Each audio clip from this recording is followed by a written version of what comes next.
compared to what Ukrainians are undergoing and have been undergoing for the last how many years.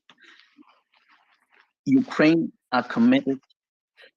We have been filling our pockets and warming our homes with Russian energy. We owe Ukraine to arm them and help them clear Russians and their terroristic ways from Ukraine.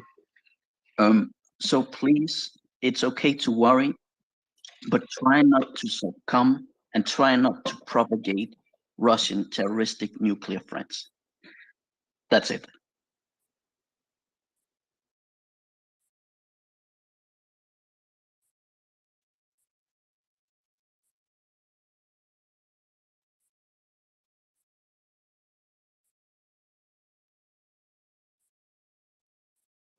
Dan, then Blossom, then you, Craig.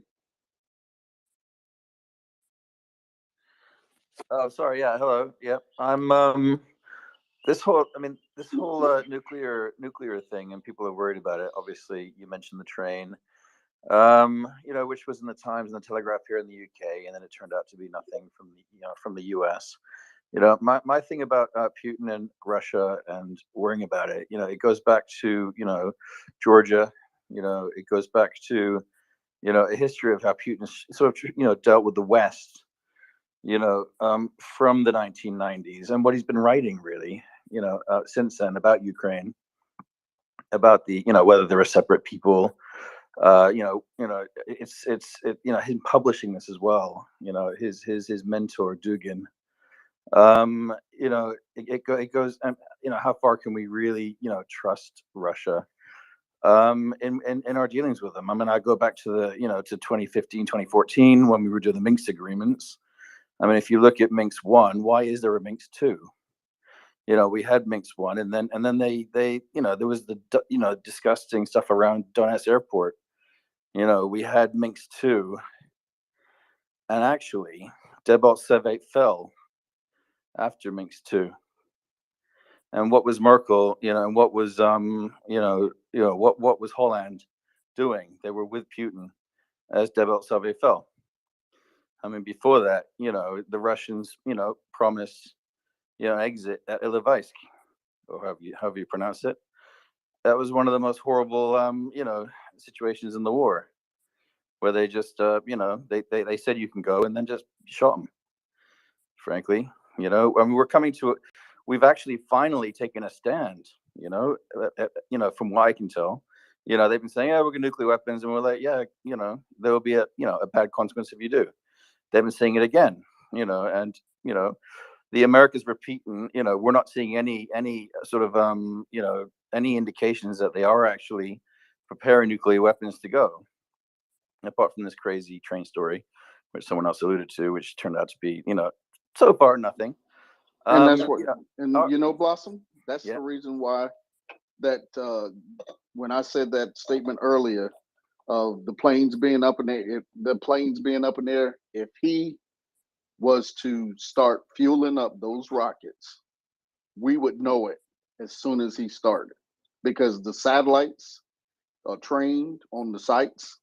The planes in the air, a lot of them they're there to detect those particular items if those things started to be initiated. So that's why I said there's a lot of spooky stuff out there that most people don't know about, but that's what they're designed to do. They're designed to detect that stuff. Yeah, that's what I'm thinking. But what I'm thinking, yeah, and that was a very, very good point. I mean, there is a list of things that which is sort of warnings and things that you get from Russia. But there's also certain things that you can look for, which are not really indications of a nuclear happening. But there are things that you can look for, and they're not happening at the moment. But what we are seeing is a bit of flip flopping from the Kremlin. Finally, I think, and this is my final point. I'll get off, soon. Is that you have Putin and you have Medvedev saying that we're going to use nukes, and then you had Medvedev like a day later saying, well, when I said that when I said we'll use nukes, what I meant was we'll use it within the laws of our land or whatever. And you've had Peskov again coming on and saying, well, we will use nukes, but only within the law of Russia. They do, they come out with this bombastic, sort of like speeches and they're, massive, great renditions of the Russian anthem, declaring, four new, additions to the Russian family and the use of nukes to protect them. But they quickly back down, on this. So, I say, to be honest, like in times gone by, like you've mentioned, it is time to take a stand against Russia. And I think they're doing the right thing. I mean, it doesn't look like, from all indications, that Russia is going to go nuclear. Nobody can say it's going to happen, but nobody can say it's going to either. So all of those, but what we can say is, if we do not take a stand against Russia, they're just going to, come back for more, and it will, if we continue to allow them to come back for more, it will end up nuclear. That's my only point. So thank you. All right, appreciate that. Thanks, Blossom. Let's see. Well, Craig, you're the only one that's got your hand up. I think it's actually a perfect transition too. So I was wondering if Daryl and now Language is here, if Language knows about this, but Rybar, the Russian mapper, and a couple other things have been bouncing around a rumor that there has been another Ukrainian offensive in Kherson, but it's coming from the southwest, directly at Kherson City. So I was wondering if Language, you might know anything about that, if that's a real rumor or if that's just hearsay right now. Because if you look at the recent Rebar map, there's a attack lines coming from southwest Kherson towards Kherson City, from like where the front is super close to the city itself. To be quite honest, I haven't seen any indication of that today. I've actually seen a Russian attempt at an assault to the northwest of Kherson City, but I haven't seen any evidence of a Ukrainian mass assault coming from the northwest as well. Oh no, it's like southwest, like the directly opposite. Yeah. Oh, like northwest down. Yeah. I'll send you the Rebar map. I think I know what you're talking about. I've seen absolutely nothing there. To the northwest, there's artillery shelling, and Russia did try something. But I've seen absolutely no indicators of anything from the southwest.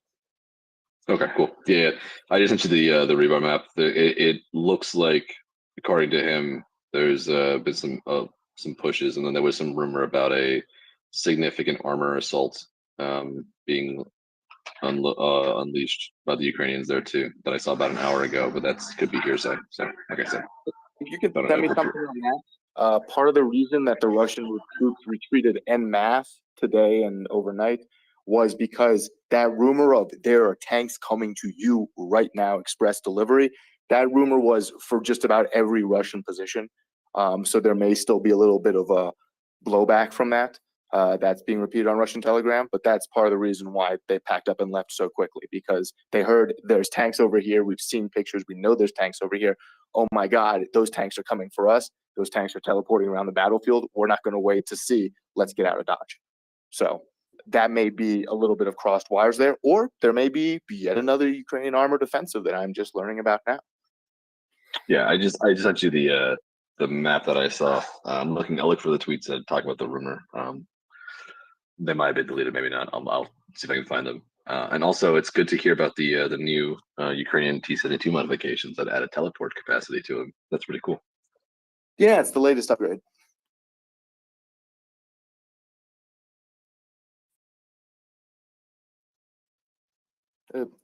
With that, if there's no further questions, I'll walk people through how to follow along with the map, follow along with the text if you so choose this evening. This is going to be a little bit of a lengthier one, both inside and outside of Ukraine. There's a lot that's happened in the last 24 hours. So, grab your beverage of choice and settle on back. Otherwise, if you can't stick around, we will be recording this and sharing it later. If you click on my profile or you click up in the nest, which is at the top of your phone screen, you'll see a tweet. It has the text that you can follow.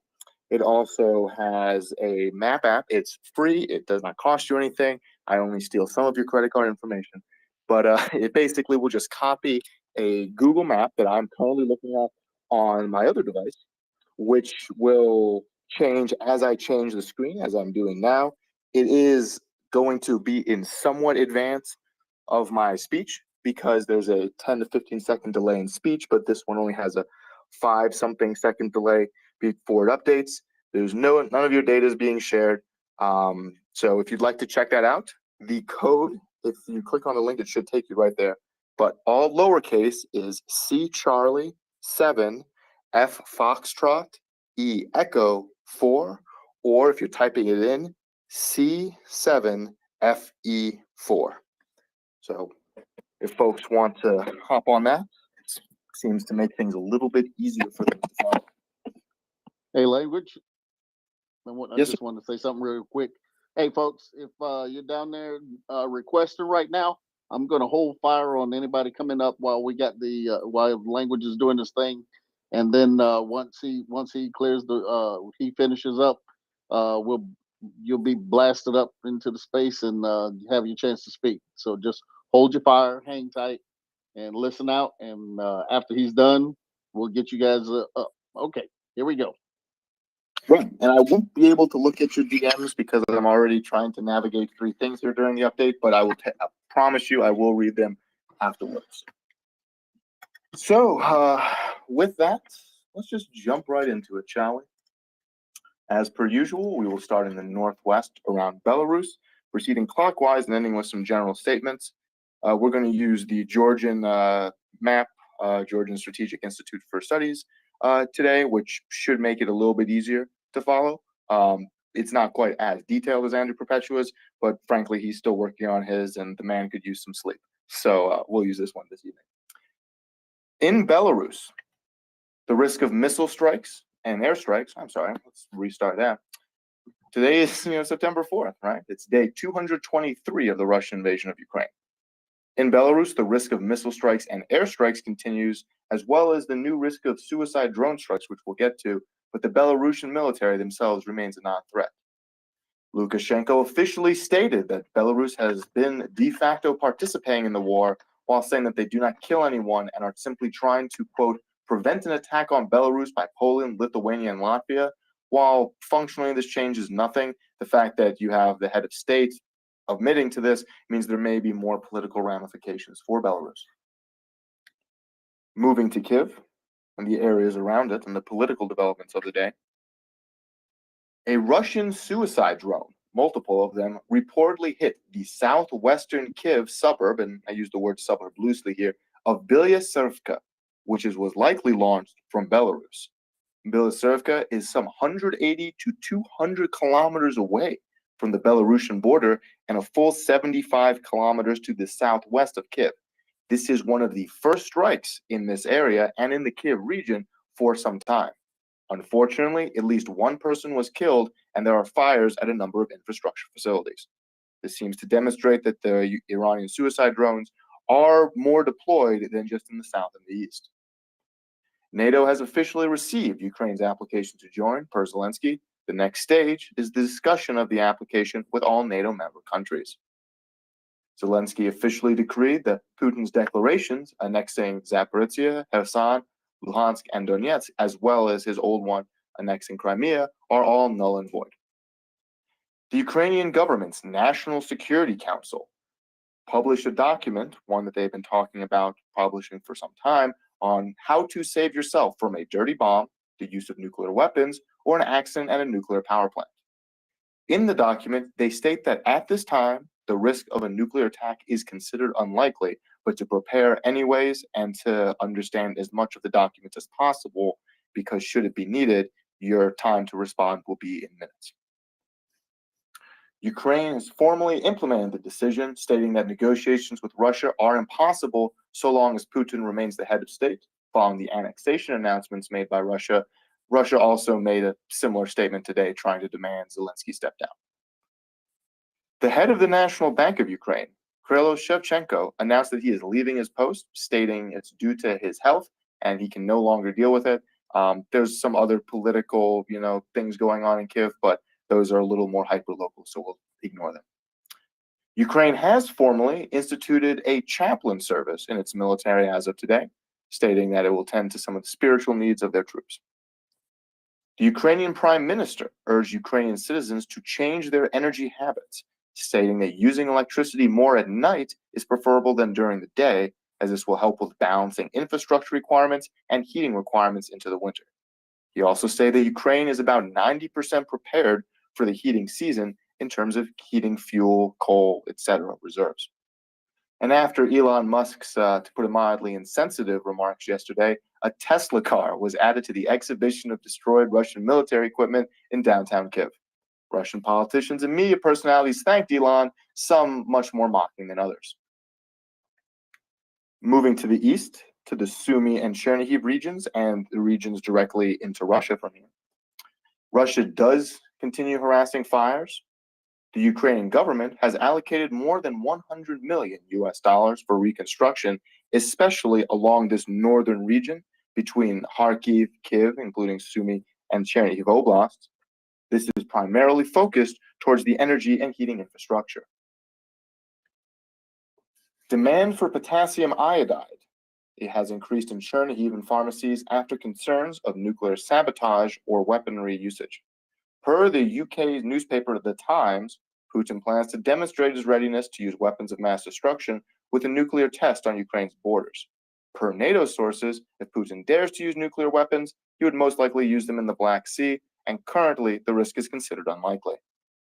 Across the border into the Bryansk and Kursk regions of Russia, the mobilized are increasingly forced to buy their own uniforms and equipment, given that they are not even being issued them by their commanders. At the same time, the people selling these are experiencing a seller's market and have sharply raised prices, which has caused mass dissatisfaction and complaints.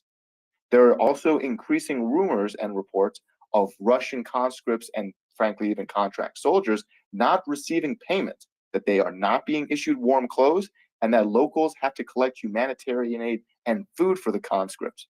Russia has moved back their fall draft, which seems to indicate that, as with all their logistics, the logistics of supplying and transporting and feeding these conscripts are garbage. Moving to Kharkiv city and the areas to the north. Russian troops did shell into Kharkiv city, killing a woman and damaging the power grid overnight, including for railways, which are now delayed until the repairs are completed. Per the Institute for the Study of War, Putin may use the recent appointment of three-star General Roman Berdnikov as commander of the Western Military District, which is responsible for Russian operations in this area, as a fall guy for Russian losses, both those that are ongoing and in the future. The power grid and heating infrastructure in Kharkiv city and the oblast in general is receiving special priority for repairs. With that, we'll move over to the east, towards the Kupiansk-Svatove area. Starting in the north, near Dvochna, Ukrainian troops continue to skirmish on the far side of the river, towards the suburb of Tavelzaka, and the extent of their movement is unclear. However, leaked Russian battle maps from today seem to indicate that Russia has withdrawn from the Oskil River everywhere south of this town. Ukrainian troops continue to advance to the east of Kupiansk, although their extent remains unclear. They do appear to be moving down the P07 highway towards Svatove. The extent of Ukrainian advances appears to be near the villages of Orlyansk, Ivanivka, and Kiselivka, which lie just along the highway. It also places them very close to the border of Kharkiv and Luhansk oblasts. More torture chambers were unearthed in the Kupiansk region today, with apparently live burial being used as a tactic. The victim, either buried or just strapped to a chair, has a gas mask affixed to their head, and the tube is squeezed shut to block oxygen flow. In the south, Ukraine has continued to celebrate the liberation of Borova along the Oskil River and is reportedly continuing to secure areas to the east along the highway towards Svatove. Russian troops are apparently holding out in positions along the highway near Pershonev, which is, I'm butchering that one, which is a hard point that they've had along the highway proper. However, there are also apparent reports of Ukrainian troops pushing around from the south of Pershal towards Raihorodek, which would end up making this whole defensive position untenable for the Russians.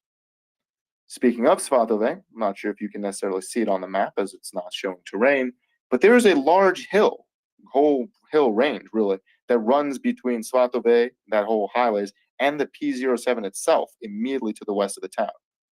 It lies some 400 feet lower in elevation than these western hills, which will make it very difficult to defend from encroaching Ukrainian troops should they reach there. Moving down to the Izium and Liman areas. Ukrainian forces officially raised the Ukrainian flag over Liman today. Ukrainian troops have pushed further north from Nevsk towards the highways leading towards Kreminna and continue to push up along the sides of the Zarabets River, apparently clearing out Russian positions as they do so. Russia did not anticipate that they would not have the river to defend them, that they'd be able to shoot artillery over it towards Ukrainian troops and have a lovely time. However, the Russians are seeing their flanks rolled up, and we're seeing a lot of reports of just abandonment of equipment and general retreat here as well.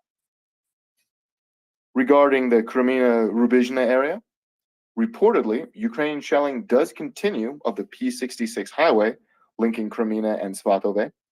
However, the stated control over the highway physically may have been exaggerated from reports yesterday, while special forces and recon groups have apparently moved across towards Krasnoyarsk.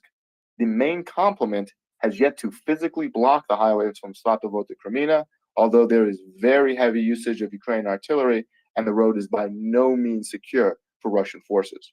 There continue to be reports of a complement of Russian helicopters being used to ferry things around in this region, although, frankly, that's probably not going to be the magic bullet to save them.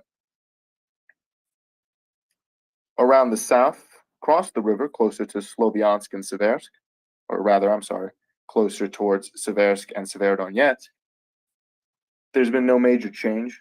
There continues to be shelling of Russian positions in Severodonetsk, Lysychansk, and Rubizhne, but beyond that, nothing has major changed at this point.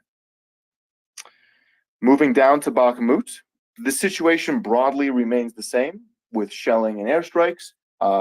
Russian troops have attempted assaults towards Soledar, towards the east of Bakhmut, and towards the southeast strongpoint of Zaitsev, and have been unsuccessful at all of them. Regarding the Donetsk and Luhansk oblasts in general, and more broad-scale developments, there were continued shelling and airstrikes along the front lines here today, but aside from Russian assaults towards Pisky and Avdiivka, all around Donetsk city, there's been no confirmed movements.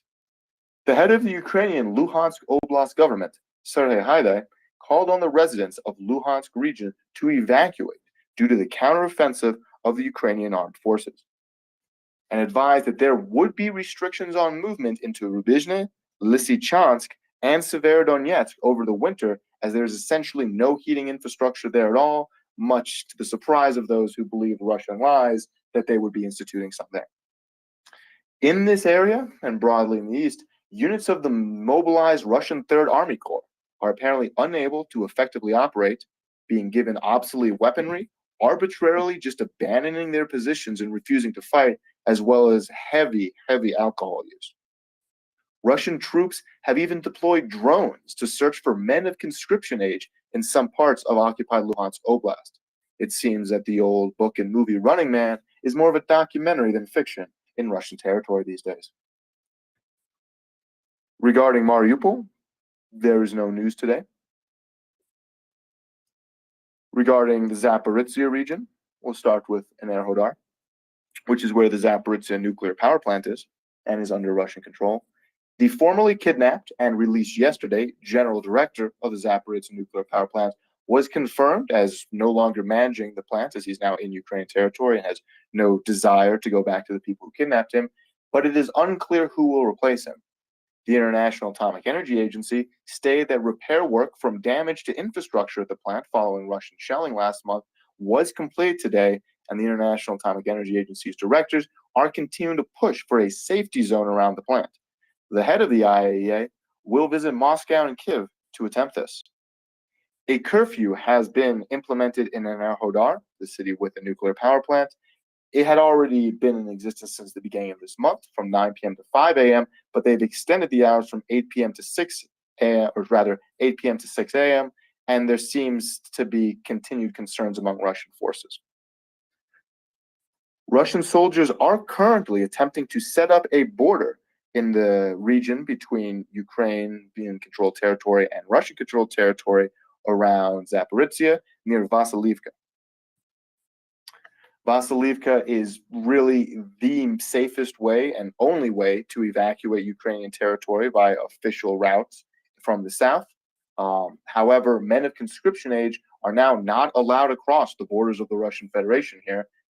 Unfortunately, the lines here are simply massive, with well over 4,500 people waiting, with one elderly man having a heart attack or another medical event and dying in line yesterday.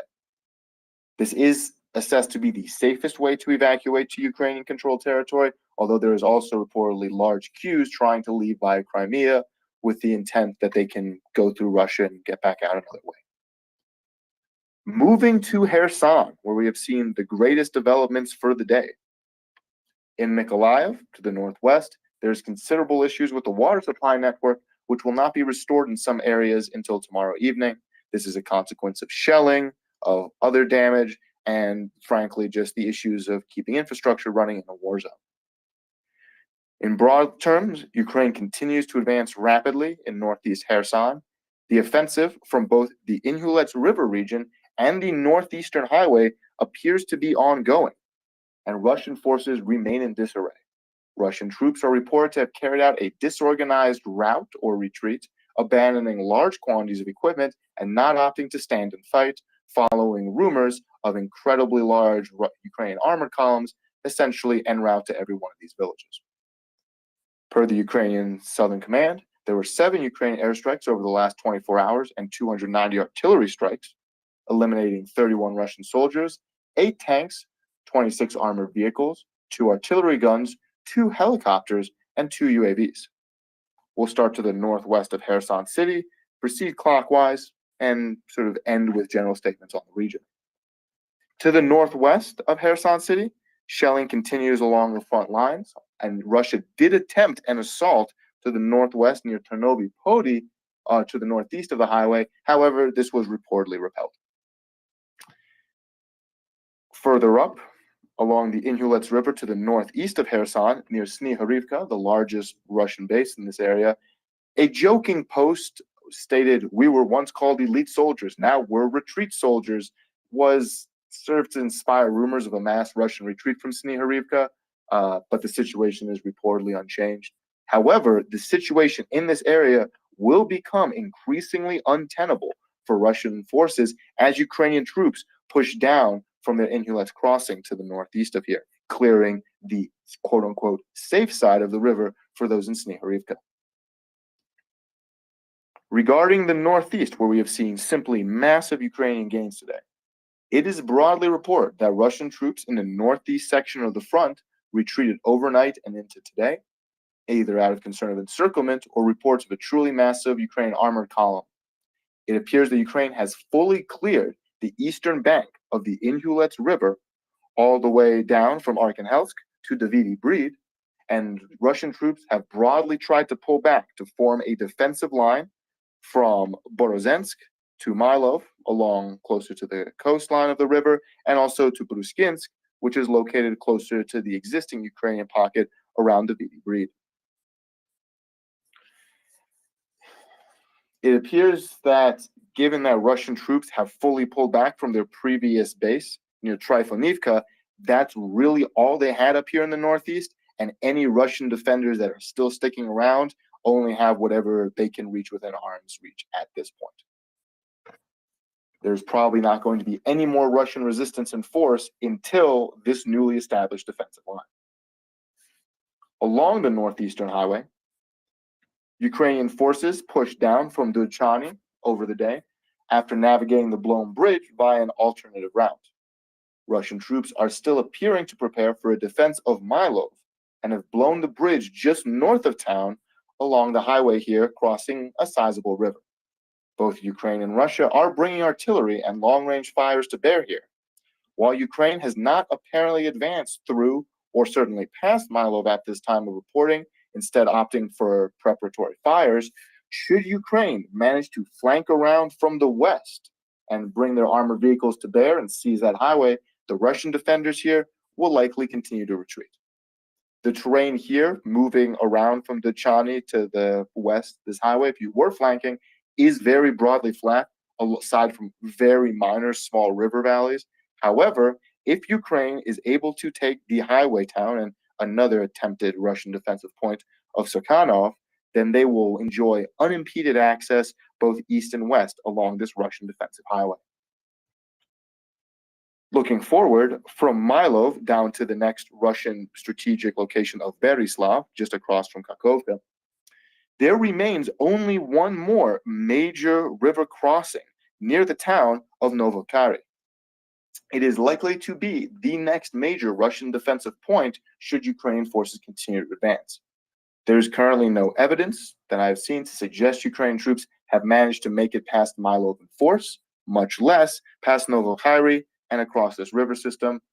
It is important to remember, even with exceptionally positive news and verified examples of extraordinary success by Ukrainian troops, to examine extraordinary claims. Russian troops are reportedly in apoplectic panic down near Berislav and areas around Novokakhovka, as all have been shelled today, and their bridges that they can walk across are becoming increasingly dangerous to attempt even that. Moving to Odessa, the Black Sea, and Crimea. Reportedly in the Black Sea, the Russian combat grouping remains unchanged, with 3 surface vessels and 2 submarines, and about 32 missiles available for use, deployed just off the coast of Crimea. Russian shelling did target much further to the west of Kherson the small town of OCT, which lies just at the mouth of where the Dnipro River flows into the Black Sea. They were trying to damage port infrastructure here. However, reportedly, there were no casualties. In general, yesterday, Ukrainian forces eliminated some 370 Russian soldiers for a total of 60,800, 27 armored vehicles, 44 tanks, 4 artillery systems, 2 of which were rocket artillery, 12 cars and trucks, 1 aircraft, and 2 UAVs, with the greatest losses being in the Kherson region.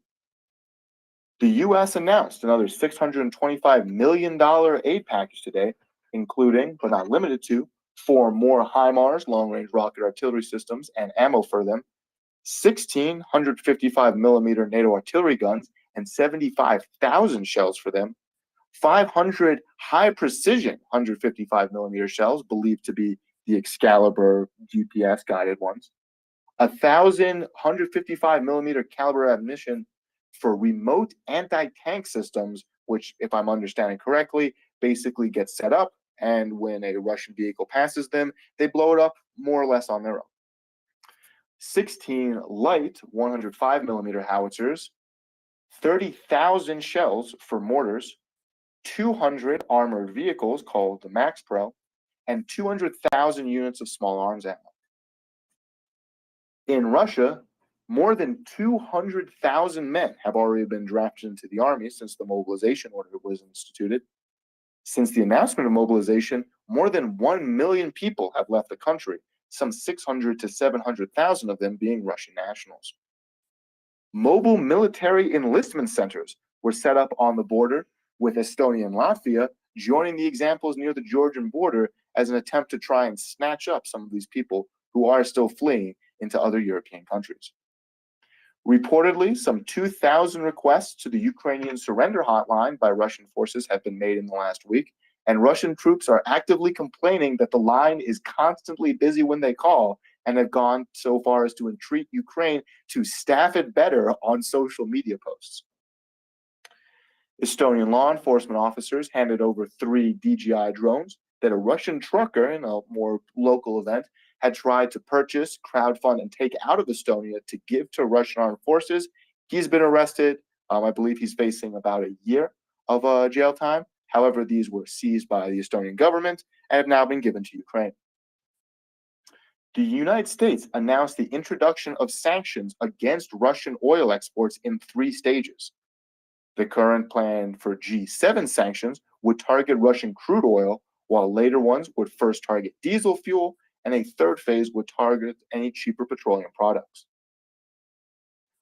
$530 million will be provided on preferential terms from the World Bank to Ukraine under the guarantees from Great Britain and Denmark. The loan repayment period is 19 years with a 5-year grace period, and the interest rate is relatively minor at 0.25% per year. The International Monetary Fund additionally plans to consider Ukraine's request for $1.3 billion in emergency funding this week. The Ministry of Foreign Affairs of Iran stated that they support any efforts, quote, aimed at a peaceful resolution of the conflict in Ukraine and are ready to help in its resolution, unquote. The Iranian representative refused to state that they recognize the Russian referendum and annexation of Ukrainian territory, despite the fact that they've been providing arms to Russia. North Korea is currently the only country in the world to recognize this as valid. The CIA director stated that Putin will become more dangerous if he is driven into a corner, but that he has increasing issues to worry about domestically as well as internationally. Additionally, China has refused to offer the military support that Russia requested, and allegedly the Chinese Communist Party leadership is, quote, critical of Russia's conduct of war. And a little closer, in Turkey, Turkish officials have asked Russia to delay part of Turkey's payments for natural gas as Turkey is seeking to mitigate economic damage from higher energy prices. Turkey is in what could be politely described as a major economic issue currently, and their currency has depreciated almost 30%, and their deficit has doubled from last year. With that, we should be about done. Thank you guys so much for listening. If there's any questions, I can stick around. Looks like Hey, language. Oh, Hey. sorry. I think Dr. Nick. oh Were yeah, you gonna say something? no, I was just going to say thanks to language and ask if Dan had any questions related to language or anything else. Yeah, a couple of them, actually. First of all, this is I was been trying to get up since before language. I'm very curious as to his opinion about this too. People are acting like if we give in to Russia on this nuke thing, it solves something, and it doesn't, because if Putin waves his magical nuclear stick, as my pet name for it is, and it works, 15 more countries are going nuclear within a year. And the rest of them will be in a race to get there. The non-proliferation agreement is just gone. And the odds there isn't a significant nuclear war somewhere in the next 10 years go to approximately zero, unless you think Japan, South Korea, and China like each other.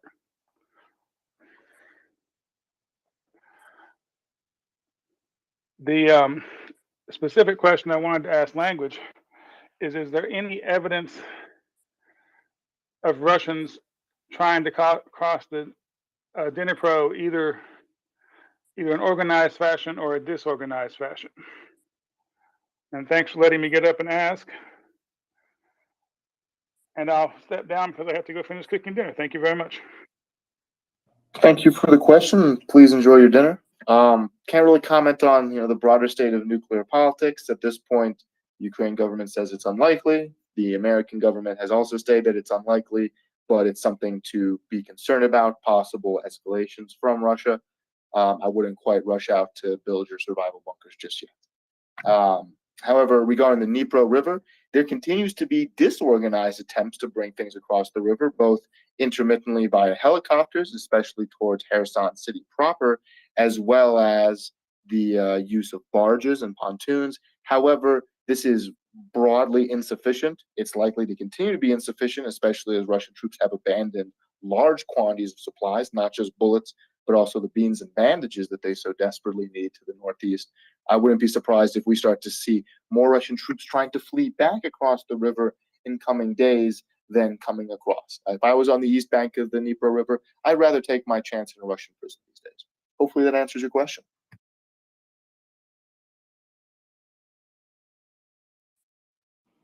Okay, perfect. Thanks, language. Leonard, you have your hand up. Yes, thank you, Michelle. I have a question for language, but first, just a quick comment on what Dan Miner had said. And excellent point, Dan. You raised just another important consideration in assessing the validity of Putin's ongoing nuclear threats. And you're totally right. Any caving in or any concessions on this front at this point in time, it would just open the floodgates in terms of the level of third world interest in acquiring nuclear arms. So you make just an excellent point on that subject. And the other consideration there, of course, is that with regard to China, any use of nuclear devices in Ukraine by Russia in the current market would be entirely upsetting to the Chinese and Chinese foreign policy. Because if the Chinese think that the US Navy, the Royal Navy, and the Royal Canadian Navy have their hair on fire in the Taiwan Strait today, it would just be a flame out after use of a nuclear device in Ukraine. So it just boils the pot endlessly, and something that the last thing the Chinese want to see in the global picture, geopolitically or economically, certainly. And then the question for language. You referred briefly to Bakhmut, and then there was some reference to the road to Severodonetsk and Lysychansk. It sounds as though Bakhmut seems to be stabilizing now. Is that a fair assessment? It sounded as though the Ukraine was essentially stabilizing their positions there. Is that a fair assessment? Thank you. It's a good question. I'd say the positions are stabilized, but they are still quite literally under daily attack. You can set your watch to it, unfortunately. So the situation is still stable in that it doesn't appear to be changing. However, there do continue to be casualties. There does continue to be Russian assaults. There do continue to be Russian instances of shelling and airstrikes, but they continue broadly here to just beat their head against a wall. So that's good. The fact that Russia is still really is the only place they're majorly attacking is bad. But the Ukrainians do not seem to be losing any ground here, nor at any imminent risk of doing so. Hopefully that answers your question. Yeah, it certainly does. Thanks, language. Thank you. Thanks, Leonard. So we're going to go to A Fella Against Fascism, Misfit, and then August. And I do have a question from my DMs as well, so we'll go to that one after. Oh, actually, Misfit, do you still have a question? Oh yeah, I'll put my hand up and wait for A Fella. Okay, perfect. So we'll go to A Fella. Oh, actually, sorry, it was A Fella that took her hand down, or his hand down. Oh, I can go. Go ahead. Okay, thanks. So the question's about Starobilsk. I'm probably not pronouncing that right, Starobilsk. And that railroad along that, I think is a railroad along that to Luhansk. With the recapture, imminent recapture of the P66 highway, I think, does that put that under fire control and effectively shut down that railroad for Russian resupply? I'll confess, I'm not exactly sure on the disposition of the railroad into Starobilsk, but Starobilsk itself is still a considerable distance from the front lines, may very well be within range of long-range rocket artillery, but not conventional artillery at this time. So I'm not as familiar. Just if that railroad runs directly along the P66, then there'd be aspects of it that are covered by fire. But I would imagine at this point that Russia is not using the areas that have been actively threatened closer to Kupiansk, at least for, well, frankly, a week or two now. Sorry, I can't answer that more. And if anybody else does know the answer to that, though, please. Misfit. Thanks, I'll drop. Yeah, good and great question, by the way. That's an area I'm very curious about too. Language, question for you. I wanted to ask, what are the how important are the highways that the Ukrainians have been using, in the north, on the West Bank in their Kherson offensive? And I noticed they've kind of been moving down and using the river as kind of a barrier, protecting one of their flanks. What I wanted to ask about, one is how important are the roads? And then two, if they move down along the river, do you have an idea what the disposition of Russian forces are on the east bank of the river in terms of can the Russians along that river bank and as they are retreating south utilize, is there artillery support for the Russians on the east bank of the river? And how do you see the Ukrainians using the river as either an advantage or perhaps it becoming a disadvantage for them? Great questions. Arguably, the two highways that come out from the P-47, so one goes up to the northwest towards the Vidi Breed, and the inlets, the other runs east or northeast along the Dnipro River. Those have been the arteries in the beating heart of the Russian logistics pathways here, and frankly, the only areas they really control. Yes, there's a tremendous number of smaller towns and villages and other roads between them, but Russian control emanated from these highways, and losing those is a death sentence for anything to the north, which is why a number of people, not just myself, I do crib my notes sometimes, were suggesting that if the Vidi Breed fell, which it did, everybody north of there realized it's time to get out while we still can, and that's part of the reason we saw such a just massive collapse today, because without those, the Russians have nothing but fields and a long way to walk under UAVs and artillery fire.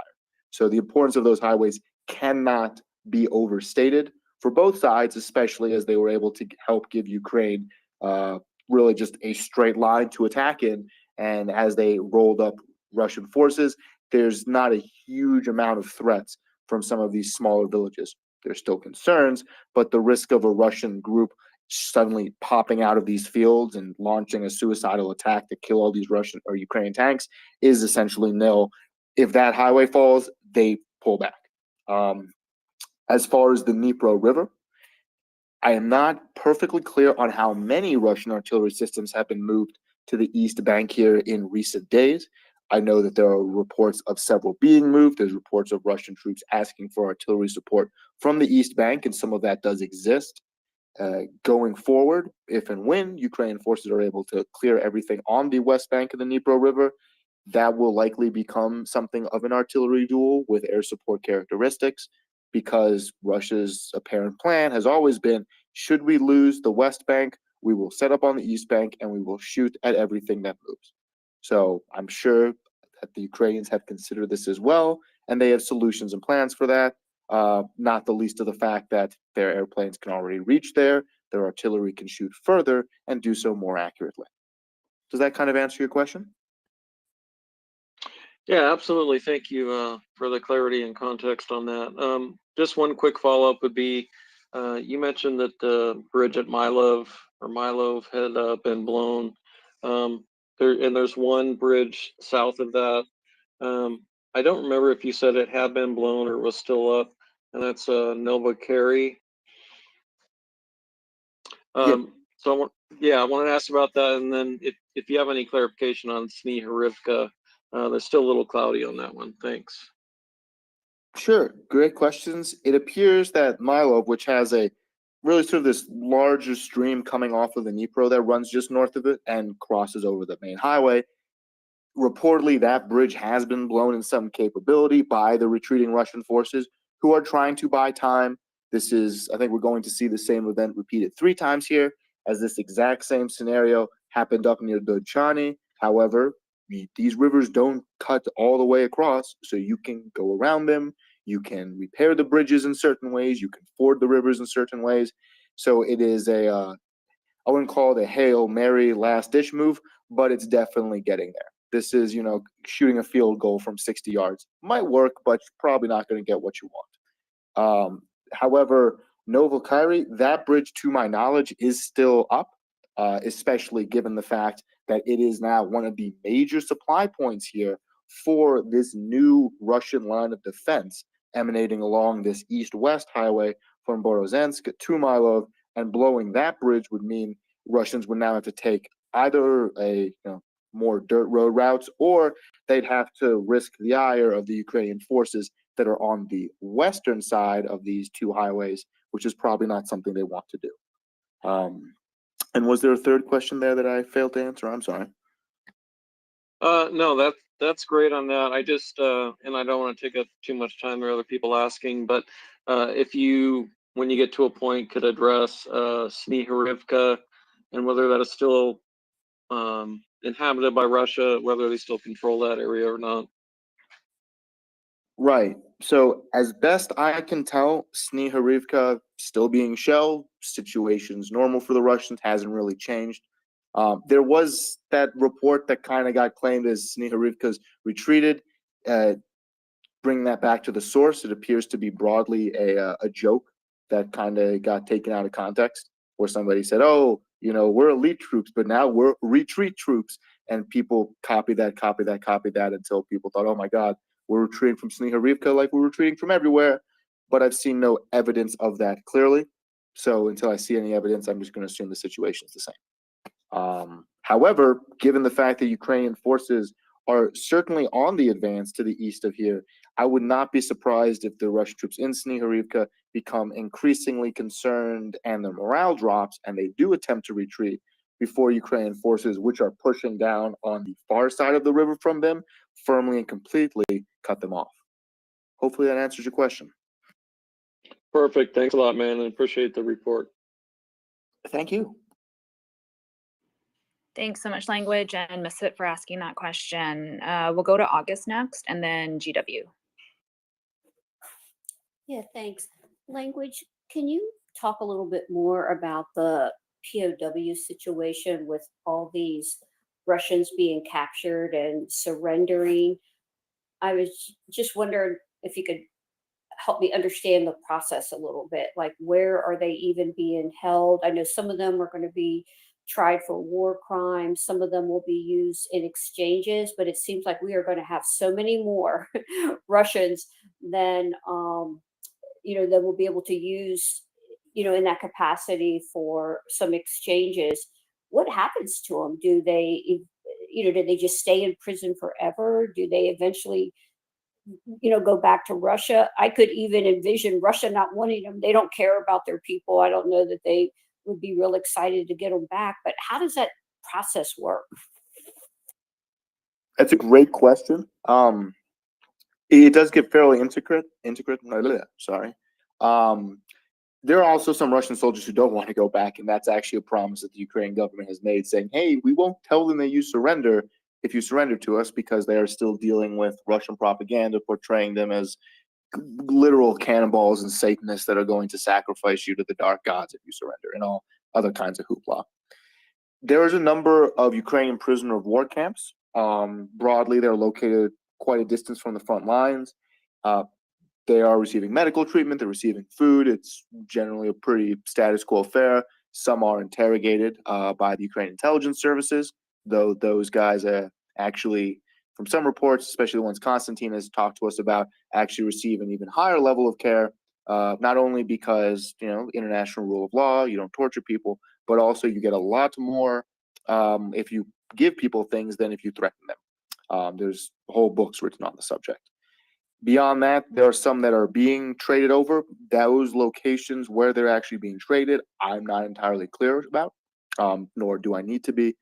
But we're seeing a hopeful increase in Ukrainian prisoner of war exchanges, especially since the release of some of the Mariupol defenders. Since then, maybe the seal's been broke, as some more hopeful estimates have said. So we will see increased trades of Russian POWs for Ukrainian POWs, especially pilots. Russia is very desperate to get any of its pilots back, and some of its flag officers. There are very, very, very much unsourced rumors, so take it with a kilo of salt, that some senior Russian officers actually have been captured in recent months and were part of the exchange, among other things. So does that kind of answer the question? Yes, I mean, I think very well said for what we know at this point. It'll just be interesting as it progresses and, I had read the article, maybe you saw today, I think like 20,000 inquiry. I mean, some ridiculous number, to that hotline. And it's just like, where are they going to even keep all these folks if they, these Russians, if they even do that? But thanks a lot, Language. Thank you. And I think it was 2,000 last I saw. It's not quite every single Russian calling up the line at the same time, but they are apparently getting busy signals, and they're getting so upset about that they're posting on Telegram.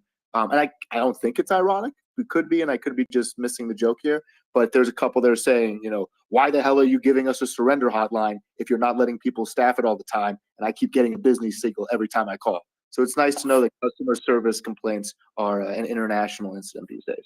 Maybe the 20,000 is just wishful thinking on my part, but We'll get there. Thank you.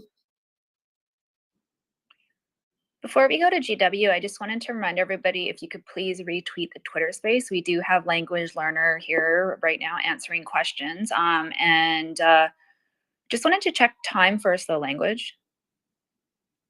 I've probably got a little bit more time this evening because I started a bit earlier. So yeah, I'll probably do another 45 minutes or so at max. I will have to come up to that though, as much as I love to be here, and I really do appreciate you guys letting me ramble on. It is terrible for my sleep hygiene, and that's something I need to start working on again. Yeah, we definitely want you to get enough sleep. I hear you on that one. And we totally appreciate the amount of time that you spend with us as well. So thank you. And I'll check in with you maybe in half an hour and just see how that looks. Thank you very much, and thank you guys both so much for hosting this and all the work you guys do. Oh, you're welcome. Actually, before we go to GW, I wanted to welcome Dr. Nick Ford as a co-host. I think this actually might be our first female co-host duo for the evening, and we're both having a lot of fun. Yeah, girl power. Totally. So thank you for being here with us. So it's GW, then Jens. And I didn't see if Gunther or Leonard put their hand up first, so we'll go with Gunther. Okay, thank you. The first thing I just wanted to comment on was the railway question another listener had earlier about Strodelinsk, sorry, butchered that. That railway is actually quite interesting because it actually arcs up to the northwest going into Russia. So it does actually pass through the P66 highway at a place, Troitsky,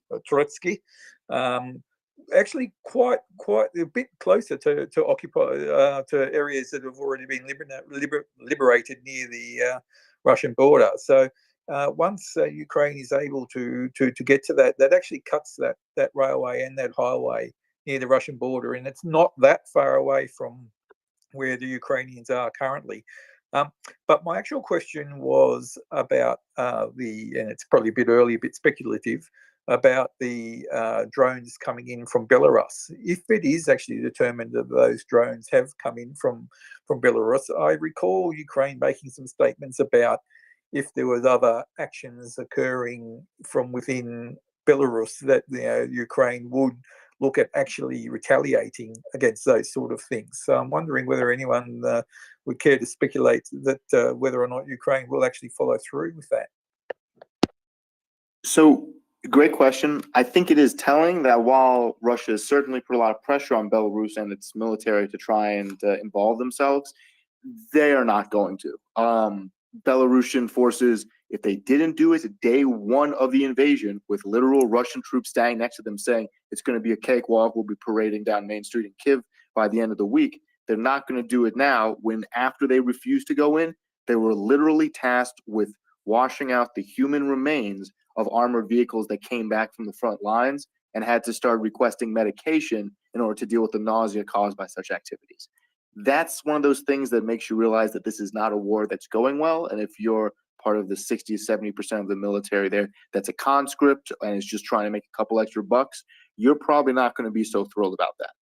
I am far from an expert on Belarusian political matters, but given the situation, given rumors from even pro-Lukashenko Belarusians that I've talked to, if Lukashenko said tomorrow we're going in and we're involving ourselves, they would have a massive, massive political and domestic issue far outstripping what Russia has.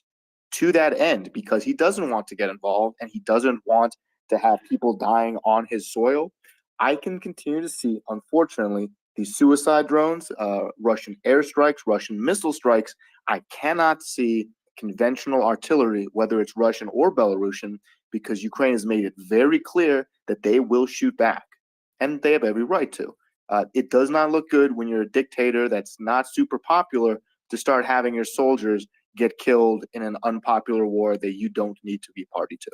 So that's my maybe 25 cents there. I could just throw something in there real quick because I've written on Belarus too. You're absolutely right. Language, it's a very unpopular war.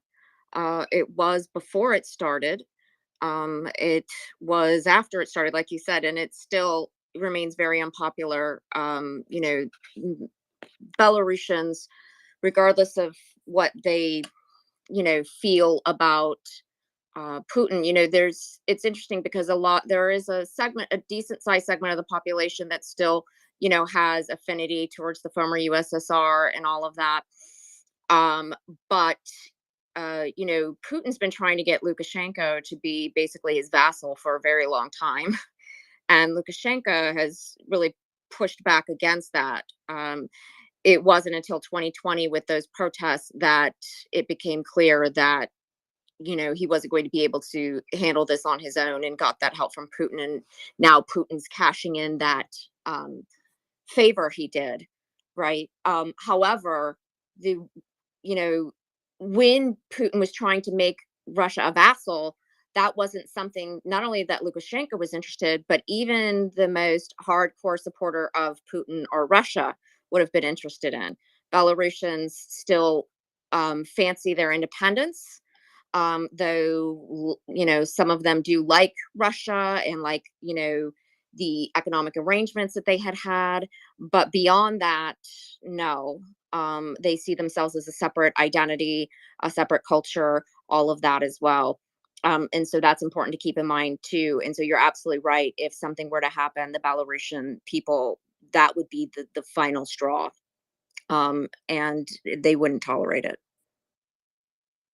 If I can dovetail on that, I love your perspective, ma'am, because you probably know far more about this than I. I have intimately talked with a person who is very pro-Lukashenko, i.e., all of this is a CIA plot. I'm surprised they still even speak to me because they know that I'm not Belarusian. But even with their rabidly pro-Lukashenko rhetoric, they still have, I want to call it animosity, but a lot of suspicion towards Russia.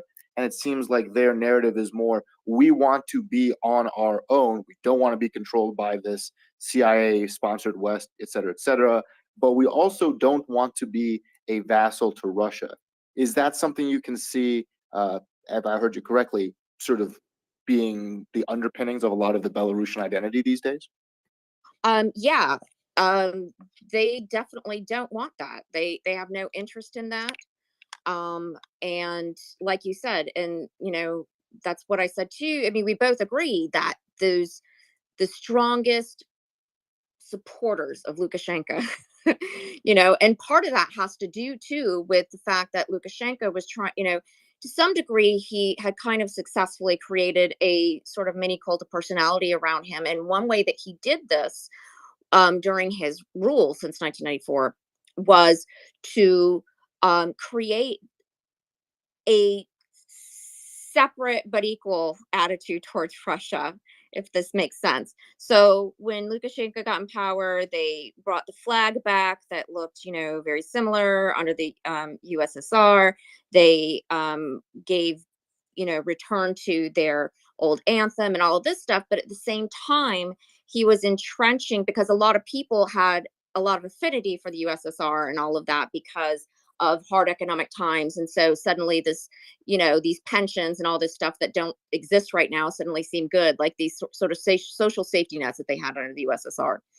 And so, and again, some people had positive memories of, their Soviet childhood or whatever, right? So he capitalized on that, but at the same time created this sort of paternalistic authoritarian that we call, right? That he became like a father figure.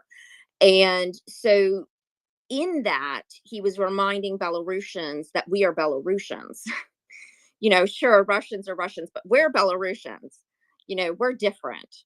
And we have our own identity, we have our own language.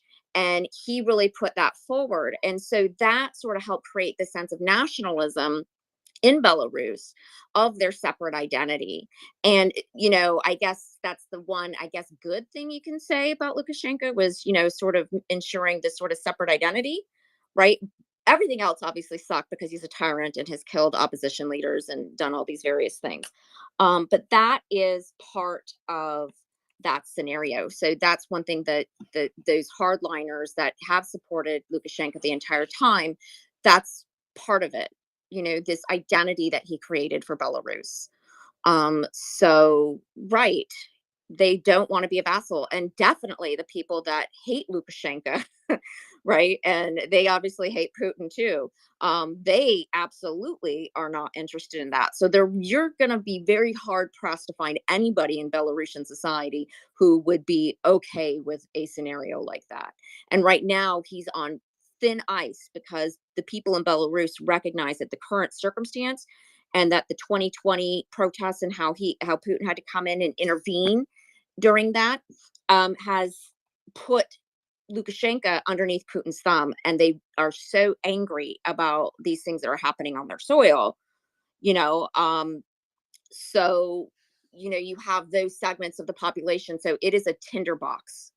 Belarus is an absolute tinderbox, and if he were to step one toe, to say that they should be stepping one toe over into Ukrainian territory, I believe that there would be a massive revolt within the military and in society. Thank you. That's incredibly illuminating. And I see there's a lot of hands up, and I really do appreciate taking the time to answer my questions, Dr. Ford. Yeah, no problem. So something that the Belarusian woman that I talked to, she keeps, this may just be, her own take on it, rabidly pro-Lukashenko. She's referred to him as the last true monarch of Europe, and that Belarus is really a monarchy because this, that, the other thing. Have you ever run into similar statements like that? I mean, it's obviously not actually a king, but yeah. Wait, you said that they saw Lukashenko as a king? that she said that he's the last monarch of Europe, and that it's really kind of a monarchy because he doesn't have to answer anybody, and it sort of harkens back to that Belarusian independence and nationalism.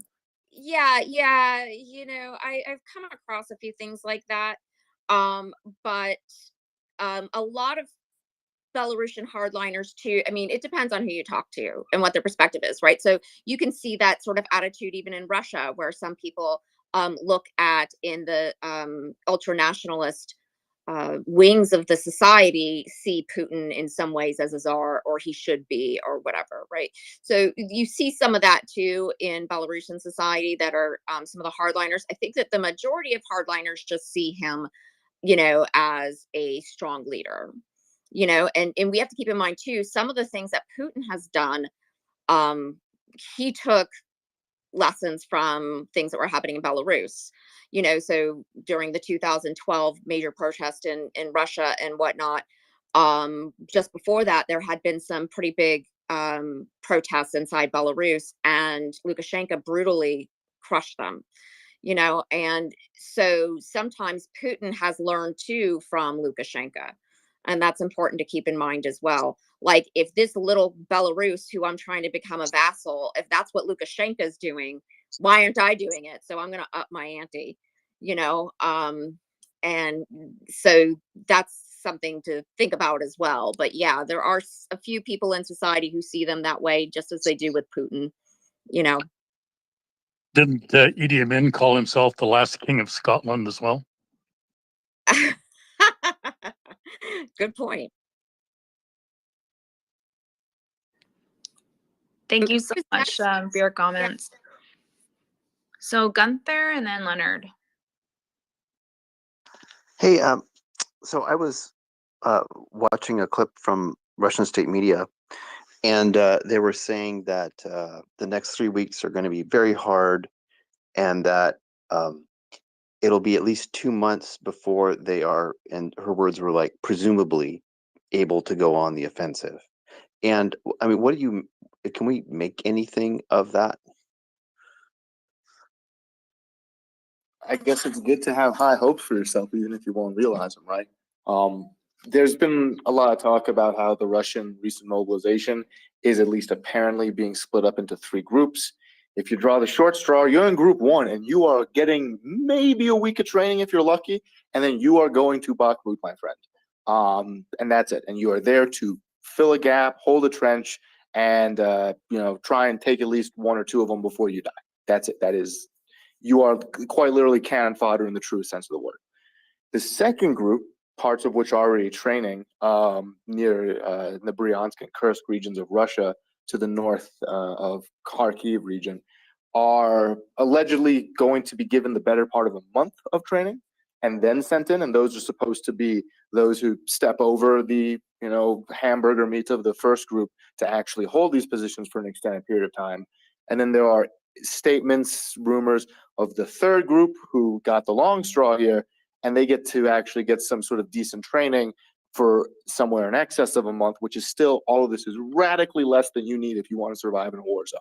Let's get that out of the way. But these guys at least get enough to hopefully not die, and maybe, just maybe, to be qualified enough to go on assaults. But none of that's going to happen in the next 2 to 3 weeks. You cannot take a person off the street of Moscow, I don't care really what their background is, even if they're a reservist, give them 2 to 3 weeks of training and then put them into Ukraine as the winter starts to fall on them and expect them to run into Bakhmut, run into Kupiansk, run into what could very well be the battle for Kherson City by that point. And months after that, we'll be in the dead of winter, and Russia can't get winter clothes for its troops. So I think this is them looking for some kind of way of, it's bad now, but just suffer food and we'll be okay. It's not going to be okay. Yeah, that all makes sense. And the 2-month period, it seemed to me is that's sort of far enough out that they could then change the dates and no one would really notice too. Thanks. It's funny how that works, right? Thanks, Language. Before we go to Leonard, I just want to remind everyone to please retweet this space. We really appreciate all of you being here. We have Language Learner tonight providing his amazing update. And just a reminder that MriyaReport is on 24 hours a day, 7 days a week, and it's been on since Russia's invasion of Ukraine. When you do get a chance, please check out MriyaAid.org and see some of the really cool things that they do. 100% of their proceeds go to providing non-lethal aid to Ukraine, and those include things like tourniquets, bandages, drones. Colonel Lake was on last night explaining some of the drone project that they've been working on. So it's really cool. And if you get the opportunity, please support the organization as much as you can. If you do want to come up and ask Language a question, feel free. Just click on the microwave button, their microphone button on the bottom left-hand corner, and then raise your hand. Joseph's totally laughing at me right now. I wasn't thinking about microwaves because that'd be pretty sad, but just slipped out. And so if you are new to the space, there is that heart in the middle part. So click on that, and there is a raise hand button there. So you can click on that. So thank you so much. And we'll go to Leonard. Thank you, Michelle. I had a quick question for Language, but first, just a follow-up to Dr. Nick, and it's with reference to Belarusia. And I'm just wondering if you happen to catch the discussion that was on here about roughly 4 days ago, when there were 3 Belarusians on, all living in exile in North America, and all going on extensively about views towards Lukashenko, but all being expressing pretty much a very passive aggressive kind of an attitude or outlook towards Lukashenko, and nobody seeming to want to really upset the apple cart or do anything controversial. They're almost a mode of waiting to see if Lukashenko kind of exits out the back door of his own volition. So I just wondered, firstly, if you had any thoughts or comments on that. And then I'll just go to Language quickly with regard to you'd mentioned the conscription progress in Russia. And you indicated there was officially, I guess, 200,000 conscripts supposedly lined up and in the saddle now. I'm just wondering if you got an indication as to the geographical breakdown, because I noted that Timothy Snyder mentioned a couple of days ago that according to his assessment, the vast bulk of the conscripts were coming in from 4 different regions of Russia. You mentioned Buryatia, Chechnya, and I think Dagestan. But I forget the 4th one. But anyway, it seemed to be from the Buryat region, or whatever the old SSRs of the East regions were. So I'm just wondering if you have any more granular detail on those conscripts, or are we just dealing with kind of a global assessment right now? And thank you. So with Belarus, look, Lukashenko is not going to go anywhere. You know, he survived this 2020 thing again, thanks to Putiput, who came, saved his rear end. And really, you know, I think that it's going to be up to the Belarusian people to do something about it. I think it's a wishful thinking that he's just going to exit. I don't believe he will. But that's my opinion based on studying him and his rule and all of that. But again, you know, and he's been entrenching authoritarianism over years, and that's, you know, in many ways just increasing since this crackdown. It's gotten worse there. So I don't see him letting go of power unless it's wrestled from him. And he doesn't have a choice. And yes.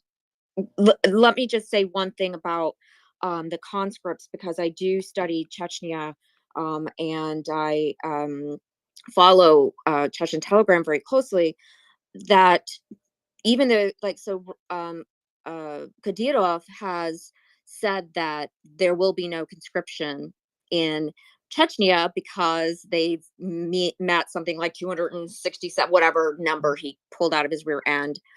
I can't do that right now. Just a second. So hold on. I got little pox there for a second. Okay. So anyway,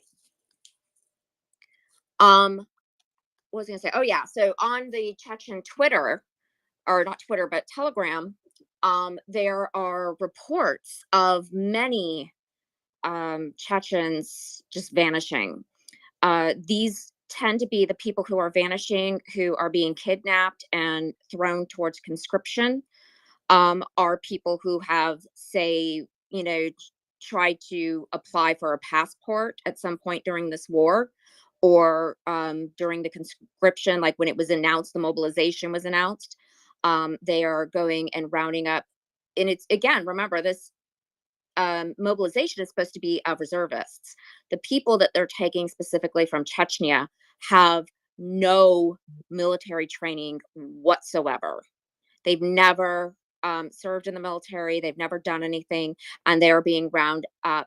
And I mentioned this earlier. I think that it serves a double purpose because, you know, the Sheikh Mansour Battalion, who's one of the Chechen battalions in Ukraine, announced that they were going to, you know, go after Kadyrov, basically, and that his time was up.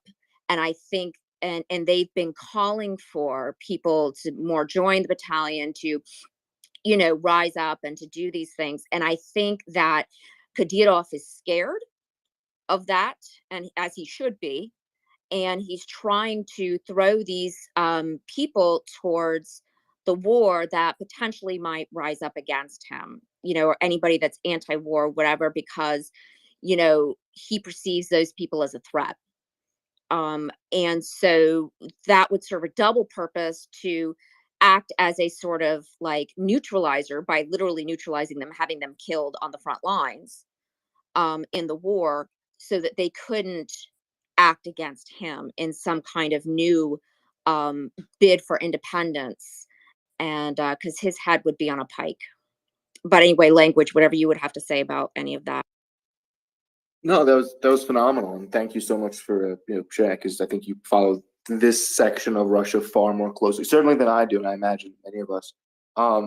I've also seen those rumors that part of the reason why so many of these ethnic minorities and people from lower socioeconomic statuses are being targeted is not only because they make less of a stink than rich boys in Moscow who might be able to afford a lawyer, but also because, and this could be speculative, was that I think it was assessed that as the socioeconomic condition in some of these poor regions continues or is projected to get worse over the next several months, that sending the younger, what you might call military age male population out means that you no longer have to worry about them so much, especially in areas that have had a ethnic resistance against sort of the Russian central government, such as Chechnya, such as Dagestan, and other areas that they frankly just have tremendous racism towards the inhabitants, such as Buryatia.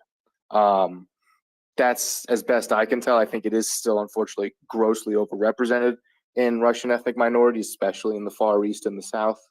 But beyond that, we're seeing more and more of this stuff happen in St. Petersburg and Moscow, although they do try and at least put a velvet glove on before they start grabbing people. So 2 months from now, 3 months from now, I think the situation will be different, but we continue to see the poorest and most vulnerable members of Russian society be the first ones that are victimized, including in mandatory conscription. Okay, that's interesting. I just have one quick follow-up for Dr. Nick, if I could, on that then. And what, in terms of Chechnya's future, do you see any longevity there for Kadyrov, or do you see him on the skids and on his way out one way or the other? What would be your assessment in that regard? Thank you. Well, it's going to depend, I think, on whether or not Chechens answer the call of the Ukrainian battalions that are Chechen, right? As well as the de facto, president or whatever of Chechnya, and all of that, who's been making the rounds and like going to Turkey and other places, So they've all been calling for this, and specifically there have been some Chechen imams who are not in Chechnya because they have been, exiled, etc., or left in exile, so they wouldn't be killed. Have also been calling for these sorts of things too, and so it's going to depend, I think, on a few things. And remember too, I don't know if you guys know this, the first Chechen president, Zhokhar Dudayev, he had been saying since the first Chechen war, is he was murdered by Russia in 94 or so, but said that that the Chechens would rise once the Ukrainian sun has risen. And what he was referring to was war with Ukraine, because he saw that as inevitable with Russia, because of how Russia is, right? And he was dead right. But he also felt too that Chechens would rise up as well, one, to defend Ukraine, but then also to ensure that they were continuing to fight for themselves, I guess. Chechnya did win its first independence in 1996. And was independent, de facto independent, until 2000, when Putin engaged in this war. So I think it's in the Second Chechen War. So I think it's going to really depend upon how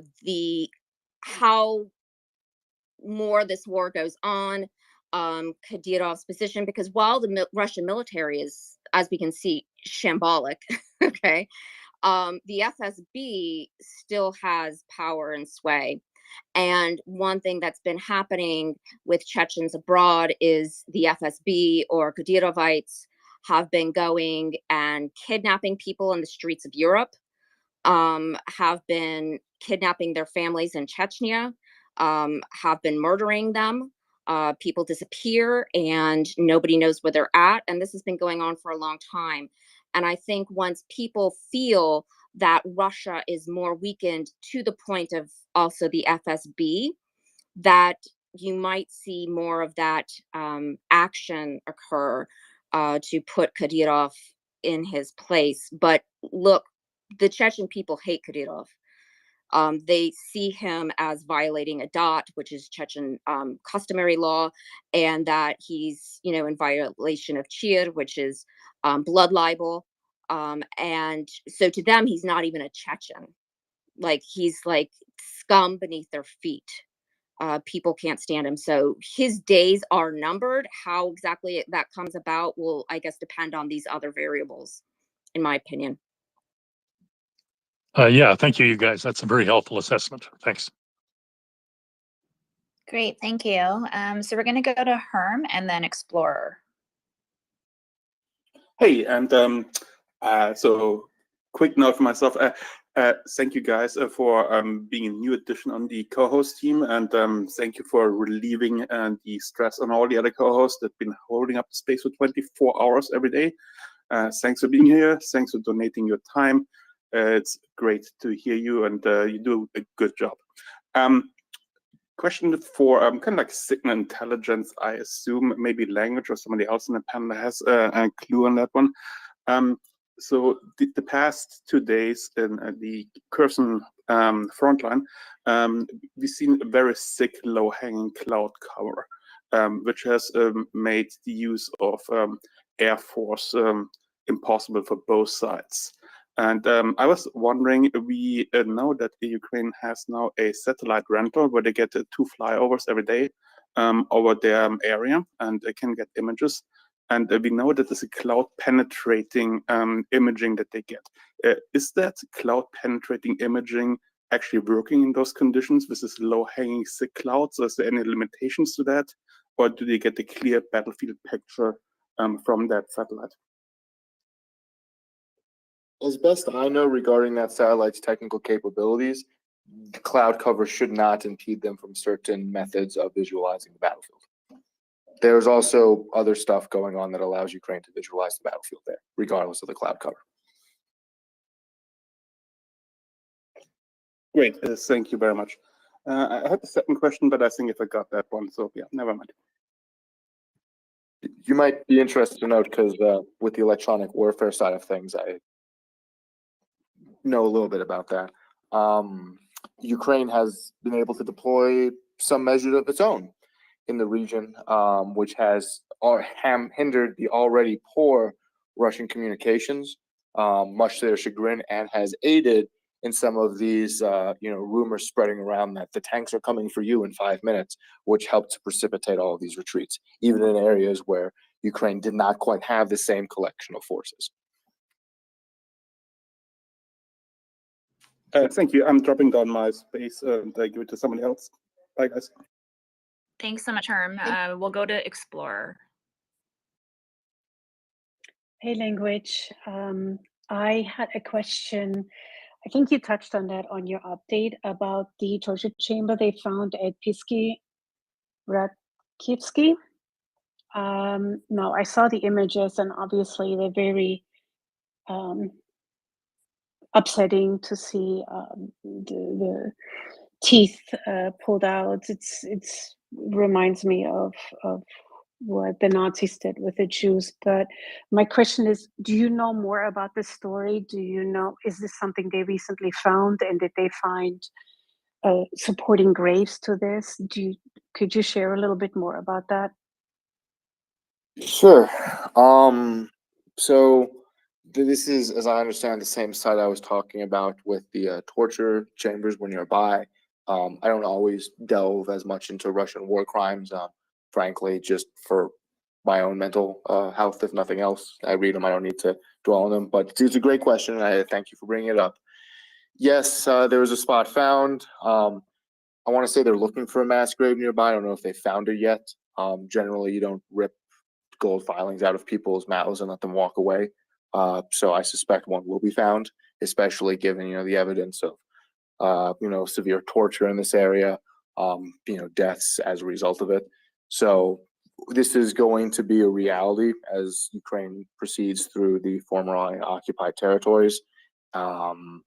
This is just the most sort of stunning example when you have, I want to say, look like a large plastic box just full of, gold filings that have ripped out of people's mouths. I mean, it draws harkenings back to the Holocaust, and so it is very disturbing stuff. So This is I believe this properly is the being same spot. documented. Yes, there are international observers, including a number of investigators. I believe France has sent a number, people who unfortunately have experience from Bucha, Irpin, and other massacres, as well as other war crimes around the world. I don't know if they're necessarily in this specific area near Kupiansk yet, because that is still very much under the gun of Russian artillery in some cases. But I have no doubt that there will be an investigation, the same way there has been one done near Izium, the same way there will be some done near Liman and other places. It is a slow process for justice. It is a tough process to look at all these things, but there's a lot of people who've made this their career who can focus on that and hopefully bring the killers to, at the very least, identification and then justice down the line. Mm-hmm. Indeed. Thank you. Thank you.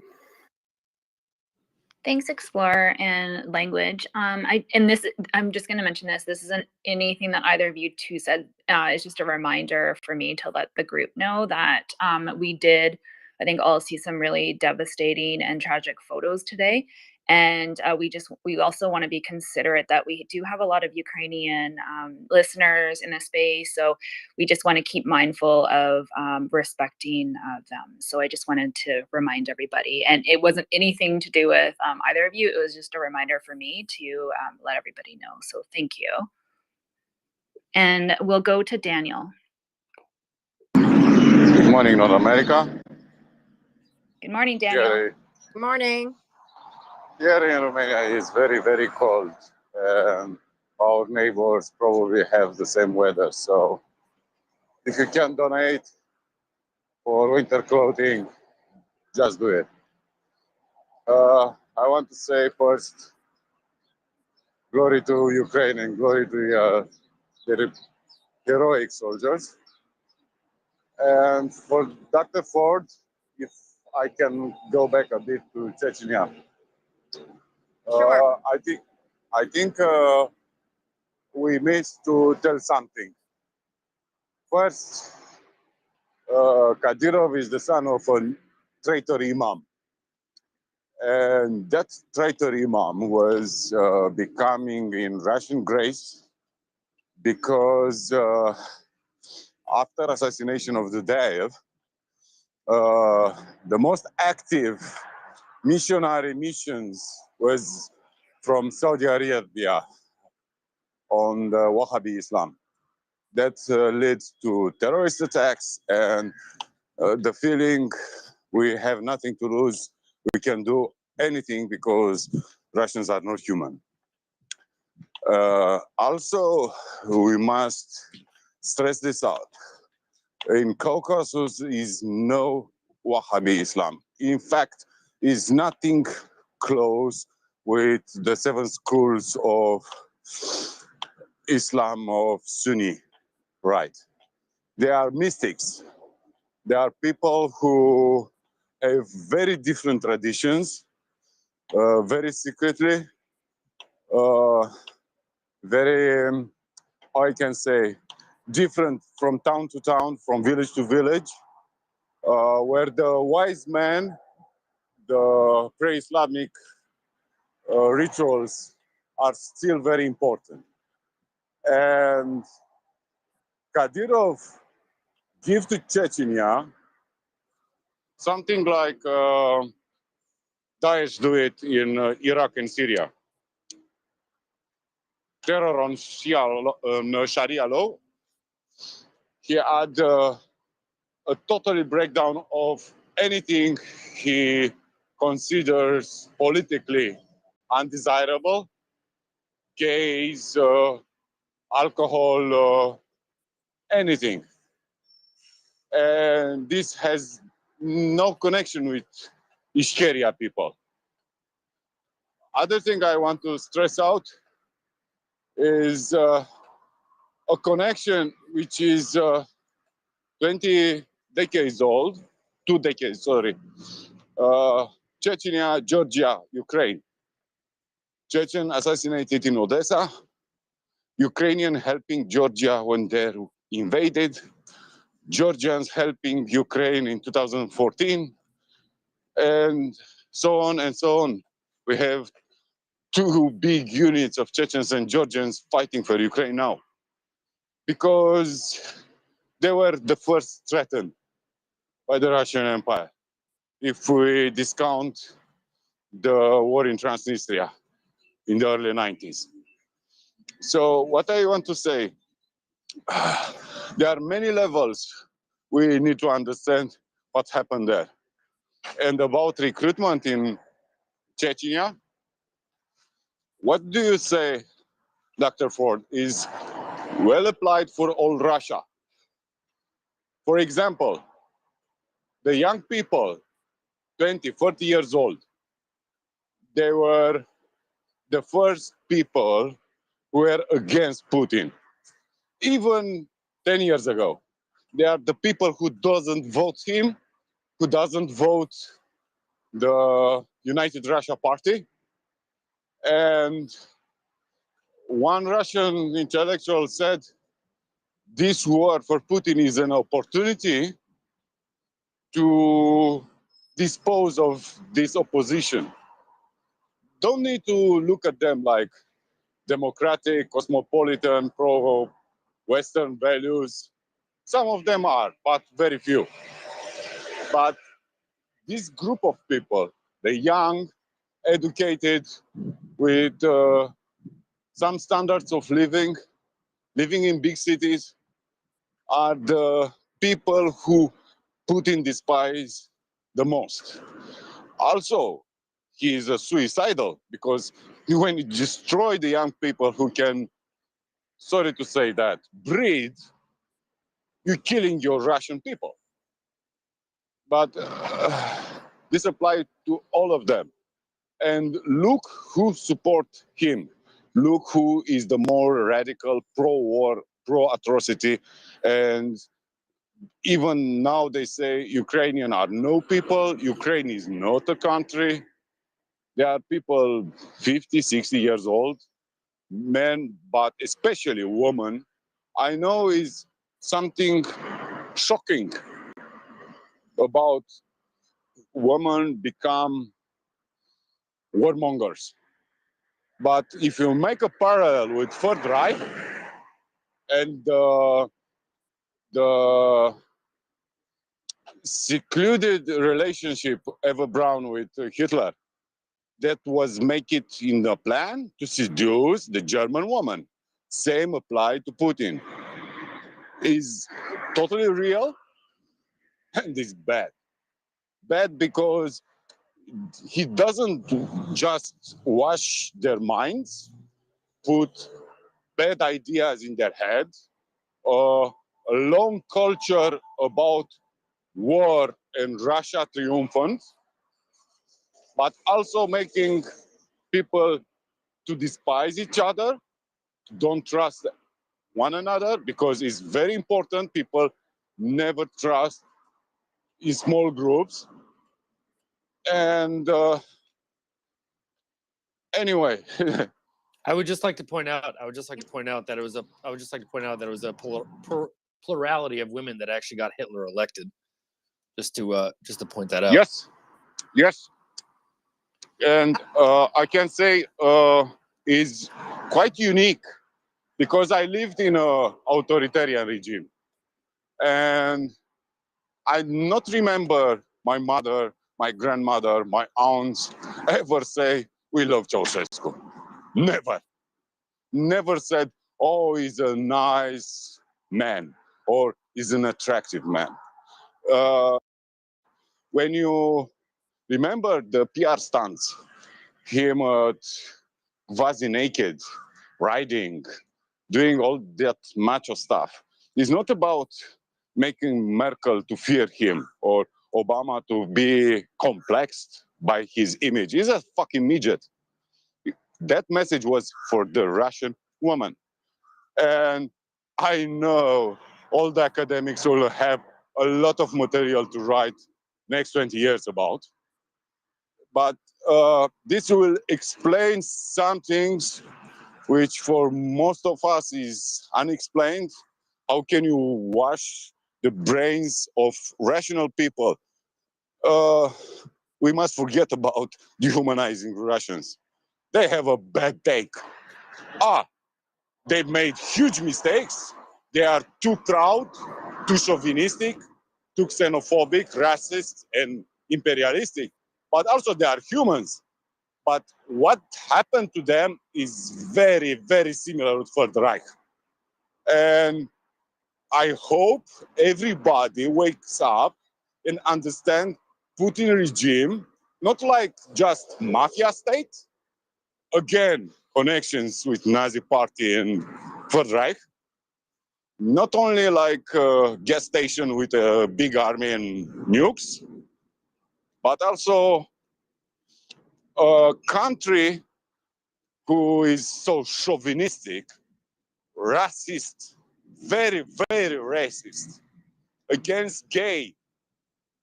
God, Right. how many parallels are there? I'm sorry, I hate to cut Right. you off, but I will have to head out in a not too distant Okay. future. Thanks, language. All agree.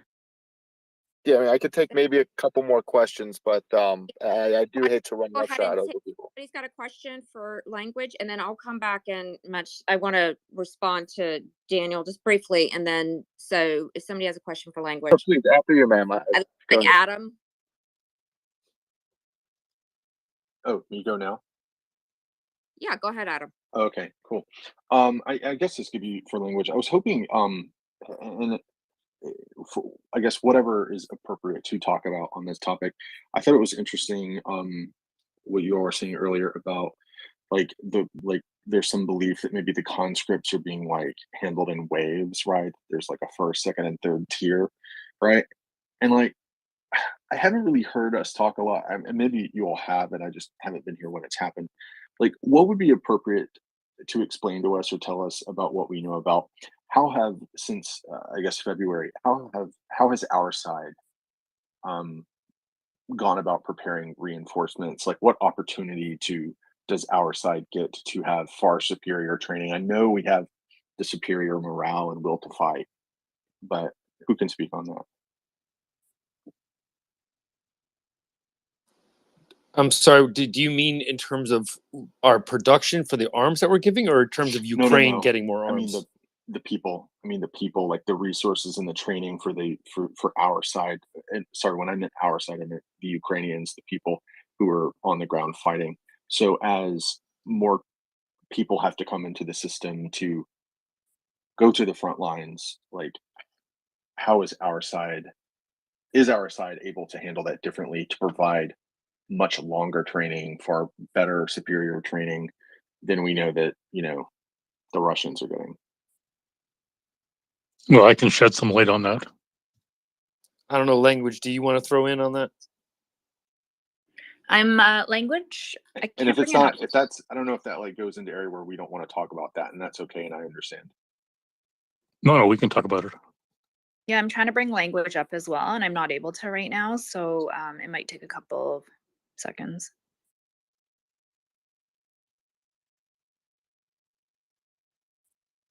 Hey, Dr. Ford, I just wanted to say really quick, sorry for the interruption. There's a lag between me and you because I'm using a headset, so there's a little bit of a delay there. Sorry about that. No worries. Okay, we have language back up. My apologies. I think some glitches on my end. I think I caught the question regarding mobilization and training for the Ukrainian side. It's been ongoing for several months now. In broad terms, it has definitively shifted from the Russians are going to be in Kiev in 3 days, here's a gun, good luck, to if you'd like additional training, go here. If now that you've received additional training, you'd like to join, more experienced units, go here, so on and so forth. Mobilization was done in a proper way, so much so that I want to say Zelensky has basically stated there's no need for additional mobilization or calling up of troops because they have a more than sufficient number at this point. It also helps tremendously, domestically. It also helps that they're not shutting out half of their population who wants to help in any way they can. There's a considerably, I would say, one of the I hesitate to call it silver lining, but there's a lot more gender integration now in the Ukrainian military than there was even just a couple of years ago when they were making women march in high heels. So there's a lot of actual very intelligent, very capable decisions being made now, which I think is night and day compared to the Russians. Oh, well, we can't take you because XYZ, but oh, we don't care that you're 55 years old and you have diabetes. Here's a rifle. Good luck. Don't worry about taking your diabetes medication. You won't be around long enough to need it, et cetera, et cetera. Yeah, I think he was getting at some of the training capability too. Is that correct to the listener? I apologize if I missed that. Yes. Yeah, exactly. Spot on. That's what I was hoping to hear about. Yeah. Okay. Well, I can kick in with a little bit of a Canadian perspective on that. I don't know if you've followed it extensively or not, but presently there's a massive training mission underway on Salisbury Plain in England, and there's a very large contingent of Royal Marines and British Army officers and personnel all engaged in training Ukrainians who are being shipped in from Ukraine, put through an intensive training process, including mechanized armor, the full gamut of infantry training, and then recycled immediately back to Ukraine. Now, that effort, when it started about almost 3 months ago, the capacity was 10,000 soldiers passing through the system every 3 months. And now the first two batches, my information is the first batch is clearly in and out and back in Ukraine, and the second batch is almost complete as well.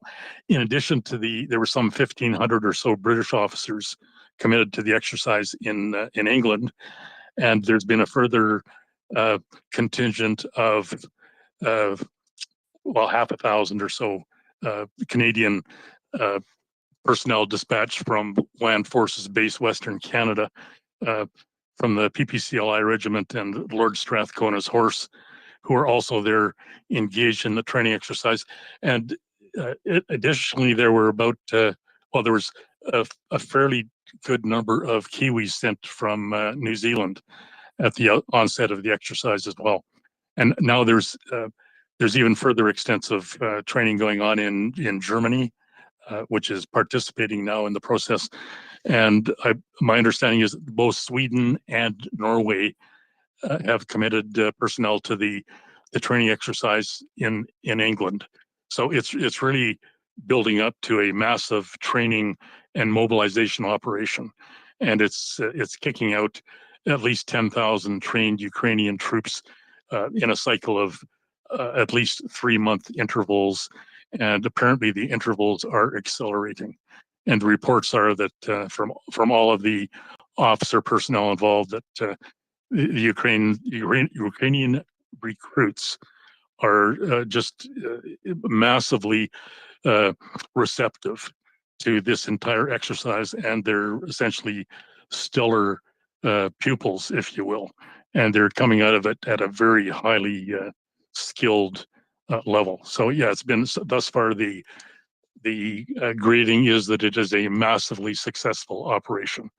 So the longer Russia prolongs this affair, the greater will be the push in that regard, and the more certainly British Commonwealth forces will be kicked in, and more U.S. forces are getting into the game as well now. So it's a massive cooperative exercise. In short, the band is getting back together. So that's particularly bad news for Putin. Thanks. Tick tock, tick tock, tick tock.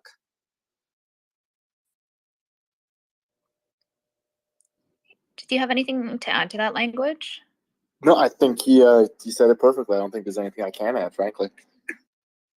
Okay, great. I know it's already 9:05, Pacific time, so it might be time for you to go, but I just wanted to check that with you first. Yeah, I mean, I think I have a couple DMs. I don't know if you guys have any DMs I can rattle through real quick. Yeah, I do have a DM actually. I just wanted to just check in with Colby to see if he wanted to respond to that, or are you good for right now? I was just going to add that Ukrainian forces have been receiving training in numerous different countries. Some soldiers have been sent to the United States to receive training there. Obviously, Leonard discussed the very large ongoing training program in the United Kingdom, but I think there were reports that Ukrainian forces were also being trained in Poland and other locales. So all of NATO really is involved, I would say, or much of NATO is involved in training Ukrainian forces in one way or another right now. Okay, great. Thank you, Colby, and welcome to the space again. So I have a question here from Phil, and this is for you, Language. So he's wondering what air defenses, what air defense really, let me read this. Okay, what are the air defense really doing during the Ukrainian advances on the Russian side? Great question. A lot of them are lying in pieces over since the last 2 weeks when they've been shelled very heavily.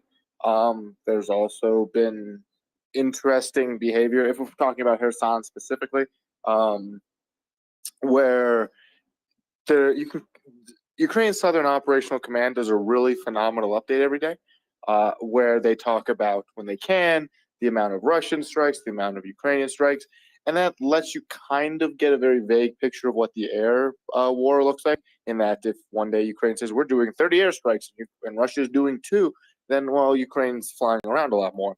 That's gone back and forth, although right now it does seem to have broadly stabilized, in that Ukraine is carrying out more airstrikes than Russian forces are, or roughly an equivalent amount. It was in Russia's favor for a bit of time.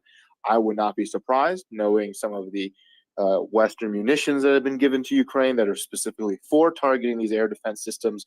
If they weren't saturated and hit with that beforehand, I doubt the Ukrainians would have wanted to allow Russian forces, specifically planes and aircraft, to operate over their tank columns, because that's usually a bad time.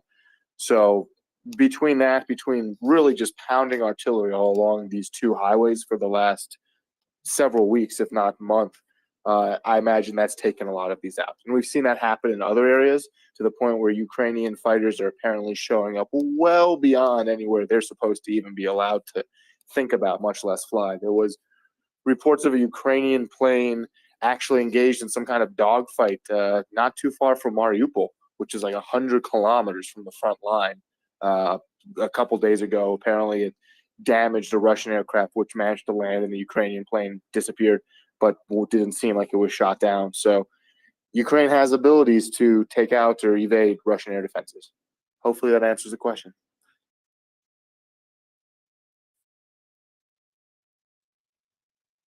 Yes, it does. Thanks. And I see that Dr. Paul has his hand up, so welcome to the space tonight. Hey, Language, I do my best not to ask you a question every night, but just for perspective, I'm traveling, and how important your reports are. I was listening to them on the long Uber drive to a hotel in New Jersey. So real quick, you gave a good data point tonight on the number of fire missions Ukraine fired. What's the volume of a fire mission? What's the definition of a fire mission, to your knowledge, and how should I quantify that? I think Constantine can answer that better than I can. Given some of the range of numbers, I wouldn't be surprised if it could be anything from fire one shell at this area, to fire multiple, to fire a whole bunch of rocket artillery.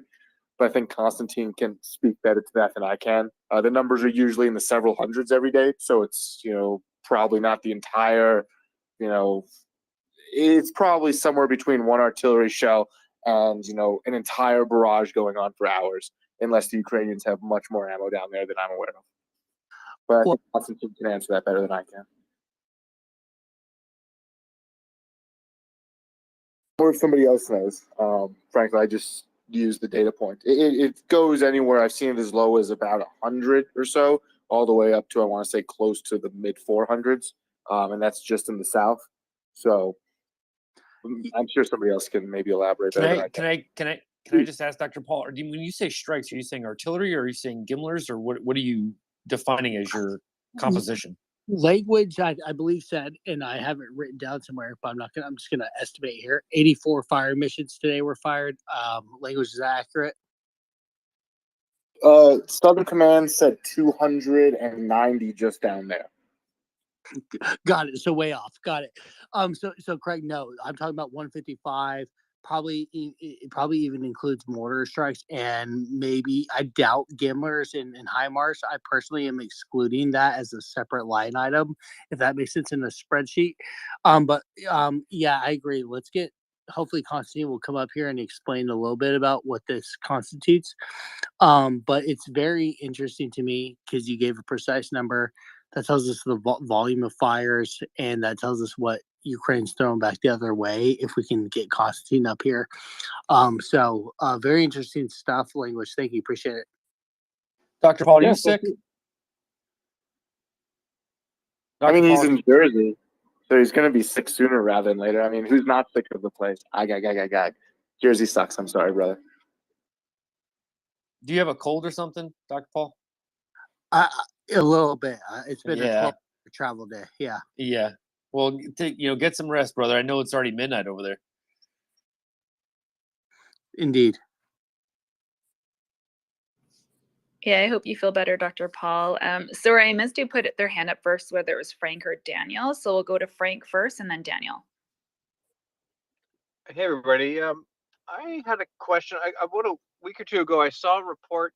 I think it was from the British Defense Department, but it could have been just somebody, an intellectual within the British defense establishment, that said that there was they estimated about a 30% chance of a complete Russian collapse in their military in terms of their offensive by the end of the year. I wonder if anybody else heard that too, or if there's been any more sort of info around that. It's difficult to quantify what a total collapse means. If that just means that they'll be unable to go on combat operations, or does it mean they'll be unable to do effective combat operations? Because you could argue we're already there. Does it mean that their rising and glorious Bolshevik revolution? I would think more just a forced retreat along the lines of what we're seeing in the east and the south right now. But hastened.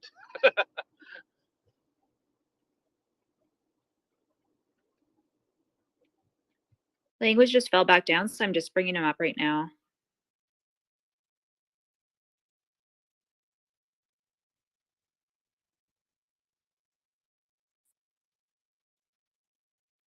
Into the future, that deep crystal ball says maybe they will likely be unable at this current pace and with the losses they're taking every day, which frankly today was low in that it was only some 370.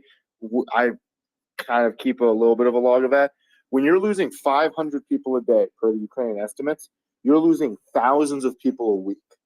And that's just not sustainable, because you're losing more than just actual soldiers. You're losing equipment. You're losing the ability to have officers that actually know kind of what the hell they're doing.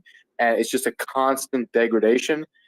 Add into that winter, add into that probably really impressive economic troubles back home, morale reaching all-time lows.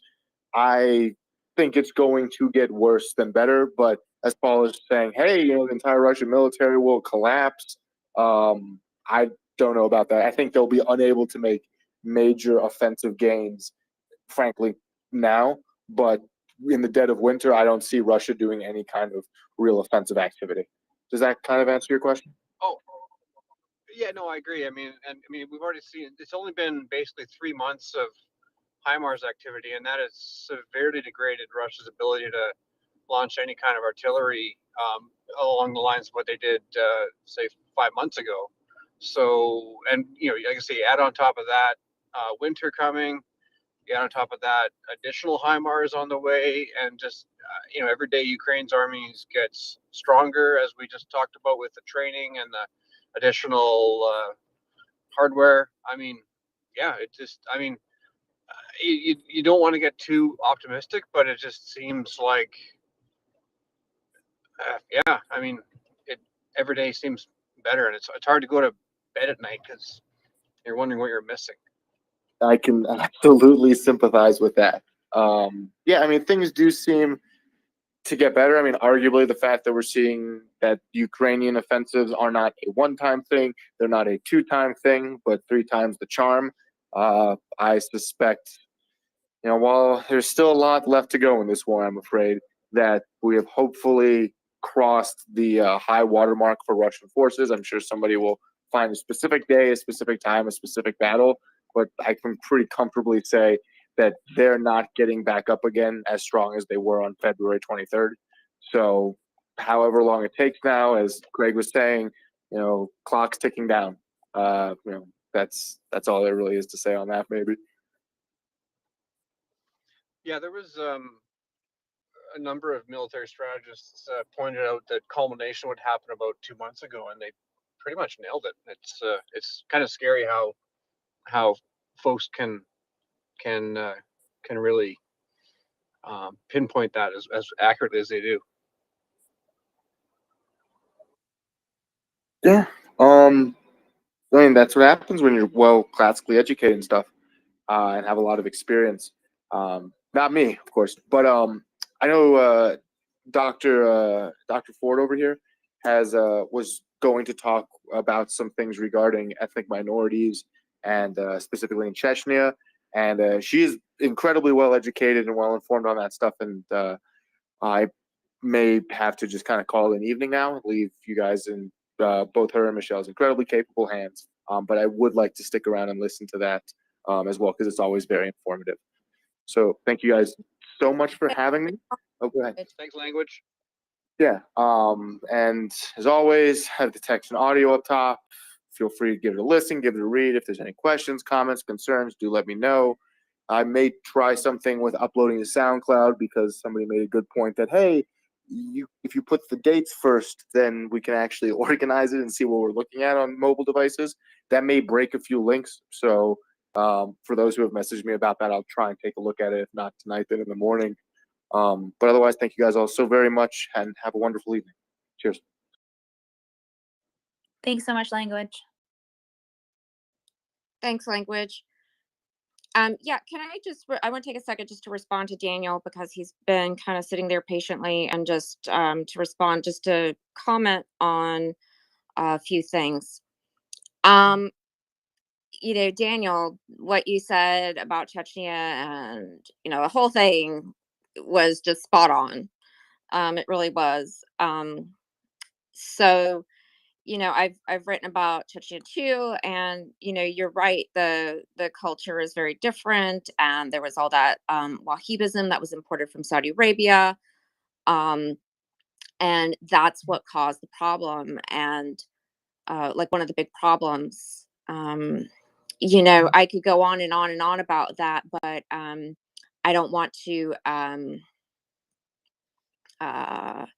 spend an inordinate amount of time on just that. But you're spot on pretty much everything you said. Now I'm starting to forget exactly what you said, but the thing that really stuck out with me was the Wahhabism, and the import from Saudi Arabia, and how the culture is different, right? And you're right, the Chechens, they're Sufis, right, like you said, and they when they adopted Islam, they didn't adopt not Wahhabism, but they didn't adopt Sharia. They came up with they had their own already form of customary laws, Adat, and they still largely follow Adat. And so yeah, it's not the same as Sharia, and has different ideas and all of that. And they are a bit more liberal traditionally than definitely than typical Wahhab, definitely more so than Wahhabists. And Adat is a bit more lax than Sharia is on many things. But anyway, so I will just step aside, and whoever is going to go next. it's you, Daniel. Thank you, Dr. Ford. What I add my comment about Ishkeria and all Northern Caucasus and Southern Caucasus is maybe because there we have the first accounted and recorded about massacres and genocide against entire people in that area. Are probably the most oppressed people in Russian Empire any name has ever given. Also, they are very receptive. What does it mean? Freedom? And that's why, like Georgians, they go in Ukraine to help them. And that's why they were in Syria also. People forget. A lot of Chechens, a lot of Dagestani were in Syria, also Georgians. Yeah. Yes. Yeah. And there recently, what is it? Mohammed al-Shashini, who was in charge of a group there. I'm so tired. I'm forgetting the name of his his little outfit, but he was killed recently. Gosh, when was this? Was it in December or something like that? But anyway, yeah, he was one of the Chechens who was fighting in Syria as well. You know, so yeah, you know, a lot of people don't realize the extent to which Chechens have involved themselves for liberation movements, right? And one of the things that's really interesting when you talk to or you hear from the Chechen battalions, and when they're asked why they're fighting in Ukraine, they always are sure to give the Ukrainians where credit is due on the fact that, you know, in both Chechen wars, Ukrainians also came and served on the side of Chechnya, you know, and so they point And that in Georgia. out. Right. And yep. And in Georgia too, you know, and so they point that out that, you know, that we're all brothers and sisters, you know, of the same oppressive regime. And that, you know, that's why Ukrainians came to help them during the wars. And, you know, Chechens helped the Ukrainians during the Holodomor. You know, they have just, it's ingrained in their culture and in their beliefs. And just like it is with the Cossacks, right? The Ukrainians, to be freedom loving people. And so this is it's been something that Putin has been curating for a long time, is this attitude that, you know, all Chechens are terrorists, all Chechens are monsters. And that serves a purpose for him. And that's important to keep in mind. And so this is why sometimes it upsets me when I see people make these generalized comments about Chechens, because even if they're supporting Ukraine, they are doing Putin's dirty work, you know, because Putin wants to curate that image of Chechens, he refers to the Chechens that are fighting on the side of Ukraine also as terrorists. And he wants that perception because he knows that Ichikeria is going to come back, you know, and is going to rise again and try to bid for its independence. And, you know, the last two times the West was kind of about this, and especially now, given the situation with Ukraine and how the West has helped Ukraine, he doesn't want anybody in the West to think of Chechens as human beings, because if you have that perception of them, then you're more likely to help them. He wants to curate that image of the terrorist, of the monster, and all of that, and not highlight the realities of the Chechen people. We can hit the can a bit downhill about this. First, when Dudayev asked for help, didn't ask help from Iran, didn't ask help from I don't know, Turkmenistan. He asked help from United States. Yes. And United States looked other way. Yes. Yes. And don't forget another thing. In 1999 and 2000, when Putin tried to seduce America, he sent his greetings and he want to keep a good relation, and he declares he assessed the war on terror. That's why George W. Bush Jr. gave free hand to quash the Chechens. And that's why the stamp of terrorists for Chechens remained. That's why Putin can crush them.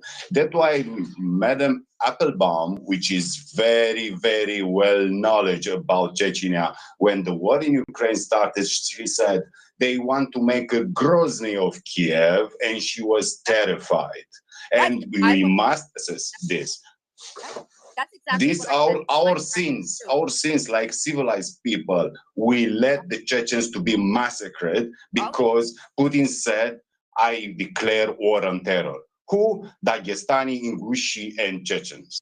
Right. No, you're absolutely right. And when that's the first thing when the war, before it even actually officially happened and Russia invaded, I didn't want to talk about it publicly too much but I was talking to people like, Paul Musgrave and, James Palmer and other people, and telling them, if they invade, I know the Ukrainians are going to fight back like the Chechens did.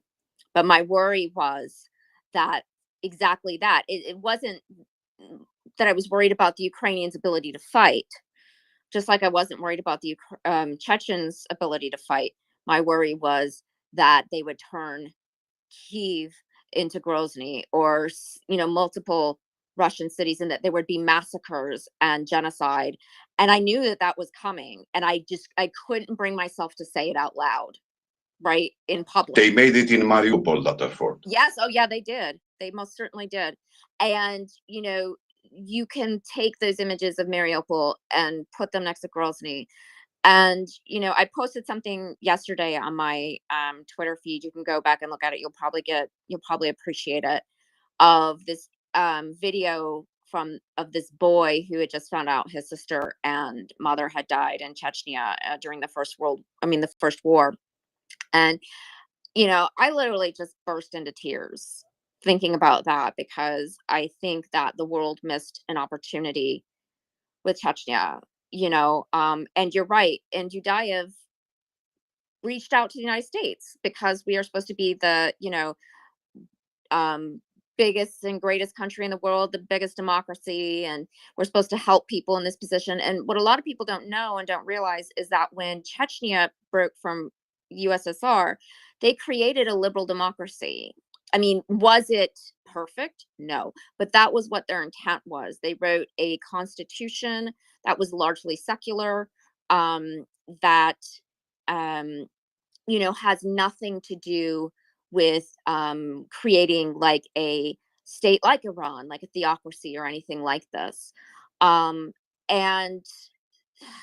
so that's, for me, what is so heartbreaking about all of this, is that there's this perception out there, again, like you mentioned, that in 2000 he was successfully able to, after 9/11, he was the first person to call George W. Bush and say, "Oh, I'm so sorry, but now you finally understand and are experiencing what we've been fighting all along here in Russia with the Chechens."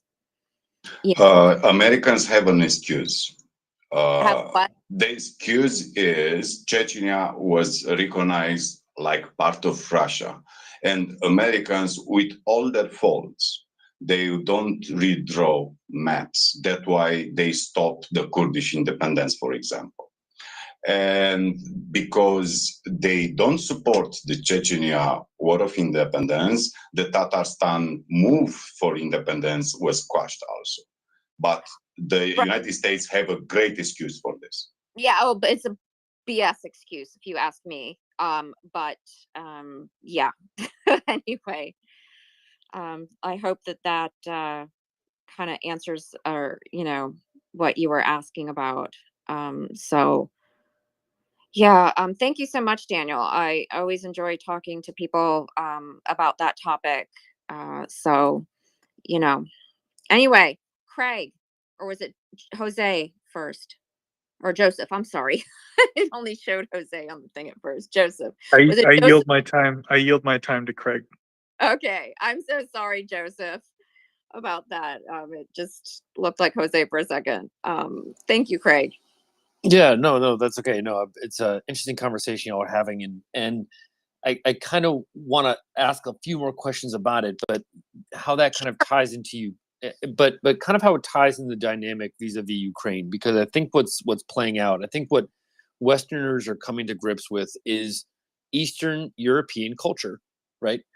We have had in our experience in the United States, we have had experience with nation states in war, Germany, Japan, Spain, all these different types of things, right? It's only until recently we have gotten, I should say, this far, right, in terms of our reach, right? We're quite literally on the other side of the globe now, if you live in Kansas City or Chicago. And some of these regions are things that we haven't experienced before. And granted, there was the Cold War, so I guess our governmental level had experience in Eastern Europe, but I guess as a populace, as a people, right, we're just getting to know this culture and process these things because we don't have a lot of experience with it. And so what I believe happened in Chechnya was, and don't interrupt me because I'm probably gonna get this a little screwy, but I think it was one tribe took the payoff from Russia and turned on the other group, right? And if is that basically correct in the simplest of terms? Yes. So the Kadyrovs, Okay. right? So their clan, initially they were on the side of the, dissidents, the, people seeking independence. And Putin was looking for somebody to become president of Chechnya. And, he basically bought off Kadyrov's dad. There you go. So it was, but what I find to be vis-a-vis Ukraine is that this is the same trick they tried to pull in Ukraine by dividing populations, right? And I think it goes towards the heart of the mess that we're here. I mean, we're all together in this space right now, because one, we believe in a Ukrainian victory, but because of what Russia did. I mean, let's be frank. None of us wished we had ever met each other, right? But we're here because of something Russia did, and that came from a root cause of how they make decisions of trying to divide populations. One, through the Chechens by buying off one, right, turning them into whores, so to speak. In Georgia, by doing, not going to get too far into Georgia because that for some people it's a pretty sore spot, especially for our Georgian Legion friends. So I'll leave that there. But what they tried to do in Ukraine was 8 years of hard propaganda of, if you're Russian, if you speak Russian, you're Russian, right? Konstantin's a great example of this, and he hit the nail right on the head because he's a Russian-speaking Ukrainian who lived in Kharkiv. And the moment that trick didn't work, the moment neighbor did not turn on neighbor, was when this whole thing fell apart. That is the only reason we're here, is because that gag, that same thing they've tried to pull for so many centuries, didn't work this time, right? It didn't work this time. And you're seeing the results of that not paying off. And I can't emphasize enough that when we're talking about Chechnya, we're talking about how Russia employs its statecraft, right? And when they failed to have the Ukrainian neighbors beat up Russian kids, right? Because what they wanted was kids who spoke Ukrainian to start having fights with kids who speak Russian. Then the parents get involved, and then society starts to divide itself, right? You see that in the United States by some people trying to kind of weave these sows of division because it's a grift, right? Whether you're on the left or on the right, they're both trying to grift you, right? To some extent. What the Russians tried to do was that con didn't work, right? That con didn't work. That division at the bottom level of society of school kids, fathers versus fathers, et cetera, et cetera. Unbelievable amounts of propaganda, military activity, and the Ukrainians still didn't break, right? If that's not a nation, forget about battlefields, forget about all the rest of these things. But if that's not a nation, I don't know what is. Because usually sorry, go ahead. I'm sorry, I didn't mean to monologue there, but I just want to emphasize how this relates to Ukraine, how I'm seeing No, it at no, least. yes, exactly. And you can compare both of those, the wars and how they play everything, down to, yes, the politics. Russia had been trying to buy out the politicians in Chechnya for a long time, but bringing it back to Ukraine, that the Russians, for years before this, though, even were somewhat successful in getting Russian Did we talking drop?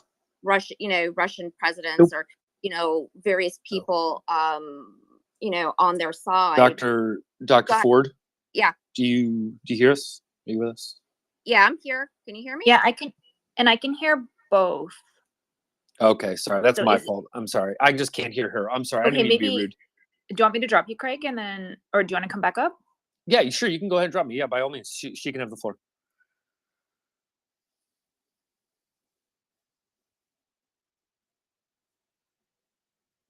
Go ahead, Dr. Ford. We'll get Craig back up. He's just having some audio Okay. issues here. All right. Great. All right. I'm here. All right. So the Russians had been, interfering in Ukrainian politics since Ukraine separated from Ukraine. And this is one reason why, there is so much corruption, and there is, there was, I know Zelensky was working on that, not perfect, but, you know, there's been a lot of corruptions, in a lot of corruption and interference from Russia, in their politics, trying to influence the direction of things like such as, whether or not Ukraine might join NATO or what have you. And, that's been going on since, 1991. You go through these cycles of pro-Ukrainian presidents, then they have a pro-Russian president, and then yada, yada, yada. And ultimately, when, and the Ukrainian people were trying to wrestle from all of this, and when you had that vote, whether or not they wanted to move towards the EU or not, and Yanukovych, basically essentially took their agency away. This is why Maidan ended up happening, so that they could return their agency.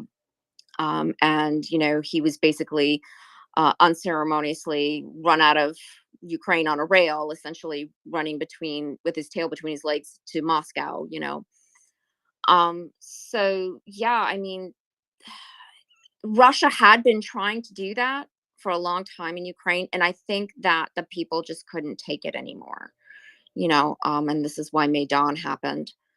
And post Maidan, if you look at the sociological sort of surveys of the people, obviously immediately thereafter the invasion, the initial invasion occurred in February of 2014. And, Ukrainians really, the ones that might have been kind of pro-Russia before, once Russia crossed that red line for them of stepping a toe in their country, many of them changed their attitudes about that. And Ukrainians started to really reevaluate who they were, and that they needed to be, together on this. And sorry, something just popped into my head. I just have to say something because Sure. you really touched on something, because I really felt like Putin was willing to wait. I Yes. think just kind of just hear me out on this. I understand there's Crimea, right? But just hear me out on this, right? Crimea was a land grab, yes, but there's an ancillary political effect that it humiliates the governing body, right? It humiliates your governing elite, and it kind of makes them look impotent and weak. And the trigger point, I believe, for the Ukrainians, for the Russians, was when Zelensky got elected. That was it for him, because he realized that you're probably going to get 8 years of Zelensky, right? And then his technocratic, ministerial, Western style of governance would have come into effect. Yes, corruption would have still existed. We all understand that, right? But the fundamental processes of the goals of the government would have, exactly to your point, would have reflected finally the agency of what the Ukrainians did. But Russia tried to speed that clock up, right? Because it was trying to accelerate the clock and try to get that destabilization to where you could turn Ukraine into something like Belarus, right? Where you'd see Russian tanks on the western border of Poland, like you see them now in Belarus, right? That was the ultimate goal, right? And to humiliate it, right? Annex it probably, but still have something of a rump state there. And you said something so crystal clear. It's amazing to me that when you look back at this, you'll see that that Russia put a clock to this, and when Zelensky got elected, that broke the clock. And so Russia was just like, that's it, we got to go because there's no other option now. We can't do any more of this because he actually won, right? So sorry, I just wanted to add a point on there. You touched on something. I just kind of wanted to spit it out, but Konstantine's here, so I'm sure he's a little bit more informed. Yeah, I'd love to hear from Constantine too. I just want to say briefly, thanks for pointing that out. And I really think that the agency, that was just the point where Ukrainians just couldn't take it anymore. And I definitely think that Putin had intended on salami slicing Ukraine from the beginning, which is why I was so upset about. He underestimated the humiliation he was putting these people through by militarily occupying his country. And when people are humiliated like that, they don't tend to respond well, right? They don't tend to ask for more. It was more humiliating, I think, than really anything. But that's just my gut. But anyway. Right. I agree. Constantine, would you like to just make a comment about that quickly? And then we'll go to Daniel and Leonard. So just to quickly add, I heard something interesting, and I thought I would join it. And I'm sorry. Hold on just a second, Luca. Or Leonard. I think you might have been before Leonard. So Daniel, Luca, Leonard. Go ahead. Yeah, Luca was before me. Thanks. Okay. I'm so sorry about that. Go ahead. So I wanted to jump in relationship. There was like the support inside Ukraine for general Western going into the Europe and general away from Russia. I haven't an infographics was released today related to the support of joining NATO, for example. And in 2013, support for joining NATO was 18% only. Then Russian invasion happened in 2014, and support for joining NATO jumped to 47%, 47.8%. And it stayed around 47.8% up to 2021. It was still less than 50%.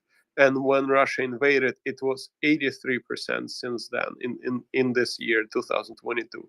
So it's such a lie, that Ukraine wanted to, join NATO, or that was the reason for Russia for invasion. It just mind-boggling. It holds no real arguments.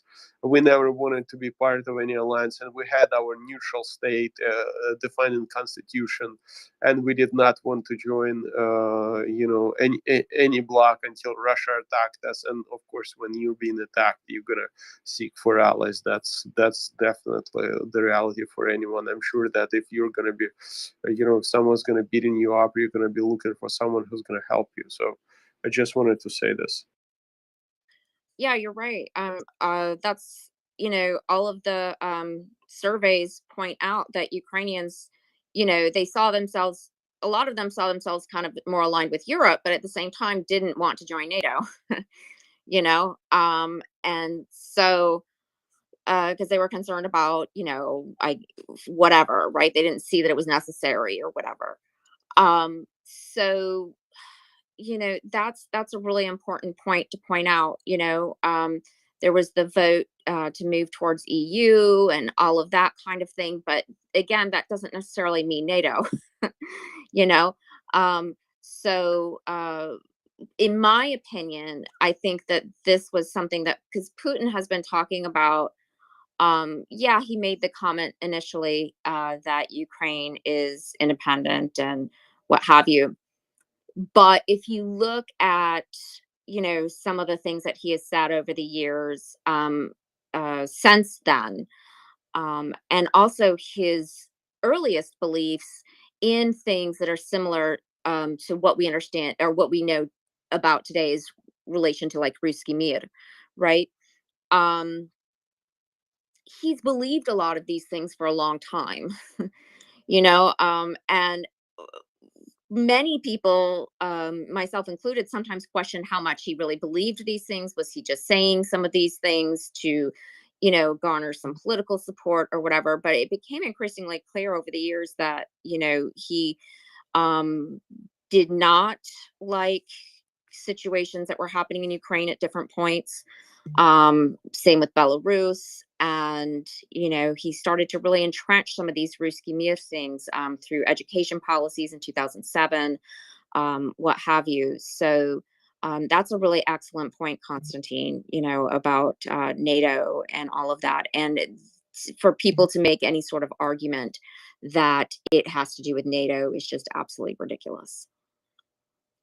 But I think it's also fair to say that Ukraine was, at least in my understanding, and I'm glad Konstantin's here, because it was at least my understanding that the business side of Ukraine was trying to kind of break loose from this grip that Russia held vis-a-vis its oligarchs and corruption, and trying to look further west for its economic future, right? And there's obviously, you have the average person, right, going about their job, and then you have all the way up to the president. But it's that middle group of business leaders, politicians to some extent, that were trying to kind of drag the country westward. Maybe not militarily, but at least economically. Is that fair to say? Yeah, that's definitely the reality that we had. Ukraine, that we were getting integrated economically with the West more and more. And specifically, IT was playing a large part of it, because we were getting so many contracts from IT contracts from outside of Ukraine, and we had people coming in like business trips in Kiev, in Kharkiv. The hotel business was booming because we had lots of people coming in just to do the negotiations and business trips. We had people started traveling in Europe a lot because the economic boom was there. Well, it was not like complete boom, but it was people were living good, and they could afford to travel to Europe instead of going to Russia. And we were going, you could fly from Kharkiv for $20-$30 to Vienna, Austria, and back. And it was like, the integration was getting more and more, was expanding more and more. So it was quite, we were definitely drifting away from Russia. I think that was for them much more problem than they were Putin realized that he's losing this grip on the neck of Ukrainian economy and Ukrainian self-consciousness, because we had this layer of people who were still very much aligned with Soviet Union, and each day there were less and less of them, because like they would travel to Poland, to Czechia, to the Czech Republic, to Austria, Italy for cheap, and so what the world looks like. And less of them wanted to be part of the Soviet Union legacy of lies and suffering. So he just 10 years without him invading Ukraine, it would be like complete and utter disconnect with Russia, because no one wanted to do anything with Russia anymore. It just it made no sense. They're a bully, and we did not want to work with them. That was the reason. And if that happened after 10 years, he would never have even a chance to do some fake referenda. If right now he could find some old Soviet babushka that vote for him and come for to his fake referenda, but right now it's not even that. It's sorry, in 10 years he would not even have single babushka that would do this, and that would be, not doable for him anymore. Absolutely. I think you hit on an important point. I think that time was of the essence.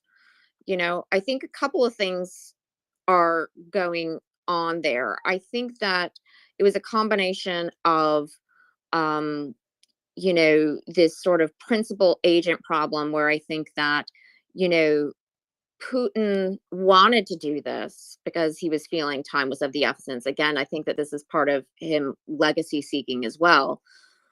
And he, got bad information from people who were yes men. Shogu is a famous yes man in Russia. He's served, all 22 years, or what is it now, 21 years of, since the fall of the Soviet Union, as well, under the Soviet Union too.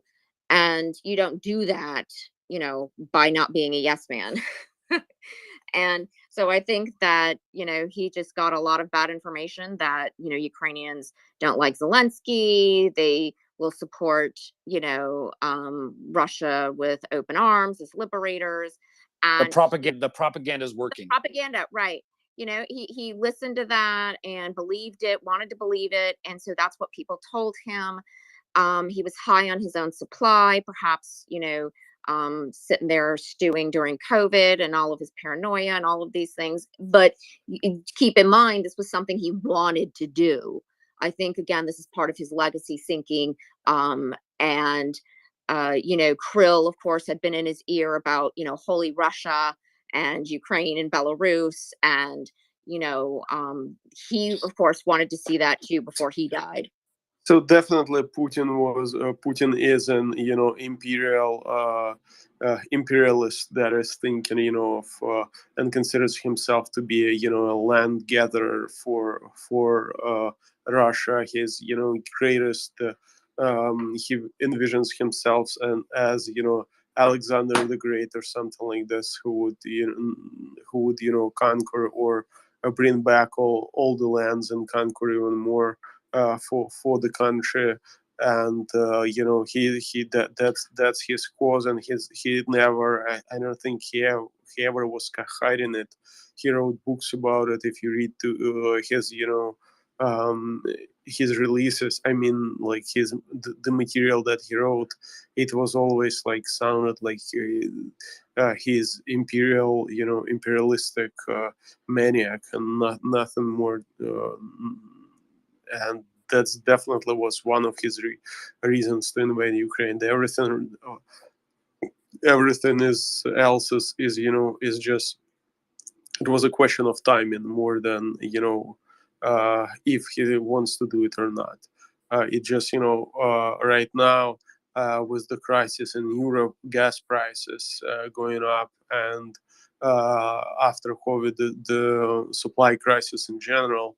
I think he just decided, okay, and Zelensky had his ratings at the bottom at that time, and yeah, no one actually believed in Zelensky, and to be honest, well, that would be probably another topic of discussion. But he saw him as completely weak leader that is weak on the international arena, on internal arena as well.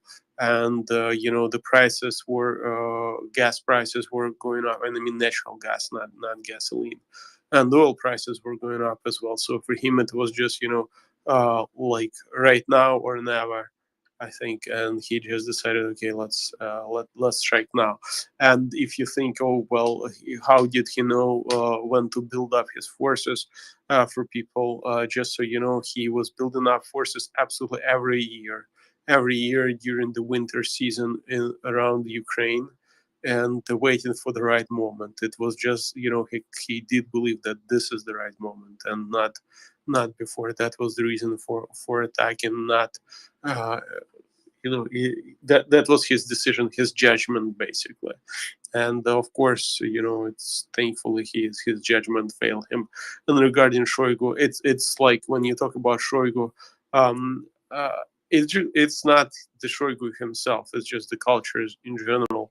in Ukraine we face a lot of problems like that as well. It's not like we're immune to that. There are problems like this, I moved to the United States 3 years ago, and I see problems like that still here as well. It's just the scale of them. But in Russia, it's absolute. The scale is enormous. If you work on the government company, not even government usually, you have to say yes to your boss. You cannot say, if the boss wants something, you cannot tell him, okay, hell with it. I'm not gonna do this because this is just it's gonna ruin the company. So I'm gonna argue with you and present my point of view. You're gonna say, okay, let's however you say, let's try this, and I'm sure it's gonna work, Captain. And by the way, that was one of the reasons why I left my company that I used to work here in the United States, because there was a Russian who was exactly demanding me of doing that. He was just, let's do like I want to do, and not how it's needed to be done. Even though he had absolutely it's basically like Putin going into the to his military men and telling their generals, okay, I'm gonna take tactical decisions. You're useless. And it was same for me. We had a Russian manager who was from Russia, like recently from Russia, who was saying that no, we have to do like I say, and the lead engineer who was me in the project was not. He would not allow me to make these technical decisions. He was saying, okay, I was an engineer as well back then, and we're gonna do it like this. And it was like hell, and I just decided to leave. And and our customer had said the same eventually to him, like you don't know what you're doing. And right now working for the customer, 1 year later they offered me a position. So Thanks so much, Constantine. Your insights are valuable as usual, so thank you.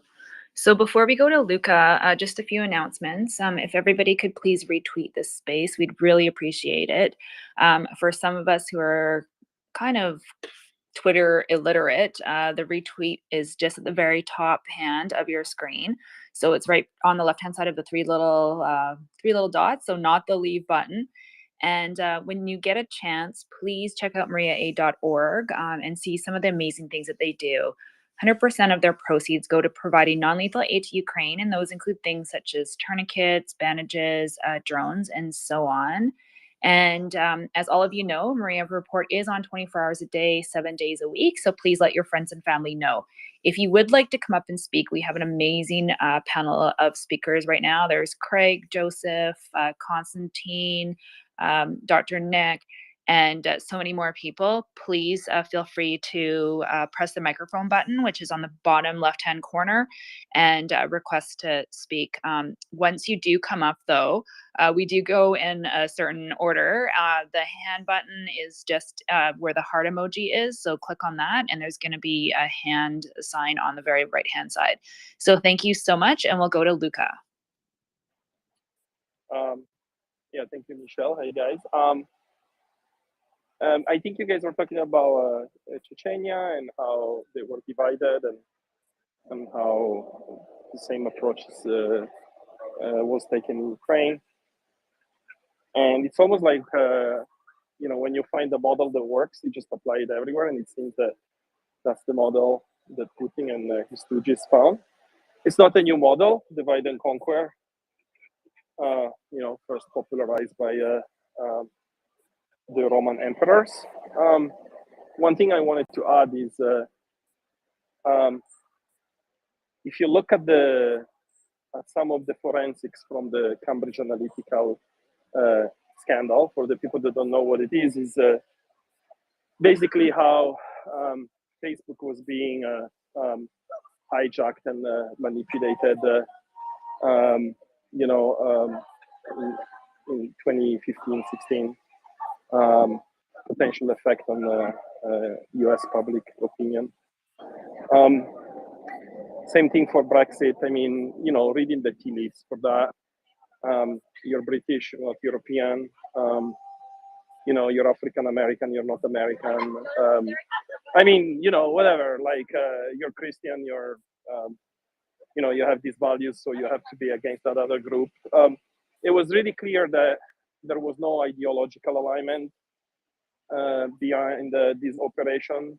They were just buying ads to promote narratives that saw divisions inside the societies. So a lot of the extremization, probably fertile grounds were already here, but they were pushed. There is data, you can find it out there, effectively by mostly Russians, but you know, Jingu will probably say the Chinese were doing the same. Information operations through online and social media. So what I'm trying to say is that this approach, I didn't realize that they were taking it in Chechnya. It's obvious that they had been doing it in Ukraine and in other places. But I think that with the advent of the social media, the long arm of the divide and conquer, you know, approach of Putin hit us, and we're still here dealing with the consequences of that, even in Western societies. That was my comment.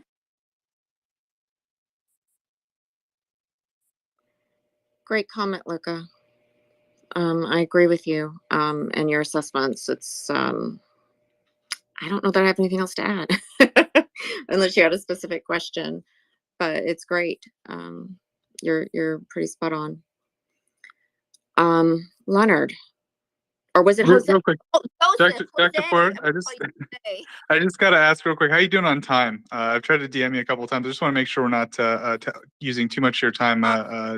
Whenever you want to call it a night, I'm happy to step up and replace you. Okay, you know what? Why don't you do that? I'll sit here as come down as speaker for a bit, and then as I'm getting ready for bed, and I will hang out for just a little bit. Okay. Okay, great. So we'll maybe down put as out. I was just gonna say we'll put out maybe one more round of questions for Dr. Ford if anyone wants to come up and ask about any of the topics she's been covering tonight, and she'll maybe get ready and so forth, and I'll maybe step up and do some co-hosting. But great. for now, okay, perfect. And for now, we'll go to Leonard. Go to you, Leonard.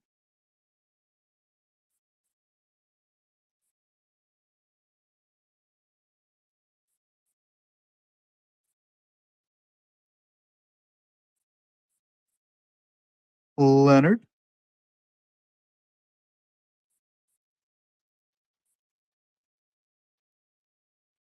Mic check. Yep, we're here, Lucas. So I think Tenny is also up. So Tenny, did you have anything you wanted to add? You can go ahead. Can you hear me okay? Yep. There, I just got okay. back up. Good point. I had some connection problems just Leonard. now. Okay, so Alright. Tenny, sorry. So we got Leonard back. Okay. All right. We got. We'll have Leonard go, and then we'll have you go. Sorry about that. Leonard, go ahead. Yeah, thanks, Joseph. I thought I was lost in space there. Nothing was working, but yeah, you can hear me now. That's excellent. I had just a quick question for if Dr. Nick is still listening, and it relates directly to the discussion that we were having on the impacts of.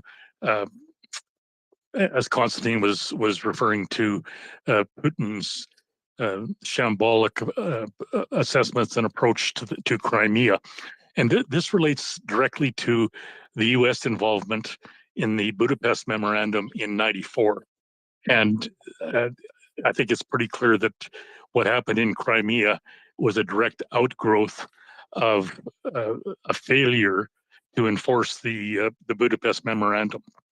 And I just wondered if Dr. Nick has had occasion to reflect at all significantly on that matter, because in the Budapest Memorandum, the U.S., Great Britain, and Russia had all committed totally to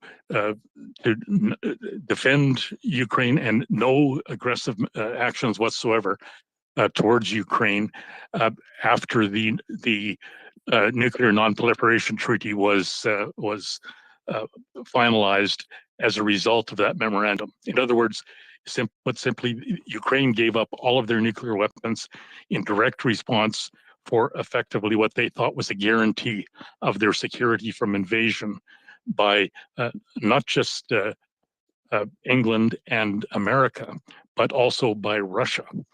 And if you fast forward to events in 2014, Crimea followed directly by the absolute breach and assault into the Donbass by Russia.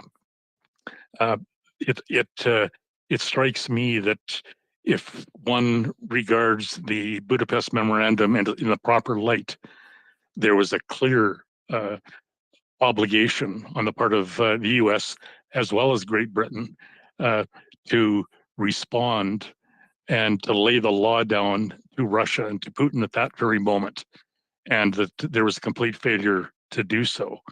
And of course, that was the Obama administration in the saddle at that moment.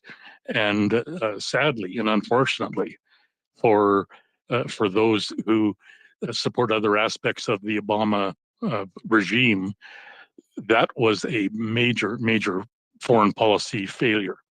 And then just to extend that one iota further, the U.S. ambassador instrumental in the execution of the Budapest Memorandum was actually Donald Blinken, the father of the current Secretary of State, Anthony Blinken. And it was specifically on deck at that moment that Ukraine wanted the word guarantee of their security and sovereignty inserted in the Budapest Memorandum.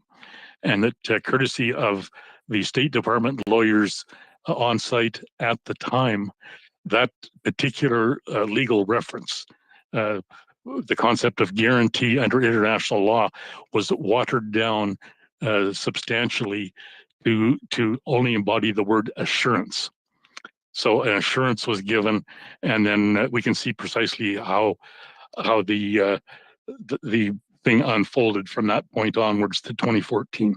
So I'm just wondering if Dr. Nick had any further thoughts on that that particular sort of ignoble moment, if you will, in the foreign policy arena.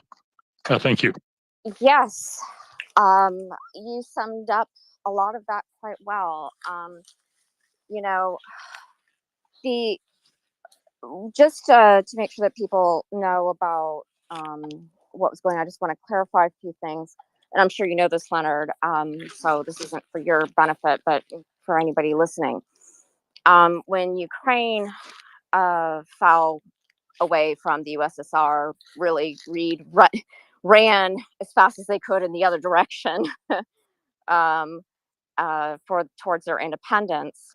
Like Kazakhstan, they had a large, weapons cache, and like Kazakhstan, being worried about what Russia was going to do, they held on to them. And of course, they were not able to deploy these weapons because the button to make any of them go splody was in Moscow, right? However, they still could have potentially, if they held on to these things, turned them into fissile material of, whatever, dirty bombs or whatever, right? And so, Ukraine wasn't in a financial position to maintain these weapons either, as they did not want them, right? And it was really interesting to me because when this happened, the Bush administration, because it was daddy, right, did not trust or believe Ukraine that they did not want them. They thought that they were going rogue. That whole chicken Kiev fiasco that occurred and everything, right? And it took some convincing on the part of Ukraine to be like, look, we really don't, this is really about security. And I think that is that misunderstanding, because everybody was buddy with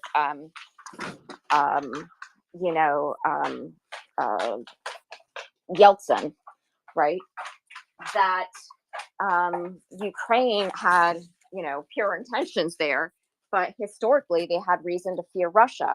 Maybe not Yeltsin, but a future Russian president would have designs on their territory, and they wanted those assurances because they're not stupid. They've lived with Russia as part of the USSR during the imperial times. They've lived under genocide. They know, what these imperial designs, they come to later, hear about all this stuff related to these various beliefs of Dugin and whatnot. Everybody knew what was going to happen at some point. It was just who would it be and when, according to the Ukrainians, and so they just wanted some kind of assurances to get rid of guarantees, yes, to ensure that Russia would not invade. And so, yes, I was livid, and many people, even some people within the Obama administration, I know that Biden was one of those people. I believe Victoria Nuland and others as well were really upset about the fact that Obama shirked the responsibility there of the Budapest Memorandum. And even though it didn't say guarantees, right, Ukraine, how do I say this nicely? It's like Ukraine still had some belief walking out of that situation that the United States and the United Kingdom would come to their aid and effectively what? They trusted. Yes.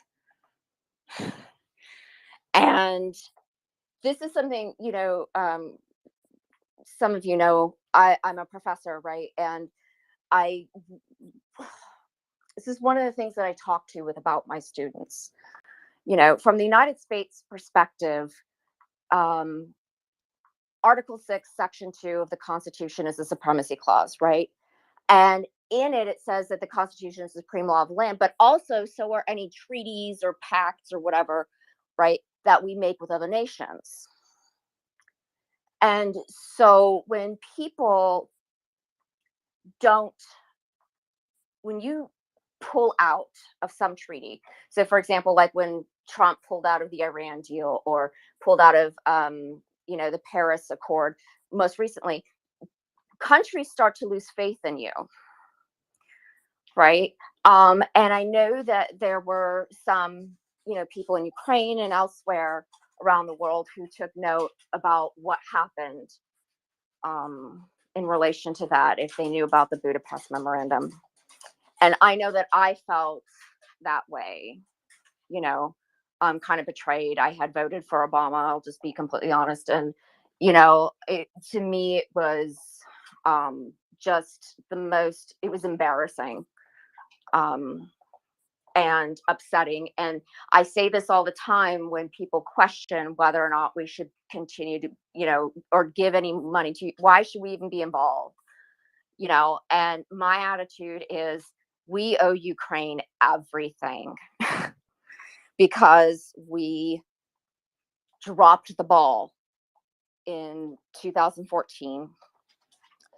And yes, at the end of the Obama's administration, he finally agreed to send some lethal aid, or whatever. And of course, then we know what happened with Trump and his perfect phone call and all that nonsense. Right. But Ukrainians have been dying, holding the line for Europe since 2014. And so many people forget that this war has been going on since that long. And that, February 24th was just a renewal of the hostilities, deepening of the hostilities into a full scale invasion. But some 15,000 Ukrainians died in those 8 years, keeping the Russian bear, okay, at the edge of Europe as much as possible. And those of us who studied the region knew he was just going to come back. And so it was extremely frustrating that happened. And so I, in a lot of ways, place the blame on the West, for allowing this to happen, for appeasing him, essentially rewarding him with, Crimea, even though we de facto don't recognize it or whatever. So what? What does he care? Putin doesn't care about that. He built his little bridge and nobody did anything. He got rid of all the, a bunch of the Tartars, arrested some of them, people left Crimea and all of that, and had this sham referendum, and like nobody really did anything. Like, what the heck? I mean, to me, it was mind-boggling that Europe just sat there and continued to, effectively act as if nothing had happened. And so, in my opinion, all of the Ukrainian dead today are on the heads of the West. And so they better be there with those weapons, they better be there. What Ukraine says, jump, we better say how high, in my opinion, because, we just dropped the ball. So anyway, thanks for your question, Leonard. I hope that answers your question. Yes, that gives an excellent overview of that picture. And I just have one short supplemental, I'm just wondering if you have read anything that Victoria Newland has commented on that particular outcome, because I'm sure she has some very pointed thoughts on the subject as well. I just haven't seen anything that she has written on that. Thank you.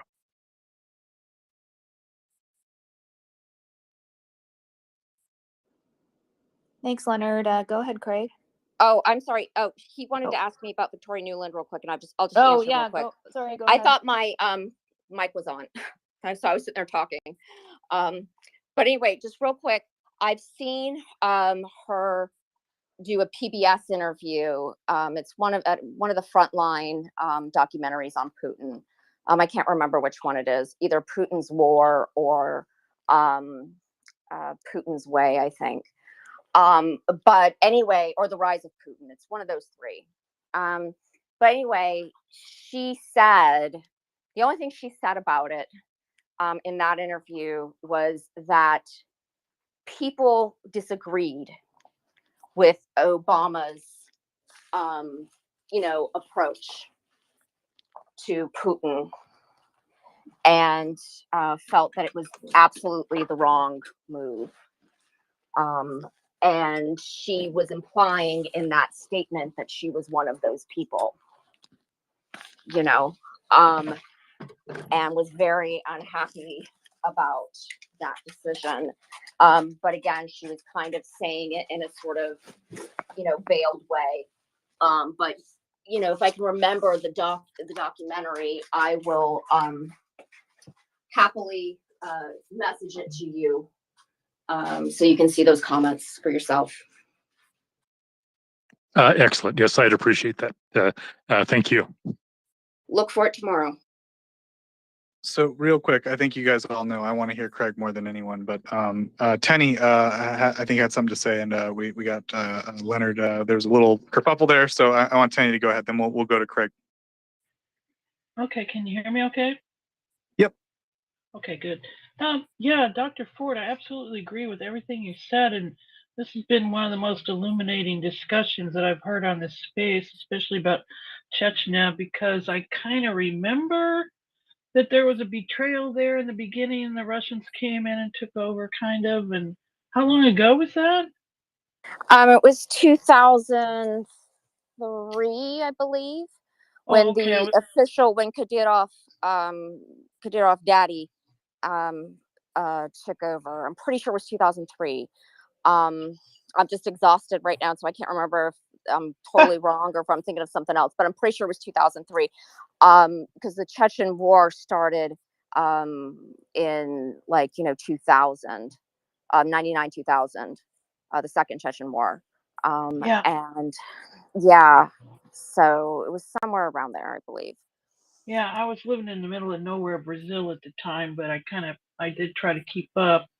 Yeah, it was really, really, really illuminating discussion, and great that you're on the space. And the language learner's gone. Just wanted to ask a question about Odessa. If somebody else can answer, if are they still being shelled as much as they were? Are they getting any relief from these advances in the southeast there, or is there somebody on the space that can Yeah. talk? So Hi. are you? Okay, go ahead. Yeah. No, I'm sorry. If you wanted to comment on that. No, go please. ahead, Craig. Go ahead. Oh. No, I was just going to say Odessa is well back from the fighting. It has gotten some cruise missiles that have hit it from time to time, maybe a drone, one or two here or there, but it is by no means come under extensive shelling at all. The nearest Russian troop, I think, is like over 150 kilometers away. Oh, okay. Yeah, okay, thanks. I'm gonna go to bed now. I've been waiting a long time, so okay. Good job, guys. Thanks so much. I think Thank you, one of Tim. I was going to just say something real quick. I think one of the first shells, correct me if I'm wrong, Craig or Constantine, that hit Odessa though was from Crimea, or from that area. Was it from the Moskva? Oh yeah, that's right. Yeah. Right. And so this is, I remember saying something at the time and making a post on my Twitter that this is exactly why Russia needs to get GTFO out of Crimea. Yeah, right. I'll just add a personal note that a friend of mine, Eddie Heron, is also a certified fraud examiner, and he went over there during the Obama administration to try to work on the corruption, and he must have been rather too good at his job because the people he was working with told him he needed to leave the country or he would be killed. And I thought, Oh well, that my. was really friendly of them to warn him. Yeah. Right. Yeah. Okay. I'll say good night. Good night. Thank you, Tanya. I just wanted to make sure we snuck you in there. I'm so sorry you had to wait so long. Thanks everyone for your patience. I know it's been kind of a crazy night for questions, but we've done our best to get through everyone. So Craig, it's been great to have you up here, buddy.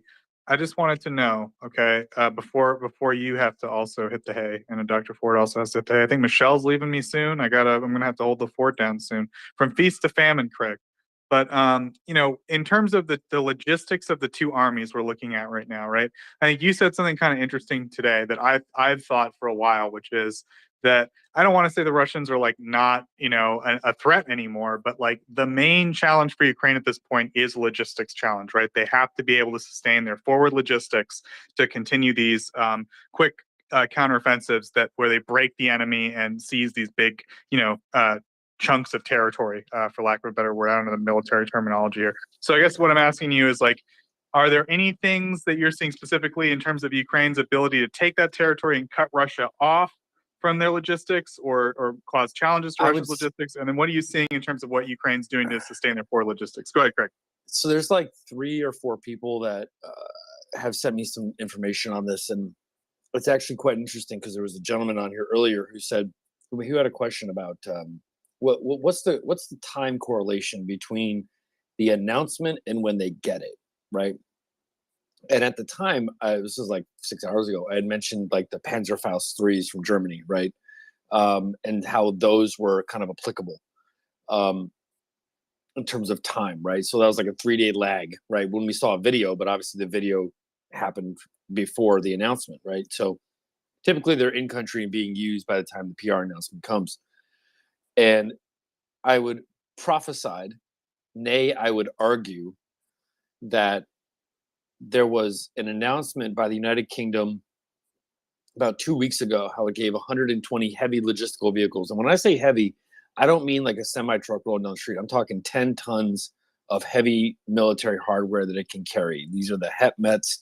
These are the Oshkosh. These are the brand of the U.S. Marine Corps, U.S. Army, and of course the British Army.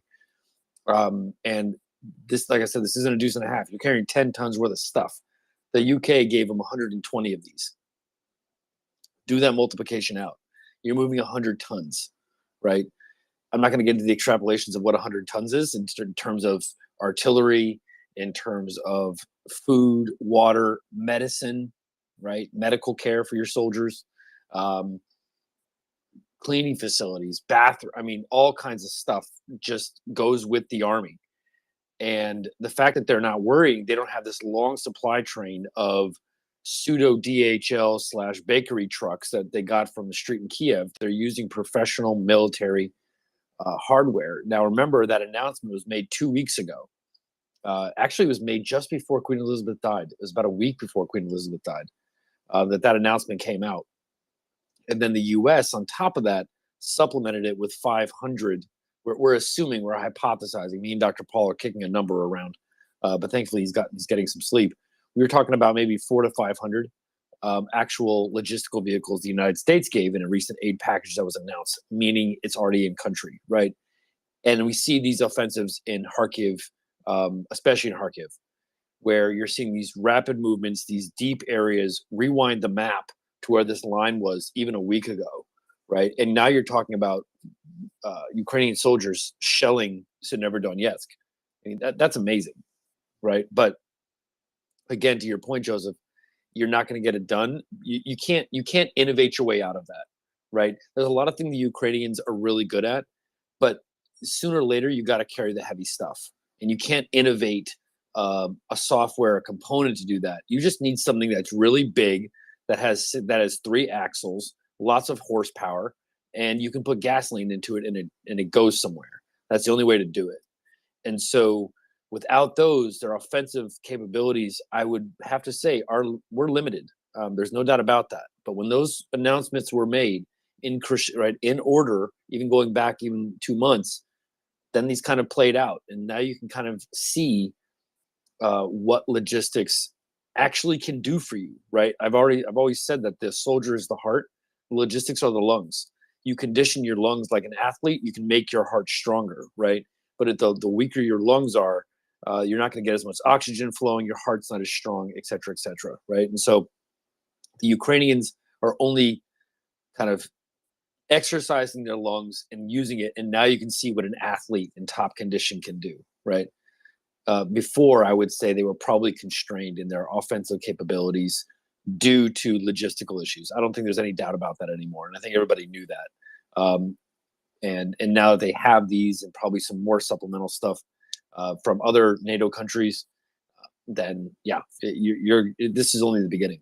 Now, I would say just very briefly about the Russians. I had an exchange with a certain military friend who was giving me an analysis of what they're seeing as far as where the main groups of Russians are. This is kind of an interesting analysis. So when we look at these maps of where Russian soldiers are and then where Russian soldiers are not, you start to see a pattern start to develop. And the reoccurring pattern is you don't see large groupings of Russians that you can identify more than 60 miles from a railhead.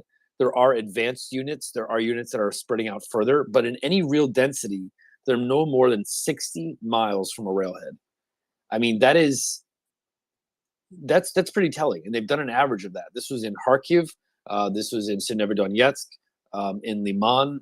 This was done especially in Donetsk around Bakhmut. That the reason the Russians can't get into Bakhmut isn't that they're low on men. They're not low on men necessarily. What they're low on is supply and logistics, because it takes forever to get this stuff up to the front, right? You're talking 60,000 rounds a day, right? You might be able to peak that, but sooner or later, you're going to have to organize it, right? Just by sheer quantity, you can overwhelm the system and have everything. But sooner or later, you got to get a little bit more dexterous. And when he did this analysis, he's like, listen, anywhere they're within 60 miles of a railhead, you have seen them achieve some sort of moderate success. But the further they get out, the more they radiate from this. It's almost like concentric circles, right? They start to kind of overlap each other, where you just see failure, where they extend, and then they contract. and then they extend and they extend and then they contract again, right? And they just can't get past these railhead objectives because they don't have the proper trucks and everything else that you need. This is really like kind of like the silent war that really I think is fascinating for those people that want to understand context, right? Why Bakhmut? Why Severodonetsk? I remember talking about Lehman 4 months ago when the joke around here was that I was Thomas the Train, right? And everybody's like, "Oh, trains this, trains that." When the Russians just hit Bering Cove, and I was like, "Look," I was like, "Lyman is going to be instrumental." And the fact that the Ukrainians were able to do it so quickly meant the Russians, that was their future launch point for future operations. They took Lyman because that was their jumping off point again. That was another node. And the fact that they weren't able to use it successfully or as much as they wanted to meant that Ukraine, by the time it moved forward, was meeting, again, a weakened enemy or somebody who wasn't as prepared. So, I mean, it's one of these things that I think we need to kind of be cognizant of going forward, right? These two systems at work, right? These two systems that are at each other's throats. Yes, they're armies and they're individuals, but these are two competing systems of thought that you're seeing play out in real time. And unfortunately for the Ukrainians, that means some of them might die, but we all know, thankfully, a lot more Russians will. Thank you very much, Craig. How you doing on time, buddy? I don't know, like 30 minutes, I guess. Whatever. Beautiful. I try to hang around just like Constantine sometimes and just hang around like this, the panel.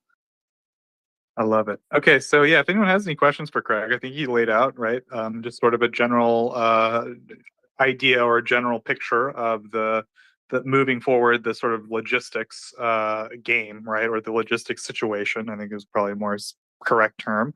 And it's very important, as Craig said. I mean, this is sort of how Ukraine is going to be able to sustain these complex plans that they've been putting into place and executing. And it's also been how they've, by attacking Russia's logistics, it's how they've been able to mitigate some of Russia's big advantages, right? If they don't have enough shells, if they don't have enough supplies, it doesn't matter if they can mass troops or artillery and so forth in a certain area. They don't have the stuff, right? But so, Craig, one thing that's like I've been thinking about, right, is Chef Zhenya, right? He's a chef for the Ukrainian Special Forces. He's been on the program a few times. Ben interviewed him. I thought it was great. And he mentioned we asked him. I remember asking him something to the effect of like, "Are you preparing for winter and are you preparing to move forward?" Right? Those were like our kind of two of our questions as a cook.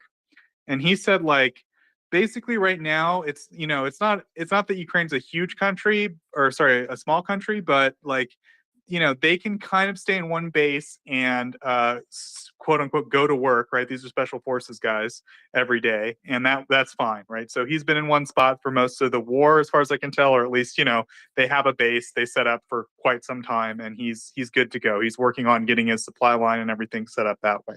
But when I asked him preparing for winter, preparing to move forward, he said the order hasn't come down yet, but I know obviously at some point we're going to have to move forward. If we keep gaining territory, I mean, that's obvious. And obviously winter's coming, right? I mean, that's also obvious. So he's preparing himself, right? He's taking his own initiative. He's trying to figure out his own stuff. So I'm trying to help me, Craig, get into the mind of, I guess the equivalent of a non-commissioned logistics officer, right? The guys in the middle of the chain who are just trying to get stuff from point A to point B, get the boys who actually need the mortars and so forth. Like talk about those guys for a second. Go ahead, Craig. That is the chain, right? I mean, forget about command and control and digitized systems, right? And all that. Remember, Napoleon invaded Russia with 600,000 men when everything was moving between horse and wagon, right? You can do this. It's just a matter of will, right? To some extent, right? You can build the pyramids. It's going to take a lot of labor. It's super inefficient, but if you have enough time, you can do it, right? It's always the labor that gets the job done, right? It's whether, like I said, you're driving a horse team through Belarus like you're Napoleon, or you are in the back of a Humvee going up to Baghdad, right? The processes, the principle remains the same, but the person who drives it is again a product of the system, right? If it's a system like Ukraine where everybody works together, everything's not perfect, right? This isn't utopia, right? There's soldiers are always going to have differences, and minds are always going to clash. That's inevitable. But the mission remains the same, and everybody is so laser focused But in Russia, there's a guy driving that truck too, right? For every Ukrainian who's driving a truck, there's a Russian driving a truck as well. But what does that driver really care about? What is he doing this for? What's his level of commitment? What does he want to run? Is he looking to meet on time, or time doesn't really matter? He can get out and smoke a cigarette and go steal something, throw it in the cab of his truck, and then eventually get up to his position, right? This is a systematic process. Everybody kind of looks at the West when it comes to logistics and they're like, yeah, duh. I mean, geez, I didn't get my present in 48 hours. I mean, give me a break, man. Like the Western system's totally collapsing, bro. Like, this is the apocalypse, right? But in the middle of a pandemic, you could buy whatever you wanted, right? And everybody kind of looks at that and they're like, well, duh, of course you would set the system up like that. Well, it's not duh. It's really complicated, but it's a product of trying to find efficiency. Russia's system is not about trying to find efficiency to meet cost or profit obligations. It's more a product of top down. Logistics has to be run by people's names you don't know, because those are the guys who are essentially telling the general how their operation is going to go and what limits they have. And you don't want to know these people. They don't want to be known. I don't think that there's one Ukrainian, aside from the CEO of the rail company, that has actually come forward and talking specifically about logistics, right? We've heard from the Ukrainian Air Force. We've heard from, obviously, the Marines, the Army, but those guys don't talk a lot, and nor should they, because the system they're putting in place is very elaborate. It's very sensitive at certain points, but if it's run correctly, it's absolutely unstoppable. The Russian model is, again, the person is the same, but what system they're in and what that person is doing is ultimately the deciding factor, right? So I think that those people are, again, a product of the system that they unfortunately has led to some poor schmuck who's 48 years old and used to be a cab driver somewhere south of Moscow, be in a truck somewhere in the middle of Ukraine, and there is a Ukrainian Special Forces soldier waiting there, and he's going to die because of that system. And the Ukrainian one is going to live because of that system. And so there's an ultimate outcome there, right? And it comes just exactly to that point where one is going to die either through a drone or a special forces mission, and the other one is going to be fine, warm, and cool and everything because they rely again on their system. Two different outcomes, two different systems. Yeah, thanks, Craig. I think we got a couple of hands, so I'll turn it over to Michelle. Michelle, go ahead. Actually, Michelle, do you want to get out of here? I just realized it's 10:40. Yeah, I could do a couple more hands and then I'll head off. All right, And before I sounds do good. that, thank you everybody for being here tonight. It's been a lot of fun. And thank you so much, Dr. Nick Ford, for joining us this evening as well. And I always appreciate hanging out with you as well, Joseph. So I don't know if Dr. Ford, did you want to answer or respond first? And then we'll go to Steve. Well, sure. I totally agree with you, Craig. And I just wanted to say that, it's funny because was it Daniel earlier that was mentioning about Chechnya and how, his, I think he's read something in the Atlantic about how Ann Applebaum or something said that, she was concerned that it was going to turn into Grozny. And as I said, that was my concern too. And it's funny because they haven't changed their military game since, geez, probably even going back to imperial times. you know, it's this notion that, they have these officers and they're the ones who are really taking command from up top, and nothing is rigid. They don't put any trust or support in any of their subordinates or anything like that. And obviously, the NATO model is different. But in particular, I just, maybe this is just me being wonky, and high, not on drugs, but on exhaustion. Um, so I wanted to ask you something, Craig, real quick.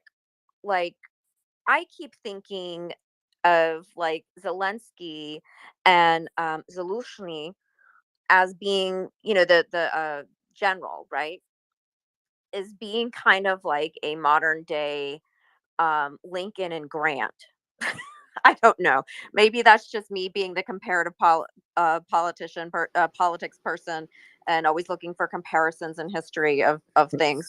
But I don't. What do you think Right. about that? It certainly doesn't repeat, but it certainly does rhyme, does it not? Right. It's a fascinating thing to do. But I think, to your point though, I think what you're looking at is, and I said earlier today, I think one thing you're looking at is the Kherson offensive. I keep looking for symptoms of attitude. I keep looking at actions and trying to deduce the attitude that's involved in it, right? Because everybody else is good at the operational goal, right? John and CJ and everybody is good at looking at the operational goal and this road and combined arms. I try to see more of a reflection of an attitude when I saw the offensive in Kherson. And what I saw there was a general staff that was not being pressured by politicians. That was the key takeaway from Kherson. You guys want like a really good nugget? That's the nugget. Is that there was no blitz to take Kherson. There was no wanton disregard for the lives of Ukrainian soldiers. There was no disgusting acts of Ukrainian commanders shouting at their troops to go forward and die for the motherland, so that they can live, or whatever. The politicians weren't screaming at the generals, telling them what to do. The generals said, "What is your objective, Mr. President?" And the president said, "I want the Russians out of Ukraine." Okay, yes, sir, understood. Now go do what you guys got to do. Now, of course, there's going to be some liaisoning between the general staff and the president. He is the commander in chief, right? But he didn't browbeat his generals. He said, "Kherson is yours. I'll do everything I can to get all the aid into the country. I'll make a world tour. I'll call into every Zoom call. I'll get all the aid that I can. That's going to be my job. But your job has to be to win this thing."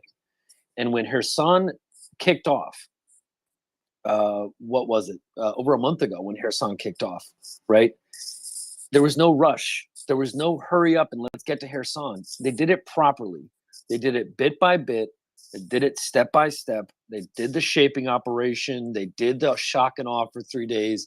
They did their wait and sees. They did their recce's. They did this. They looked for exposures. They took their time. And that's the little nugget to take away between, if you want to compare politicians and generals, is that the best politicians let the generals do their thing, right?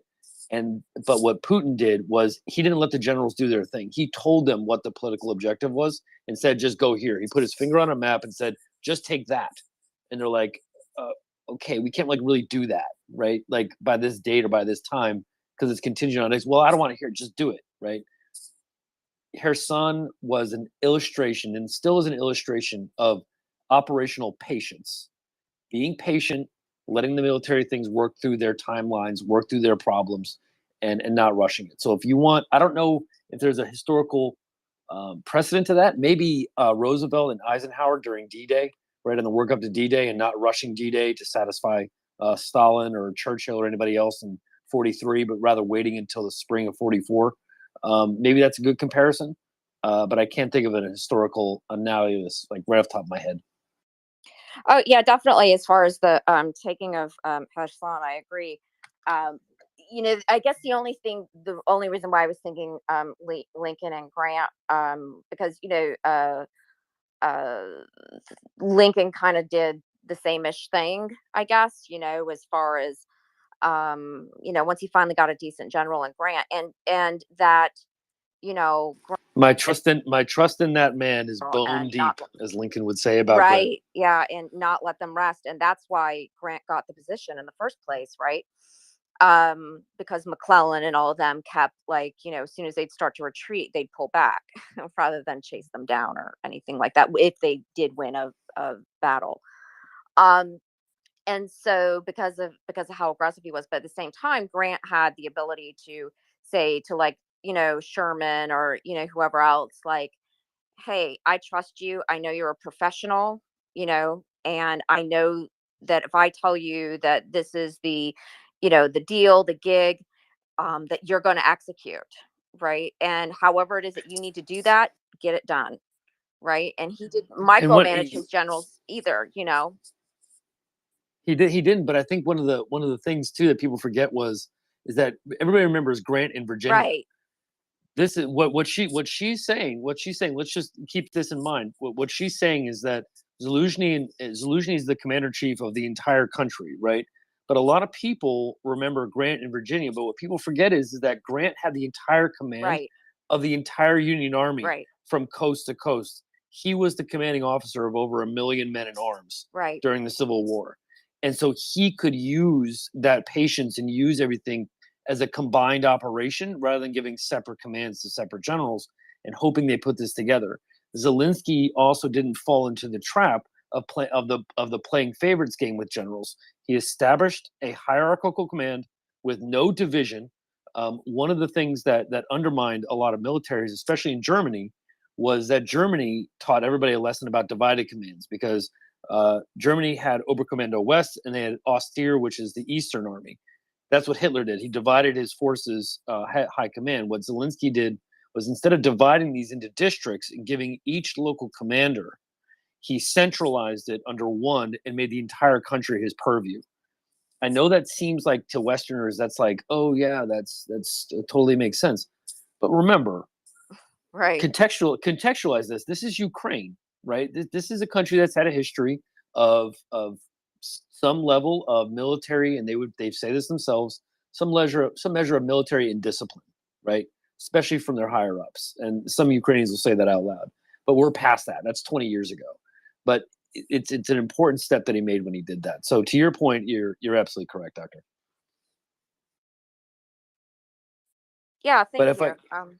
Yeah, I mean, I'm yeah, just exhausted, and I've been kind of mulling this around in my head for a little while now. So yeah, that's great.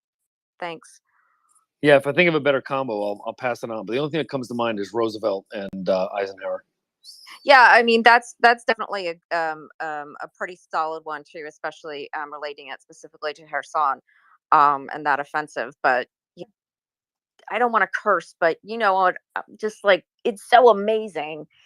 And I know that part of it is because of how crappy, the Russian army is, with their logistics. A part of that is because of the HIMARS that, keep showing up, or smoking accidents, I should say, that keep happening in relation to their various equipment or whatever.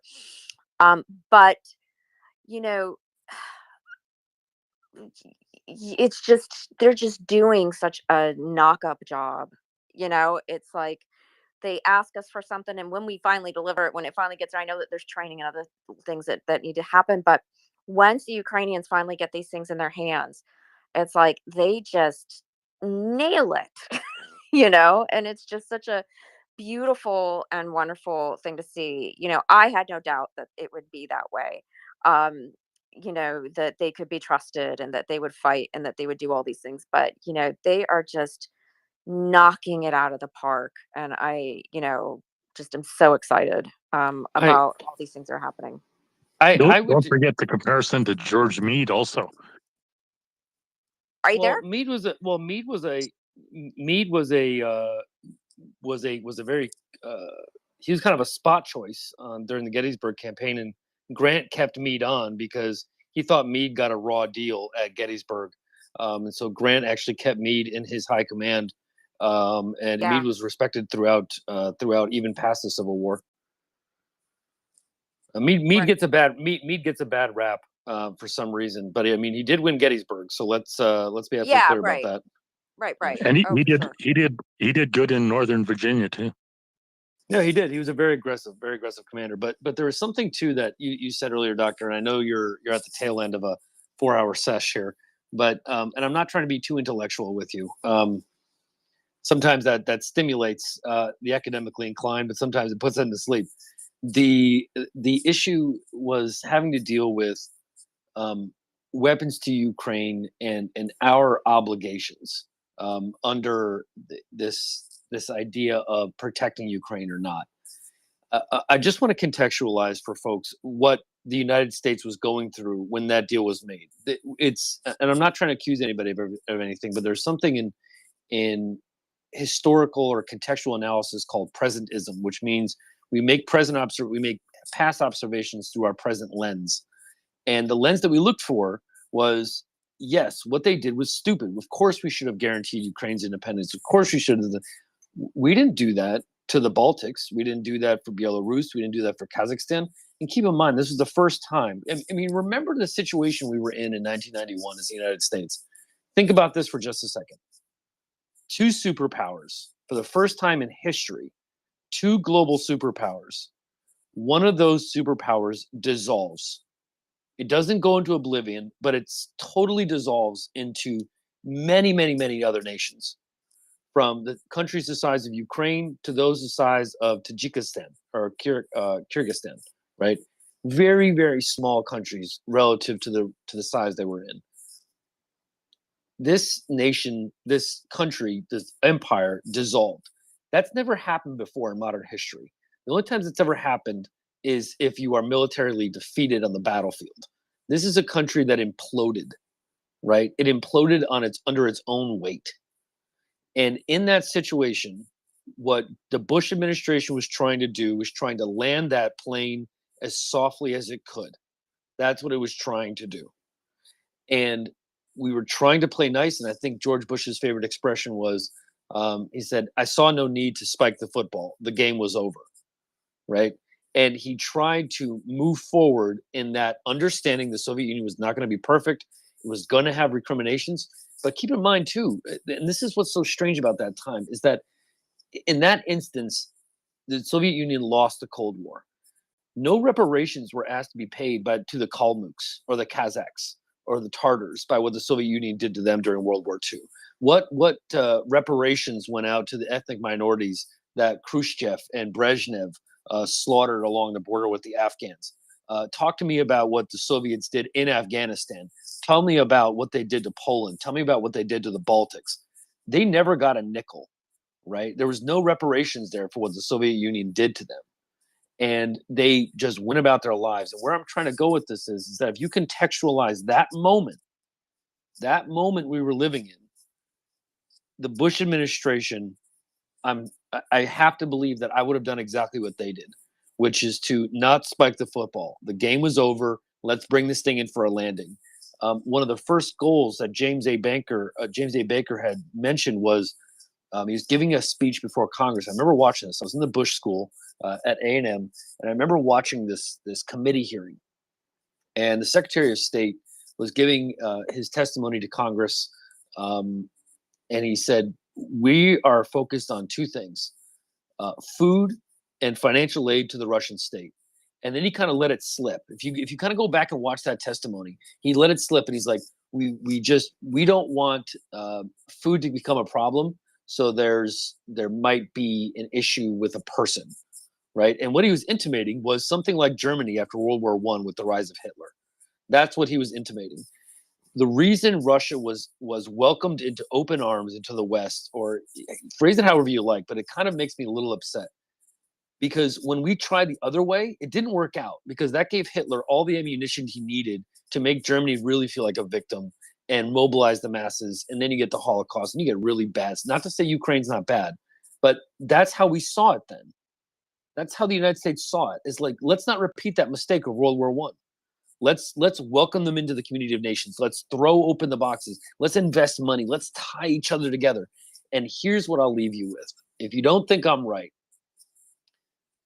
then just remember this. What Russia did when it invaded Ukraine is that it committed economic suicide. And Germany was right. I'm going to say this, and I know it's going to piss some people off, but Germany was right to take their oil and gas. They were right to do it. Because Germany's logical thinking is, well, if they do something that makes it so politically, I mean, imagine being a German in the mid 2000s, you're thinking, the only reason that we would stop this from happening is if they invaded a country or something and committed genocide. Like, that's the only reason that we would do this. But I mean, what are the chances of that happening? Let's go ahead and take it, because if it does happen, they lose Europe as a customer. That market share is gone forever. They just blew up the pipeline. Russia just committed economic and national suicide on live television on CNN. That's all it did. And so for Germany not to think to itself, like, why would Russia shoot itself in the head? Like, what's the problem? Like, you're going to have to commit suicide for me not to be a customer anymore. You understand that, right? Okay. And then the guy shoots himself and you're like, well, I guess I'm not a customer anymore. You know, I mean, it's like, Germany was right to do it. Europe was right to integrate with Russia because the way we did it after World War I didn't work. They tried to do a different model. It was Russia that turned its back on the West. That if anybody wants to fault anybody, fault Russia for turning its back on a willing partner in Europe and the United States that wanted to bring them into the community of nations, send our companies over there to explore oil, send our goods, send our investment bankers, send our engineers, send all these people to help them integrate and grow as a society. And they said, fuck it. And they turned around and they spit in our face. And that's what actually happened. So if anybody wants to fault anybody here, don't fault the Germans, don't fault Bushes. This is Russia's fault. They turned their back on a really good fucking deal, which is to be rich for the next 200 years in oil and gas, and it's their fucking problem. It was all laid out for them. They could have lived in kleptocracy heaven for the next 200 years with all their oil and all their gas, but they didn't want to do it. They turned their back on us, and we said, fine, fuck you then, right? That's what actually happened. So I just so that triggers me just a little bit when people phrase it the way y'all did. Sorry. Greg's coming in hot. Dr. Ford, go ahead. Yeah, no, you know what? It's kind of, maybe it's my fault for, sometimes, especially when I'm getting kind of tired, I assume people know what I'm talking about or what my position is. But no, you're right. Okay. Like, I was definitely not blaming Bush, and I agreed with him to not spike the football. I think the only thing that I was upset about was in the way Bush handled the situation was the lack of understanding of the Ukrainian position and the lack of trust in Ukraine. That's the thing I blame him for. And I totally know, and I've talked to various people about what you just said, that, understanding that time period, they were really concerned about keeping Russia on a democratic path, and moving that forward. And so, and that's part of the reason why they didn't get involved in Chechnya either. First and foremost was gas, to Europe and whatnot. But, from the United States perspective, they were, I don't feel that it was right, only because if these other republics were able to break away, Chechnya should have too. The West didn't get involved because they wanted to keep Russia on the straight and narrow, and they were willing to turn their backs in favor of oil and, stuff like that. Right. Well, to be fair though, Chechnya was a little different kettle of a fish because it wasn't a recognized nation state, right? It was an internal part of Russia. And so I think that there was some legal lines that I think the United States, they might have hid behind them, but those lines certainly were clear. I would argue that. Chechnya existed before, like in imperial times. Did they have hard borders? No. Right. But that wasn't really the way of the Caucasians, but they had their leaders, they had an identity, they had a national identity that existed. So, from these other sort of perspectives, and because they were a clan structure, the bureaucracy looked different. But, they still existed before, the Russian Empire came knocking on their door. So I guess in that way, I kind of take issue with that, right? And through the way that the Soviet structure was put together was that, so for example, in the Soviet Constitution, just for example, any republic had the right to secede and to break away. And I not saying that Trotsky is a perfect person, but for example, the Ukrainian question, he had written some, several documents related to, look, if Ukraine wants to break away, let them. They might not be able to survive without us, but let them do it. And if they succeed, good on them. And if they don't, they'll come back, and it was written in the Soviet Constitution that any republic had a right to break away. And so from that perspective and that understanding, Chechnya became part of the USSR, you know? And so that's just something I want to highlight too. So in a certain way, they had the right to under the Soviet Constitution. And they joined the Soviet Union with that understanding. So that's another aspect of that that I want to highlight. And you know, I agree with you too about oh god, well, something else you said. Anyway, the point is 100% I agree with what you're saying.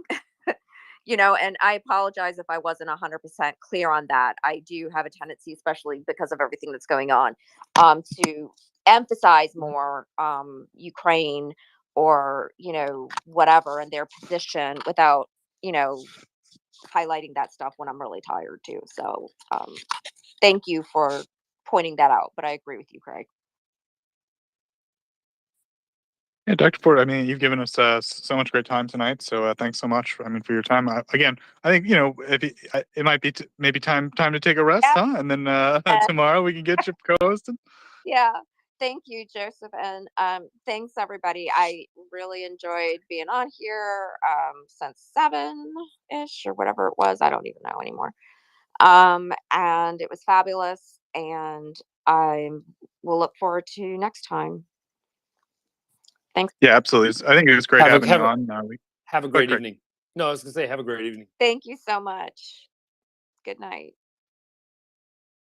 Yeah, thank you, Dr. Ford. We got a lot of positive feedback, you know, and we're so happy to have you on as a co-host, and we can't wait to have you on again as a co-host. And I just know myself, you know, you put in several hours already. You know, eventually you get tired, and yeah, it's time. Yeah. It's good to take a break for sure. So, yeah, have a great night, and we'll see you soon. Okay. All right, you too. Bye-bye, everybody. Ben, I'm so happy to see you up here, buddy. Go ahead.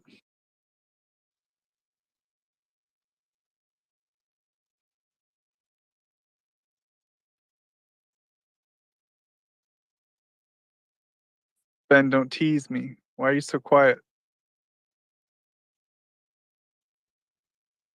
Where's Ben? Oh, there he is. I'm sorry. Yeah, there he goes. Can anyone else hear Ben? I can't hear Ben. I know Right. his mic is flickering. Yeah.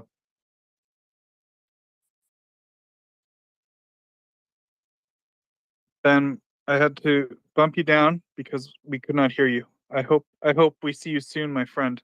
I also noticed Alex is up. I feel like the Civil War talk might have lured Alex up here, but we got Ben coming back. So let's see what Ben has to say first. Ben, welcome back.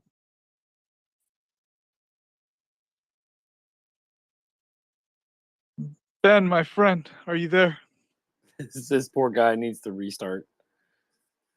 My poor Ben. Oh, Ben. Okay, Alex, did we lure you up here with Civil War talk? Why? What's up, buddy? What you doing? No Civil War talk. I'm just, I was around and it was an interesting conversation, and yeah, but no, Oh, you just came up here to support Ukraine, huh? I just came up to hear Craig's point of view, and yeah, all of the speakers addressed everything I wanted to say. So Another yeah. another loudmouth yank, right? Wow, one wouldn't put it in such undiplomatic language. Okay.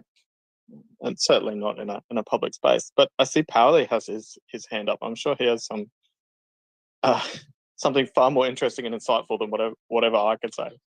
So. Good morning from Finland. Yeah, I'm not really sure if I have more interesting topics or matters to discuss, but since Greg is here, I would be really intrigued to hear what Russian logistics doing, or what Russian railroads doing currently. Yeah, so So that's actually a really good question, and the truth is they're doing a lot. As a matter of fact, they are moving quite a bit than they have moved before. This is a part of this national suicide pact that it has made with itself.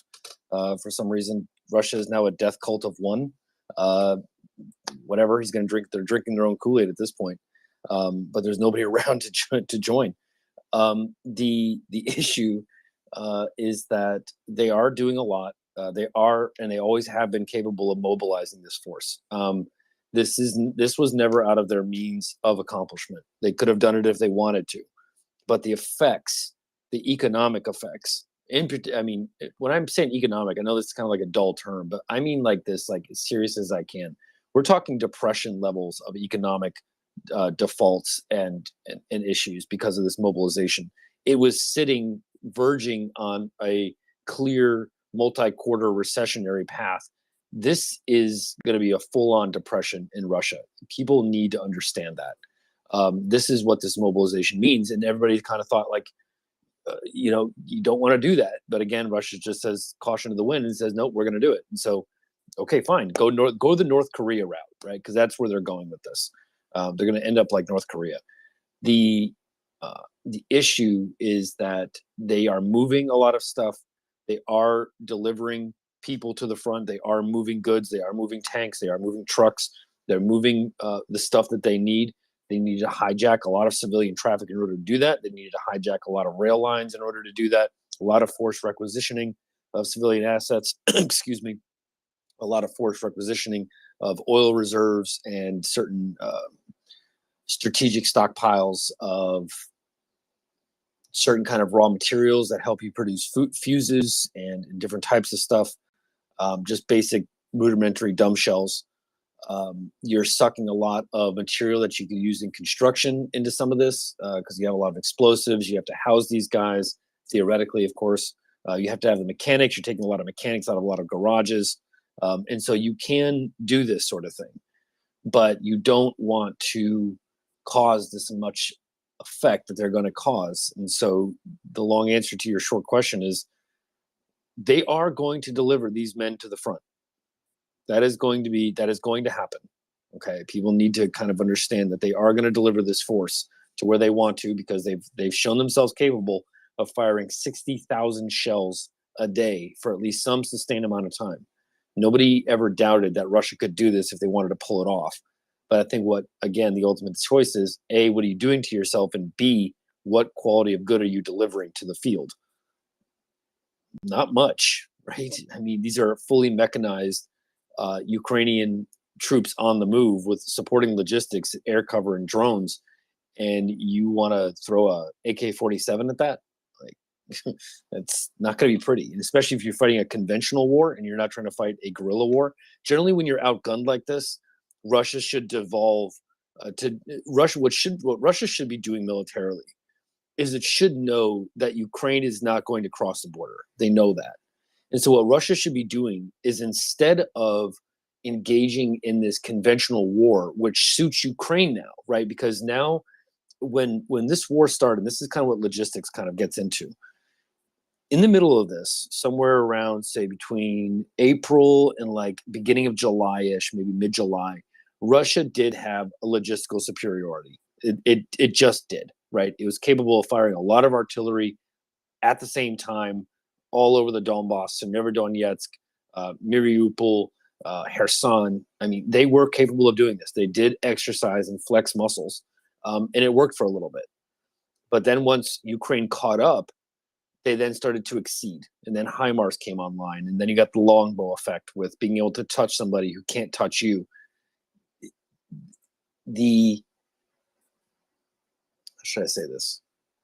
Russia should not be fighting a war they can't win anymore. They should be, if you want to be honest, they should be separating into units and scattering to the winds and shooting Ukrainians as they drive by. They should be engaging in guerrilla warfare because they can't win a stand-up fight, right? They just can't.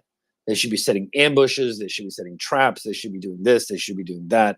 And they're just not doing it because, quite frankly, they don't know how else to do it except just to shove a lot of men onto the battlefield, right? And so they are trying to shove the proverbial circle into the square hole and until everything just breaks. And if it breaks, screw it. But at least we got the thing through, right? Type of mentality. So what they're going to show up as, they're going to show up as cannon fodder, target practice.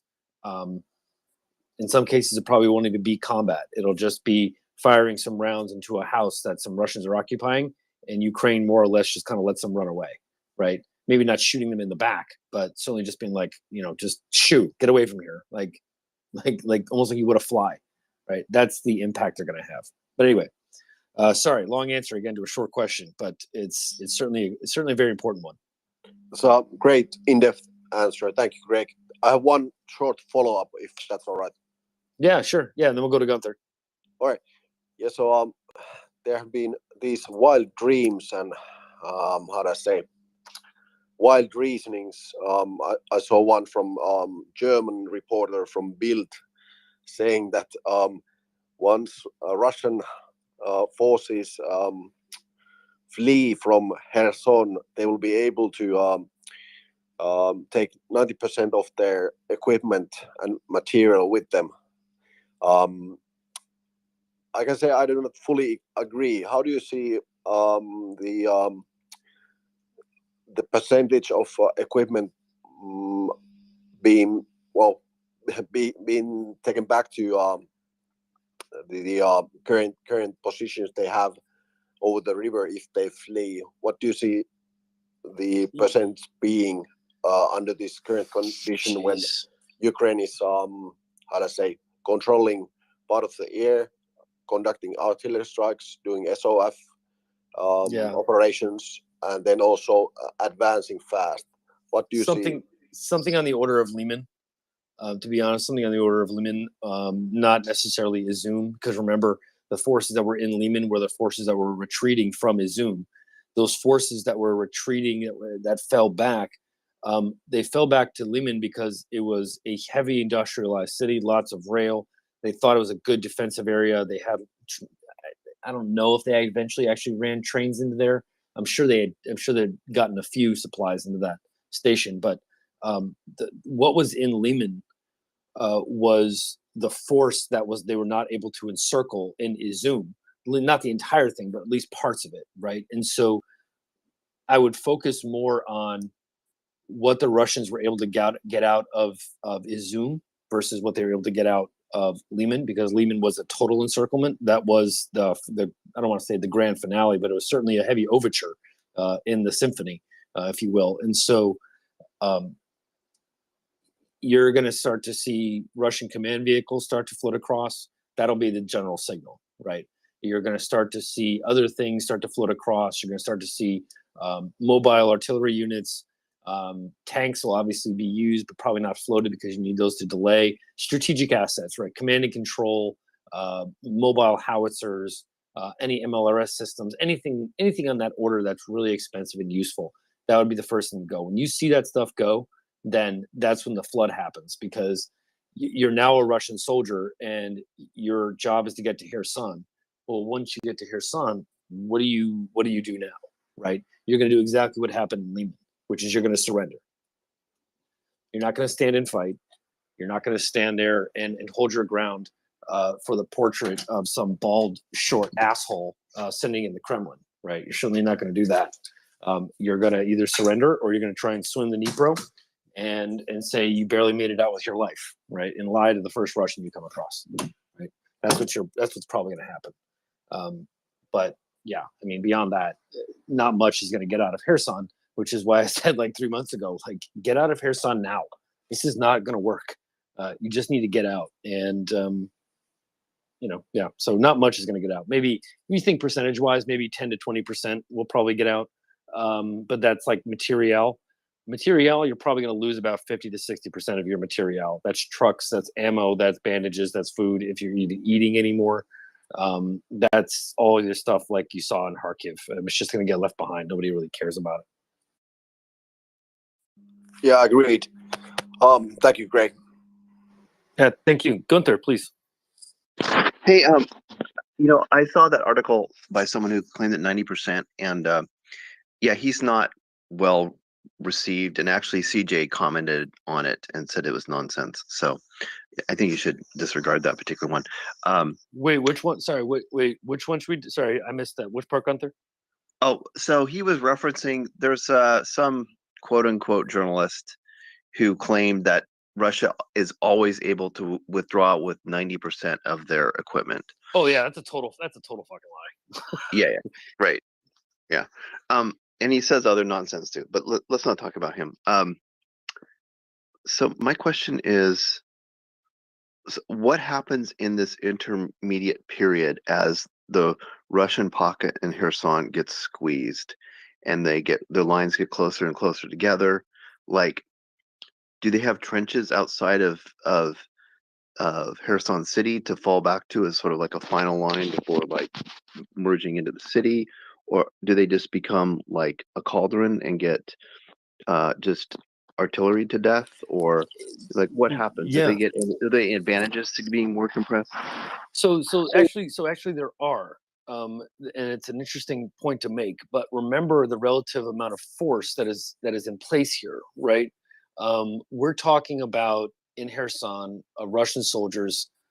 Let's just say 30 to 50,000. I'm not saying trigger pullers. I'm saying Russian uniformed personnel. Let's top out at it's probably nowhere near 50. Let's call it like, I don't know, 35,000, right? I think that's a good average number. Not too high, not too low. So 35,000 over an area this big. 35,000 is a joke. That is quite literally laughable, right? In most instances, 30,000 people is not even a third of the football stadium I have at my university. Okay, that's like nothing. But it's the firepower that the individual soldier is supposed to have at their fingertips that makes that soldier so much more powerful than a soldier, say, during World War II with a rifle, bayonet, and a grenade, right? And so that number spread out over these distances is kind of more or less irrelevant unless you add in the exponent of how much firepower he has. Now you say, Craig, what does that have to do with Kherson and retreating back to lines?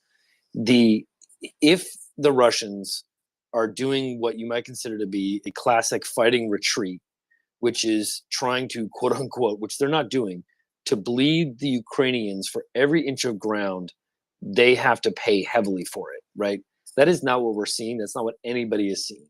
You're seeing, in some cases, actual just full-on routes, retreats. Russian soldiers just driving somewhere. Now, obviously, you can't float across the river, and building a Huckleberry Finn raft is going to take too long. And so you just keep on driving to Kherson. And what they're going to find there is not much different than what they found there. In the field, right? And so you're hypothesizing, if I understand this right, your premise is that Russia is retreating back to Kherson to a more defensive line. That might seem logical, but the flip side of that coin is that maybe we're just seeing Russians retreat, right? Maybe we're just seeing them lose. And they can't, again, cross the river, and they probably can't swim. So, excuse me, there's only one direction to go, and that's away from the enemy, right? And so they probably have some form of direction of when this comes, we fall back to here and we do this there. But again, that just gets into the time equation, right? Tick tock, tick tock, tick tock, right? The clock's still running. Just because you sit in a trench doesn't mean the logistical equation has changed. And that's where I'm going to conclude, right? It's sustainment of that fighting man in the trench who wants to sit there and bleed and die for his country. That makes the difference. And Russia doesn't exactly have those guys in spades anymore. Say what you want about the VDV. They at least had some balls, right? These guys would drive down the high street of a main street on the way to Kiev, flags flying, guns out, saying we're the VDV and we're proud. Now that might sound like, it's gutsy. It's also incredibly fucking stupid, right? But at least they had some guts, right? Those guys probably would have fought in those trenches a lot harder than some conscript from Donetsk or from Volgograd, right? So it's the quantitative number of troops, the quantitative number of ammunition and firepower he has, but it's also the quality coefficient of the type of soldier that is in that trench. If those VDV were still alive that died in Kiev, I'm pretty sure all the VDV is dead. Somebody check on that for me, but I'm pretty sure the entire VDV is dead. But if those were actual real VDV guys, then in the trenches, and I'm sure they probably would have fought a lot harder. But Russia, again, made that mistake and got everybody killed that was worth a damn. And now they're sitting with a poor quality unit, despite any quantitative issue there might be in terms of what Pauly said, in terms of what percentage is left or what defensive line they're holding. There's a qualitative factor to the human being holding that rifle that is intangible, but it is priceless. Yeah, that's very well said. I had another question about post Kherson, but I can wait until maybe Ati wants to speak. Yeah, let's go to Auntie. Go ahead, Auntie. Thank you. So, Craig, I wanted to comment on what you said that the Russians. Real quick, I think Craig's trying to get out of here. Did I hear that right, Oh. Craig? No, that's fine. I mean, yeah, but I mean, I know that Ben also had a question. He asked me a question in DMs, and I wanted to have the kindness of answering it. I feel like I'm running everyone too late tonight. That's okay. Anyway, okay. So Craig, we'll try to make it succinct here. Okay. So we'll go to Auntie's question. We'll do Ben's DM, and then Gunther will wrap it up, and then we'll get you out of here. We'll try to do it in 10 minutes. Love you, buddy. Okay, Auntie, go ahead. Yeah. So what Craig said about that the Russians should resort to irregular warfare instead of what they're doing now is that I just wanted to point out that they don't have the preconditions to do so, even if they wanted to, because the hinterland has always been hostile to them in Ukraine, and they don't. And even if that wasn't the case, then they still wouldn't have the morale or the leadership capabilities to do so anyway. I didn't say it would work. Yeah. True enough. No. It's just that if you're Russia, I mean, really, what option do you have, right? I mean, you're looking at this, and if you really want to think outside the box, then you'd be like, you know what? Let's just fight this using guerrilla war tactics, right? Because at what point do you just throw enough crap against the wall for something to stick? Because somebody just needs to kind of come out of left field and be like, this isn't working. Like, Ukraine's kicking our ass. When we try to stand up and fight like a regular conventional army, Ukraine kicks our ass. So maybe we should stop doing that, right? And so there has to be an alternative out there. But to your point, of course, you're absolutely right. They don't have the skills. The environment is wrong. Absolutely. But I'm just kind of trying to think, like, what else could they do? And the answer to your point is nothing. Yeah. Okay, thank you.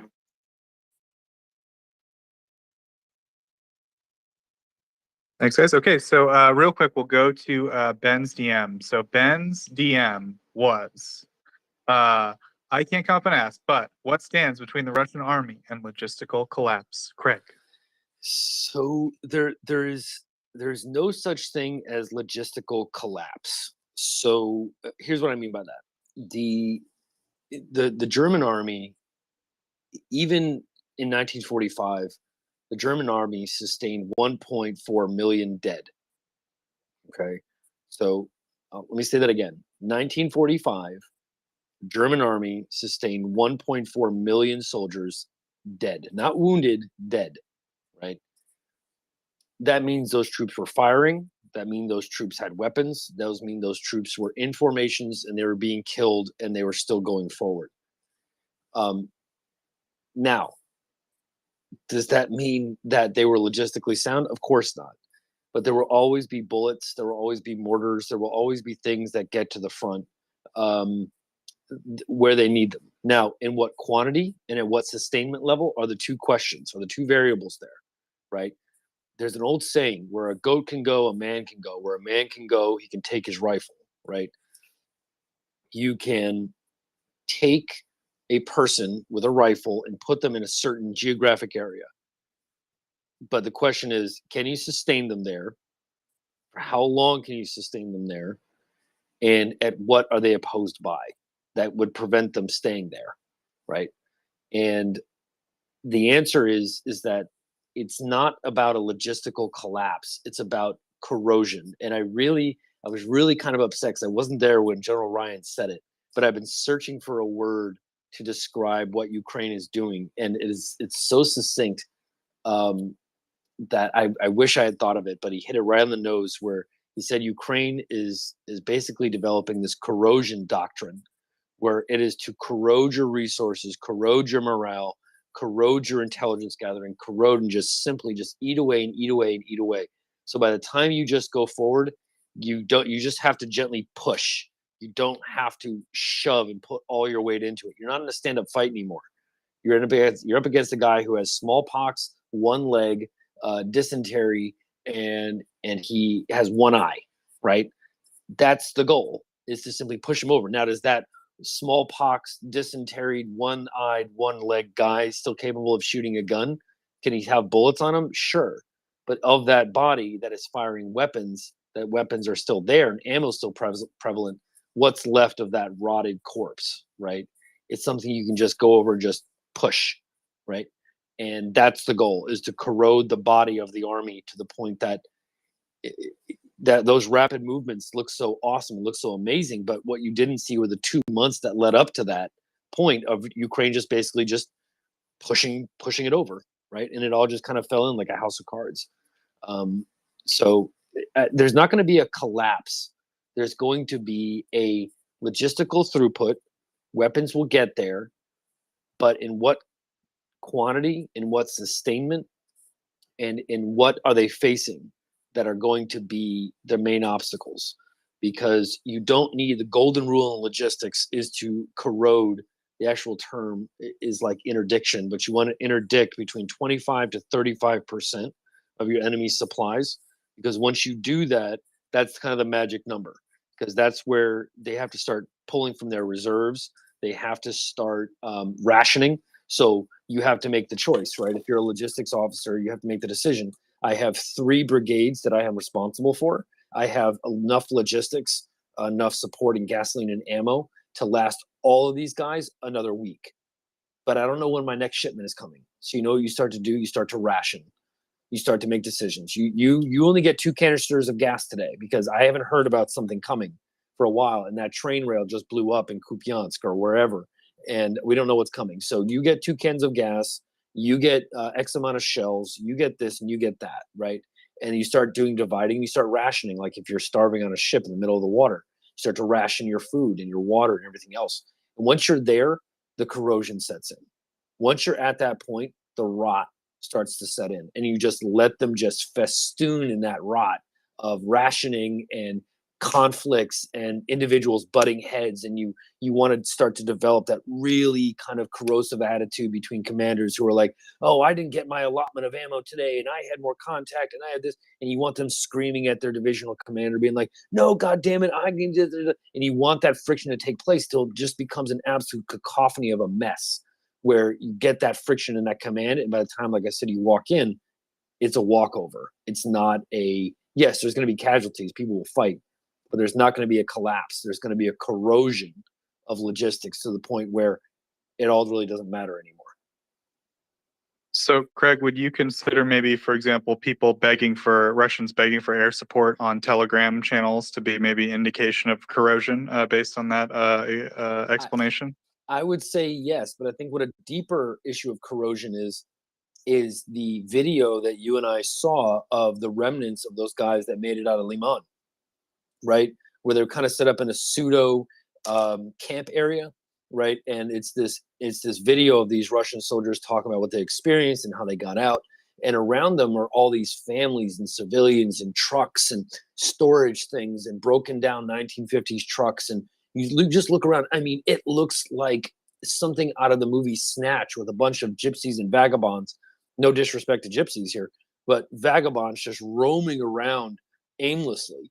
That is corrosion, because instead of driving professional military trucks, uniformed personnel, these guys are jumping into delivery vans. These guys are jumping into sliding doors like U-Haul trucks, right? And throwing everything they can in there and just driving off. That's corrosion. That is the ultimate goal of this once proud military that marched through Red Square with smiles on their faces in 2014, beaming ear to ear about this great accomplishment, about taking Crimea back. And now you fast forward to today, and their soldiers are literally looking like homeless children wandering around campsites with their families and their kids, and they just don't know what the fuck is going on. And that is the culmination. That is the corrosion moment. That's the goal to shoot for. All right. I don't know about you, Gunther, but I can feel Craig's wife glaring at me through my phone. So we got to make it quick. Go ahead, buddy. Okay, my question, Craig, we can do a rain check on this one, but if when the Russians leave and say they lose a third of their forces, captured or killed, and they lose 2/3 of their equipment, how does that change the battlefield? Like, what happens then? Well, it depends on where you are when that happens, right? So, are you talking about Kherson or are you talking about Donbass? Kherson, yeah, Kherson. Well, I mean, let's just go ahead and call it. I'm going to go ahead and look at the scoreboard, and I know there's some time left in the fourth quarter, but I think this game's a wrap. Kherson is going to fall, right? Kherson is it's going to fall, and I think that at least this is my opinion. I'll leave you guys with this thought: the battlefield belongs to Ukraine. It belongs to them. They own electronic warfare. They own the artillery. Russians will still fight, but I know there's like 13 minutes left in the fourth quarter, but it's game, right? Kherson is going to be liberated. That's not the issue. I think what we need to think about is what is Russia's hold fast moment, right? What is Russia's goal? What are they hoping to do? And the only thing that I can think of is, do you remember that? Gunther, do you remember the story of Peter Pan and Captain Hook? Sure. Right. And do you remember how Captain Hook got his hand bitten off by an alligator? For sure. Right. And what was the name of that alligator? Oh, I don't know. I just keep thinking of the clock, but I don't remember. It's Tick-Tock. That was his name. That was the name of the Tick-Tock. Oh, yeah, It's right. The crocodile. Of course. Yeah, Tick-Tock, the croc, right? And we need to start thinking in terms of the way Russia's thinking right now. Kherson is gone. Kharkiv is gone. The Donbass is falling. The area around Zaporizhia, General Petraeus kind of almost gave the game away this weekend on Sunday morning when he's like, you should start to see some movement around the Zaporizhia region. Like, he basically almost like said it with a smile on his face. Like, those guys are so fucked. It's not even funny, right? And they just don't know it yet. And so we have to start thinking in terms of Russia. And what Russia's thinking in terms of is time.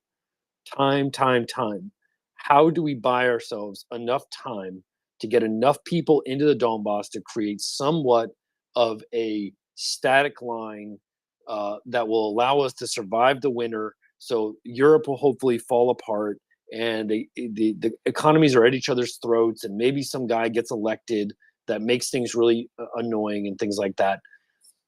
I know a lot of people know a lot of stuff about battlefields. I don't know a lot of stuff about battlefields, but I know a lot of stuff about time. And the Russians' only obsession with at this point is time. They're not playing for any victories here, folks, anymore. Russia is not playing to win anymore. Russia is playing not to lose. The game has completely shifted to them just hoping that they don't lose the game. They're not playing to win anymore. There are no more offensives. The game is up. The game is rigged. It's over. It's done, right? The mask is off. The Russians have no more gas left to them. They're not going to win any battles here, right? There's nothing left of the Russian army. People just have to like really start to get that through their mind. There is nothing left of the Russian professional army. The Ukrainians have killed them all. They are all dead or wounded or taken prisoner. They're gone. And so in that instance, if you're Russia and you know that, then battlefield victories are irrelevant. Taking cities is irrelevant. The only thing that matters anymore is time. It's the only thing that matters anymore in any of your calculations going forward is time. How do I buy us more time? And mobilization is just that. It's a time buyer to get to some place that's not here, right? Like, they don't want to live in today anymore. They want to live in a place where mentally where they're not embarrassed and humiliated, even though they have been. So I would just ask people, when they see these maps and they see these lines and these colors change, just remember in the back of your mind that this is all kind of fait accompli at this point, right? The Ukrainians own the battlefield. The war zone belongs to Ukraine. They're just taking their time doing it. look at this and ask yourself, if the Russians are able to do this, does this buy them time? No? Okay, and they're probably not going to do it. Does this buy them time? Probably. That'll probably buy them a couple extra weeks, so they most likely will do it, right? They're just playing for time. And so that's what I would try to ask people to look through these battles, Luhansk and Donetsk and all the others to look for, is don't think about any more Russian field units getting encircled and destroyed. All the Russian field units are dead. These are just amateurs, rank amateurs out there with an AK-47 and a tank driving it around with paint that looks like it came from James Bond in 007 and GoldenEye. I mean, we're really into curved shell 1962 tanks here, folks. This is really bad shit. And so when you reach this point, start looking at that map, start reading tweets and saying, does this add time to Russia, or does this take away time from Russia? Well, this is probably going to take away. This is probably going to add time to them. So this is probably something they're going to do. That's how I would start to look at. Not to be disrespectful to your question, there's more people that can tell you more military-esque answers, but from a 30,000-foot logistical operational viewpoint, theater-wide, just ask yourself the question: does this buy Russia time? If the answer is no, they're probably not going to do it. If the answer is yes, they'll probably do it at this point. So whether that's mobilization, whether that's severing economic ties, whether that's defaulting on its debt, anything that you see, it's all an effort to buy itself time. That was great. Thank you. And with that, Craig, I'm sending you to bed, buddy. You did a great job tonight. It was great having you on this late. I know we had to wait a little bit for Craig, but I think you really came through. So good night, buddy. We'll see you tomorrow, right? Yeah, I'll take care. I don't want to say goodbye to Craig because I don't, Constantine's up here still, which is great. How you doing, Constantine? You still awake?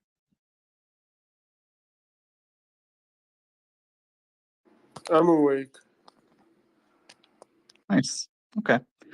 So yeah, I'll be honest, I haven't had a ton of time to look at anything except kind of the situation on the battlefield. So as far as like just news headlines, interesting news from Ukraine right now, I'm a little out of the loop. I've been busy, working on some stuff for the show. So, but yeah, I think Craig's discussion of the current situation as far as logistics is always interesting to me. It's always great to have him on. I think that right now it's looking like the offensive in both Kherson and Kharkiv is still, moving in a very rapidly positive direction. We should get some pretty good news, I would imagine, within the next maybe 3 days. I don't know, just guessing. Maybe sooner. I don't know, on either front. Yeah, I think overall good news. Constantine, I guess if I just had to ask you, is there any news out of Ukraine today that you found particularly significant? Anything that stood out to you? And by today, you mean which day? It's a great question, Constantine. I guess in the last 24 hours, I'll put it that way. Oh, well, there was a great development in Kherson.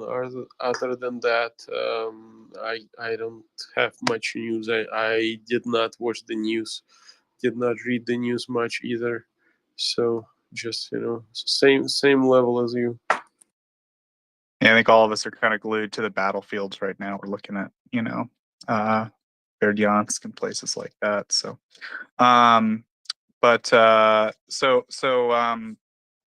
if anyone does have any, I don't know, Ukraine news, it might be a good time to come up and share as far as updates on what's going on. If there's any new developments. One thing I was trying to look for actually was So a while back I just mentioned something about NAFO. So you guys probably know NAFO's the cartoon dogs. What are all these cartoon dogs on the internet? That's NAFO. And I just mentioned about how the process of creating fellas, and someone mentioned to me hey, actually he identified himself. He said, I'm a mediocre fella forger. They call themselves the forgers, the ones who make these beautiful fellas. I wish I remembered the name of the person who made mine. Apparently it's quite a prestigious one. There's quite some talented artists among them, by the way. Anyway, they have their own forum and stuff. And so he said, look, we got a lot of requests, and there's a lot of demand for them and not a ton of supply. We need more forgers. We need people who can make fellas. I'm not an artist. I always got C's in art school, so I mean, that's me. But if you're so artistically inclined, it might be maybe a good thing to think about. It's fun. We all get our little cartoon dogs. We all we're community. It's a symbol of community, right? And we love NAFO here on the program, right? A lot of great people have found us through NAFO. I'll put it that way. We love the Georgian Legion, of course, and everything NAFO does to help them. We've interviewed them on the program before, so I want to help out. NAFO and the Fellow Forgers. So I was looking through my Twitter, right? I'm so bad at Twitter. I was like, because they told me, I said, okay, who do I tell people to talk to in these beautiful, I want to know what's the process? How do they talk to? And I was looking through my DMs this whole time, and I could not find it. And just randomly, someone did retweet a request by the person I was supposed to mention. So it's perfect. I just stumbled on it right at the end here.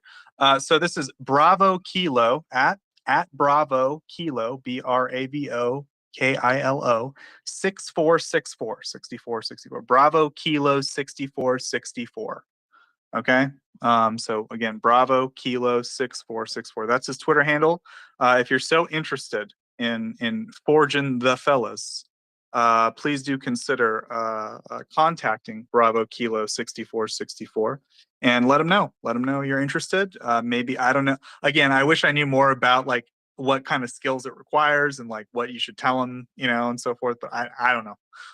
But I'm doing this one. I'm doing a solid for NAFO here, guys. I'm paying my debt to NAFO. They made me this beautiful cartoon dog, and I got one of their best artists on it. NAFO's been nothing but good to me. So I'm trying to be nice to them and let you guys know.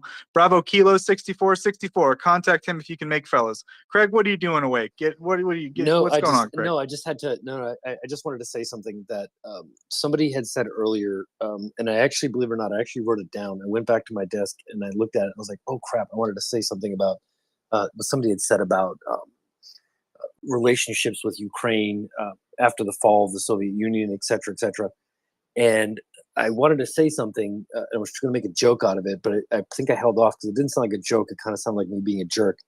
But I'm going to go ahead and say it anyway, because I think it's funny that if Russia doesn't like the fact that we make alliances with former members of what was the Soviet Union, then maybe they shouldn't have fucked up the Soviet Union to begin with, and we wouldn't be in this situation.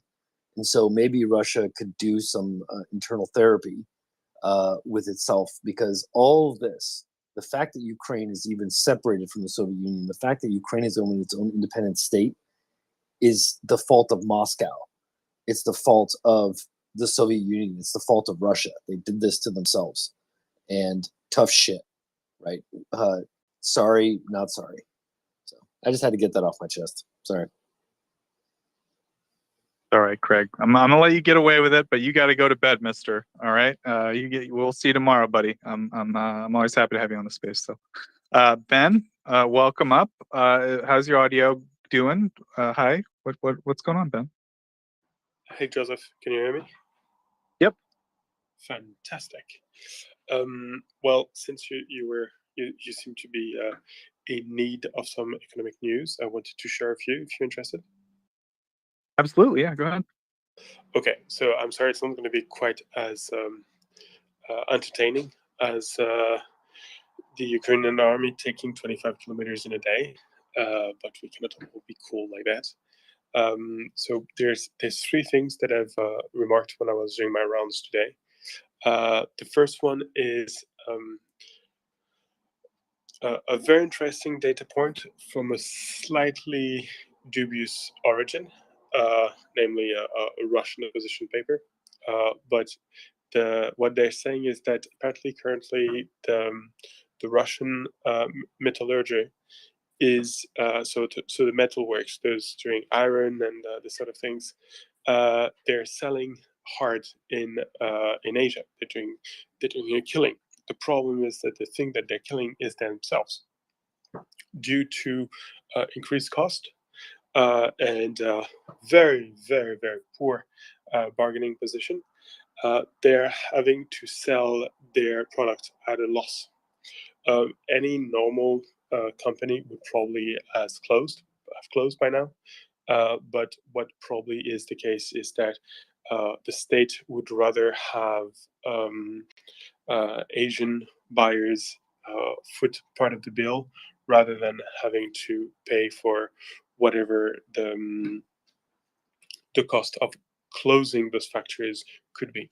So that goes back to a theme that we're often talking about, is that it's very, very difficult to assess the health of the Russian economy at the moment, because things that in any other circumstances would be considered as a win, large exports, in this case is actually a massive loss. So that's the first thing. The second one is not the best news, unfortunately. You probably remember especially from the spring and the summer, that Russia sort of started its whole mini war on the Ukrainian agriculture. There was a lot of attacks against farms, against silos, ports, and everything. The whole supply chain of the Ukrainian agriculture, and it continues. Yesterday, a number of missiles and rockets have fallen on farms and silos. So this is once more proving that the Russians are not trying to be good, neither to the Ukraine nor to the rest of the world. If our African friends could see this as it is, they're trying to beggar you out. They're not your friends. Remember this. And on the other hand, what is probably the third or fourth largest army in Ukraine, namely the farmers, they're still holding out and they're still doing a fantastic job, and we send them all our love. And finally, we know that a lot of good has come up from Poland. They've done a fantastic support they brought a fantastic support to Ukraine. They also showed that they showed the way in more ways than once, because Estonia, for instance, regardless of their effort, could always be dismissed as, they're small, it doesn't represent much. When Poland joins the fray, they're in it to win it, and they're heavy lifters. They sent a lot of help, both to Ukraine directly as well as to Ukrainian refugees. So this is all fantastic. That being said, there are those in Poland who are benefiting from the war and who are not playing a game. So apparently the Polish media recently has shown that Polish export to Turkey has multiplied by 2.5. It's increased by 2.5, a factor 2.5. This is huge. Sorry, what did I say? Yeah, export to Turkey. Sorry, Polish exports to Turkey has increased, almost tripled. This is massive, of course. And the very, very probable reason is not that Turkey is doing so well that it's able to consume tons and tons and tons of Polish goods. What is very, very likely is that it's a way for the Poles to go around, for some Polish companies to go around the section walls through Turkey and finally to export into Russia. And they seem to be the main culprits of this sort of sanction skirting behavior within the EU. We gave a lot of flack to French and Italian companies, but apparently the Poles are doing it in proportions that are unmatched. So this is something that the Polish press is following, and I expect that there's going to be quite a few people upset, and it's quite probable that the Polish government is going to try to do something about this absolutely shameful situation. What did I'm sorry, Ben? Was it made clear what kind of stuff? What kind of products? It doesn't say. It doesn't say yet. It's in Polish, so I'm having to translate everything, to be completely honest. But I did not see any actual example. It's all aggregated, but the numbers speak for themselves.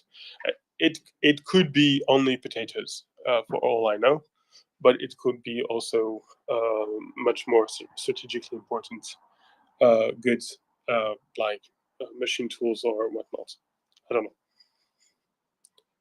Gotcha. Yeah, just curious if there's any actual items specified. So yeah, seems no. Very interesting stuff, Ben. Three kind of little interesting vignettes, economic vignettes you presented. So if anyone has any questions, I don't know how long Ben can stick around, but I always find Ben's little economic vignettes interesting.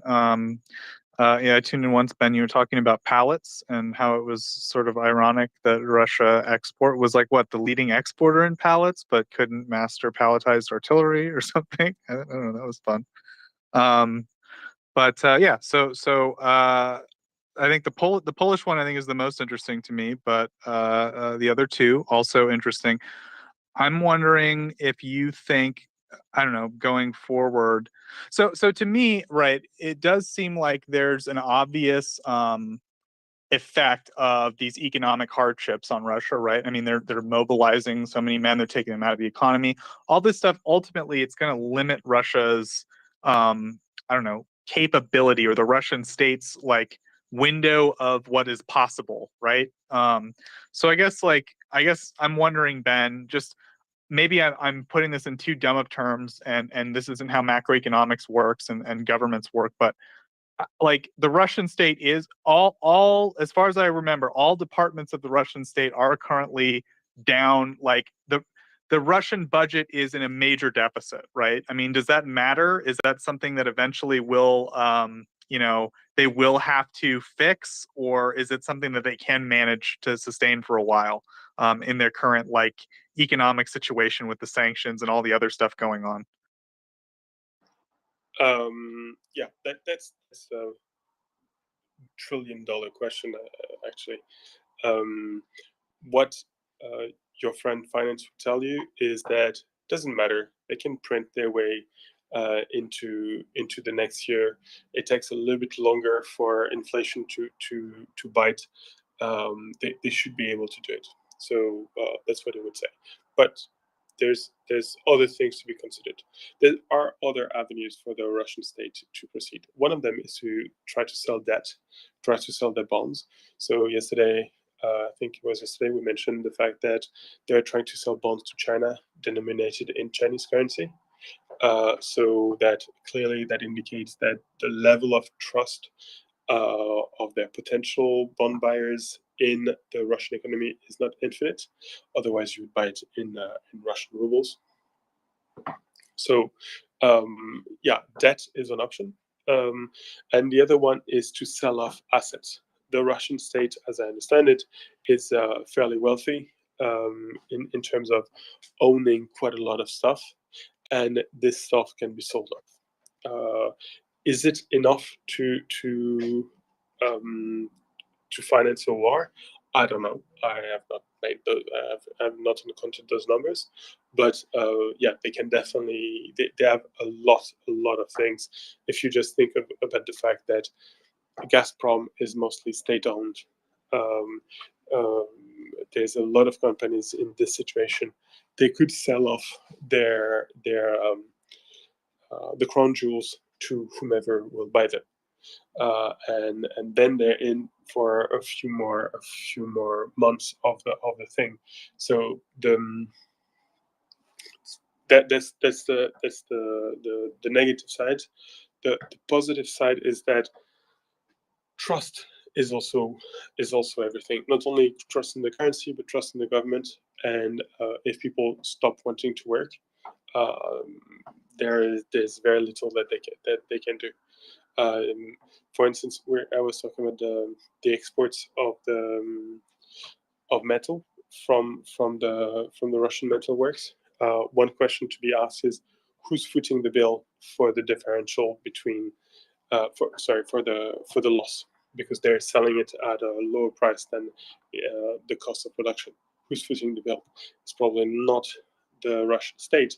It's probably whomever owns those works, who has been benefiting from the state generosity of the past few years, for decades, and now is asked to contribute.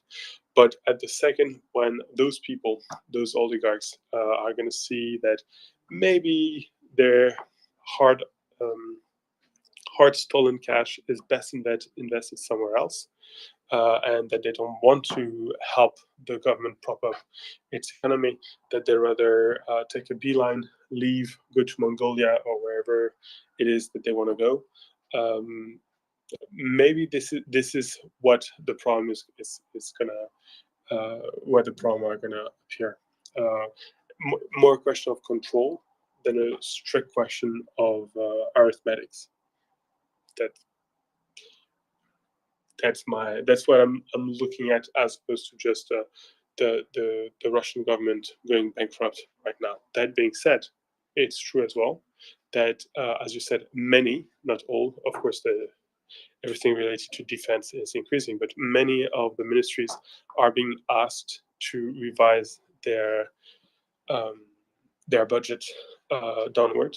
So that's also something to be considered, especially at a time of large inflation, because as a result, the purchasing power of those ministries is declining with the value of the currency.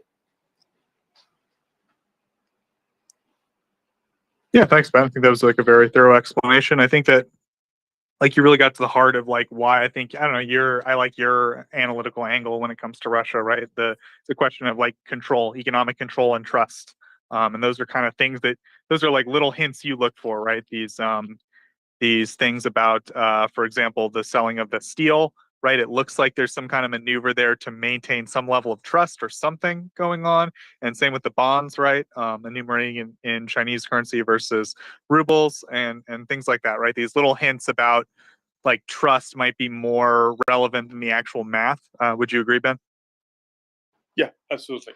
Well, again, the Russian economy is not a strictly speaking market economy. It's partly depends on the fiat of the state, on the will of the state. So and so decides something, and this happens without anything having to be exchanged or bought and sold. But what happens when that so and so that higher up is not obeyed anymore? What happens when the guy in the Kremlin who's asking the company owner to keep his plants open so as not to have too many people unemployed, which is problematic in so many ways? What happens when the company owner does not answer the phone or tells the guy, "I'm sorry, can't do that"? This is the sort of thing that we are not used to within the Western economy. That is something that we've never faced really. If anything, it looks more what's going on inside a firm, inside a company. Imagine if suddenly, I don't know, if suddenly your boss stopped paying you, or was telling you, "I'll pay you later," or something like that. How likely is it for you to keep doing what he's asking you to do? If you trust that he will pay you later, or that if you don't do what he's doing, what he wants you to do, he might, break your stuff or whatever, maybe you will keep obeying him exactly as you would have had he kept paying you. But maybe you won't, and that's the problem. A common economy is only as good as the common that are given, and as the willingness of the people who are obeying. I'm getting lost in my own sentence. Anyway, common economy is a problem when people don't obey commands anymore. You got to command the command economy to command, Ben. No, I think it totally made sense, Ben, everything you said. I think I was with you the whole way. So thank you very much. Tim, I think I had something to add. Go ahead, Tim. Good morning, everybody. Ben, do we have any sense of the compliance rate of Russia's private-ish sector with this command economy concept? I'm sorry, I'm not used to I don't know that notion. The compliance rate, what is it? The compliance rate, right? Like to what extent does a kind of go fuck yourself come back up the chain of command? Like, is that a common occurrence? Is that a big problem in the economy, or is it fairly rare?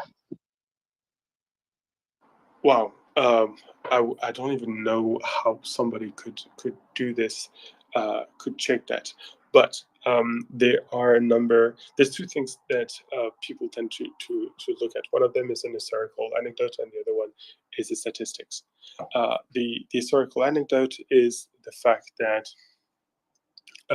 famously once President Putin went and to the office of a guy who had fired a number of workers, which had led to some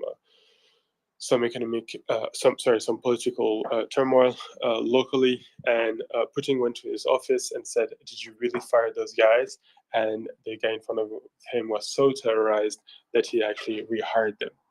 So that's the first thing. Through this anecdote, we see how compliance is imposed. It's really through fear rather than through, can I put it, incentives. And then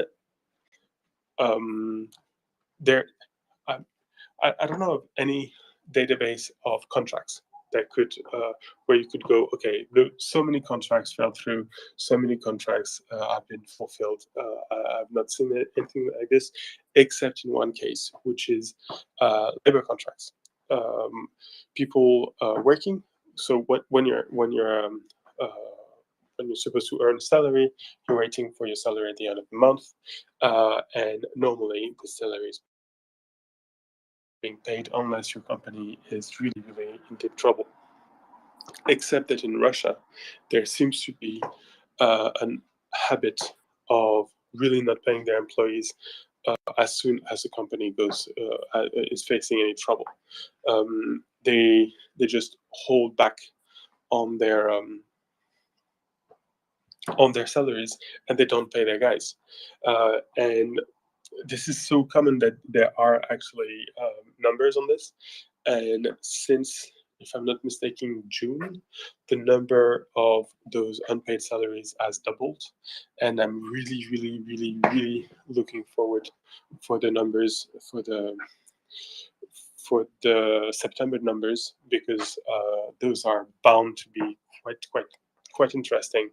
And because, yeah, that's the old Soviet joke. You pretend to pay us and we pretend to work. So if they stop paying their workers, the workers are going to start pretending to work, and yeah, the trains won't run, the factories won't open. This is going to be again entertaining to watch. But beyond the labor contracts, I don't know of any database and any rate that can be exploited. Maybe you do, Tim. Yeah, I mean, I was kind of looking for an anecdotal picture of whether this command system actually, vaguely functions as advertised, or whether it's just absolute chaos. I'm kind of harking back to the Soviet Union, right, and the economic history of the Soviet Union. During Stalin's time, sorry, there's a noisy thing.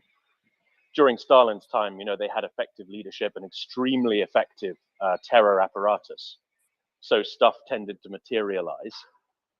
Whereas, during the Brezhnev era and towards the swan song of the Soviet Union, it was, the kind of the willingness of the Soviet system to do what was necessary to get things done was very much weaker, right? And it lost a lot of its confidence in, well, it stopped doing the kind of political terror that Stalin would do, shall we say. And so the system of command, the authority within the system of command started to fall apart, right? So I'm just kind of trying to build an anecdotal picture of how effective this system actually is, but I appreciate that may be impossible. Oh, well, yeah, in terms of anecdotes, one of them, which I always find very telling, is the case of the VEB. I don't really exactly remember what it stands for, but it's basically the Russian Development Bank that had been set up in the mid-2000s, something like that. And the idea, as any development bank, was to create liquidity and extend credit for the sort of project that the state considered as very, very important, but that the private sector saw as either too risky or too difficult to extract money from. So it is, the development banks are crucial. They're really important. There's great interviews right now, for instance, about some of the development banks across the world that have been involved in developing new types of energy sources. Great guys. They do fantastic work. So the VEB was meant to be the Russian equivalent of this, had been richly endowed, and we were and given the mission to found important works. And within 5 years, it had been so badly mishandled, and the recovery rate of the loans was so poor that it had to, for all intent and purposes, close. So they're so inefficient that it prevents them from developing. And I've said it quite a few times, not recently, but quite a few times. It is amazing how much it looks like the 19th century, where the Tsar would accumulate some money from somewhere, export of wheat or something, create a massive, massive bank to try to do something with it, and then squander the money away. It was happening on a cycle every 10 years, and they never managed to develop Russia.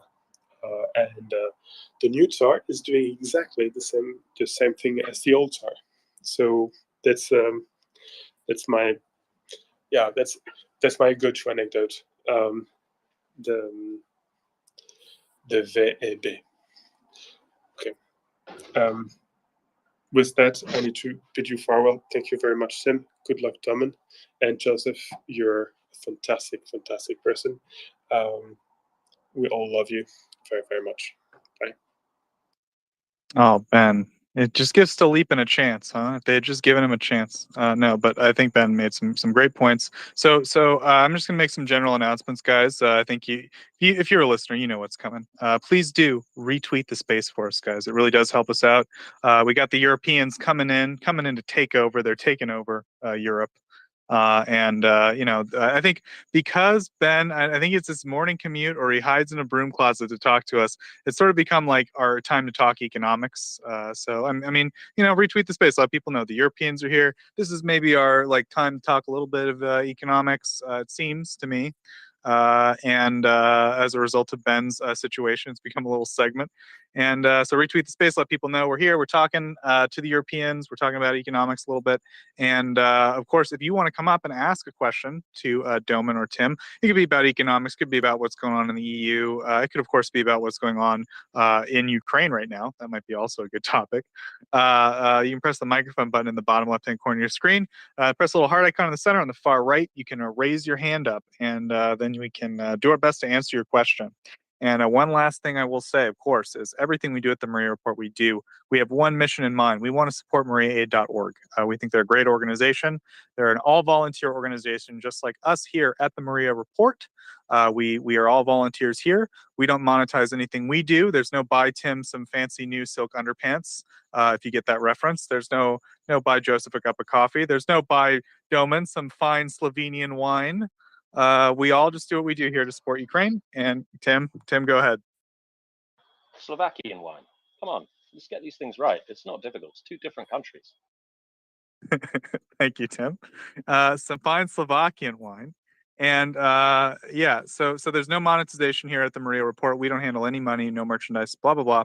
And of course, at Maria Aid, everyone there is a volunteer. So there's no administrative costs, no overhead costs, no paying cell phone bills, buying pizza parties, as we like to say. All of it goes to procuring non-lethal aid, like tourniquets, bandages, drones, body armor, thermal vision, night vision, bomb disposal equipment, firefighting equipment, trucks, armor for vehicles, all kinds of great stuff that soldiers and civilians on the ground in Ukraine need right now to save lives and help resist the Russian invasion. So we really do implore people, go check out MriyaAid.org. It's a great place to see what they're doing, and to, if you're so inclined and so able, we're not asking anyone to, break the bank, but if you're so inclined and so able, please do go over and give what you can. It really does help.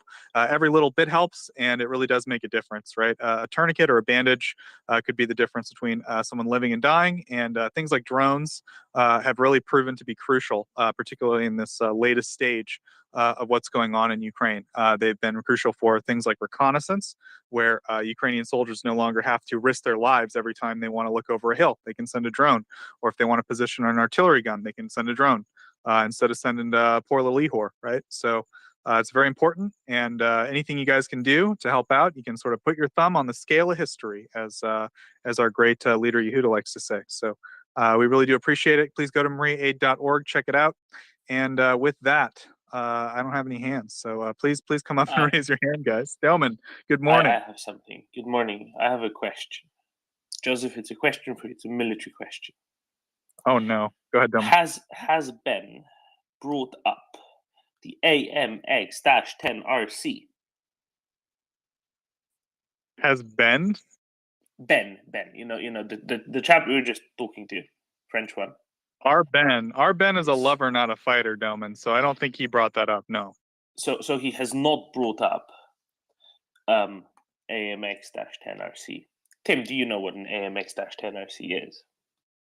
Is it like a French version of a tank? Kind of. It doesn't have tracks. It has 6 wheels, but it has a big old 105mm cannon in the front. So it's kind of like a tank, except it has wheels.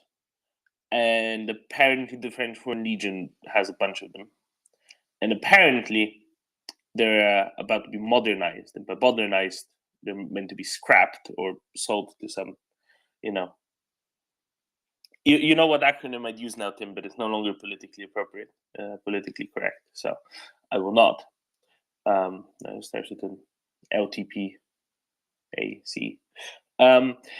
And yes, so apparently they're going to be replaced. And there's apparently some consideration that they would, instead of being sold to LTPAC, that they'd instead be possibly sent to Ukraine. And the thing that I wonder is, would this end the excuse, the consideration of, oh yes, but no Western something or other has been sent? Because I don't know what these are. I don't know what they qualify as. They're not MBTs, that's for sure. Are they IAVs? Unclear. Yeah, I think it's a wheeled vehicle, you said, right, Delman? No track? No track, but a ruddy big cannon. Yeah, I think it's an anti-armor IFV, but I don't know. Tim? Are you talking about MRAPs? No, I'm talking about the AMX-10RC. It's used in an armored reconnaissance role. So it's essentially used in the same way that the UK would use scimitar, for example. So it's a kind of light tank. It's a light tank. Yes. So it has wheels, but it has a tank turret on it. Can you call something with wheels a tank? People are going to get so mad at me for this, but I know there's a big debate about what a tank is. I thought it had to have tracks, Delman. Am I wrong? I thought so too, but I'm looking at this thing, and the bottom bit fine, but the top bit looks an awful lot like a tank because it has a 105mm cannon on it. I can feel the DMs coming at me through the internet about what a tank is, Delman. Help. Yeah, exactly. I think that's an issue of some degree. But I'm just wondering. That's why I'm asking Tim, because Tim might actually know what this qualifies at. So Tim, how would you compare this to a Leopard 1? It's way lighter, right? So you can call it any number of things. I mean, because of the size of its gun, you could even call it a tank destroyer. You could. I mean, it is an armored fighting vehicle. I understand that the French Foreign Legion use it in an armored reconnaissance role. So it's used in much the same role as the UK would use scimitar. Hang on, I'm going to Google what the American version of scimitar is. By the way, guys, never call anything a tank destroyer in front of CJ. It like enrages him. I don't fully understand why, but I do sometimes send him pictures of tank destroyers because it's funny. All right. So the cannon on this is 3.5 times bigger in diameter than what the scimitar has. So basically, what you're saying is the French said, "Yeah, we need an armored reconnaissance vehicle, an amphibious armored reconnaissance vehicle." But could we have a slightly larger cannon? No. No, larger still. No. No, larger still. No. No. Larger. What's the largest cannon we have in stock? Okay, can we have that one, please? That's basically what they did, right? Yeah, it's like a kind of armored Build-A-Bear, right?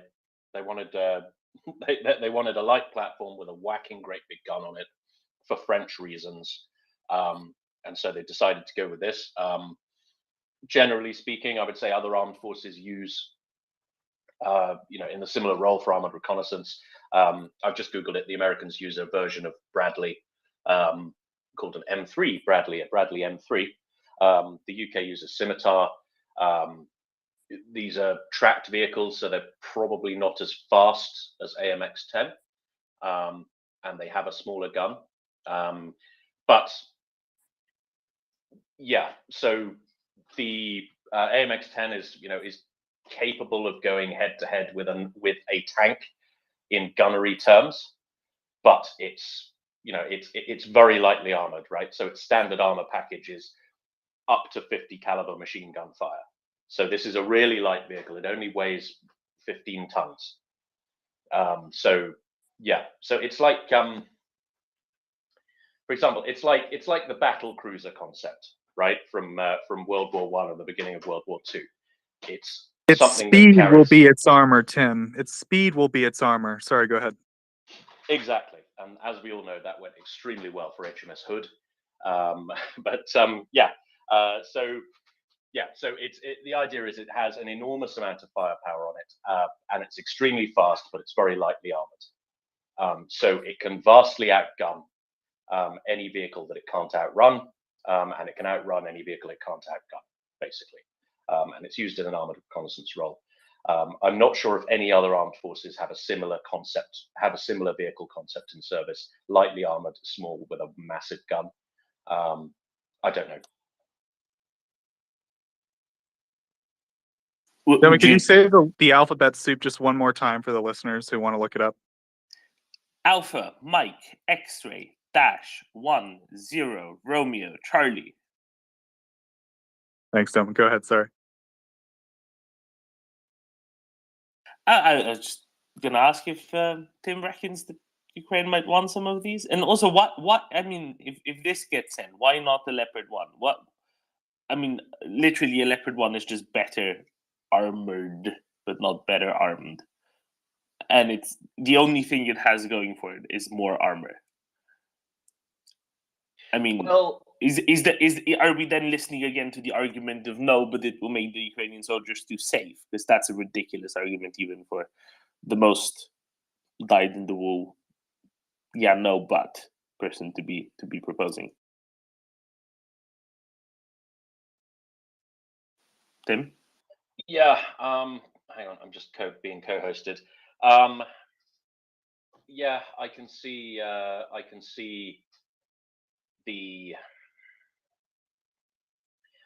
this turning into a semantic argument about the definition of a tank, right? Yeah, that's as soon as Bowman said it, I was like, that's what this is. Sorry, go ahead, Tim. Yeah, I can see that happening. Well, the French say... What do you mean going to? It already is. That's what we're having now. We're having a semantic argument about the definition of a tank. You see, I mean among the grown-ups who actually make the decisions. I can see somebody turning around, possibly somebody close to Berlin, turning around and say, hey, well, this isn't really a tank, is it? This is a tankette. Someone close to Berlin, so someone in Potsdam. Not sure where he lives.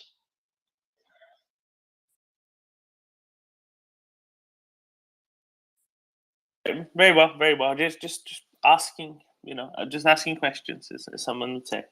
Just curious. I know, Konstantin, if you're still awake, would this be something, now that you've heard what kind of a chimera this is this something that you think that some, Ukrainian recon division would like? Well, I don't think recon divisions need so much firepower. I think it's wrong. But if we drop the recon, I mean, if it can withstand at least 0.5 mil caliber, I mean, it's and has this firepower, that's what we're lacking. That's what we need. I just don't think it's going to be used for recon. It's definitely better armored than. I mean, it's better. It's as well or better armored than an M113, right? Tim? Better than a Humvee. Better than a pickup truck. Oh, much better, much better. And apparently, it's amphibious. And unlike the Soviet designs, I would actually possibly trust that this might actually be amphibious.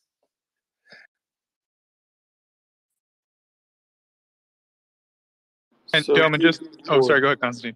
I miss a lot of stuff. So are those going to be supplied, or there's discussion to give this to Ukraine?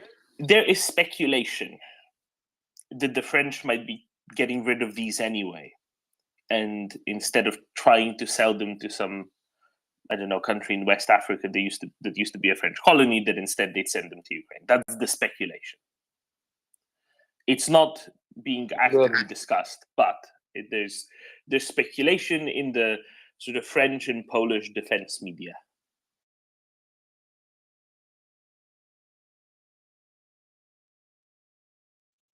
Well, give us as much as you can. We're going to be happy. Well, there we go. You heard it here from Konstantin. Just send them over. They'll figure it out. Yeah, I mean, it's in a perfect world, they'd have firepower and armor and speed, obviously, or at least some speed. But I mean, we'll take firepower and at least a little armor, right, Doman? I mean, that's better than, like Konstantin said, better than a pickup truck. Much better than a pickup truck. Apparently, it can go up to 85 kilometers an hour on the road. That's pretty speedy for something with a gun like this. Yeah, I think I have to imagine a force like Ukraine can put them to pretty good use somehow. It's tough to say exactly how. I think as Konstantin said, maybe a recon role isn't what they're best suited for, but I mean, good concealment in a forest, right? Get that big old gun pointed somewhere good. I mean, you might be able to do something, right, Doman? Yeah, exactly. They already have a replacement that's already being supplied, which apparently is called the Jaguar. What's interesting about the Jaguar is it has a much tinier gun on it.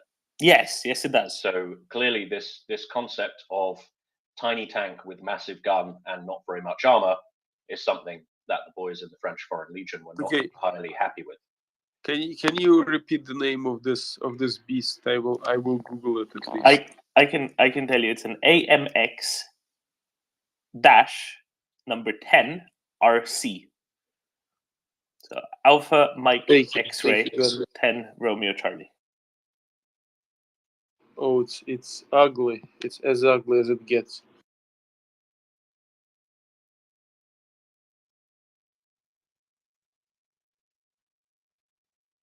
But we'll take it. It's ugly, but we're happy with it.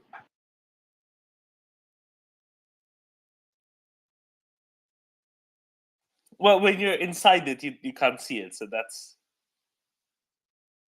a redeeming feature. All right, Doman, I'm gonna drop down and let you come up as co-host, okay, buddy? Yeah, I'll leave and come back, and then I hope to have a co-host invite waiting when I come back. Tim, talk to Konstantin about Brutalist buildings or something in the meantime. Yeah, I was going to say that if you're inside it, you can't see it, so it doesn't matter if it doesn't look very nice. I can't remember who it was, but somebody remarked that the Eiffel Tower was their favorite. Does the gun have a stabilizer? I know. No. I would imagine so. So can it fire while moving, basically? Yeah, well, it looks all right. And the armor, I just checked out Wikipedia, if that's a source. Well, at least it has information on the armor and the tonnage, so it looks to be pretty nice, well armored equipment. So we're gonna be happy. Doesn't have a stabilizer, no.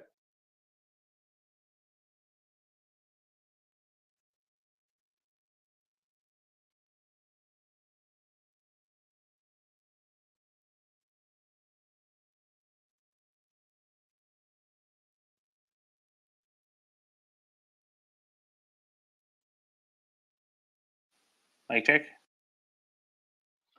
Yeah. Oh, good. Sorry. Sorry, I was worried I lost all audio when I came up. That's fine. Good. No, you're good. I'm a little pause there because as we're talking about French armored vehicles, I'm actually eating a croissant. So this is a very French morning for me. Listening to Ben, talking about AMX 10s, eating a croissant. It's going very Frenchly. Pass one of those over. Jeff, go ahead. Oh, sorry. Yeah, I was just gonna comment on the AMX. So yeah, I was just gonna comment that it is oddly classified as both a wheeled tank destroyer and an armored fighting vehicle. It really does not have much armor, but it does seem to be very fast. I think it would be more of an armored fighting vehicle in this case. It's an armored minus fighting plus, right? That if that would be a designation. It's very interesting. Very curious. Yeah, one can see why these weren't popular. Yeah, if anyone's ever played like World of Tanks, it's very similar to like something like the AMX 12 on that. Very fast, very powerful gun, but also very light tank. Well, there we go. Thank you, Jeff.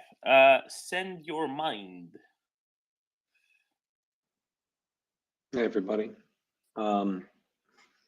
Thanks again for being here tonight, keeping everybody informed on what's going on in Kherson and Novokhovka. The languages update was phenomenal, which I know you're not here, but guys, thanks again for all the effort you put into your production.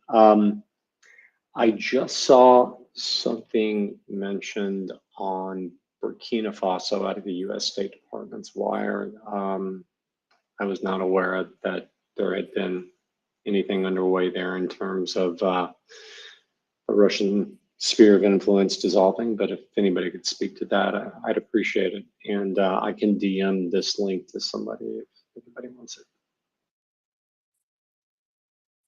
I mean, Russian sphere of influence dissolving. I'm not entirely sure that that's true because apparently Wagner might or might not have had something to do with it, with the actual coup.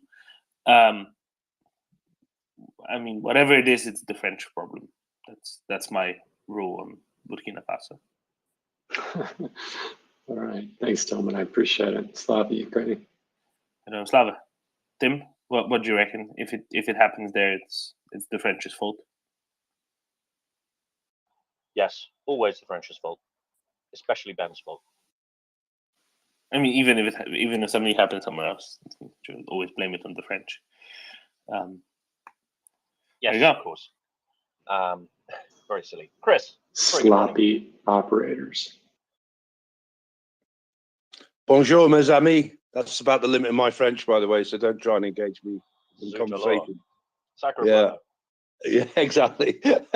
I was just going to say that just very interested on the AMX and that, and I've just got this article which says definitively you can call this vehicle a tank because it looks like one. It's good enough for me. Yeah, Technology.org. You can also call a Volvo estate a tank, but that doesn't make it one. I'm just if you want to prove that it's a tank, this article says you can call it a tank. To be fair, a Volvo estate is pretty much a tank. Like if I was picking a civilian vehicle to go to battle in, I'd probably choose a Volvo. They are built. Is that still true? I know it used to be true, but is it still true? I used to have an old one, so I had one kind of 2005 vintage, and that was a very solid car. Yeah. I just wonder if they haven't lightened the armor on them. You know. Well, they were bought by the Chinese, weren't they, Bobo? Oh, were they? Yep. Okay, fine. Anyway, very interesting platform, I think, and looks like a tank to Russians as well, by the way. Looks like a tank to Christine Lampert. That's what really matters. Bionade.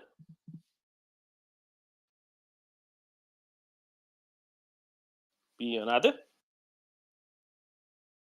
Yeah, sorry, was just treating. Maybe you remember the Gepard Commandant. I have read the Gepard Commandant. Not today. What's he up to? No. I think he qualifies as kind of an expert, at least for the German market, to say, is it a tank or is it not a tank? I am not a specialist, but I see a big cannon.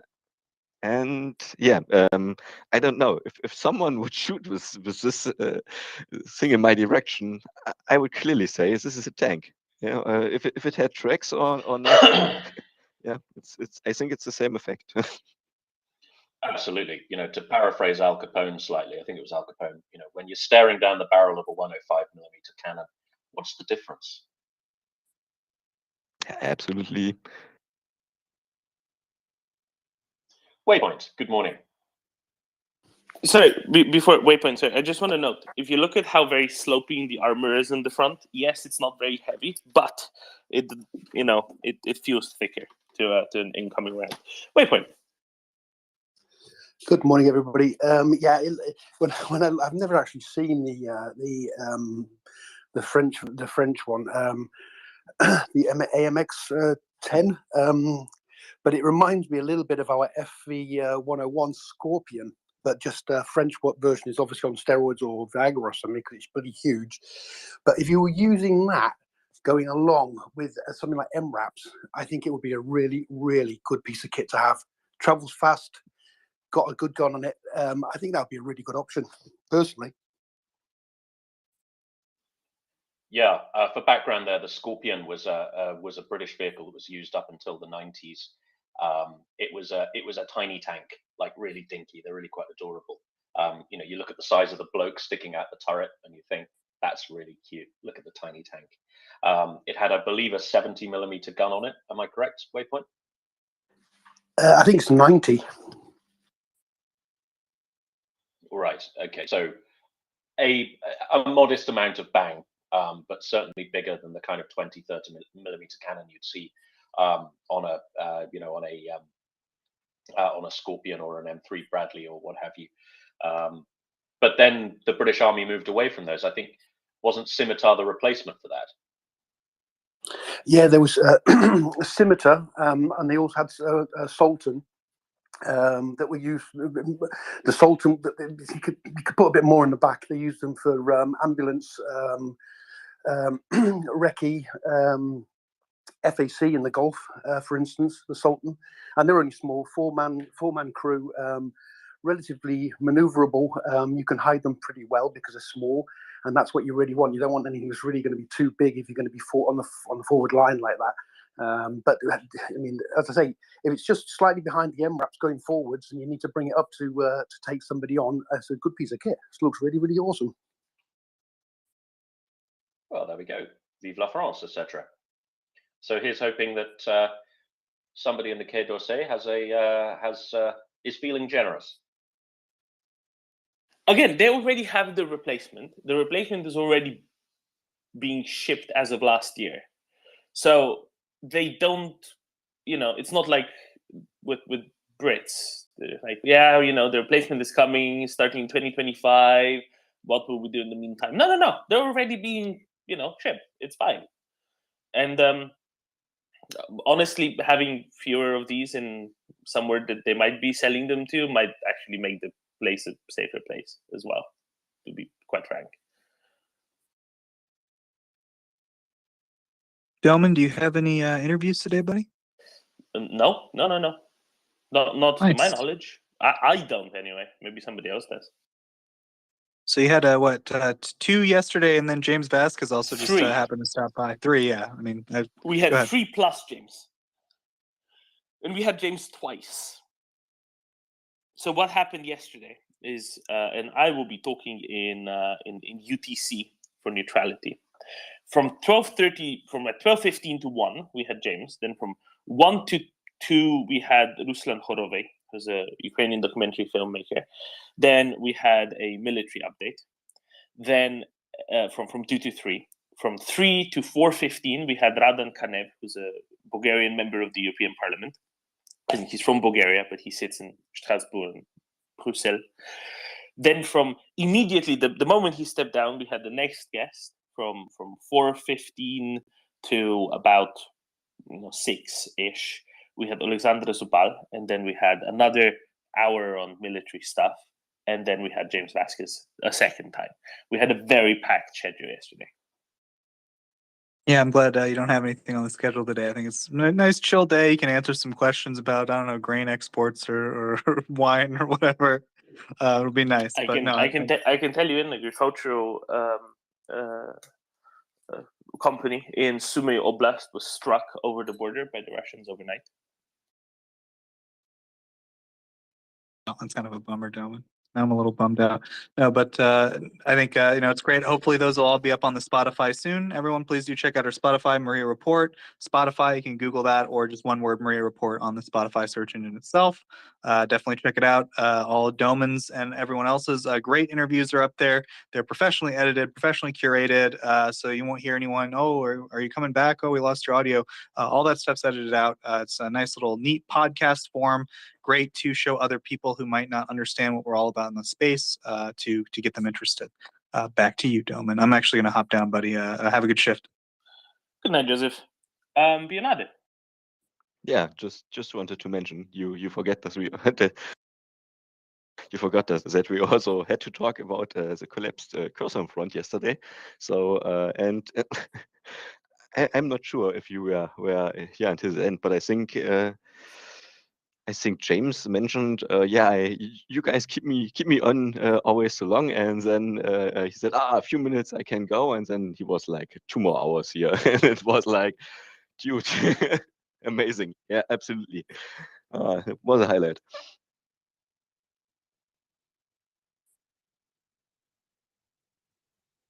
Well, there you go.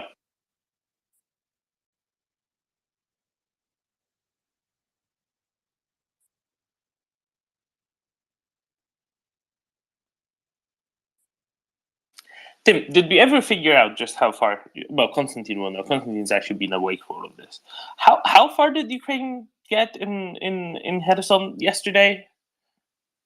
Konstantin, you have a watermelon in the call sign. You would know. Really far. I would say really far. I'm sorry. I'm gonna drop right now. I'm falling asleep, and I was finishing up my work, and I was uncareful enough to stay. Sorry.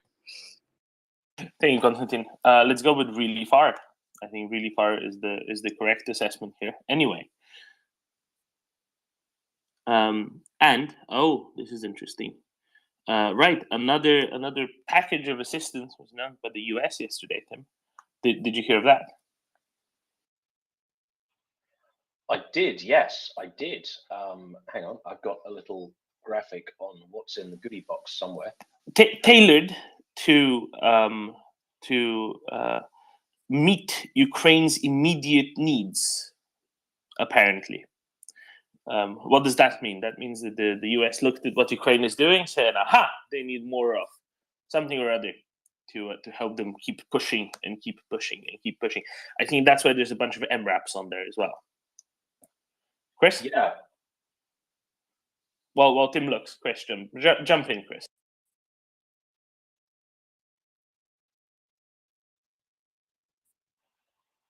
Okay, while we're waiting for Chris, I've got it. So yesterday, Uncle Sam announced we're talking about the $625 million assistance package. Yes. Yeah. So this package worth $625 million includes 4 HIMARS systems plus ammunition, 16 155mm howitzers, presumably the M777s. 75. No, 105, right? 105, not 155. I'm seeing 155 from John Spencer. Oh, okay. Sorry, because I thought there were some 105s going as well. Yes, there are, but we'll get to that. Okay. 16 155mm howitzers. It was a lot easier when we did these things in inches, wasn't it? So what, 105 millimeters? 6 inch. That's a 4-inch howitzer. 155 is a 6-inch howitzer. Yeah, exactly. 105 is 4 inches. 155 is 6 inches. Bloody Europeans, I don't know. Anyway, so 16 6-inch howitzers, 75,000 rounds of ammunition for those guns, 500 precision-guided rounds for those guns, 1,000 remote anti-armor mine system rounds, 16 105mm howitzers, so 4-inch howitzers, 30,000 120mm mortar rounds, 200 MRAPs, 200,000 rounds of small arms ammunition. That doesn't seem like very much, does it? 200,000 rounds. Anyway, also obstacle emplacement equipment and Claymore anti-personnel mines. So some fun stuff. Probably about what, a week's shooting for the Ukrainian armed forces. What do we reckon? Probably something like that, but it's pretty good. I think the 200 MRAPs and the bunch of towed howitzers, I think the combination of those two is very significant, especially the light ones, right? Because what did they do with those? They drag them with them as they're moving forward and can provide covering fire or whatever it's called. Absolutely. I think what is quite fun here is the 1,000 remote anti-armor mine systems. Now, the remote anti-armor mine system, or RAMS, Americans always give these things catchy acronyms. It's a 155 howitzer round, and it deploys 9 anti-tank mines. So you can fire it out to 18 kilometers, and it'll plant 9 mines for you to give enemy tanks and other vehicles a very, very bad afternoon. And it can be fired from an M777. Well, there you go. Did they note anything about the precision guidance packages? Not that I've seen. I'm not fluent on exactly which systems the Americans use in that regard and what they do. I believe they have a round called Excalibur, which is an extended range. Yeah. They have that, but they have these little add-ons onto regular 155 shells that CJ is really excited about, that basically make it kind of like a... If 0 is a normal round and 10 is an Excalibur, it makes it like a 7 out of 10, he says, but it only costs an extra $5,000. So for $10,000, and how much does an Excalibur cost? Like 100, 150K? Right, so for a fraction of the price, you get something that's, close enough. Oh yeah, no, that's misleading, because the development cost of Excalibur was about if you break it down per round, was about $250,000. But the production cost is way lower. It's more like 70,000. Yeah, right. Okay, fair enough. But this together is about 10K only per round. The round already costs 5. The extra thing on it costs another 5, but you get pretty close, which is pretty cool. It is pretty cool. Chris, are you ready to talk to us yet? We couldn't hear you earlier on. No, I had to restart my phone, guys. This bloody Twitter Spaces app eats your phones, doesn't it? It's just incredible. I was just going to say, I don't know who was around for the conversation with James last night about the restaurant in Kiev. Were you there for that? No, I was doing other things, but you're not there? Yeah, I remember. Do we know what does Rebernia na Uzvozi mean? Any idea? Somebody will know. Apparently, the best rib steak or rib restaurant in Kiev? James's favourite.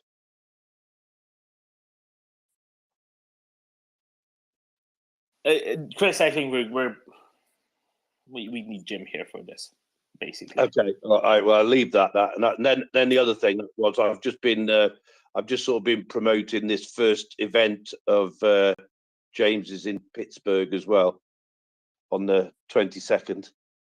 Well, excellent. Thank you, Chris. Next time you see Jim Fraser, ask him, because he'll know all about the good restaurants in Kiev, I bet. What do you reckon, Tim? Yeah, we'll do. Tim, thoughts? No? I have absolutely no opinions on restaurants in Kiev. I hear the chicken's good. No, but I'm saying that Jim Fraser would have good opinions on restaurants in Kiev. Yes, he would. Yes, he would. There we go. Glad to have a backup on that. Waypoint. Yeah, thanks. Reading into that, the one thing I think we really we can't underestimate is the actual delivery of Claymore, because knowing how ingenious the Ukrainian forces are, they'll mostly do something like a kamikaze remote control car with a Claymore on it that's got, I don't know, some sort of recognition software, and it could make a really nice piece of kit for the Ukrainians. Absolutely. I mean, for those who don't know what a Claymore mine is, it's a usually remotely detonated anti-personnel mine. But you can also set up tripwires and things like that. So you've got a little switch to fire it, but you can make it tripwire fired. You stick it in the ground, and it, when set off, it fires steel balls. It's somewhat smaller than a shoebox, right? So a kind of child-sized shoebox, but flatter.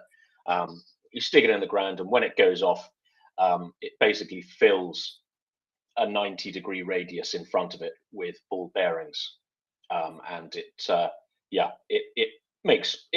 really horrible thing. But we do have an former infantry platoon sergeant coming up, who will be able to tell us more about that.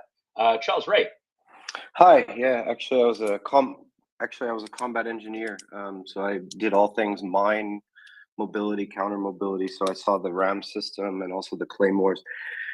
Regarding the Claymores, I'm not sure whether they included the tripwire fuses, because I did see one thing that said it was Ottawa Treaty compliant, which would mean that would just be with the clacker and the wire. So I think they would mostly be used for position defense, but maybe there was one. On the RAM system, like you mentioned, distributes 9 mines. I somehow suspect that they're also providing the ADAM system, which is a distributed or scatterable anti-personnel mine system, because the two generally go together when you're dealing with scatterable mines, that you would have anti-personnel and anti-tank. Both of those systems use self-destruct mechanisms, so they're only there for 4 hours or I think 2 days. But yeah, I thought that was an interesting one with the Rams, because that's primarily used in offense. But if you guys have any questions about how they work or how they're employed, I can happy to answer them. Now, an ADAM, is that what they call a butterfly mine? Is that the same thing? No, the Russians use, I think they're the PFMs, these famous butterfly mines. The US had something similar in the arsenal in Vietnam times. They don't have anything like that anymore since the 90s with the Ottawa Treaty. The US isn't a signatory, but essentially the ADAM, so the Rams looks like a block of cheese, a round of cheese. It's about 12 centimeters across and about 6 centimeters thick. And an ADAM is basically take that block of cheese and slice it into 4 slices. So it looks like a cheese wedge. The Russians use those PFMs, those famous butterfly mines, which are notorious because they don't, first of all, they're famous for looking like toys. They're very sensitive. They're very hard to find. And they're very easy to go off, but the US doesn't use those.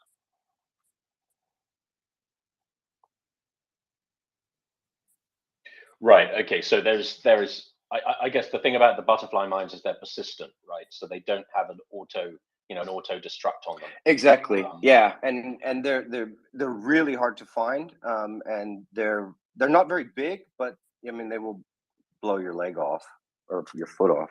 Yeah. They and I think just looking at them, I mean, scatterable mines are an area denial weapon, but looking at some of the videos and some of the images with the butterfly mines in Russia, sometimes I wonder whether they use them as a terrorist device, a terror device, because they seem to be dropping them into areas where there are civilian populations. And I remember reading somewhere that children quite like them, right? They're kind of little fiddly plastic things that are naturally attracted to children. Am I thinking of the same thing? Is that a myth or is that true? Yeah, so I mean, they do actually. That's sadly true for most cluster munitions and a lot of scatterable mines. They tend to have very unique shapes in order for them to arm, so that they spin or something like that. So unfortunately, that interesting effect, especially for children, fits to a lot of things that are airdropped. Thank you very much, Charles. Sorry, Dermot. Oh, I was just going to say that CJ is very excited about these artillery delivered anti-tank mines as well. And if CJ is excited about it and it's artillery, it's probably good. It's just my thoughts on or my take on general CJ's excitement levels about artillery things. Someone was asking me yesterday, actually, why are they 155 millimeter? Why would they be 155 millimeter mine? Like, well, you know, look at the picture, and I dug out the picture somewhere, a drawing rather than a picture of how there's 9 of these stacked inside an artillery shell. It's like, this is why, because they need to fit down the barrel first. But they are really interesting, and as CJ noted previously, they've been employed quite a bit, and they limit. What is it? Shaping them. Is that an appropriate term here? I think it is. They shape the egress routes or some such. Yeah, so the main ways that you would employ them, so in an offensive, so the way the Ukrainians might use them would be pre-planned prior to an attack, so that you would these distribute into roughly a 25-meter radius area. So you're looking at roughly the size of half a football field with 9 mines. You could fire more into there to make it denser, but you would fire them shortly behind whatever the front line is or the strong point that you're attacking is. Therefore, you would then isolate it or at least delay reinforcement and delay egress. Another way that you would do it is if you expected them to withdraw to a specific terrain feature or another strong point, you might employ them there to deny them access to that. But they are not a blocking. They're actually without the anti-personnel ones. They're actually not that hard to get around or through these things. Very good. Thank you. Pauli. Good morning, Domin. Are you familiar with the larger claymore mine that Finland has in use? I'm not. Yeah, it's 20 kilos. So it's quite unique. So if you blow that up, it will reach up to 150 meters and have a nice patch of ball bearings, or just like bearings, balls. And I don't know if you have ever watched Rambo 4. There you have the smaller claymore mine, which usually, well, in our in forces, it weighs like 1.9 kilos, and it's lethal up to 50 meters. But when you have the bigger one, I would say it's much nicer, and I think it would fit the landscape and terrain in Ukraine quite well, especially now that the Russians are in partial mobilization and they have more meat in the grinder. So I would say having both these claymores would be an asset. It really works well in the fields. the smaller one has like 900 ball bearings in the set, and it creates a wave of ball bearings. I think the height is like maybe 3 meters, and the angle is like 50 or 55 or 58. I don't remember the angle, but you can imagine that you don't want to be in the direction of the Claymore mine if you have any soft tissue or any non-armored vehicles. Something you probably want to avoid. Absolutely. Thank you very much, Pauli. Any sign of these going to Ukraine?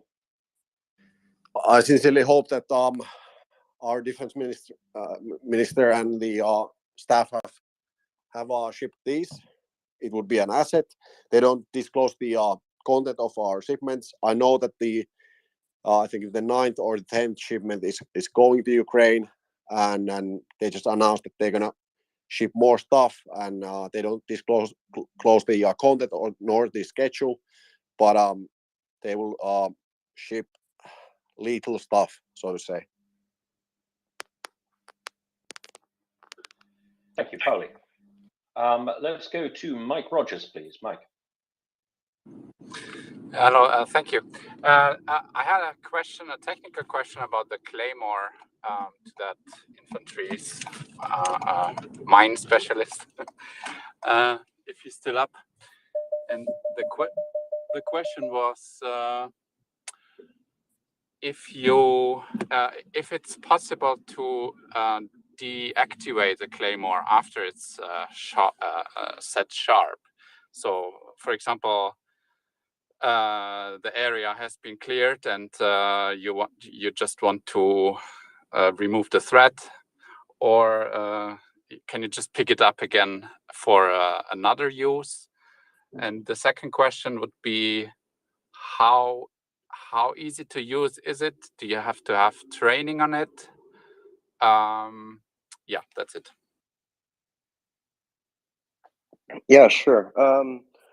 Yes, definitely. So about claymores, first to the other person. I'm sorry, I forgot your name. But one thing about the claymore design is classic. Almost every country in the world has a version of this. In fact, there was, I think Rob Lee posted a photo yesterday of like a modular claymore system that the Russians have. So the good news is I think that the Ukrainians will capture many of these as they progress. Regarding the actual function, yes, it's definitely possible to pick them up. There's just basically you take a little blasting cap and you screw it into a little hole. Then you can either set it up as a trip wire to set off that blasting cap, or you have a spool of wire with a clacker on the end of it. It looks like a little handle, and you just go click, click, click, and it blows up. If you don't want it anymore, you just go back up to it, unscrew the blasting cap out of it, pick up the mine, and walk away. Take it with you. All right, sounds reasonable. Thank you.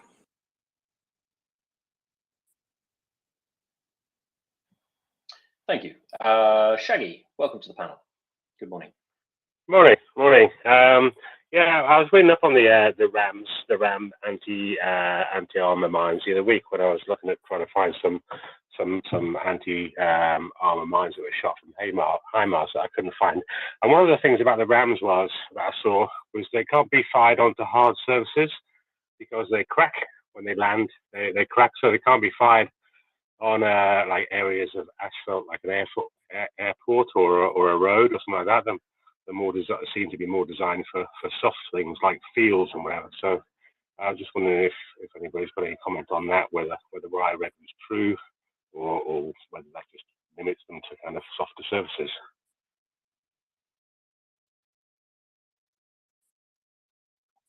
Maybe I can speak to that. So I wasn't artillery, so we didn't use the rams themselves, but these scatterable mines are basically all the same, whether they're shot out of dispensers or the Gator, which is the airplane one.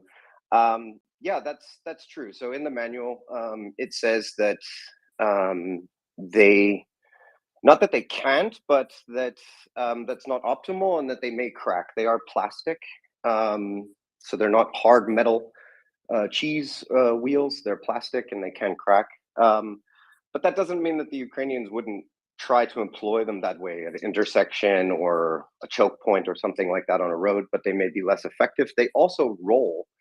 They come with a little crown of fins that's attached to them that you may not see in the drawings to make sure that they land upright. They can be either way, upside down or right side up, but they can't be laying on their side, but they will roll. So if you drop them onto a hard surface, they may roll not to where you want them to go. Okay, all right. Thanks very much. Cheers.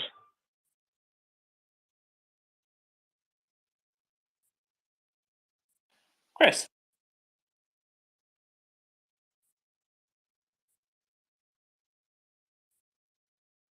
Oh, sorry. I was just there was a discussion last night. Again, I don't know whether you were around for it, about Russian ships in Sevastopol, and so I was just curious what was still left there, if anything. So I expect Gunny knows all the answers to these questions I'm about to raise. But I, whilst I was doing that, so I sort of gathered that the Kilo class submarines have based themselves round at Novorossiysk, is it? No, have I got the right thing? Yeah, I think so. Yeah, but I didn't know about I was wondering about the surface vessels. But anyway, while I was Googling that, was there ever a discussion about the Ukrainian drone boat that was found just outside Sevastopol harbour? 21st of September, it was reported. Thought it was quite interesting.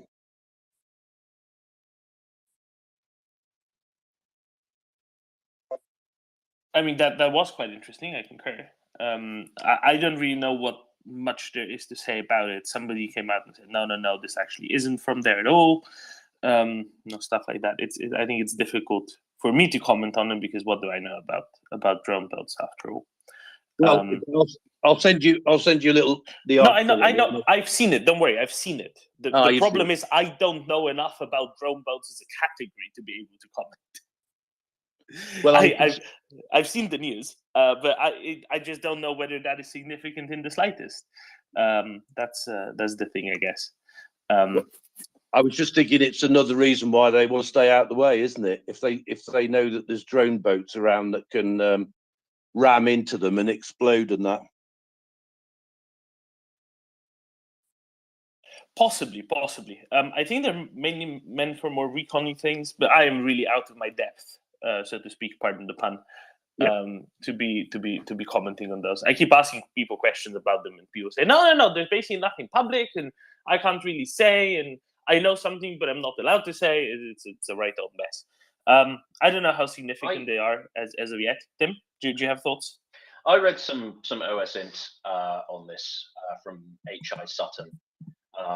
His opinion is when this thing washed up on the beach, he reckons it's probably some sort of remote control explosive drone. So it's a sea-based suicide drone, based on the stuff it has. That's the article I'm reading, Tim. Yeah. But purely based on the stuff it has on it. So it seems to have some kind of radar receiver on the back. That's the flat thing with a hat on. It's got some optics on the front, and it has two things on its nose, which are possibly switches, so contact switches, or they are possibly somebody speculated that they look a bit like the things submarines use to detect the wakes of ships. So submarines will have a kind of anomaly sensor on them somewhere, which is used to identify the acoustic signature of ships' wakes. I fully expect Gunny to come up and correct me on that. So H.I. Sutton reckons that it was probably some sort of naval suicide drone. But it's certainly not a submarine, because it just doesn't look like a submarine. It doesn't look submersible at all. It's obviously designed as a surface craft. Absolutely, yeah. But well, you know, knowing what the Ukrainians are like with drones, I was thinking, oh, this is interesting. Anyway, as you say, maybe Gunny will come up and give us some more info. Exactly. I think that's the best thing to look for. Bionade, you're dressed for the beach. Yeah, absolutely. But I wanted to talk about another topic, beach related, or at least bubble bath related, about the gas. Looks like Gazprom just pointed out they started delivering gas over Austria to Italy again. There were some problems with the financial issues, how I understand it. The Austrian the Austrian company who works this plant or the transportation channel said he is accepting nominations for the transport, and I'm not sure what kind of nominations. Tim, have you any informations about it? What it could be? So it just means that they are being tasked with transporting gas across Austria. That's what it means. Yeah, absolutely. No, but that's literally what the nomination means. It's just a weird term that's used in that part of the industry, I guess. Okay, so this is nothing about a financial nomination or something like this. It's just a nomination in some kind of other meaning, or. Yep, it just means I nominate you to be the one responsible for the transfer of gas across this country. It's like who's in charge. It's like whose duty it is to do this. Ah, okay. I thought it was a financial thing. How I understood it, that they were not sure how they pay or something like this. But yeah, look like Italy is getting gas over Austria again from Gazprom now. Yeah, exactly. That's pretty much exactly what's going on. It's yeah. I mean, what else is there to say, really? Yeah, a new government, new gas deliveries or something like this. Well, yes and no. They already. The new government isn't in yet. The new government will only be in a couple of weeks. It's still the old government because it takes a while because Italy. So yes, I guess that's. Yeah, absolutely. That was an error in my comprehension. It's Italy, and as a German, I should know. Yeah, so it takes a while. That's fine. That's normal, right? Beyond that, I don't think it's to do with new government per se. I think it's just the Russians playing a little bit because that's what they like to do. They like to make things less clear and less straightforward. Okay, thank you.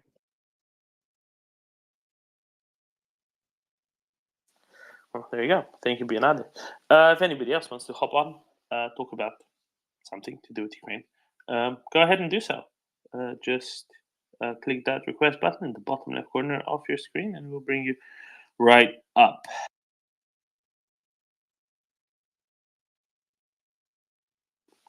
Tim, is it what should we jump into, Tim? There's a few options. Okay.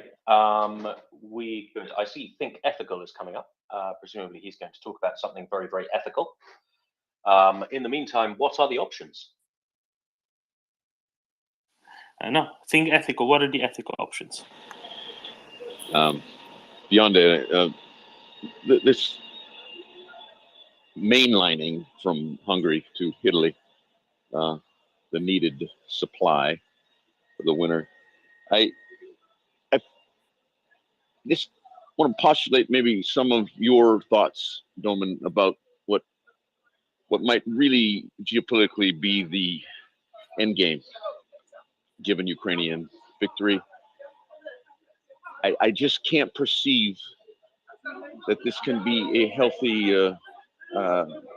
a healthy acceptance of Russian largesse, it could be destructive to the EU to the extent that, well, I don't know of anything else that could really make this critical division.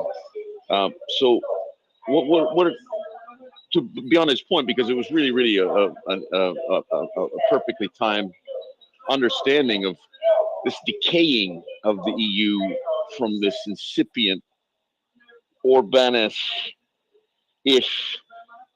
I can't even come up with a word because it's so despicable. So could you help me here? Just give me some geopolitical understanding. Yeah, I can help you. I don't think this is as big a thing per se.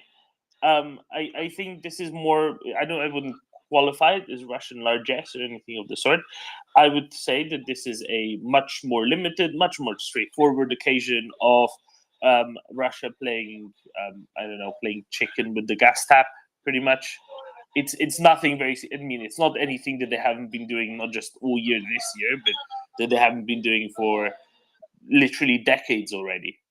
That's all this is, I think. Yeah, but given the current scenario in which is the certitude of Ukrainian victory and the EU going through this transformation, hopefully giving Schultz a electrocution in the ass for him to come on board, and France in its similar fashion unify EU. This is because Brexit was a Russian campaign, and these Italian parties that they funded for the last 25 years now coming to the forefront.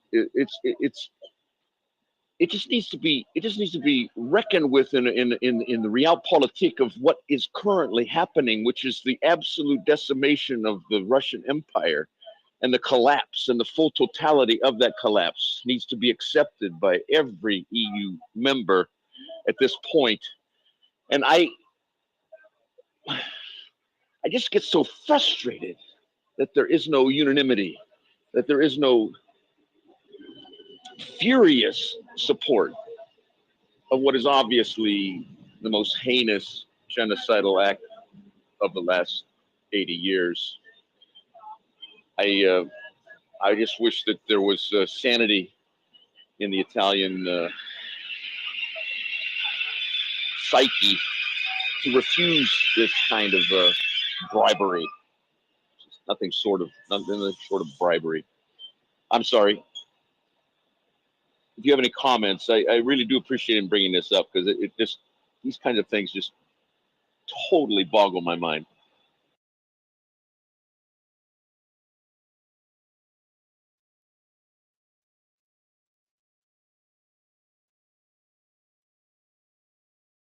I mean, you've listened to sufficiently many hundreds of hours of it. I know that you know that this is something that we have discussed rather extensively, right? But there is no magic bullet solution to the totality of it, as you'll be well aware of. Otherwise, we would have been we would have figured that one out by now, and we haven't. And I think we would have. There isn't a one size fit all kind of magic solution to any of this. We know that. I think you know this just as well. Yes, it's frustrating. It's frustrating to all of us. Equally so, I trust.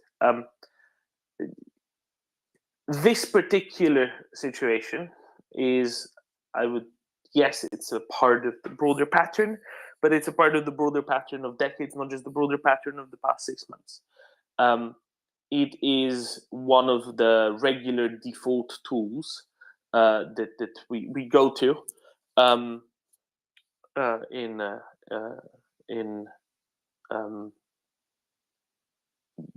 not that we go to, that Russia goes to when they're trying to sow discord and destabilize and the like. It's the same thing as all of these protests that they're organizing around, especially Central and Eastern Europe, where they get some numbers of people who are going to protest against pretty much anything and to try to destabilize governments. But I think most people at this point are sufficiently cognizant of that to realize that these are indeed bad foreign influences that are attempting to be to force themselves onto the population at large. So, yes and no, but it's a little bit more. It's a little bit more subtle than that, and blowing any one particular thing as though it's the worst thing ever. I mean, you can do that, but then you're really diminishing the importance of other things that are of equal or indeed greater importance. I don't think that's the best course of action. But Brussels, it's time now for Europeans. This isn't the Brussels thing. This needs to be a Brussels thing. It needs But to it's be not. absolutely. No, it's no. Stop. No, there are rules in place that define where military decision making is done, and that is not in the purview of the European Union. It is not. This would go against conventions. It would go against treaties. We are not going to start advocating for treaty change in the middle of this because that takes years. That is not the right way to do this. The right way to do this is for every individual government in its own capital to come to the realizations it has to come to. Yes, they can do so collectively, but this isn't a thing that can be done through Brussels. Yes, the teeth for sanctioning Hungary certainly must come through Brussels. It must come through a unified extraction. That one, yes, but what is sanctioning Hungary gonna achieve right now? Well, dismemberment. Okay, yeah, sure, but what is it going to achieve with respect to the war in Ukraine? What is it going to achieve with respect to kicking Russia out of Ukraine?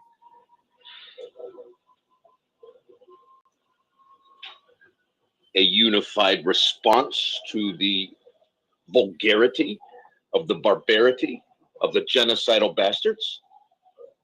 Okay, but in less abstract terms and more concrete terms, what is it going to achieve?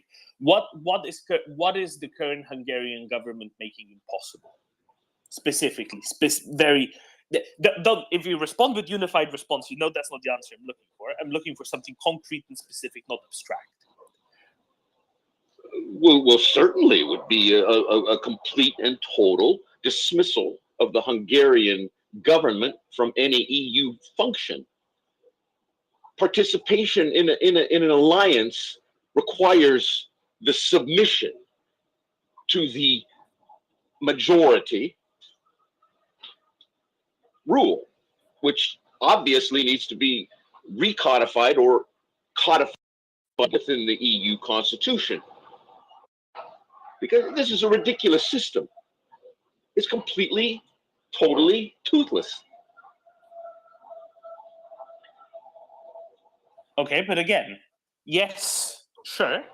However, what is it going to achieve now? You're not actually answering the concrete question. And that's because you're stuck in a question of morality, which, yes, is an important question, but you're not looking at concrete steps that actually make a difference to Ukrainians.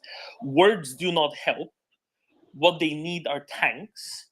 Tanks are not being blocked by Hungary because they don't have the capacity to do so. The next thing that Hungary could genuinely affect, beyond the overflight ban that is already in place, right, by Hungary, the next, but fine, planes have just been flying around them for the past 7 months. Fine. Beyond that, the next thing that Hungary can affect isn't going to come for another 3 months. And that will be the next sanction extension, which currently the EU sanctions are only valid until the end of January. The next thing that has to be pressed against them is sanction extensions beyond that. That's all. That's the only thing there is. Okay. And sorry, you have a lot of background noise from the public transport. That's okay. This is the next thing that Hungary can actually affect. Yes, they are a wound on the moral fabric because of their government's actions. I concur, but this isn't going to make a difference on the ground. What makes a difference on the ground are a bunch of Leopards and CV90s and Bradleys. That would actually make a difference on the ground. The Hungarian government can't affect this one way or another. Maybe Germany, seeing the fortitude of a unified Europe, might help them in their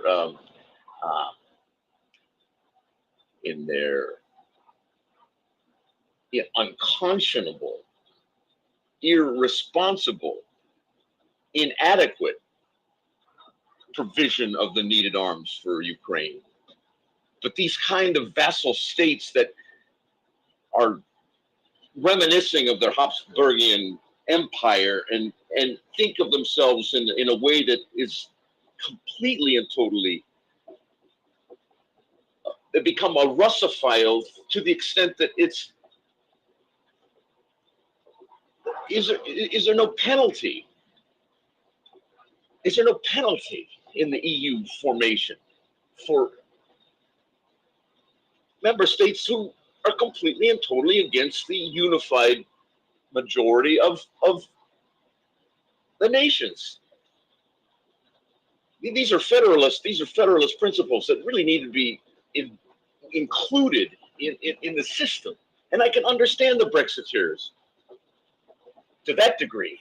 Okay, I have a question for you here, right? You say if we sanction Hungary sufficiently, we gain a unified Europe, and then Germany can see the unified Europe and go on. Now imagine you're sitting at a family dinner table, right? Imagine there's a birthday celebration, whatever, and there is a and you've all collectively decided. Let's say you're deciding where to go on holiday with an extended family, and one person says, "I really don't want to go anywhere close to, I don't know, anywhere that has a beach because I hate beaches." But then they get outvoted, and then you go to a beach vacation anyway. Do you really think that all the rest of the family members are gonna look at the one guy who really hates beaches and be like, "But we were all unified, and we made you come here. Why aren't you really happy now?" Do you really think that they will forget about the attitude? No, in the same way, the German political class, if that's what you care about, isn't going to forget about the attitude that the Hungarian government previously held before they were forced to submit, right? So there isn't actually going to be a unification. But the good thing is that it doesn't matter. It doesn't matter because the movement that needs to happen in Berlin, in Paris, and needs to be suggested to strongly by Washington, by London a little bit more. And that's really the move that matters. Hungary doesn't actually matter, which is a good thing. It matters in that Italy now is dependent on their gas supply. That matters. No, we just said it a few minutes ago.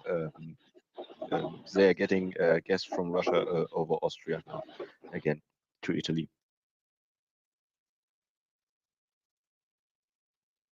Specifically, they're getting it across Ukraine, across Slovakia, across Austria, into Italy. Hungary. I'd like to. Sorry, I'm going to mute your mic, please. Think Ethical, because you're really, really noisy. I'm going to steel man Think Ethical's point a bit. I totally agree that Europe is currently constituted. The European Union, as currently constituted, is a bit of a dog's breakfast, particularly around the lack of total QMV on every issue in the Council. I would totally agree on that. I believe that Europe, the core of Europe, the Carolingian core of Europe, so to speak, needs to federalize, and those who don't like it need to get out of the way. However, that is a kind of a 10-year project at the very least, if there is the political appetite for it, which there probably isn't. So yeah, there's lots of things wrong with how the European Union functions. There's lots of things that are deeply unhelpful in the current situation about how the European Union functions. However, it doesn't solve our immediate problems. It's not going to change anytime soon. And so for the purposes of this current situation in Ukraine, it's all a bit redundant, really.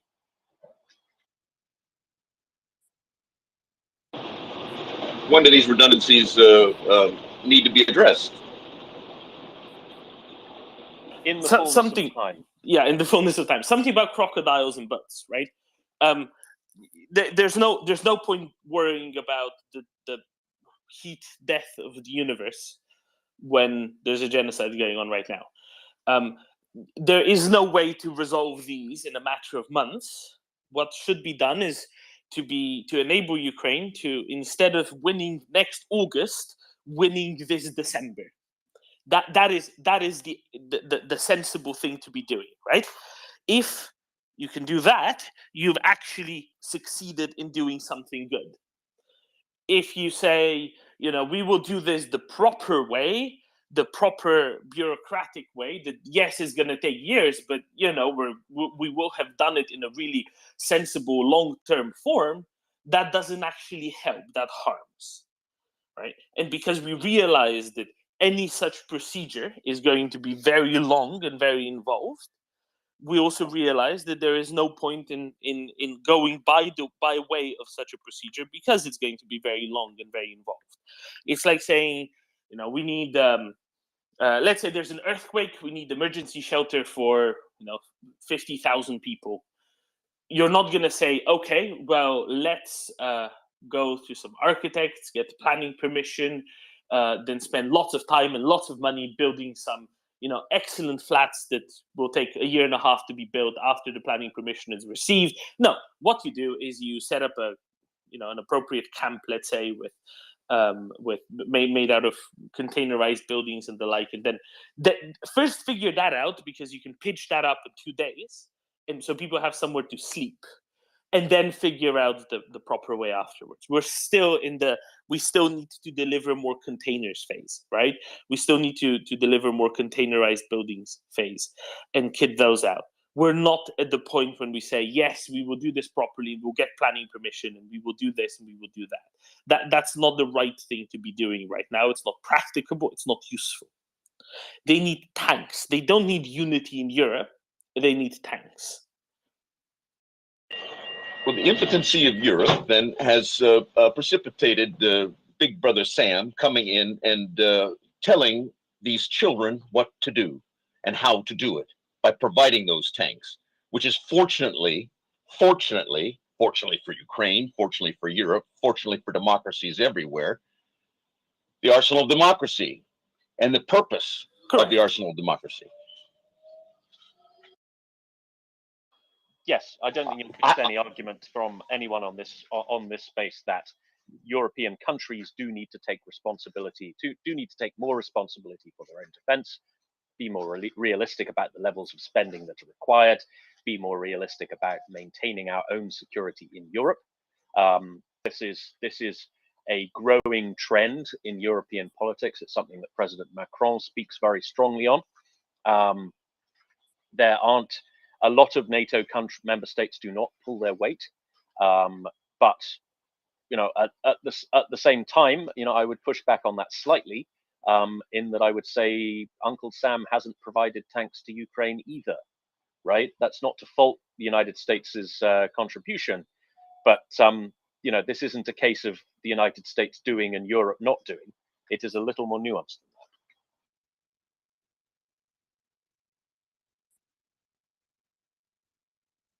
Ostensibly, that was to be provided by the Germans. Yes, and Hungary is neither here nor there, is the point. Yes, they are a pain in everybody's various body parts. Yes, their obstinacy is a problem. Yes, their obstinacy might be a problem later this year when an extension of sanctions past the end of January has to be negotiated.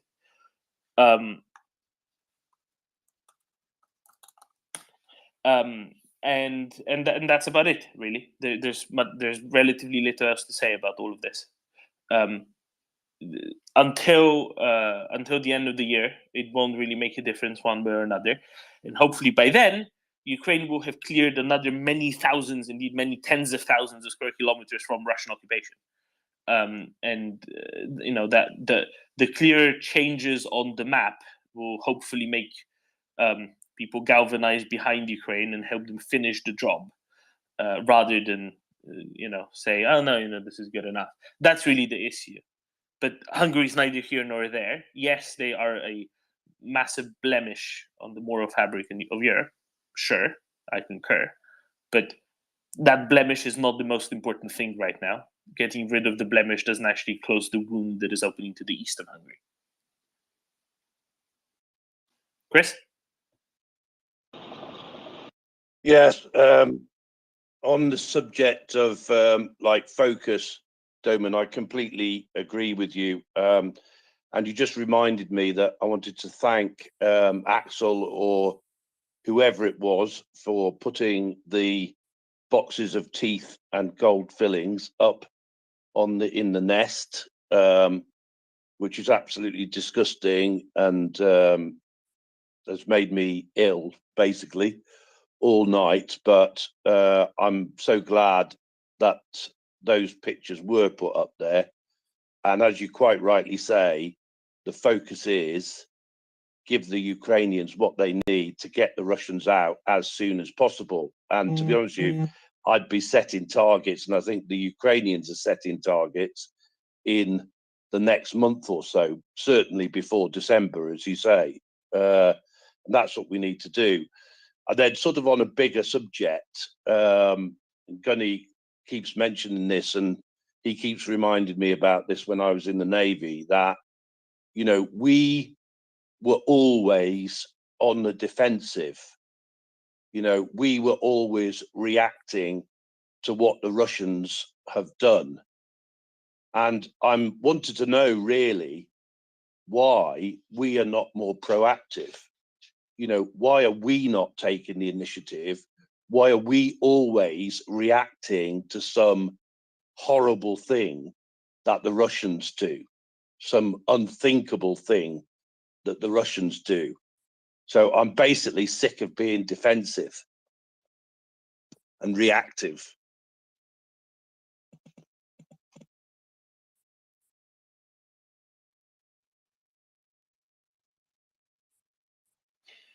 Thank you, Chris. Yes, this is news that spread on social media yesterday, that Ukrainian forces that liberated Liman have discovered a box of gold teeth fillings that seem to have been pulled from victims of torture in what was described as a larger torture operation in Liman. So this obviously has echoes of those pictures of boxes of cold teeth in the what was known as Canada, the area of the Auschwitz, Auschwitz II, that was dedicated to stripping people of their possessions and processing those possessions, including people's teeth, people's gold teeth. So it had a very profound historical echo there, which is yes, absolutely horrible. I'm sure I don't need to stress that. I would like to move back slightly to something that Think Ethical mentioned. I think it's quite important that we don't overestimate the Russian influence on European politics. I mean, something that jumped out at me was his, really quite bold statement that Russia did Brexit. This is something that is often claimed but never proven. There's very scant evidence of this. There was Russian state media like Sputnik and what's the other one, RT. They had broadly pro Brexit coverage. There were some bot farms, etc., but there was no evidence that the electoral process was interfered with in any way. And there were also an enormous number of other ingredients in the mix as to why the referendum went the way it did, including a broadly Eurosceptic British public. Of course, let's not underestimate that fact, that the British public are broadly Eurosceptic. They were never quite on board with this starry-eyed European ideal, didn't tug the heartstrings. The British press is also broadly extremely Eurosceptic. So I think we need to be careful when assuming that political things we don't agree with can be credited to Russian influence and Russian operations. This is something that's often said but never proven. Bernardo. Just wanted to come back to the qualities, and yeah, I think this draws a really clear parallel, and I hope this is yeah, will also at least shut down some critics, but you know, brainwashed people are really hard to argue with, and even this kind of pictures are often debated or yeah, refused by them as evidence.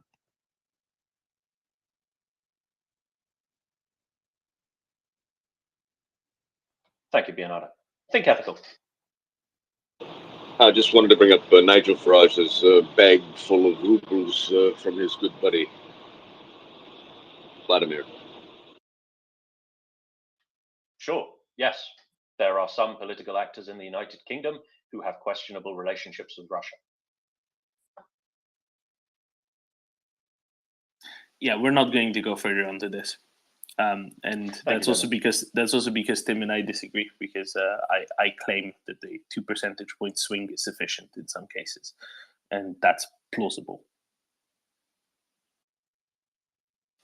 But that's why we're not going to go further into this. We'll discuss it over a nice glass of Slovakian wine. Exactly.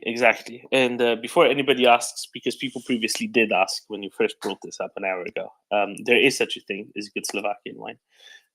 People might not be aware, but the region of Tokaj, while majority of it is currently within Hungarian borders, a good chunk of it is to the north of that in Slovakia, and that should make rather good Furmint and Haršlevelu or Lipovina there as well. Now, Tokaj is an interesting one, isn't it? It's got a funny process. They make a kind of syrup, and then they re-dilute it into a wine, right? It's made in an interesting way. No, I can. Is this the time of day for me to explain odd winemaking practices? I'm building up to lunchtime, so it's as good a time as any. Okay, fine. Then I will briefly explain how it's made. So normally, for normal wine, you take grapes. For white wine, let's say, you take grapes, you press them, liquid comes out. That liquid is full of sugar. Then you ferment using yeasts, transforming sugar into alcohol. Voila, you have wine. Most sweet wine is made in a similar way. However, the grapes are particularly full of sugar for various reasons. And they're either partially raisined, either through just drying or through botrytization or whatever else. It doesn't really matter. In Tokaj, what they do, because of a particular climatic influence of very dry, long autumns, very highly continental climate, quite a lot of wind. Because if you stand in Tokaj, you can basically see all the way south to Belgrade, hundreds of kilometers. There's just a flat plain to the south of Tokaj.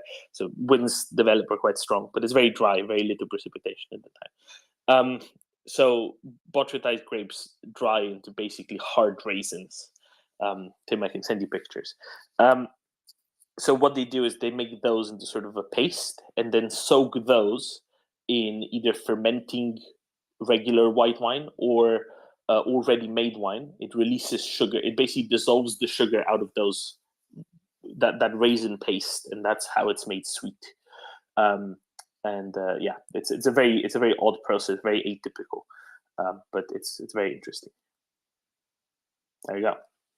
Thank you, Dylan. It's always an education on here. Always an education. Okay, so shall we have a look at some headlines? Let's. Okay, so today is day 224 of Russia's escalation of aggression in Ukraine.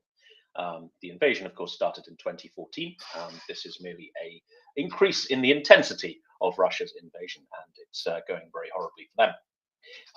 So we touched briefly on Russian war crimes.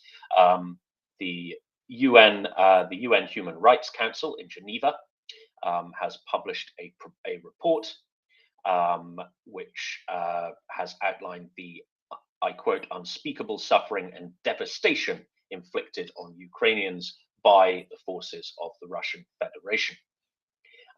It has described enforced disappearances and arbitrary detention as widespread in the territory controlled by the so-called People's Republics. And in at least two documented cases, Ukrainian servicemen have been tortured to death. I'm sure we saw the videos that came out a few weeks ago. I will not go into too much detail on those. Now, there has been a submission to the UN Commission of Inquiry on Ukraine, which includes around 2,000 videos, photographs, and audio files of war crimes being committed by the forces of the Russian Federation.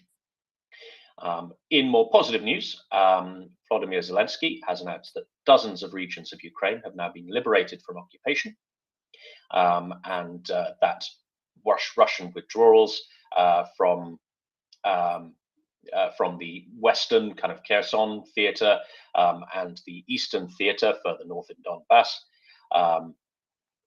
there has been a drawing back of rather, shall we say, an enforced drawing back of Russian forces in a number of areas. We will go into military updates later in the day. Uncle Sam has provided an emergency package of military aid, including shiny new HIMARS launchers, a number of MRAPs vehicles, and artillery ammunition, new artillery systems, etc., etc. Also small arms ammunition, claymore mines, and special ammunition that plants anti-tank mines when fired. So that's the thing, right? There's two types of those. There's ones launched by HIMARS that apparently were received from Germany and Britain, or both, one of those at least.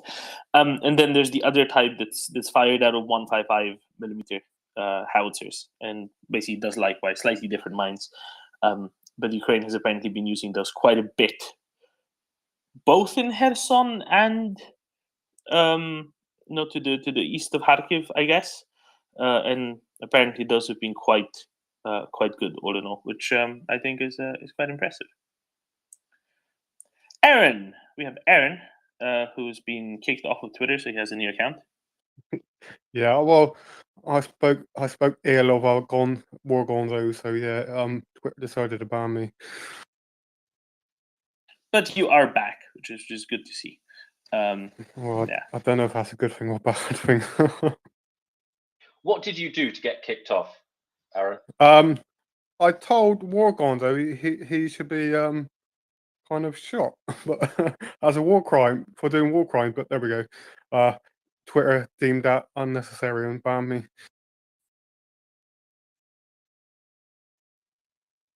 Not all heroes wear capes, as they say. So, welcome back, the shiny new Aaron. Meet the new Aaron, same as the old Aaron. Yeah. So, have we got any update on Lend-Lease at all? Is there any movement on that yet? So there's two components. There's actually I retweeted the thread from Ostap Yarish earlier, who's a Ukrainian reporter for, I think, Voice of America. He's based in DC. Who kind of went and explained the details of it. It's in Ukrainian though, so it depends on how good your Ukrainian is. And I believe there's a translate function though. But basically, there doesn't seem to be a need for Lend-Lease per se, because the petty cash keeps being re-upped. And Lend-Lease is kind of an alternative to that, if in case that wouldn't be keep getting re-upped. And secondly, they don't actually have to say stuff that comes through Lend-Lease. So the petty cash, I don't know, what's the correct term for that, Tim? Help me. Oh, it's called presidential sequestration or something like that. There we go. Right, that's why I call it petty cash, because fewer syllables. There's no there's no need for anything from that to be announced per se.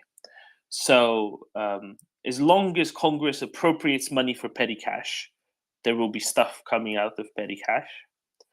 And presidential drawdown. Thank you. We have an American lawyer listening who's very irate with me calling it inappropriate things. She's not, I don't think.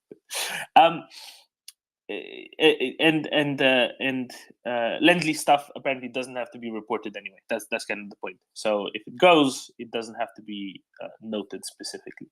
That's rather interesting, if I say so. So they can get a couple hundred Abraham tanks and say, no, we don't have to report it. Pretty much. So the other difference is that anything that gets given under the presidential drawdown, that's just property of Ukraine afterwards. Anything that goes under Lend-Lease is technically U.S. owned still, which is good, right? Because then they might be more willing to give some other stuff that they otherwise would not have been as willing to give, such as Abrams, perhaps. So I think that's I think that's the idea. So presidential drawdown is a gift. The Lend-Lease is, Ukraine technically has to either pay for it or give it back eventually, which is fine, obviously. All I can say, just send ATACMS now. Yeah, exactly. Right. ATACMS perhaps would be more presidential drawdown, and then Lend-Lease would be more like tanks, because ATACMS are, used up.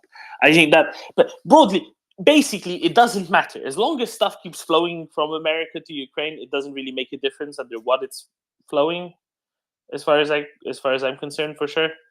So hopefully there's much more stuff going on top of what we already discussed under the presidential drawdown. And at the end of the day, it's all good stuff, which is what matters. Key aspect there is, Dolman, that under the Lend-Lease, pre-positioned stock and surplus stock can be released by a simple move of the column, if you so like, and therefore then become operational in another area. And as the Lend-Lease covers Ukraine as an operational area, that's how it works.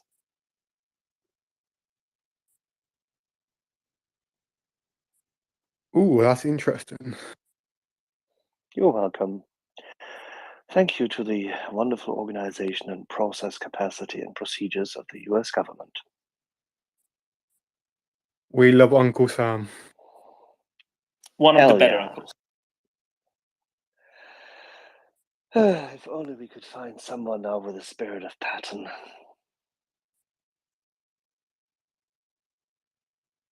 Could Axel, could we maybe get General Ben Hodges out of retirement to run this? I think he'd be very good at logistics of all of this. Just a suggestion. He's already right next to where lots of the prepositioned stock is. That would make it particularly expeditious. I think it's fair to say there's rarely ever someone as retired, as the very focused, very calmly spoken, and very, very clearly thinking and precisely ordering Ben Hodges. Goal-oriented? That is an understatement. Oh, sorry, I forgot he's an American general, not the British one. I've got a better idea. Could we somehow reanimate the corpse of Teddy Roosevelt? Tim, you're going from something which is realistic and working already to something which is arcane and projecting. Also, I would note that Teddy Roosevelt would be very confused where all the horses are. He'd make horses militarily relevant again.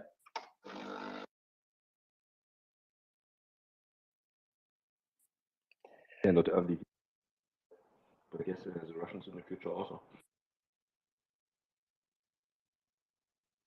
I'm sorry, Bionada, I didn't quite catch that. And not only he will make horses relevant in wars, I think Russia will develop to this kind of assets soon too. Yeah, but Teddy Roosevelt would do it with style and panache. I think the other Roosevelt might as well.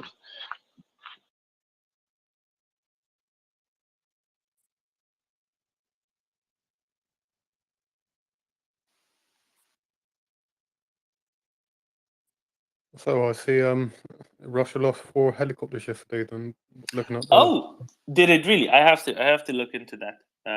And I shall do so momentarily. I just really want to go to hashtag keep calm support Ukraine, because he came or she came up like 3 times yesterday and dropped down from technical difficulties, and I really want to hear hashtag keep calm out. Yeah, hello guys. Just let me shortly introduce myself. I'm 48 software developer, 48 years old software developer, German Ukrainian, married to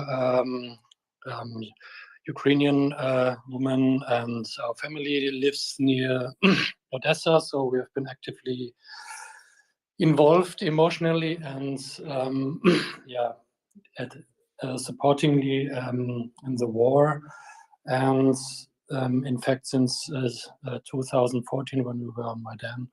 And I just wanted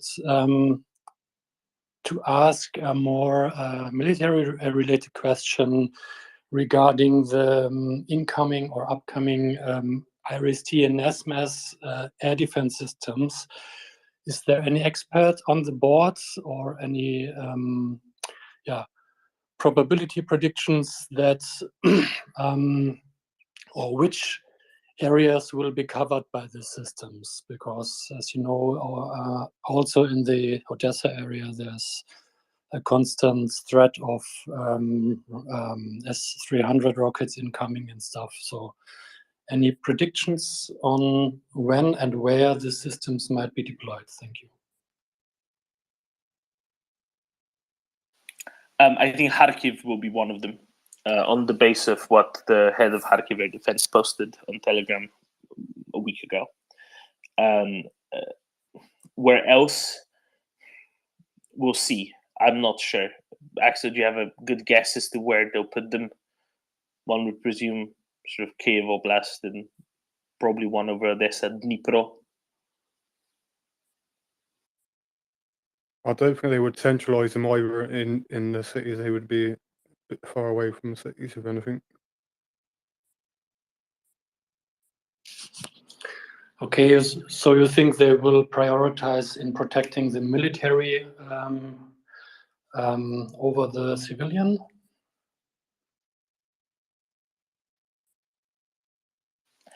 No, that's not what Doman said. If we want to speculate, then we can speculate about the fact that Kharkiv, which definitely needs significant added protection because it's so close to the border and it is constantly being attacked still, Kharkiv definitely needs protection. There are other places of both strategic as well as let's say, population density importance, such as Dnipro and Poltava, which need to be protected. Dnipro has been shelled relentlessly by the Russians for many good reasons from their point of view. And Dnipro needs to be protected, and that Kiev needs to have an additional screen rather than just NASAMS should be clear as well. Okay, thank you. You're very welcome. So just to clarify, NASAMS is definitely happening, is it? Because my Yes. last information on that was that they were wobbling a bit. Definitely happening. The allocations of munitions for them were already done in presidential drawdowns, I don't know, weeks ago, more than a month ago. And Zelensky, in an interview last weekend, not this weekend, but the previous weekend, said that they already have them, I think. And then it was clarified, no, they're not yet installed, but they're well on the way. So I think there's some intentional lack of clarity going on whether Ukraine has them already or not. But that's for the best, really. Like, of course, they're not going to say where, right? They're not going to say, oh, yes, we put them here, so that Russia decides to go and launch missiles at other places. But that's kind of what they're good for. They're good for something the size of a city, pretty much. But I understand they are quite versatile, so they're capable of shooting down basically anything that flies. But importantly, they are capable against missiles, right? Yes, very much so. Thank you. War Pigeon,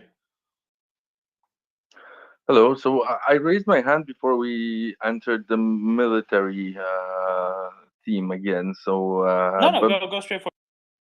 yeah, so I would like to take the chance to congratulate our southern neighbors, the Czechs, on the successful referendum because they've held an internet referendum over gaining sea access to the Baltic Sea. And it turns out that 97.9 participants of the referendum in Kaliningrad have voted to join the Czech Republic, which is now the whole Kaliningrad region called Kralovec, and there's even a website, visit kralovec.cz. So it's some excellent trolling by the Czechs. I advise you to come.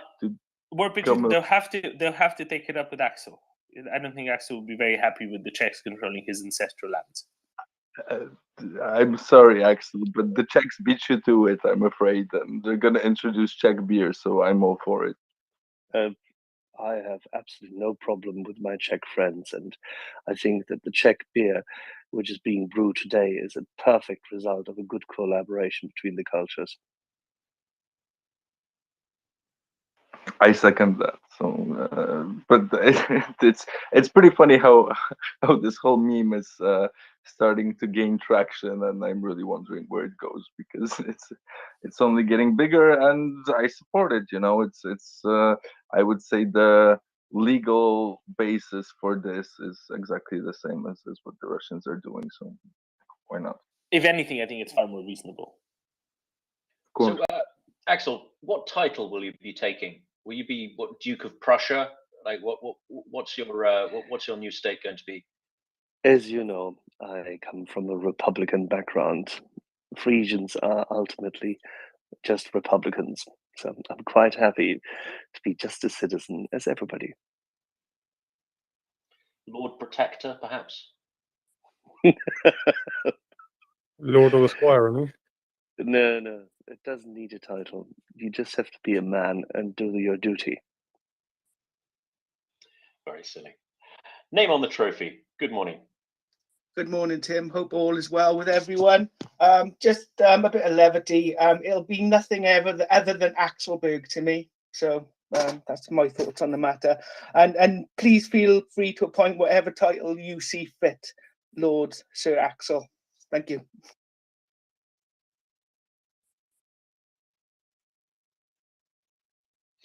Thank you very much. Name on the trophy. Dermot, should we keep looking at a few headlines? Sure. Okay. I don't think anything is going to beat the Czech annexation of Kroloviec, but either way. It's very good. Okay, so we had a little chat about the new goodies from Uncle Sam, courtesy of Mr. Biden. In other news, the Russian ambassador to the European Union has been summoned to have his bottom smacked very firmly to protest Moscow's illegal annexation of Donetsk, Kherson, Luhansk, and Zaporizhia oblasts.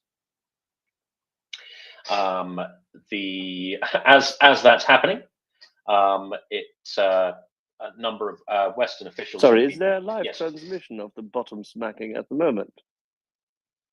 If only, I think that'd be awfully popular. Excellent television. As Tim said, I mean, it's ongoing at the moment. So, when did it start? Tim has a special feed. Have you been checking my browsing history again, Doman?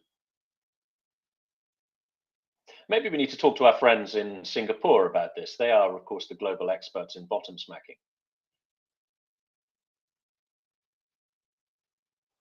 It's called caning, Tim. It's called caning. I'm sorry. Yes, that's totally different, of course. That's not bottom smacking. Yes. Okay. So it has been suggested by a number of Western official sources that Russia is at risk of losing control of strategic towns critical to retaining the city of Kherson and eventually Crimea. Now, I would say that is a bit of an understatement, wouldn't you? Thinking of Yehuda's military update yesterday.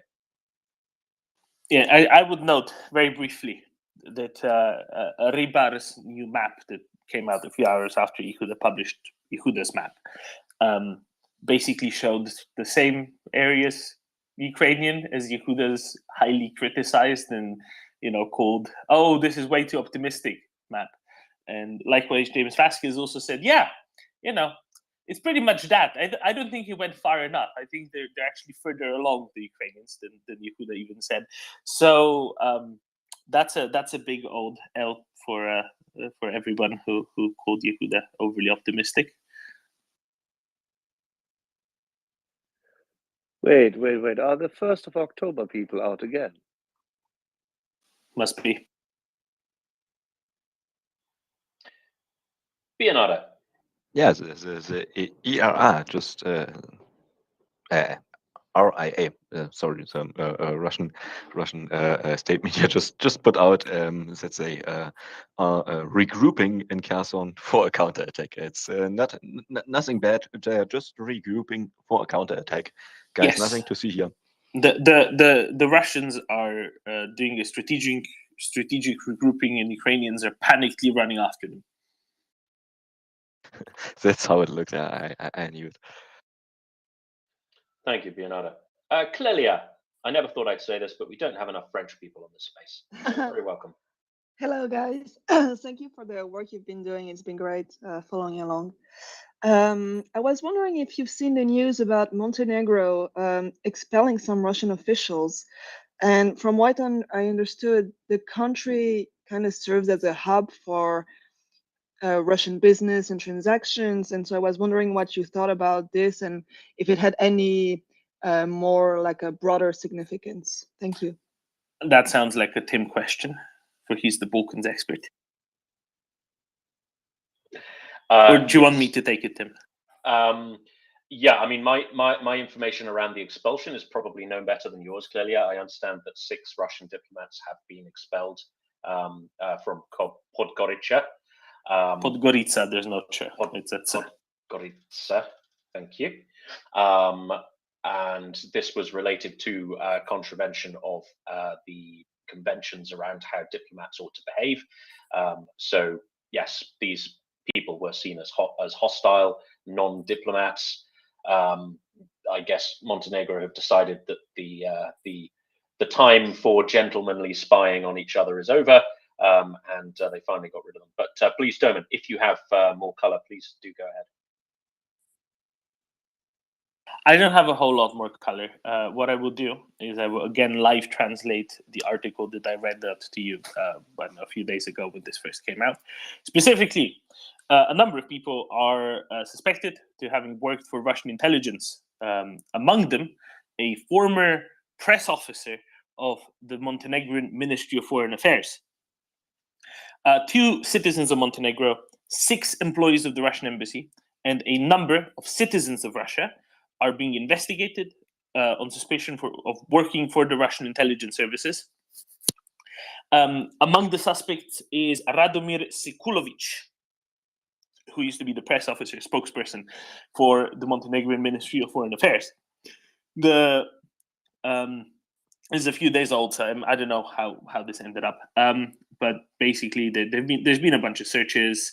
Sekulovic had that position while Serbia and Montenegro were still in the Union.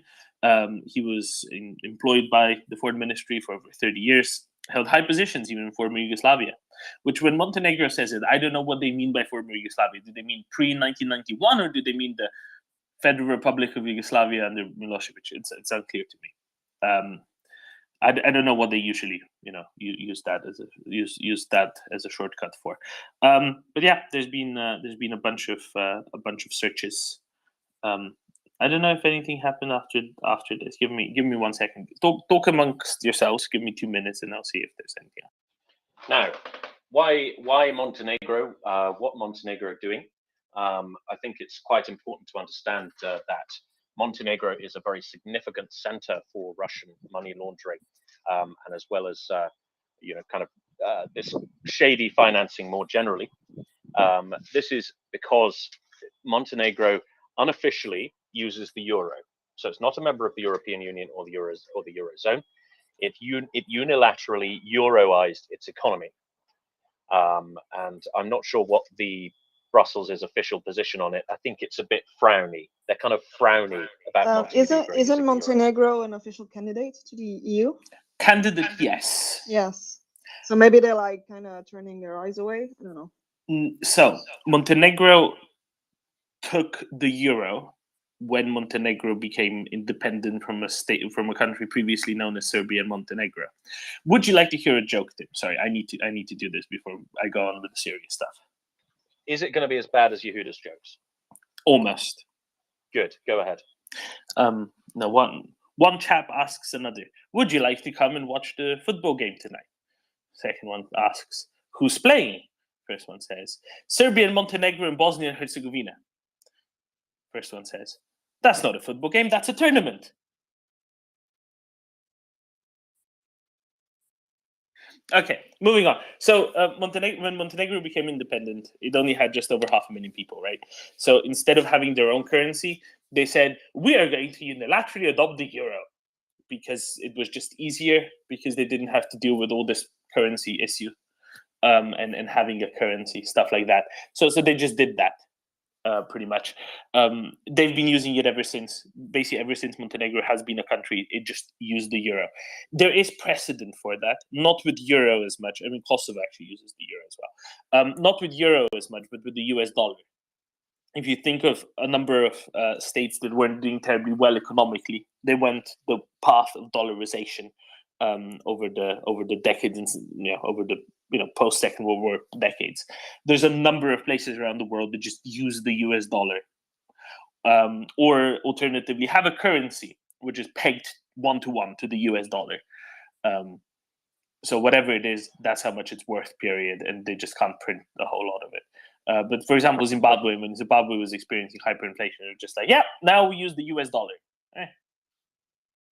I've got a fun story about Zimbabwe after this topic, but this is the unofficial use of another country's currency. It's usually called dollarization, but in this case, it would be euroization.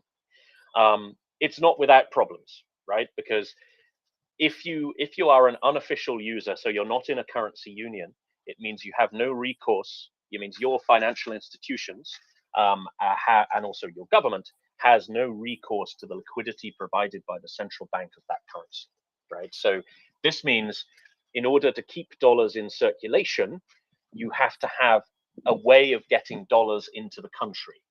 And this means you have to be a particular type of economy. One way you can do it is to be a tax haven, which is what Panama is.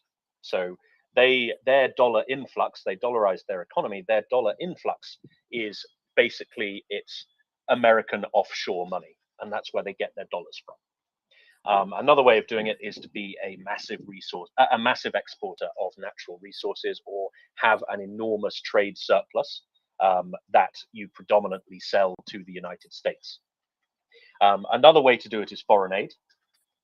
Another way to do it is shifty Russian cash, which is how Montenegro manages it, right? So Montenegro is a bit of a haven for Russian money laundering because it does business in euros. It also has a very weak banking system. Cash transactions, very large cash transactions, are extremely common in Montenegro because their banks have no recourse to euro liquidity from the ECB, from the euro system of central banks, and therefore they're not really in a position to service complex transactions involved in business. So cash transactions are extremely common, and this means it's an economy that has an unusually high degree of cash usage and an unusually low degree of electronic payment usage. This means that Russians love it because they can do all of their money laundering, all of their terrorist financing, all of that other shifty shit in euros without banks asking too many questions. Exactly. Okay. Thank you for filling the time, Tim. I can tell you what happened. Well, it was published this morning. No, yesterday. Sorry, it was published yesterday regarding this topic. Vijeće Osnovnog suda odbilo da odredi pritvor Sekuloviću. Oh, sorry, English. The court, the basic court, I guess, decided to continue keeping him in prison, the Sekulovic fella. Odbila decided not to continue imprisoning the Sekulovic fella who used to work for the Montenegro Ministry of Foreign Affairs. There was a suggestion that he be kept detained on the basis of illegal possession of arms and explosives, but apparently that wasn't enough. There we go. They say explosive? What did they say? Yeah, yep, explosivnih materia. Yeah, definitely explosives. So yeah, they've also kicked out 6 diplomats. And indeed, due to a suspicion that there might be a network of agents, they're also expelling and cancelling the residence of another 28 Russian citizens who are not associated with the Russian embassy. So lots of Russians on way out of Montenegro. If you look at previous, like pre-COVID airline schedules for Montenegro, you will see literally hundreds of weekly flights in the summer. It's a very popular tourist destination because they didn't require a visa. And the sea's quite nice and is relatively cheap. Thank you guys for the very elaborate answer. It was very interesting. Learning a lot. Thank you. Now, of course, we could always talk about the 2016, I think it was, elections in Montenegro that Russia tried to directly influence, but maybe that's a topic for another day. I mean, you can, unless someone else has their hand up. I don't want to monopolize attention. That's right. Let's do Montenegro hour with our Balkan expert, Doman. Well, so in 2016, there were allegations of a coup on the day of the parliamentary elections, but it didn't actually happen. It was prevented. But there was an alleged plot backed by the Russians, and luckily nothing actually happened. A former commander of the Serbian gendarmes was arrested. 20 odd other Serbian and Montenegrin citizens were arrested, and they effectively prevented the SVR-run coup. But I'm very glad to say that we have Colonel Jeff here with us, whom I think knows a whole lot more about this than I do. So, Colonel Jeff, if you wish to speak to the attempt at a coup in Montenegro in 2016, are we going to talk about Ben Hodges? Hey, yeah. So, or we could talk about Ben Hodges. Either way, I'm at work right now, and I think the last time I tried this, my microphone chopped in and out. So, if for right now it's perfect. Yeah, if for any reason my mic starts chopping in and out again, please interrupt me, and we'll try and do this at a later date. But I figured since I served as a diplomat, U.S. diplomat senior diplomat in the Balkans from 2016 to 2018, I was intimately familiar with what was going on there. You're right. In 2016, there was a coup attempt staged out of Serbia, heavily Russian involved. But what I find fascinating, I was a military advisor and a defense attaché in the area. And Montenegro is very unique from a NATO perspective, right? When Montenegro asked to join NATO, a lot of the NATO nations kind of balked at them and said, well, wait a minute, we're going to give you Article 5 protection, but you're not bringing any military capability to NATO. So why would we do that, right? It's a unique and very interesting situation. Croatia advocated on, and they were the parent nation that brought forward Montenegro, and there were a couple answers. And the first one was Montenegro is one of the only deep water ports in the Adriatic, and it served as a pen for submarines under the former Yugoslavia. And I know that I heard earlier that term has some challenges. I don't care when you drop the map or when you drop the stake in former Yugoslavia. It's deep water, and it has the ability to put submarines in. The other thing that was interesting is the Podgorica airport was an alert base for Yugoslavia, and they had in the mountains they had some big hangars. When Montenegro decided that it was going to be independent, one of the very interesting things they did is they said, we're not going to have a military anymore, right? So they took their military side of the Podgorica runway, and they turned it into vineyards. And they store the wine in the mountains now, on the old hangars. It's a perfect place for wine storage. It's called Vernat's Pro Cordon. It's one of my favorite wines. It's absolutely phenomenal. But they took the sub pen and they converted it into a high-end luxury yacht mooring area that could moor and dock very large, very, very large yachts. Montenegro also did something where they said, if you sign a contract for 10 years with us, we will put no taxes on gasoline for your yachts for the first 5 years. This was back in the early 2000s. So you can guess which nations, oligarchs, put their yachts in Montenegro's harbor there in the Bay of Kotor, right? So there's tons of Russian yachts there. So it's not just really Russian influence from the government. There are many, many Russian oligarchs that have a lot of money invested in that area. So I know that there was a discussion about the coup attempt, but I just wanted to go back to the earlier listeners' questions on what's going on in Montenegro.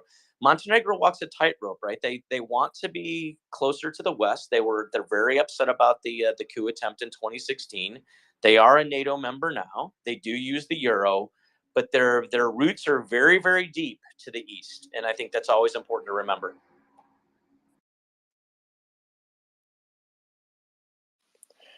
Thank you, Gernot. That is excellent.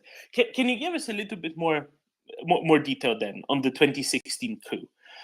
There was a lot of talk at the time. I remember reading, especially in the Serbian media, that this was like a false flag type of coup that the Montenegrin government themselves initiated to drive more support. But why would they do that on the day of the parliamentary elections then?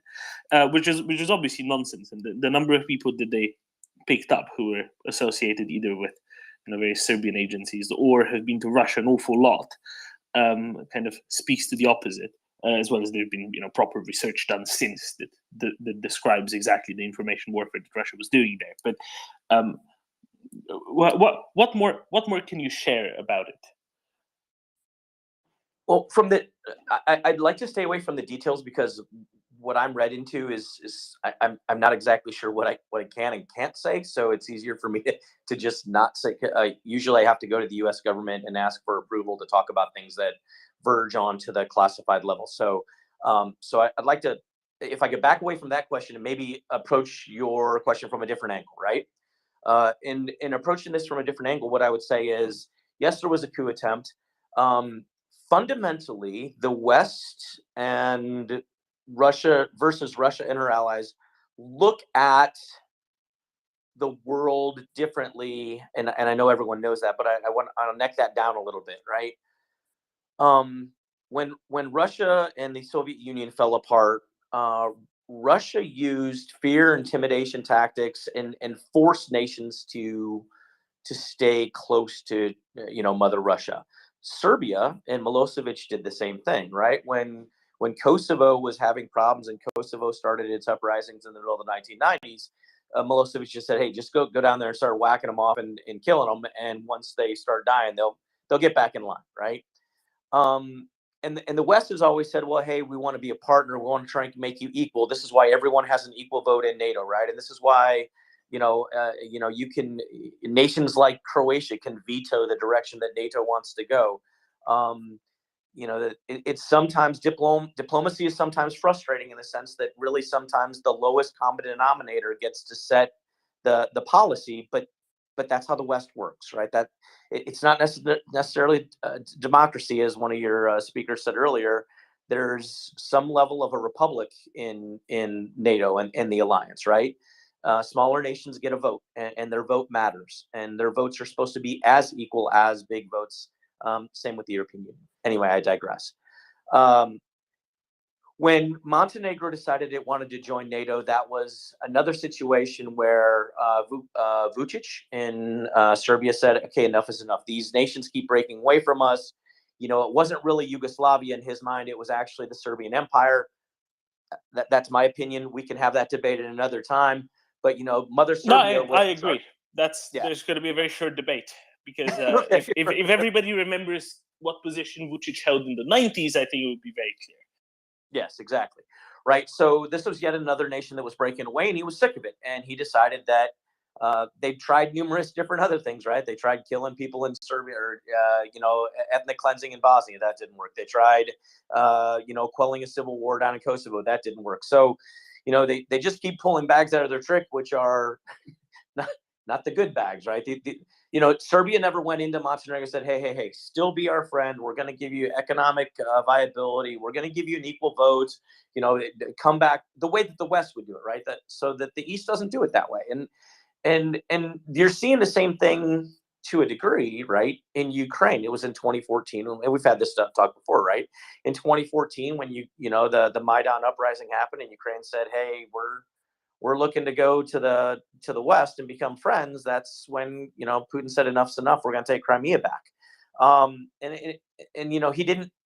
Putin didn't have a better answer other than, "We're just going to go to war with you." Putin's answer could have been, if he was more Western minded, would be like, "Okay, what can we do to keep you as an ally? What can we do to get you into the CSTO, which is their equivalent of NATO?"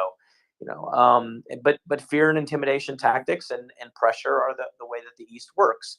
And that's why Montenegro chose to go the different direction. It's interesting when you talk about Montenegro and you talk about Serbia and you talk about the Balkans, and I will pitch very quickly next Tuesday in a week. My second fiction thriller comes out called Balkan Reprisal, which is about a fictitious buildup of a war between Serbia and Kosovo. If you look at my Twitter, it's pinned to the top. There's a outlet. I encourage anyone to go get it. I'm really pushing my book. It's been a passion of mine for about the past year, so it's coming out. But Serbia is in a unique situation that they're an island in a NATO sea. And eventually, I think, and as much as their people don't like NATO and they remember 1999 and they hated the bombings and they don't like NATO, I think eventually you'd like to believe that they're going to come around and realize that they're isolated. They're in trouble. When North Macedonia came in, and Macedonia changed their name, right? This was a huge dispute between Greece and Macedonia for years. They're like, "Hey, we're going to change our name just so that we can get into the big boy club again and actually, have some kind of protection." It's fascinating. I'm an American guy. I'm a former colonel, retired, obviously a published author now and an award-winning author. But living in Europe, it's very, very interesting watching what's going on right now. I live in Austria, and Austria is a neutral country. Tons of debates going on here on, what should we do with our constitution? Should we continue with our viability in neutrality? When we look at what defense budgets are surrounding Austria, Hungary as a key example versus the defense budgets of Austria, without having an alliance and without having protections and without having other nations that are willing to come to your aid, Austria sits in a very unique situation. I don't know how far I'd mess with Orban, right? I don't know how far I'd push Hungary in the European Union, because and Hungarians are unique, interesting people, right? And they're the ones that actually have the border with Serbia, and they're the ones who have the issues with the refugees and with all the migrants that are coming in and with the potential terrorists. They're equivalent, as I say to my American friends, they're like the Texas of Europe, right? They're of the European Union. They're stopping all the guys, and who knows? Maybe they do the same thing that the Florida government did in the United States and start shipping these refugees up into nations that are telling them that ethnicities don't matter and that we accept all into the European Union. It's a very interesting situation. Colonel Jeff, can I ask you about? I will ask you something, and then you can tell me whether it's okay for you to speak about this or not. But at a very high level, at a very minimal, level of engagement, NATO actually works quite a lot with Serbia, right? There are sort of joint exercises and whatnot in the south of Serbia, if I remember correctly. It's the sort of things that the Serbian army does, but the Serbian political class never kind of admits to. What may you tell us about that isn't going to possibly theoretically ever get you into trouble?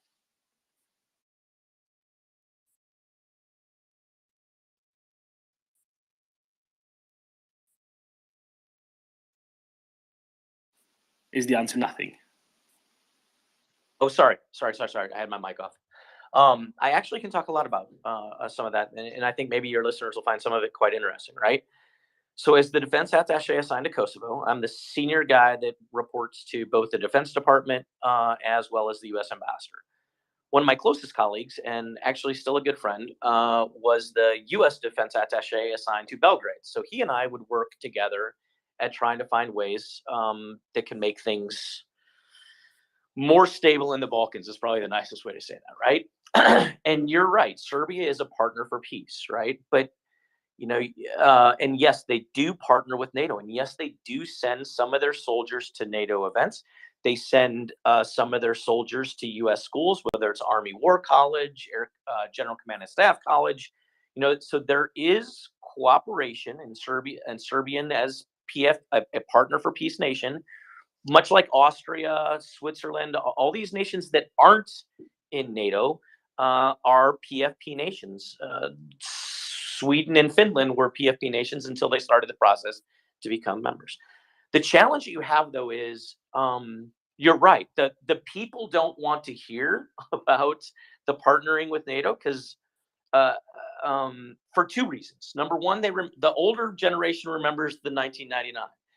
However, the other reason is the political class, and when I say that, I mean Vučić and his, for lack of a better term, henchmen, love to use NATO as the boogeyman, as the ghost, right?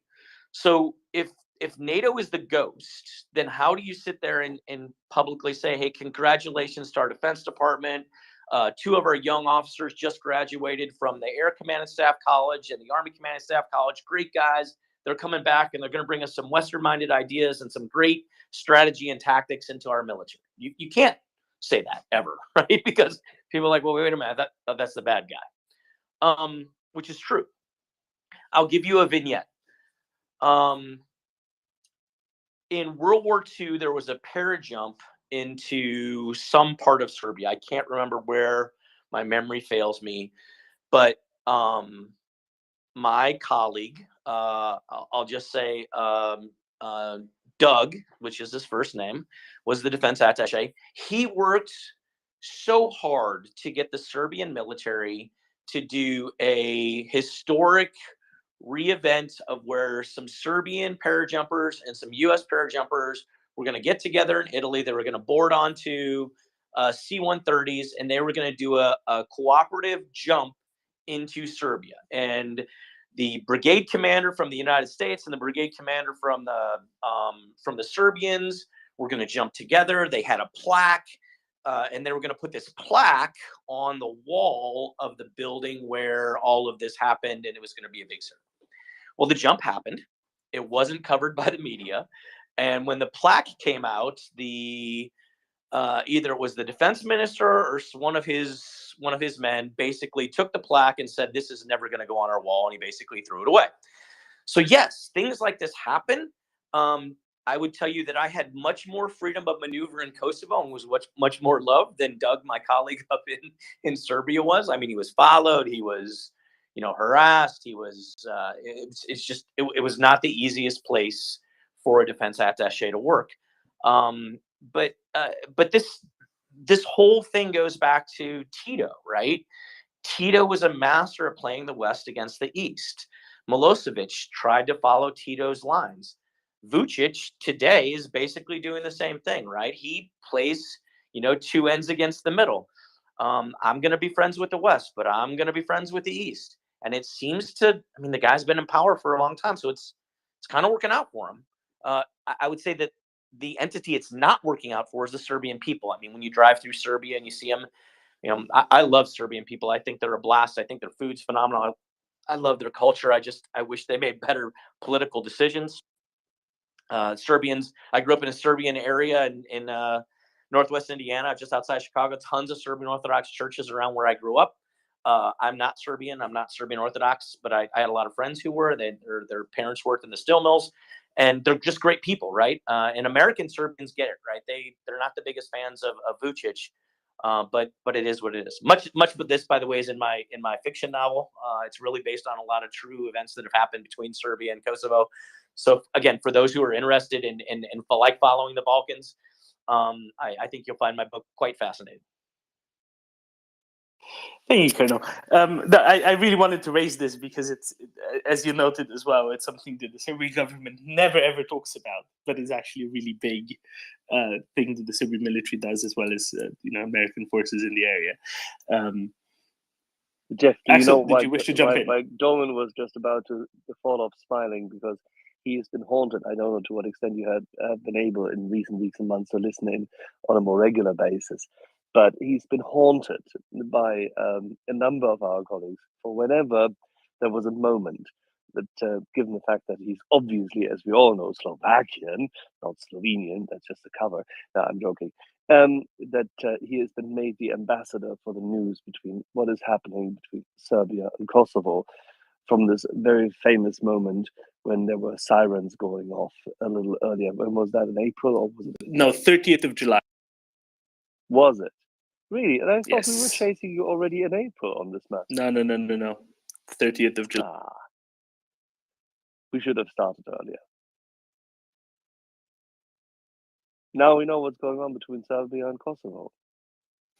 Yeah, where's finance, Axel? Where's finance? Anyway. It's Yom Kippur. That's where finance is. Colonel Jeff, I've got a quick question for you. Now, it came up in our mods group that there was an accident involving a Romanian Air Force Soviet era plane, military plane. I can't remember exactly which one. I'm trying to find the conversation. The root cause of the problem was that some naughty man in the Romanian Air Force had been buying cheap knockoff fuel from gangsters.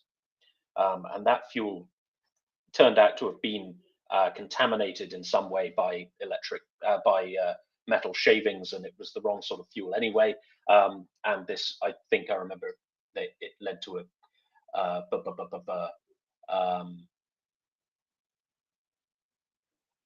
caused €6.5 million worth of damage, and 5 MiG-21 Lancers broke down and therefore needed repair. Could you talk a little around the importance of aviation fuel quality, and what you know or suspect Russia is doing in this regard? Because if Romania has this problem, Romania being a civilized country, then Russia certainly does, right? Yeah. So I have 7 combat missions or 7 combat tours. Most of them in the EC-130H Compass Call or in the EA-6B Prowler, and I will tell you, fuel quality matters immensely. One of the things that you talked about before you ever deployed, when you're doing your pre-planning is, once we get there, where are we getting gas? And right after September 11th, we bedded down in an undisclosed place in the vicinity of Oman. And even the Omanis didn't have good enough gas for us. So we had to bring fuel bladders in, and, dig pits, put the bladders in and start filling them up. And, you're checking fuel all the time, and metal shavings and fuel is really, really bad. Fuel is the food that keeps the engine running, if you will. Right. And if you're at 30,000 feet and the food's bad and the engine decides to not work, it's not like being in a car where you just kind of pull over to the shoulder and turn on your hazard lights. It's, when you're out over the middle of the Indian Ocean trying to get to get into combat into Afghanistan, and your engine shut down. And by the way, if your fuel filter clogs up, right, and you have 4 engines, guess what? All 4 are done. So because they all get fuel from the same source, so you're going to become a boat pretty fast. Yeah, it doesn't sound like the best idea. I never thought of. I mean, metal shavings can be very flammable, but not in a jet engine, more in a sort of flashbang sort of sense. Yeah, correct. No, I mean the metal shavings aren't so much of an issue of the big challenge when you don't have there's a couple fuel contamination issues, right? If you have metal shavings, the issue is these will clog your fuel filter. And when your fuel filter clogs, or at least even partially clogs, you're not getting the same amount of flow.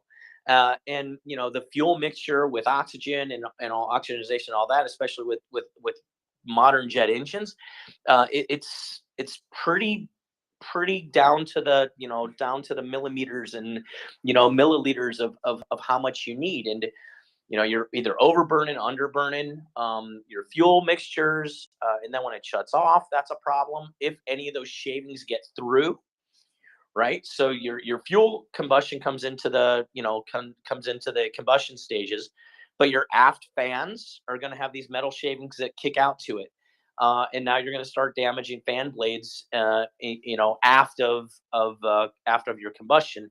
It'd be analogous to if you hit a bird and the bird ingests into the first few stages of your turbofan, you're going to damage those blades. Well, in this case, the metal shavings aren't going to damage the first set of stage blades, but they're going to damage the later set of blades, which aren't necessarily intended or built for damage, right? If when the engineers designed jet engines, you hate to think about it, but yes, you could have a bird ingestion or something else ingested into your engine. So those first few stages of your fan blades are built to take some level of damage. The ones towards the aft are not, because if something is big enough and catastrophic enough to make it through the first set of fan blades and through the combustion chambers and all the way to the back blades, you've lost the engine. There's really nothing left at that point. Something that's always surprised me about aviation is why bird strikes don't cause problems more often, right? You think about like something the size of a goose. A lot of geese about, particularly Canadian ones. Canadians are pesky like that. This is a thing. This is a bird the size of a goose going into a jet engine. I'm surprised it doesn't cause more damage more often. Is that just because they get totally fried as they get sucked through the engine and it becomes irrelevant to the working of the engine? Or is this a problem they just don't want to alarm us about? No. So no, it's a good question, and it's. I mean, I always joke about it, right? Because sucking in a bird is it happens, right? So, in some of the scariest flying I ever did was not in combat. It was actually in Cold Lake, Canada. We did an exercise called Maple Flag, and we did it right in the middle of the migration of the snow geese, and this is not the time to be doing an air exercise over Cold Lake, Canada. But definitely eyes outside the cockpit the whole time. Anyway, I digress. So one of the things that's interesting, if the listeners have a little free time and stuff, they want to go look at YouTube real quick. There's YouTube videos, I believe they're still up, of where jet engines, and these are done by the FAA and they have to be certified, are they shoot frozen turkeys into jet engines to see if they can survive. So and I'm not saying that that's the qualification, but they actually see how well the engine can survive. If they're doing that in the FAA, then if you're General Electric or Pratt Whitney or whoever you are as a jet engine builder, then that's kind of the level that you have to have some level of survivability.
to our aviation. And like a coincidence, 2 or 3 days ago, Mr. Vukcic was very, very nervous because we're prosecutors at the office of Niche Company, the national company of petroleum from Serbia, which is also 53% owned by Gazprom. And he protested very undiplomatically because Romanian prosecutors are too picky. And 1 week ago was another raid at Mihail Kogalnicianu. And after that, until they go to the office of Nish in Timișoara, they go again at Mihail Kogalnicianu, where is US Air Base, for the same problem with fuel. And the connections are with Greek armators, also some shady Russian oligarchs who sell and steal some fuel. And it's very interesting, the connection. Gazprom, Greek armators, Serbian company from Serbia, and our grifters. But will be solved because American bases are very important to us.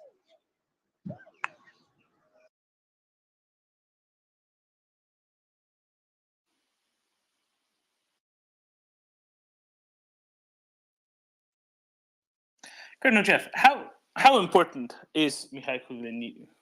I can't pronounce it. I'm sorry, Daniel. How important is that airbase for NATO, and how important is it for the U.S. presence in the Black Sea? Yeah, so I would tell you that it's a great staging base, and I think that when you look at what Romania and Bulgaria have done over the past 10 to 15 years, actually to build up military infrastructure that is, let's say, welcoming to NATO, not just the United States, but to NATO. It is, if you're NATO, this is a great thing, right? Because you're creating military capacity in what is considered your front line. However, if you are Russia, this is not a great thing.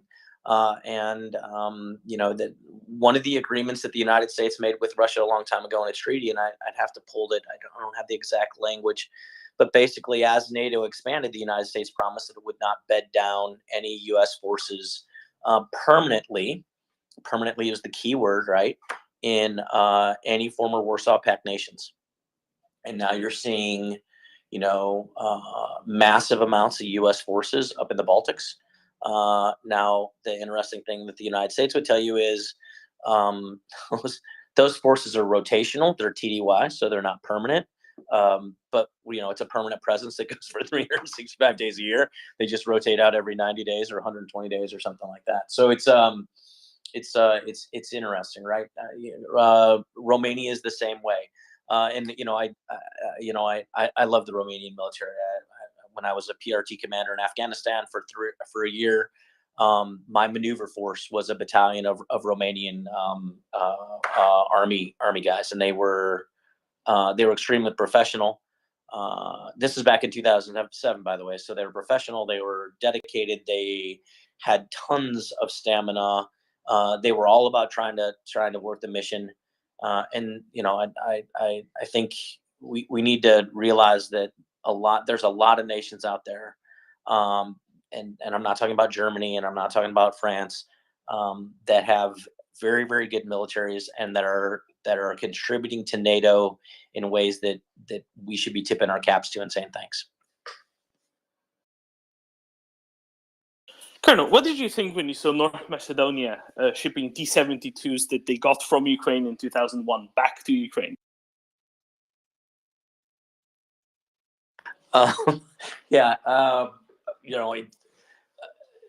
If you had Ben Hodges on, he would say his answer would be, "This is going to be the same thing I thought when we sent all the M1 Abrams out of out of Europe, and then I begged to have him come back in because I needed him. So military hardware goes where military hardware is needed, and I appreciated I think a lot of people appreciate North Macedonia for doing that, and it's a good thing.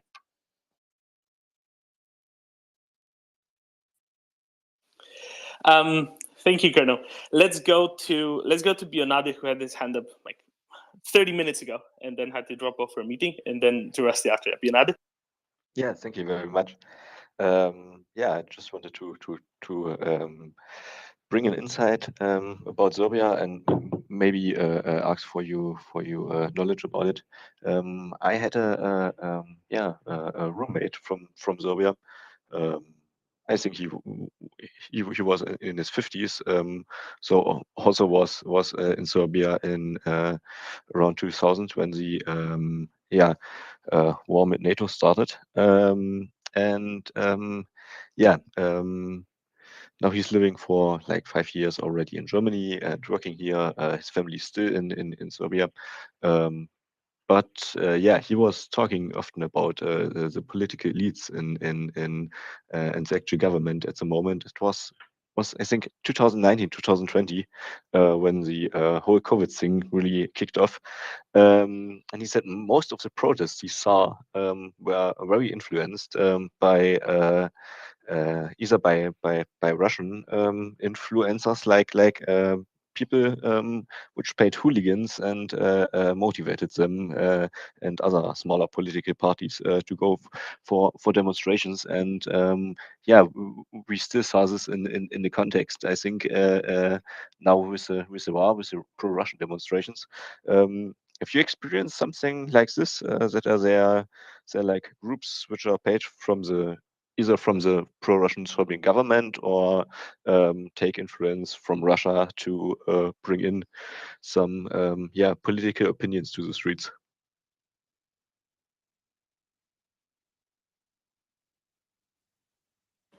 Was that for me, or are you just asking that? But this was for you. Okay. I see it. We would see it all the time. One of the main groups that was actually from, they're based out of Serbia, but they would come down into Kosovo and spread their propaganda. Was a motorcycle group called the Night Wolves.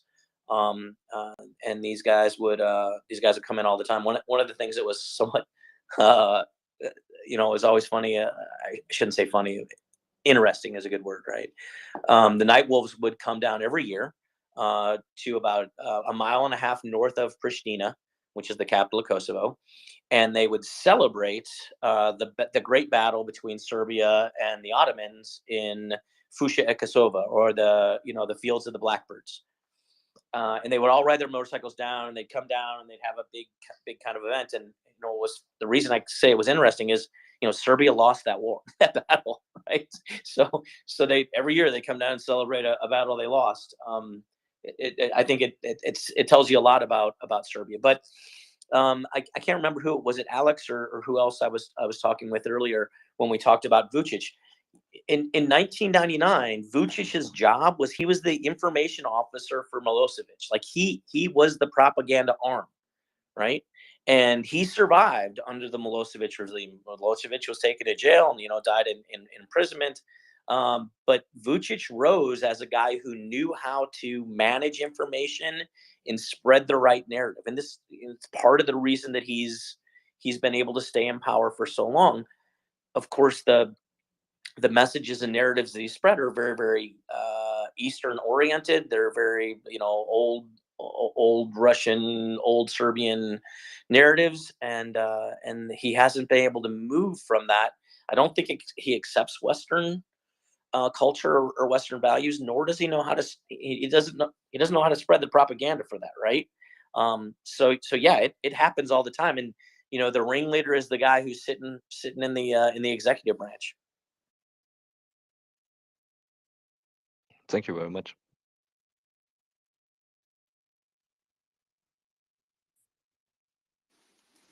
Thank you, Colonel. Rusty. Hi, Colonel Jeff in Austria.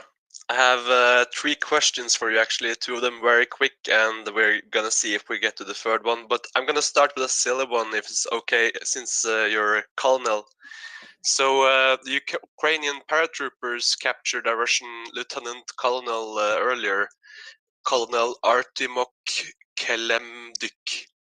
And I just wondered, since your title in Twitter is colonel, what would the significance be if American colonel got captured by one of their enemies? How much fuss would be made about that in America? Yeah. So, it's a good question. I would tell you that as a colonel, if I'm getting captured, that things have gone catastrophically wrong. As a brigade commander or anything else. Maybe as an aviator, that's a different story.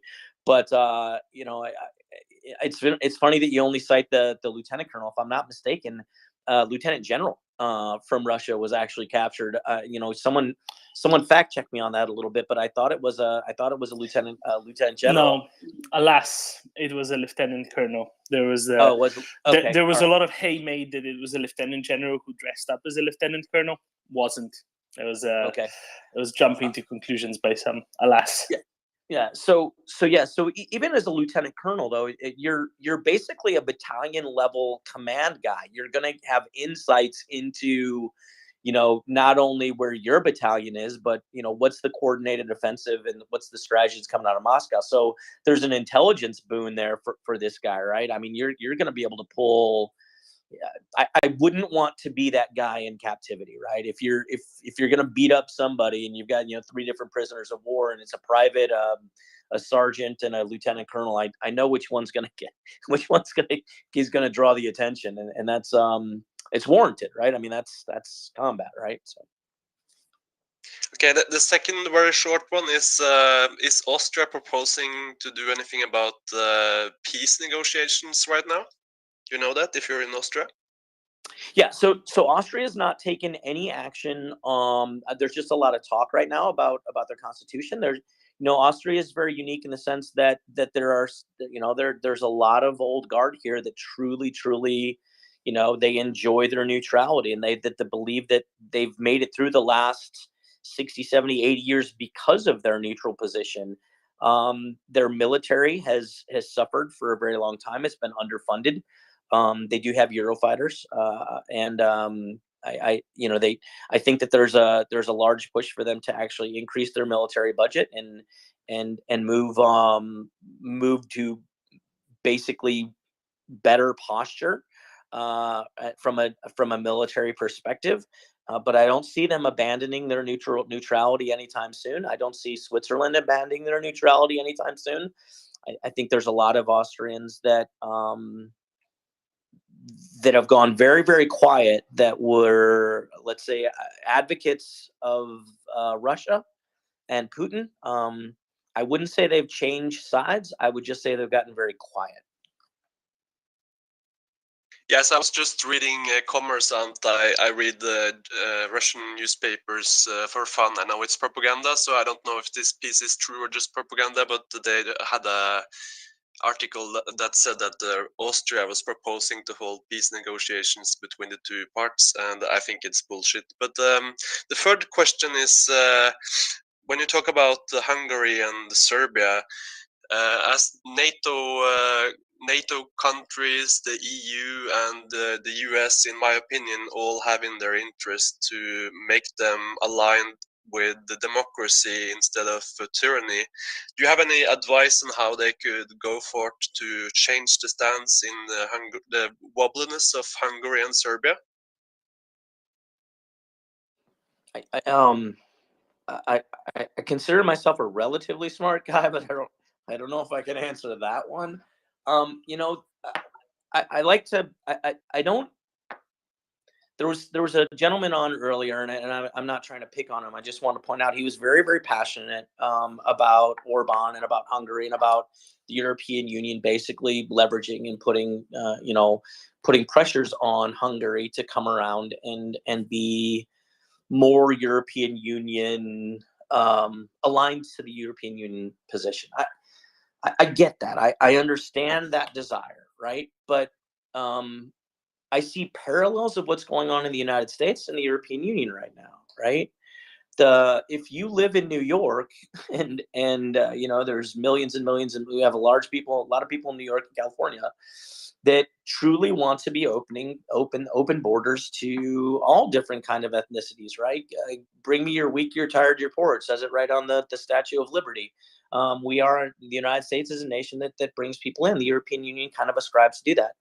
If you're a border state like California, or like Texas, or you're a border state like Florida, where you've got, you know, refugees fleeing out of Cuba and other places, you can't just have an open border, right? Mexico's not done a very good job of securing who transitions through their nations.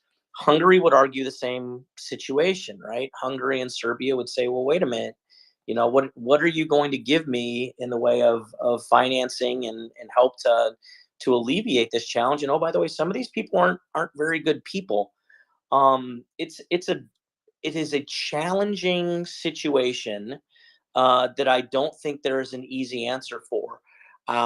If you remember back to, what was it, 2018, 2017, when the Syrian refugee crisis hit Europe, right? And you had the little boy, the horrible image of the little boy that was drowned laying on the beach in Greece, and European Union said, that's not us, we're not going to do that, right?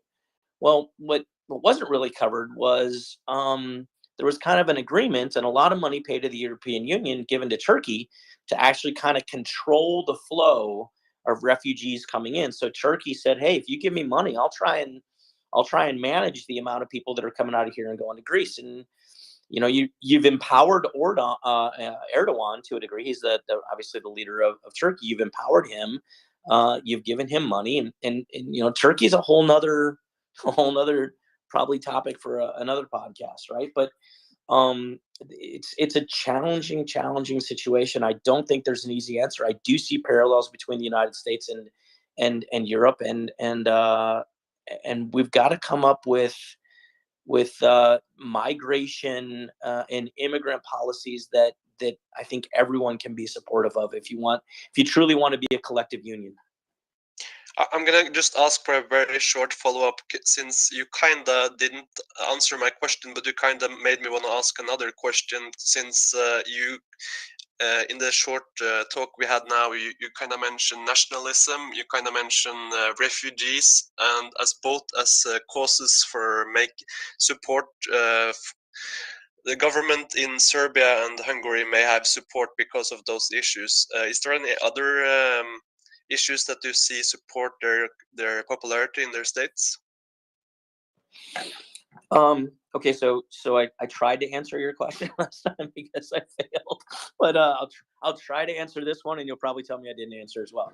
You know, Europeans, and this is just my opinion, right? This is just Jeff Fisher, so please don't have. I'm gonna watch the screen. If I see 27 hands come up, I realize I stepped in it. But Europeans love to talk about things that they feel confident that are, you know, positive and stuff. They often stay away from talking about the unwelcoming topics, right? About the things that they don't want to talk about. You know, with Orban and national, I don't like the word nationalists, right? The Orban and the Hungarian nationalists. You know, we're Europeans. We're, you know, we're the superior. We're fascists. I don't. We've ascribed to terms just way too much, right? And when a European tries to have a discussion at a bar with me and say, hey, you know, what do you think of Orban? This guy was nationalism, blah blah blah. Well, I'll tell you what. In 2016, 2017, I remember that Turkey really, 2015, Turkey really wanted to join the European Union, right? They were willing to bail out Greece, who's their natural enemy with the Greek banks. They were willing to bring money to the table. They were willing to help the European Union. They just wanted to be in the European Union, right? And I won't tell you what nation, but another military diplomat from a European nation pulled me aside and at a bar, he told me, Turkey will never be in the European Union. And do you know why? And I said, no, I don't know why. And he said, because they are not Europe. They are not us. And I would tell you that that's a pretty nationalist, elitist kind of perspective. So I don't, it's that there's a sense of convenience that exists when you talk about policies in Europe that always make me laugh. Did I get to that question at least? Did I try? Did I do all right? I'm gonna award you an honorary Nobel Peace Prize for the way you're speaking in this forum as the Norwegian, and I'm gonna say you tried. And yes, I'm awarding you an honorary Nobel Peace Prize. So if you come to Norway, I'm gonna give it to you. Sounds good. Thanks a lot. I appreciate it. Well, remember, Rusty, that Colonel Jeff served not only as an Air Force colonel, but also as a diplomat. There's training involved in that, training that's clearly held well. Colonel, we have an airborne artillery captain here with us, CJ, and because of different branch and all, but I'll let him jump the queue for that. CJ. No, thank you. I got PT, Colonel Fish, so I really appreciate you taking your time. Quick question for you. The other day in the aid package from the United States, we saw 20 more multifunctional radars, and it got me thinking, what's left to do for Ukraine to gain air superiority, at least in certain sectors? We know that they're doing unguided cast runs. We know that they're just masters of at least planning joint operations. But is there anything short of giving new aircraft that would allow them to actually gain air superiority finally after all these months? That's it's a great question, and I wish I was going to PT so that I could avoid it, but I don't. I'm also an electronic warfare officer, right? So it's not just air, but it's the electromagnetic spectrum domain that matters as well, right? So you've got MiG-29s now that are carrying AGM-88 harms, and you're trying to put some level of challenge onto those Russian S-300, S-400 SAM operators to where they've got to turn off their radars every now and then, right? I saw in the news, I want to say it was yesterday, that Russia is now claiming that they shot down 2 MiG-29s that Ukrainian MiG-29s that were carrying AGM-88 harms. Of course, there's no video of this. There's no proof of this. There's no wreckage. There's no images. There's no nothing. It's literally just a claim. So I'm kind of dismissing that. I don't, and it also didn't say how they shot them down. So I don't know if it's S-300, S-400 or what it was. But I did a podcast on what was called the Association of Old Crows. And we talked about the electromagnetic spectrum superiority and air superiority through that whole thing. It was done about a week and a half ago, so it's still pretty salient. I'd ask you to go try and find the AOC.org or crows.org, and you'd be able to find it. But Ken Miller and I talked at length about this, and I don't know the answer. I don't even know if more aircraft would be the only issue.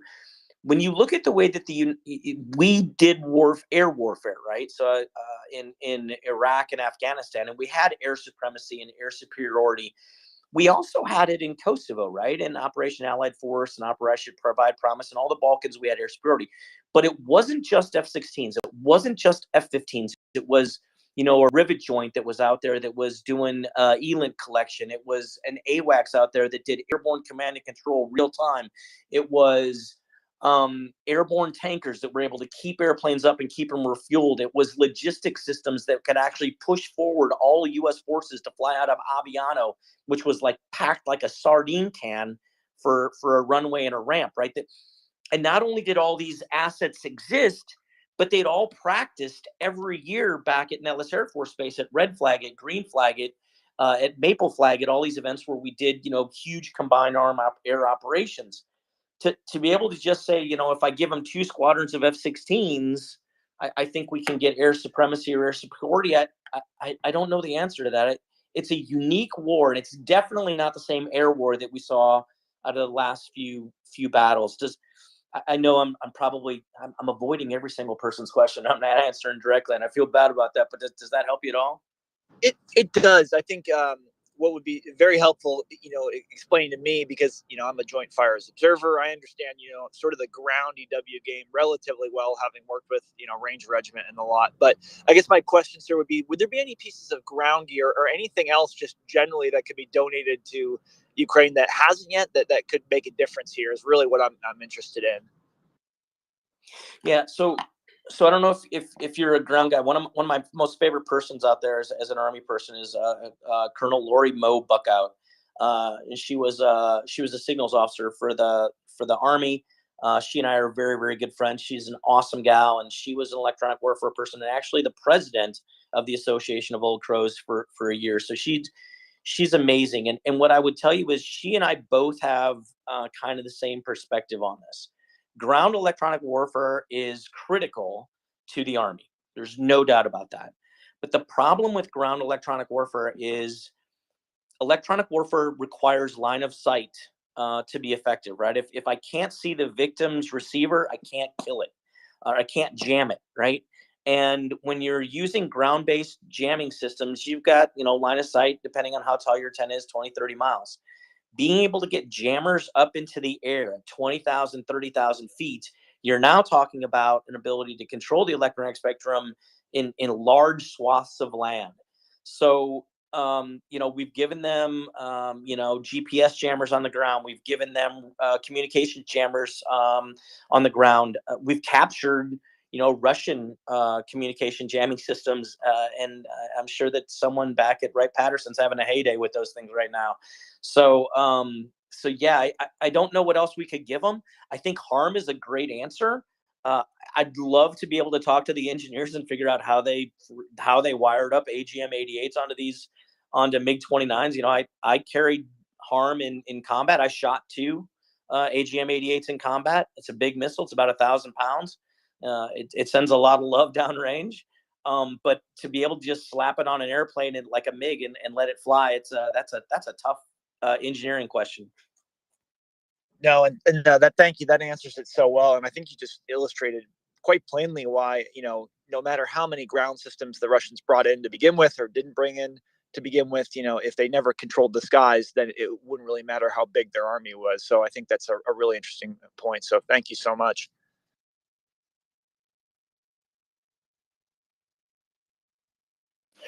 Thank you, Colonel. HARMs, did you expect they'd be able to use them? Did you expect they'd be able to outfit them to the MiGs?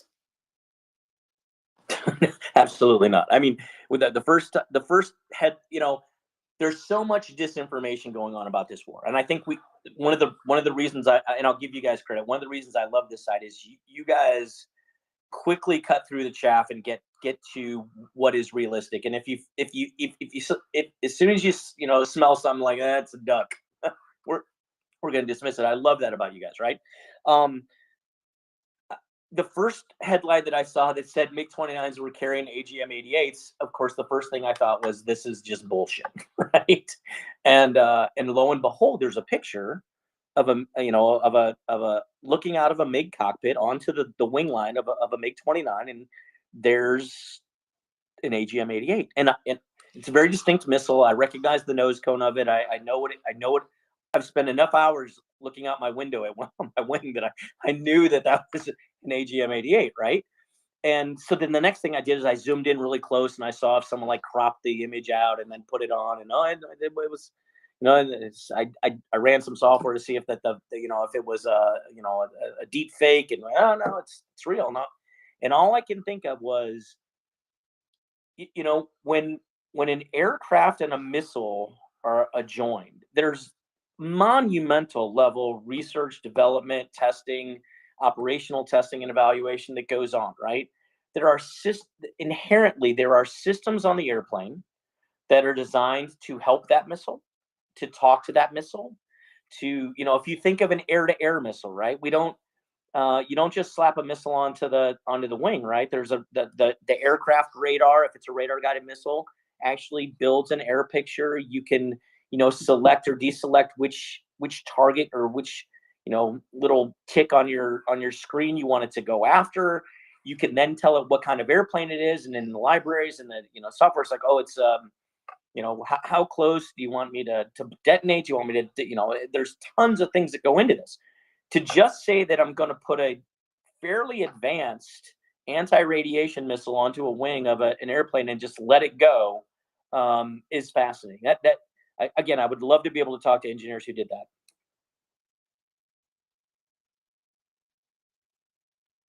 CJ? In speaking of engineering and whatnot, we've heard not just in this space but in some other areas that perhaps the electronic warfare fight is important, but also of course the electronic warfare point against drones is one of the most important fields of this war right now. I'm just curious on your thoughts, sir, because we've seen some people say that, well, drones are going to negate the the superpowers effect of F-35s and all this money we spend in, and it's being unraveled by cheap Chinese and Iranian drones. And I tend to think we're a little bit better than that, but I'd be curious how you think the counter electronic warfare and electronic warfare is going in regards to drones at this point in time. Yeah, so the drone question to me isn't so much about air superiority or air supremacy or EMS superior supremacy. I am starting to chew on the concept of what I call economic supremacy, right? And I'll explain that. There were many days in the Pentagon when I worked in requirements and was defining future requirements for the F-35 and stuff like that. The threat was always the S-300, S-400. How close do we have to get? What kind of weapons? How do we alleviate? How do we roll back the Russian or the Chinese integrated air defensive systems? And obviously a lot of that stuff's classified, and that's about as far as I can go on that. But so the S-300, S-400 these are legitimately good, or we believe legitimately good air defense systems. Okay, great. And they are. But if you give up the concept of air supremacy, and we're now talking about the Ukraine war, right? If you realize air supremacy hasn't happened, but your enemy army, in this case, Russia's enemy, Ukraine, their army has advanced to within, high Mars range to where they can start launching, surface to surface missile systems, which are not that expensive relative to an S-300 or S-400. Are they expensive? Yes. Relative to a 300 or 400, they're not that expensive. And if you can start shooting these missiles ad nauseum or in mass at an S-300 or S-400, you create an interesting economic proposal to Russia. Are you willing to pay 5 times per missile, right, to shoot down these HIMARS that are coming inbound for you that were intended for, F-35s and F-22s and AWACSs and rivet joints and compass calls and, these big ticket items that you wanted to shoot down? Are you willing to sacrifice these expensive missiles for yourself? Now, the answer, of course, is going to be yes, because if you don't shoot them down, they're probably going to kill you. So if I'm making, if I'm making $5 for every dollar I spend and I'm in the stock market, I'm doing pretty good. So I just keep shooting HIMARS at these things until these guys start running out of missiles, and then they realize, well, holy cow, we've got to either roll these guys back or we've got to turn off our S-300s or S-400s. And if we turn those off, then we lose air supremacy and we lose whatever air superiority we have, even if it's just regionally in like an air dome over our assets. So if we do that and we look at that with HIMARS and the S-300, S-400, what happens when you start bringing in drones, right? What happens when you bring in a $200 drone, right? Commercial off the shelf, quadcopter drone that's going to go over and look at the enemy. Well, how many rounds do you have to shoot at that thing? Or, what kind of missile are you going to bring that? And you start spending a lot of money to start staking this thing out. If you give me, $5 million, I can come up with a solution to take that drone out. Is that solution going to be cheaper than the $200 drone itself? Probably not, right? But I can find a solution. So yeah, I think drones and UAVs create a unique economic question for combat. I was a programmer for an MQ-1 and MQ-9 Predator and Reaper, right? So, and I was the guy who, believe it or not, in the Pentagon, that I increased those programs fourfold, right? So when they proved themselves in combat, the United States military bought a boatload of them, and I'd lost a lot of sleep, throwing money at those programs. But they're good, right? And they're military grade. Where you see challenges happen is when militaries start wanting to go with commercial grade UAVs and quadcopters, and then the electromagnetic spectrum challenges start to surface again, right? At the OSCE, which is the Organization for Security and Cooperation in Europe, they're kind of like the UN here in Europe, right? Well, they created a special monitoring mission where they were going to go in and monitor what was going on in Ukraine. This is before the war, so this is 2016 to 2020. In Kharkov and in Crimea, and they were basically going to report who was doing violations of ceasefires and stuff like that. Well, to support them, the OSCE said, well, we need some UAVs. And they went, the contract was awarded, and it went to a company called Schiebel, which is an Austrian company, and they build almost like a little mini helicopter, unmanned, of course, and it flies around.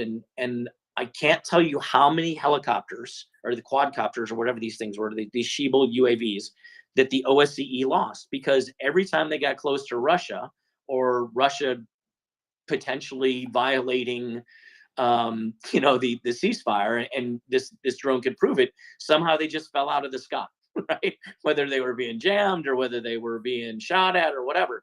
So if you're not willing to buy military grade for military combat, you need to suffer those consequences. And I think that's very helpful. And yeah, just my own quick personal story, MQ-9s. I mean, I've seen what incredible things they can do, right? You know, we see these Shahed 136 loitering munitions from Iran. We see them hit civilian targets and kill civilians, but really not have too many effects against, the Ukrainian military, which is, what Russia should be going after, not the civilians if they ever want to win, which of course we all know is a long shot. Meanwhile, MQ-9s next to a base of mine in Afghanistan, I watched them, one MQ-9 take out 60 people attacking a base. I mean, it's just absolutely incredible. There's no comparison between these systems. So I guess, I'm just really curious, because there is this line of thinking that says, basically Iran and all these other countries with these cheap drones have chipped away significantly at America's ability to conduct joint and expeditionary operations. And I don't think we're there quite yet, but perhaps in the future, it's something that'll be more concerning. And CJ, have we actually seen something that Colonel Jeff was talking about earlier, right? S-300s, S-400s shooting at Gimlers. Have we actually seen a single case of a Gimler being taken down? So I've looked at it pretty closely. I've seen over the course of 2,000 Gimler shot, I've seen 2 that did not land effectively. So the question, of course, is whether or not they were actually successfully intercepted, as Colonel Fish pointed out, by over $1 million interceptor, which is just funny because, again, yes, these things are good against fixed-wing aircraft, but seemingly useless against a $100,000 missile. So it really is quite a waste to do it this way. And we've also seen, maybe, I don't know if Colonel Fish has seen this, but in Kherson, at least 2 different cases of Russia using, S-300s in a ground-launched or ground attack variant, right, to hit basically civilian targets, and other Russian S-300s intercepted the S-300s. So they seem to be very good at all that, but absolutely useless at hitting the Gimlers, because the Gimlers that had landed looked like they were just duds, which does happen, 1 in every 1,000. So you shoot 2,000 of them, their 2 duds right there. And I would suggest that more S-300 TELs have intercepted Gimlers than S-300 missiles have intercepted Gimlers. I mean, as far as I know, of course, Colonel Fish is the expert on this, but S-300s, S-400s, at least from someone who's, worked on SEAD or suppression of enemy air defense for 6 or 7 years now, these things are no joke. So watching them just kind of, either shoot themselves or just crash down to the ground is definitely head scratching. And I wonder, sir, quickly, do you think this is more due to human error or sort of the corruption and equipment problems that they're having if these very advanced missiles are not functioning properly? CJ, that's a great question. And, I tweeted out, I want to say it was last week, that, and I'd have to blow up the tweet, but basically in essence it said, for decades, Putin surrounded himself with his loyalists, but everybody knew that his loyalists were corrupt, scheming, and, bad guys. But hey, they were loyal, so that's good, right? But he also had these guys in charge of his military, in charge of military acquisition, and in charge of all these things. And if you put crooks in charge of things with big budget items, you probably shouldn't be so surprised that, you know, that there's embezzling going on, that there's, you know, skimming off the top, that there's all these corruption things that you and I, CJ, probably are really happy that our military doesn't do, right? And when we find it, we punish it pretty severely. But if all those things happened in Russia, and they did, it probably shouldn't surprise you that your military is far underperforming, and the capabilities that you were touted as having are far less capable than what you'd ever imagined, because the people who promised you that these things were going to work are the ones who were filling their pockets with money. And that lesson is not just for Russia, and that's why I posted it out. I'm like, there are many countries in this world that could learn a very, very valuable lesson right now, right?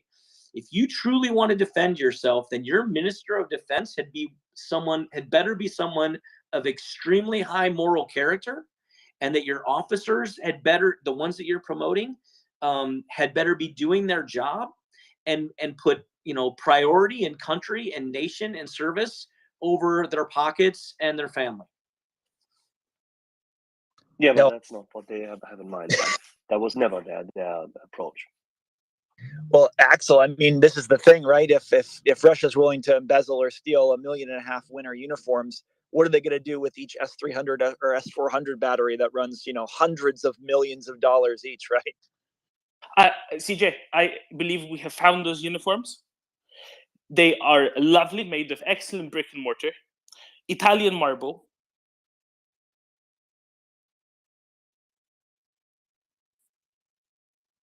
There you go. You've cracked the case, Doman. Okay, let's briefly go back to EW, because now, right at the beginning of the war, when the Krasuka 4 was actually, obtained and then used, I'm quite sure that we learned a lot from this, but it simply did not work yet because we couldn't crack their code sufficiently. But a few weeks ago, evidently, after another piece of EW kit was found and a whole command post was overrun and taken, that evidently helped, because as it seems now, there's next to nothing the adversary can do which Ukraine can't interdict, can't steer, and even interfere and muddle with. Is this now, this campaign, the proof that EW actually rules a lot of the battlefield?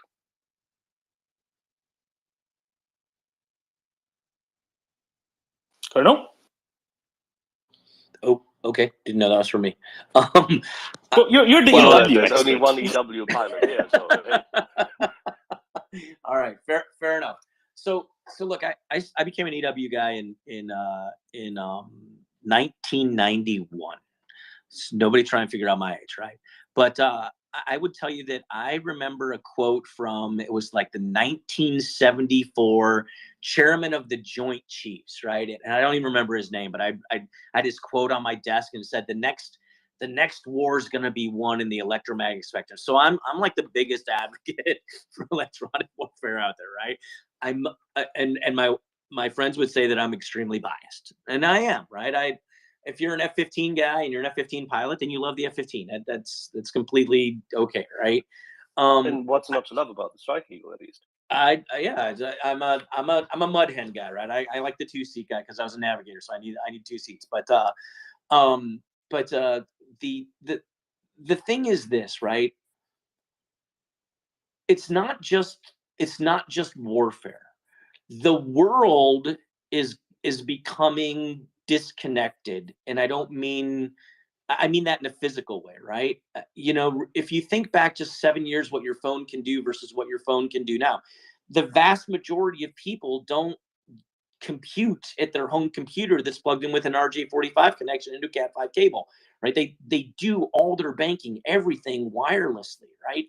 The world is more wireless, and as the world becomes more wireless, it becomes disconnected from, and untethered is probably a better term, the reliance on the electromagnetic spectrum just increases. And there's only so much, right? It's like land in Florida.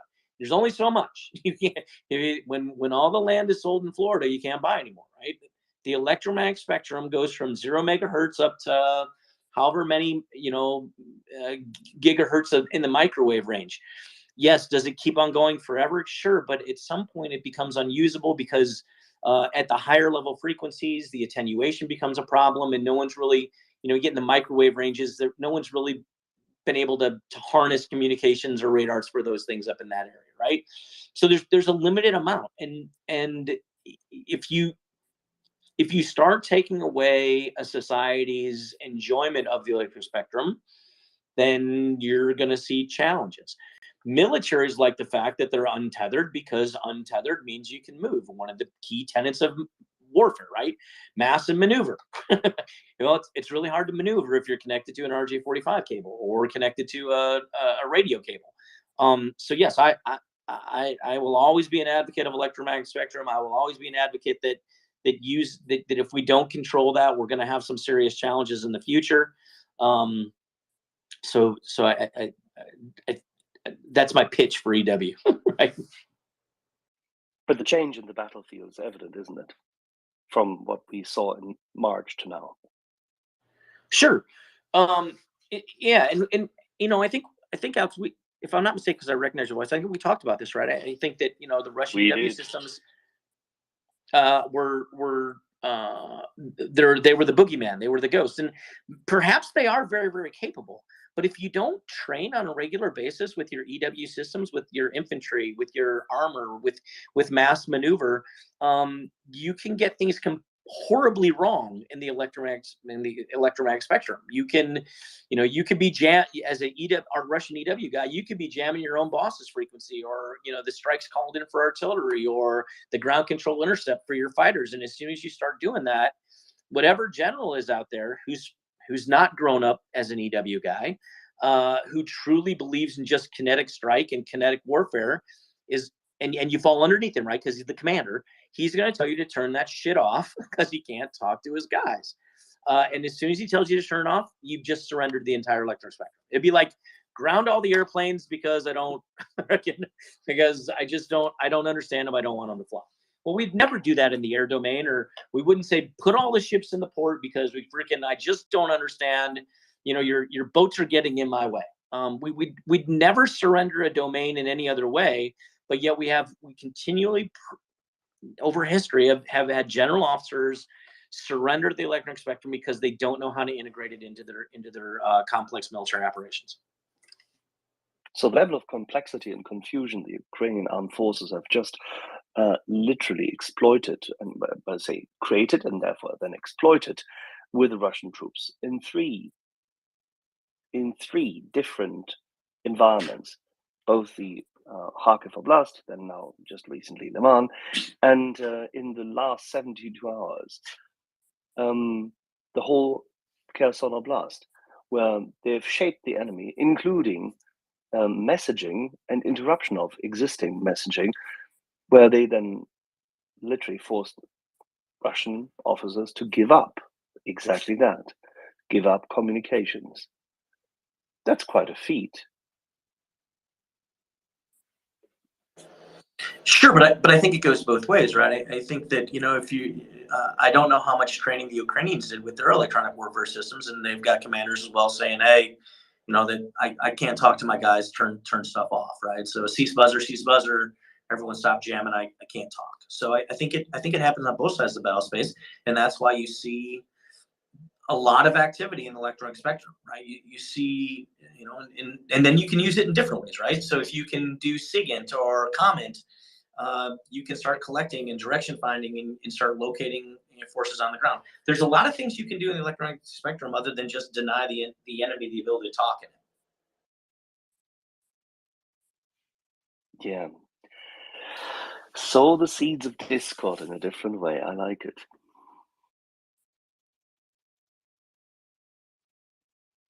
I would suggest that all of those lovely planes going up and down the Romanian-Moldovan border and up and down the Polish-Ukrainian border are having something to do with it, unofficially. just an idea. Let's go to some people who've been waiting for a really long time. Colonel Jeff, do you have a few more minutes, Ben? There's not a lot on my plate today, so I'm just sitting here at work. As long as I have a good connection, I'm happy to talk to you. Oh, that is fantastic to hear. Thank you, Colonel. Anda, you've been waiting for a while. Actually, Rusty, I think he was before me, and Just speak. Okay. Go ahead. So, my question is kind of related with your discussion with CJ about harms, and it's more about the servicemen and mechanics. So let me my idea was the following. The topic that I heard from the West, one of the reasons, for example, F-16s are not given to Ukraine, it was that one, Ukraine would not have the people they need to service them. They don't have the trained pilots and so on. Now, I know the systems are very different for a pilot. I mean, between a MiG-29 and Sukhoi, I think they have 24. I don't know, and the F-16. There's different avionics, a lot of different things for a pilot. So there is some training needed for the pilots. That's definitely. I loved your assessment earlier that you cannot park the plane on the right side of the road and wait for the help to come. But back home on the base, you have mechanics. So my question was, providing that you get training for the pilots, how many people, for example, for 20 more planes, okay, how many people would you need more on a base than you already have? Let's say you have 40 planes. Do I make some sense? Because for example, if you need 20 men to service a plane, they're not gonna sit down all the time waiting for just that plane to come back, right? Yeah, so I think I get your question. So I'll answer it, but if I could throw in a real quick vignette for you. During World War II, one of my mentors, I wasn't around in World War II, but he became a mentor later, a guy by the name of Steve Pizzanos. He was Greek, went to the United States, immigrated in, learned how to fly, loved aviation. And when the war started, he was a gun for hire, and he went over to England and flew Spitfires for the British in World War II. And when the United States joined, and we brought in the P-51 Mustang, the P-51 Mustang commander said, "Hey, wait a minute, you're an American. Why are you over there flying that?" And his answer was, "You guys weren't in at the time, and I was a gun for hire." He's like, "Well, why don't you come fly the P-51 Mustang?" He's like, "Okay." So he just one day woke up and went over and did a quick check ride and flew the P-51 Mustang, and he was off and to the races. And in World War II, it was that easy, right? And you can Google him. Steve Pizzanos is a great story. Love the guy. Anyway, that was World War II. This is not World War II, right? It's not just so much about flying the airplane, but all of the systems that support the airplane, right? So your identification friend and foe systems for Russia are different than they are for the United States. So all of your ground-based radars in Ukraine that are going to try and identify who is a friend and who isn't, and who do we shoot at, well, you just can't integrate, and you just can't bring Western weapon systems and Western F-16s into this without having either figuring out how to change the F-16 so that it could talk to those systems. Not only that, what about the data link systems that are ground-based that are feeding that F-16 pilot or that MiG-29 pilot where the enemy is? You know, the last thing a fighter pilot truly ever wants to do in combat is turn on his radar. If he has to, he will, right? Because he's got to figure out where he's going. He would much rather keep his radar off and be stealthy and have an AWACS or some other system data link in where the enemy is so he can kind of sneak up on him. When your radar's on, you're not sneaking up on anybody because your radar's blaring and they kind of know where you are, right? So, so there's a lot of issues. Getting to your manpower point. When my unit would deploy, we would take 2 airplanes. It would take 100 people, right? So 2 airplanes took 100 people to deploy, and that was maintainers for, crew chiefs, avionics, electronics, hydraulics, engines, integrators, safety. It's truly amazing, and all these people need training in the weapon system. And then the last piece I'll tell you is not only do they, an avionics guy for a MiG-29 is probably a very good guy. There's no doubt that he's very well trained at understanding the avionics of the MiG-29. But the avionics for the F-16 are very, very different. And the United States military, right or wrong, has gone to a logistics system that is kind of just plug and play, right? Instead of going into the box and trying to figure out what's wrong, we're just going to pull the box. We're going to get a new box. We're going to swap the box in, and we're going to be good to go. It's much faster if you have the parts to actually keep the airplanes flying because it's just replacements of boxes. That's great. The problem is what's the logistics tail to get all these parts to keep your F-16s flying? I would love it if Ukraine was flying F-16s. I would love it if they were flying F-15s. I would love it if they were flying anything. But this isn't World War II, and you just can't swap airplanes. I know there's a lot of people that argue with me in that camp, and that yes, we could have brought some Ukraines. There are ways to mitigate a lot of this, right? What about all those old avionics guys from the F-16 that are now retired? What if they were somehow contracted and they were brought into Poland and they were doing maintenance on aircrafts and stuff like that? Okay, well, yeah, you could have that discussion, but now if you're looking through the lens of Vladimir Putin, Poland is in the war. Poland is now retrofitting, putting bombs on, and sending F-16s into combat. Is that acceptable? Probably not to him. Where we draw the line of logistics support and somehow as it transitions into Ukraine, a whole nother debate, right? But could you get a lot of these former F-16 maintainer guys that are now civilians? Would they go to Ukraine? If you pay them enough money, sure, right? But who's gonna, and then, who keeps them safe? Who provides their insurance? There's a bunch of questions there. So Anna, I get your question. Hopefully you didn't leave. Oh, there you are. And I hope I answered it. But yeah, it's a challenge. Thank you very much. Actually, really, thank you very much. It was a in-depth answer, and to add to your point, where do you keep them, and also how do you insure them? It's not only that, but probably if they are retired, they won't have the same ability to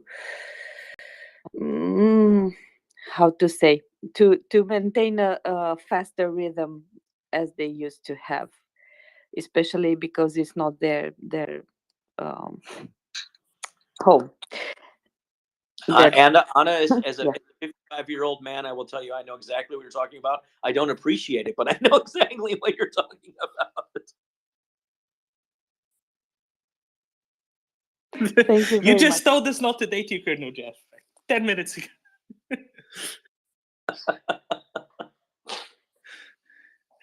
Oh well.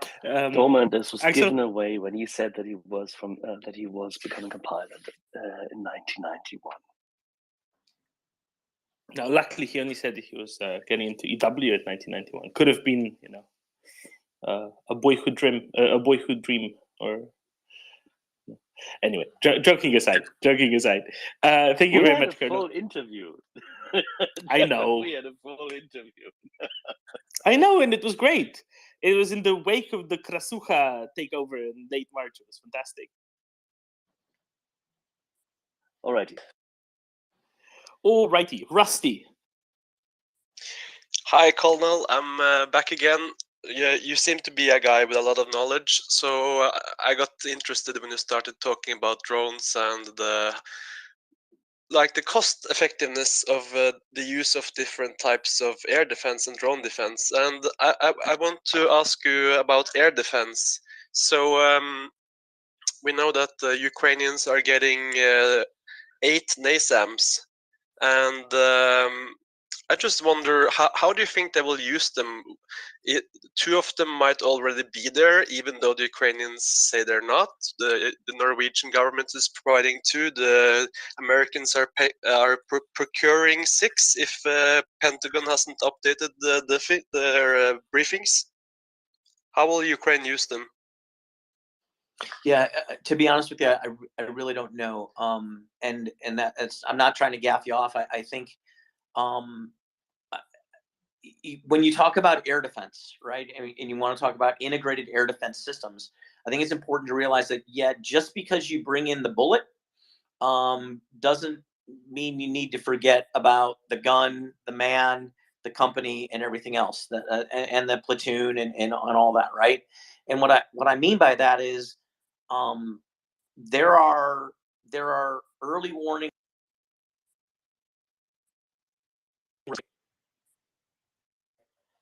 Then there's acquisition radars that actually narrow and hone that down, and then you've got filter centers that are all working together, and all of this information gets fed down to that final shooter, right? The NASAM, the guy with the missile, the guy with the firing order, the guy with the button, and he, for the most part, when you look at the entire Ukrainian airspace, he's looking at the air through a soda straw. Right? He only gets to see a small section of it, but if he can get the target fed to him and where to look and everything else, then the system works great. I think your question is where, probably, and I'm guessing, so please correct me if I'm wrong, is where are they going to place this, right? Where would they defend? What would they defend with these things, and how are they going to set them up? As an air guy, I'm not the right guy to ask. I would tell you that a senior level ground force commander guy would be, and as well as a diplomat, would be able to tell you what is the most important thing to protect in Ukraine. And I'm not trying to gaff you off, and I'm not trying to push away your question, because I would, to be honest, I'd love to know the answer too. I just don't know it. Thank you. I guess the answer is wherever is necessary and best employed. It's for them to figure it out, right? Let's go to, I think we have George, Charles, Lima, Nina. George. Yeah. Hey. Good morning or good day, everyone. Hey, Colonel. Thank you for your prior service. I just wanted to say, so you said you're 55. Yeah, that's what my birth certificate says. All right, so we're exactly the same age. All right. Really quick. Well, I know you said something about you mentioned Putin and what he would consider escalatory. Just really quick, since Poland and the Czech Republic and the Slovak Republic are already have agreements with Ukraine, and they're already repairing armored components for Ukraine. My question to you is, there are 2 bases. There's one, I know Doman will probably know the name and know how to pronounce it. There's a base that's right near the border with Romania and Ukraine. It's like right there, like within a few kilometers. And the same thing on the Polish Ukrainian border. If the planes were based obviously in Ukraine, and there was I know you talked about the insurance and all those technical those financial difficulties and I guess insurance and things like that, but if they were based at those 2 bases and the technical staff, the support staff, and I know it's a lot. I just remember when Desert Storm, when we had when I think it was 11th Aviation was assigned to us. You know, with the Apaches, how much maintenance they required and how many ground personnel. Am I wrong on this? Because even back in the early 90s, a lot of the support personnel, they were civilian contractors already, weren't they? I mean, I'm sure it's even more now in the Air Force. Am I correct in that, or has it changed back? No, you're right, and you know, a perfect example that I think will facilitate kind of your question is during the air war between Serbia and Kosovo, right? We flew out of Italy. Well, Serbia raised a protest at the United Nations that Italy is attacking, right? Italy is attacking my nation. And he was right, because that's where the bombs were being loaded, and that's where the airplanes were being refueled, and that's where the air crews were bedding down. The difference between Vučić and Putin was Vučić had no ability to expand the war and basically go in and start fighting NATO. He didn't have nuclear weapons. So you're right. In certain cases, we don't really care about it. With Putin, however, who in my opinion would love to expand this war, right? He would love, I think, at least from a diplomatic perspective, expand this war or give him justification to take actions against other nations. But the West and the diplomats are being extremely careful, right, on how they scale that back. Does that touch your answer there, Rusty? Yes, I was just going to say, I'm just saying, if the planes were based in Ukraine, then that would take away that argument, right? Sure, and you could put the plane. I mean, to be honest, the existing MiG-29s and Su-24s, they are in Ukraine and they're being maintained by Ukrainians, and they're doing, So yes, your problem is if you try and bring in F-16s and you're trying to bring in maintainers and everything like that are not Ukrainian, Ukraine's in a tough situation, right? It's all hands on deck. There's mandatory conscription. You don't have the luxury of taking 300, 400, 500 people and sending them to the United States for 4 months, 5 months to learn how to fly, operate, maintain, and logistically support F-16s. You just don't have that. You don't have that luxury. Yeah, I understand. I was just saying that maybe here's an idea. Maybe we could just take those foreign logistics personnel and people that help maintain F-16s that are retired, and just we'll slap the Ukrainian Foreign Legion label on them and put Malcolm McNance in charge. Would that fix it? I tell you what, I think there's a lot of F-16 maintainers who would love to be able to make $250 grand a year. If you got the money to make it happen and get them to join the Legion, I think you're in.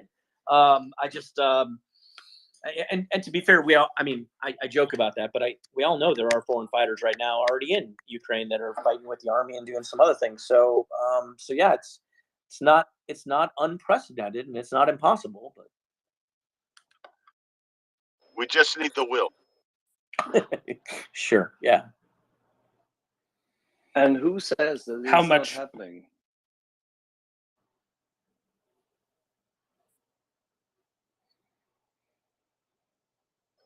Sorry, I didn't hear that. I said, who says that it is not happening?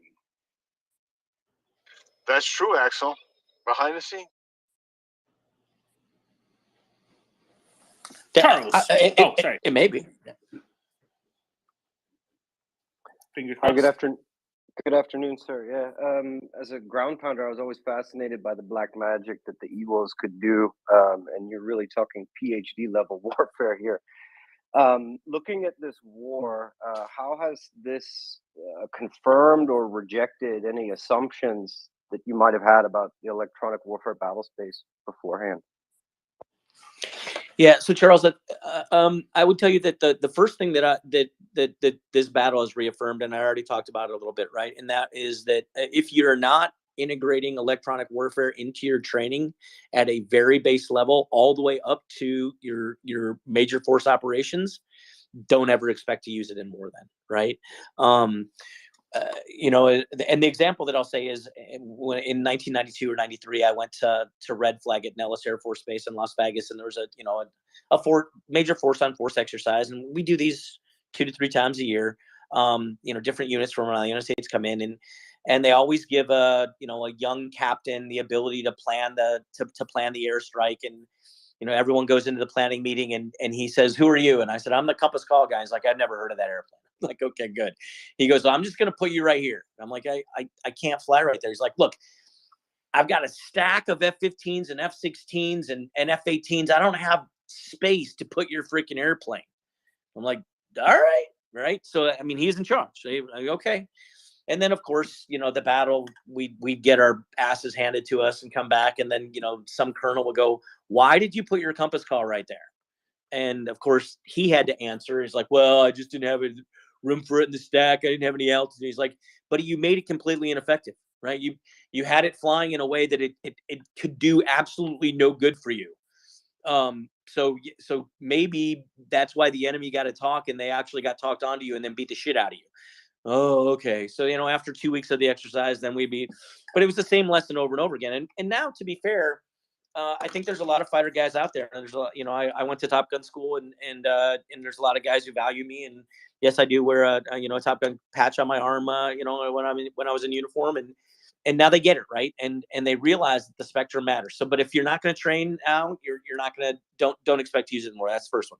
The second one is, air supremacy and air superiority and electromagnetic spectrum superiority go hand in hand, and they are critical.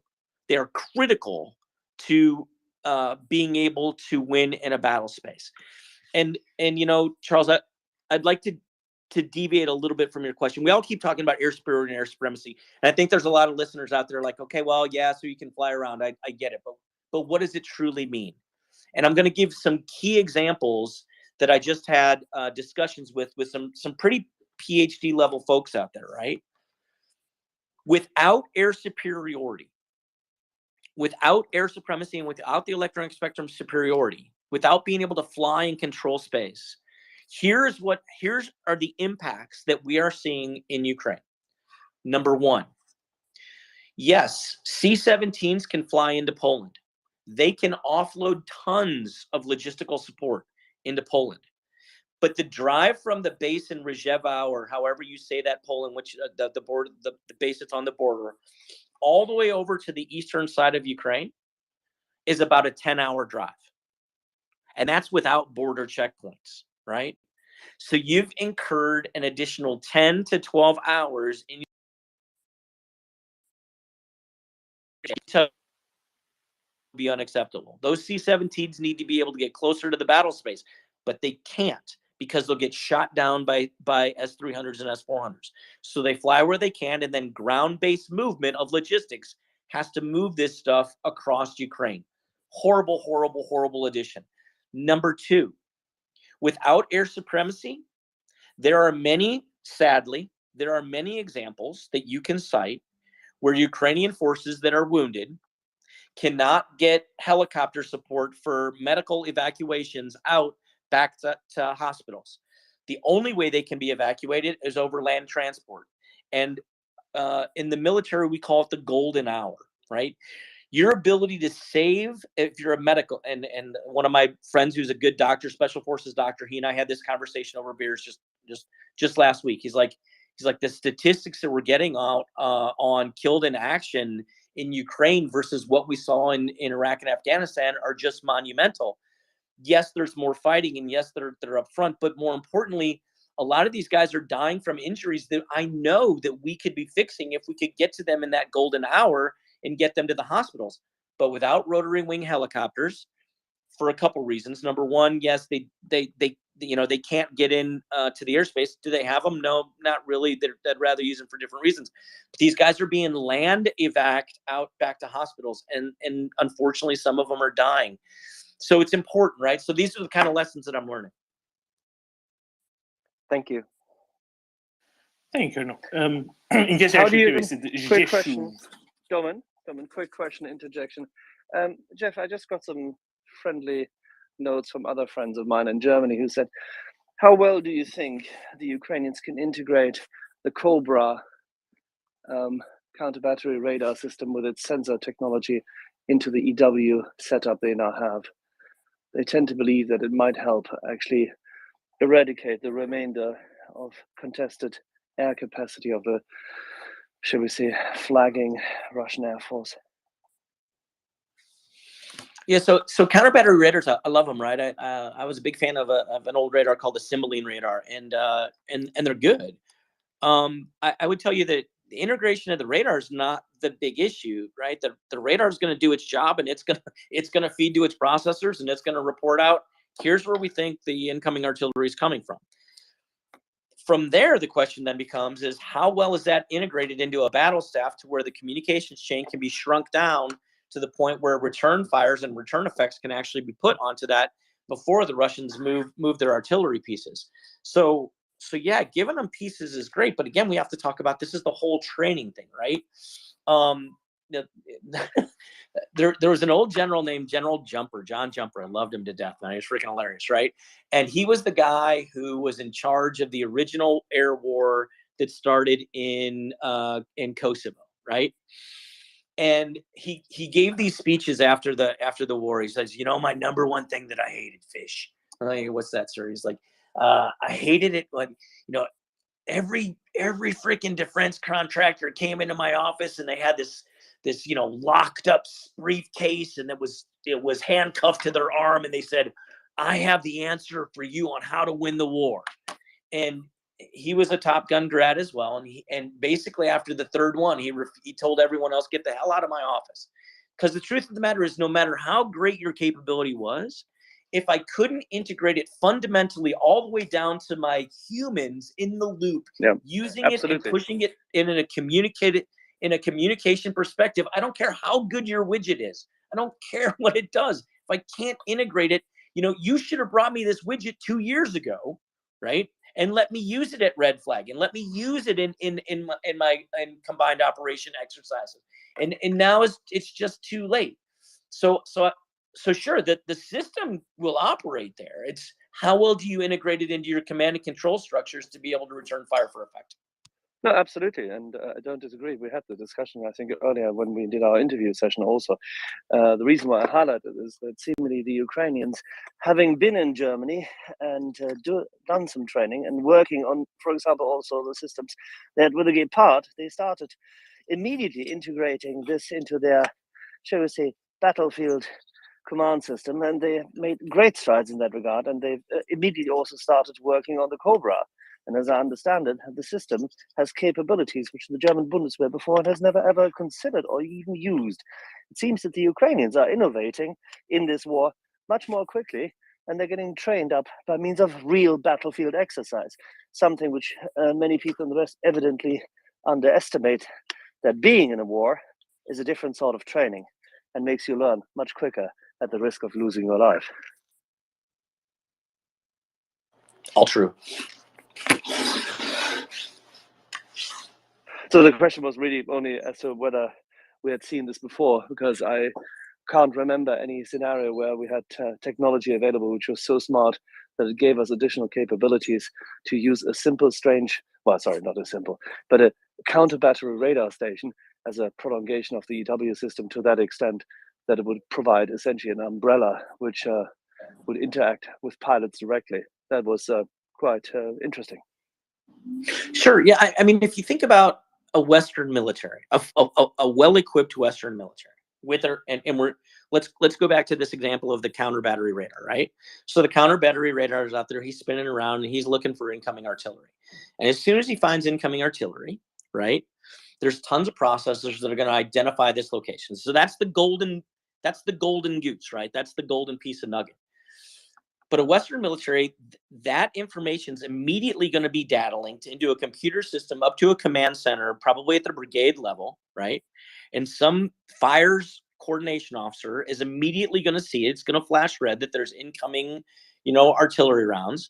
And he's going to say, well, oh my God, that's the target right there. And he's immediately going to be able to determine, based on rules of engagement and everything else, who owns that piece of real estate to destroy it, right?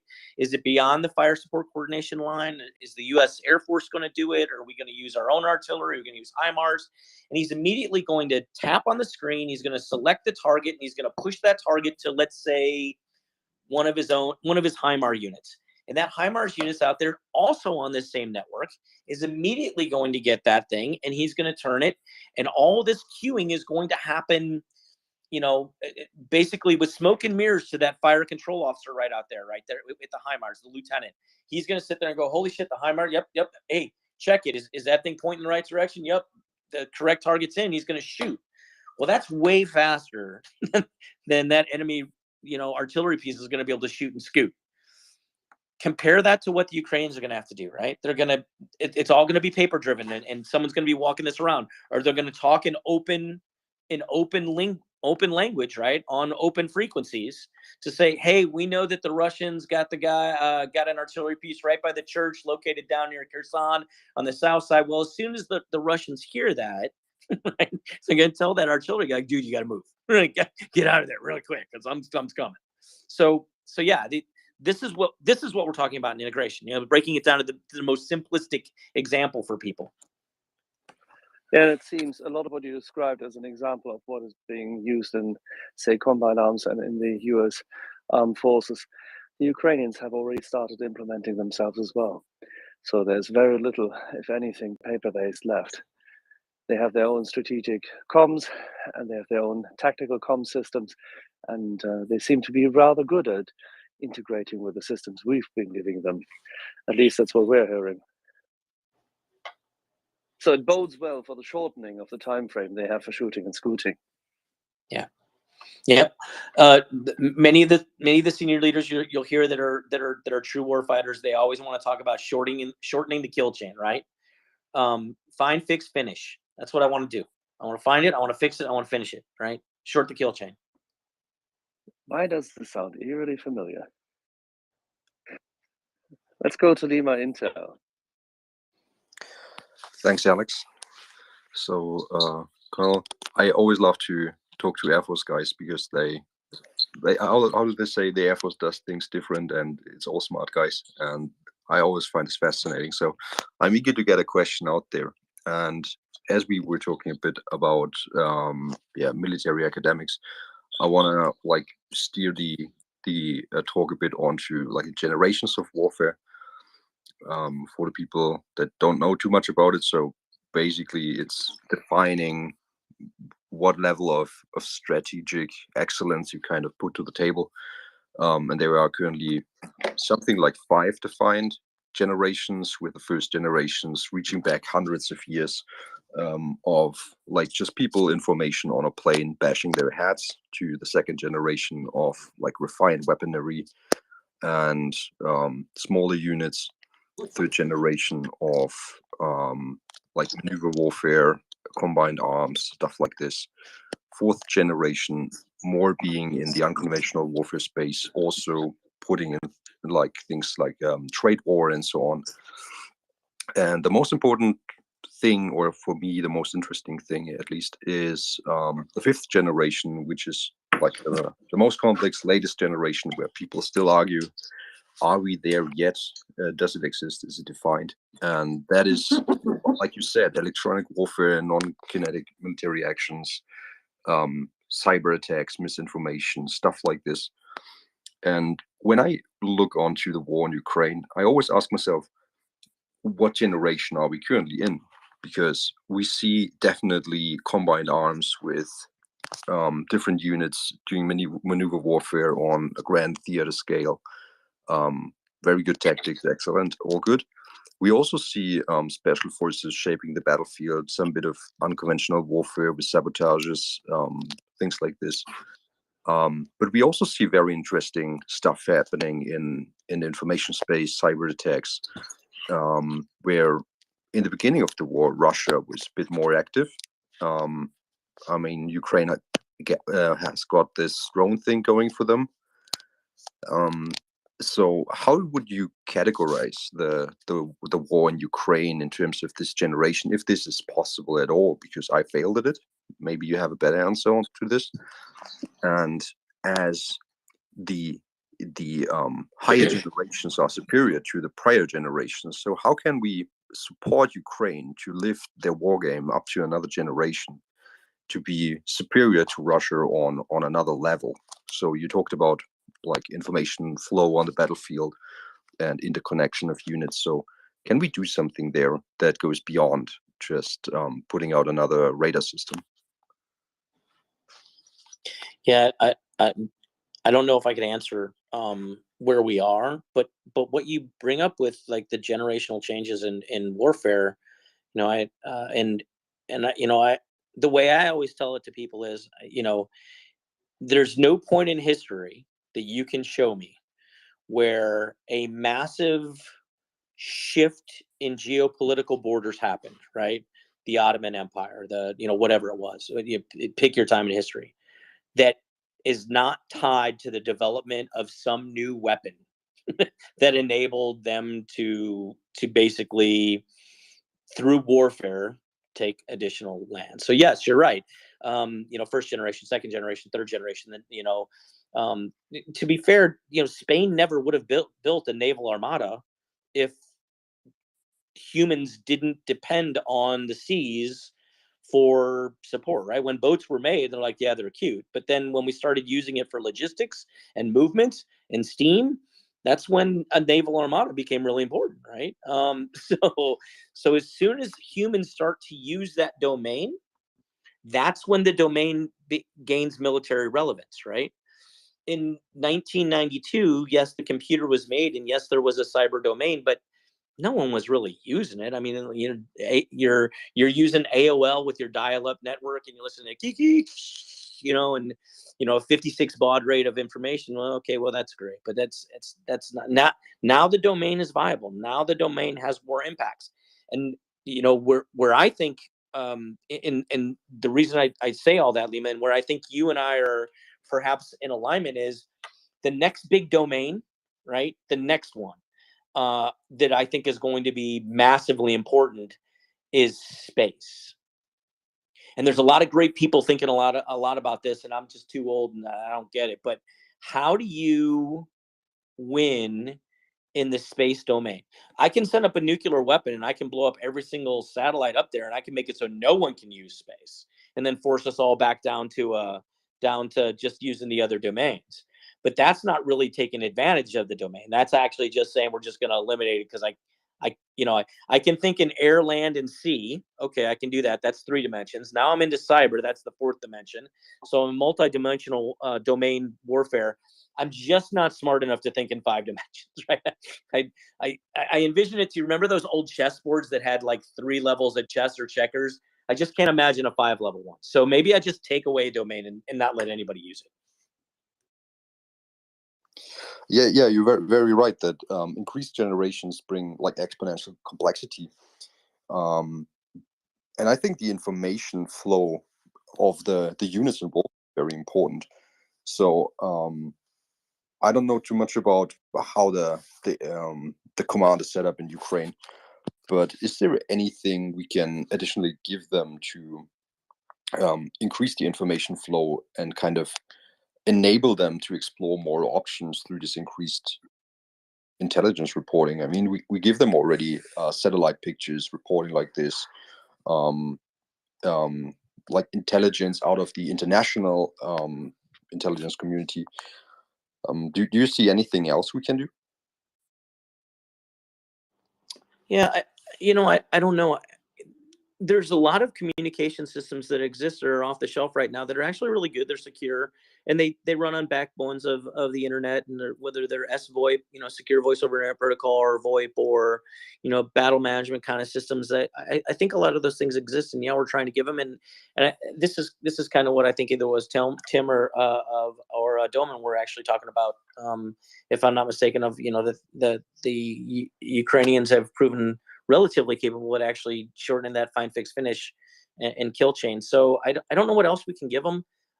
What I wish we could give them, in all honesty, what we can't, is time, right? I wish we could have given them, you know, another 2 to 3 years to actually train with all the weapons that they were going to need. But you know, that time is not a luxury that people who are engaged in warfare necessarily have. Thank you, Colonel. Let's jump to Dalibor first, and then to Marcus, whom I think will talk about things that fly, and then to Lasham after that. Dalibor. Thank you for the space. I have a question. The Ukraine front is sort of saturated with the manpads of eastern and western province. How and I assume the friend or foe system doesn't work on those. So how they are able to distinguish their planes and Russian planes? Thank you. So that's a great question. I don't know what the IFF system or the the transponder system is that exists in Ukraine. I would imagine it's probably very, very similar to the one that Russia used. So being able to differentiate aircraft from an IFF system that would be on a manpad, I think is a challenge. There are a couple things that I can say though is there are ways to do it, right? So for example, if you can't rely on IFF, then you can rely on visual recce. If you know that if you're 100% certain that airplane you're about ready to shoot at is one that is not in your aviation inventory, it's probably an enemy. Right? So that's number one. Number two is you create what they call MESs, or missile engagement zones, right? So you basically, send a pilot out to his airplane and say, okay, dude, if you fly in this thing, we've got guys on the ground that are going to shoot you. So whatever you do not fly here, right? So these are just basically kill areas that if you tell guys on the ground, like if anything flies there, you can shoot it, because we've already told our pilots not to fly there. So these are just a couple examples. There are other ones as well, right? But the other ones that you call up to you see an airplane, you've got manpad on the ground, and you call up to your air controller and say, hey, are we flying any airplanes here in this area? Let me check, let me look. Okay, yeah, where are you at? And remember, a fighter aircraft goes 8 miles every minute, right? So by the time that guy gets back to you, the kill chain's way too long and you've lost the shot. So find, fix, finish is the issue, right? And most manpads do have IFF systems. We'll just, if they're integrated, that's great.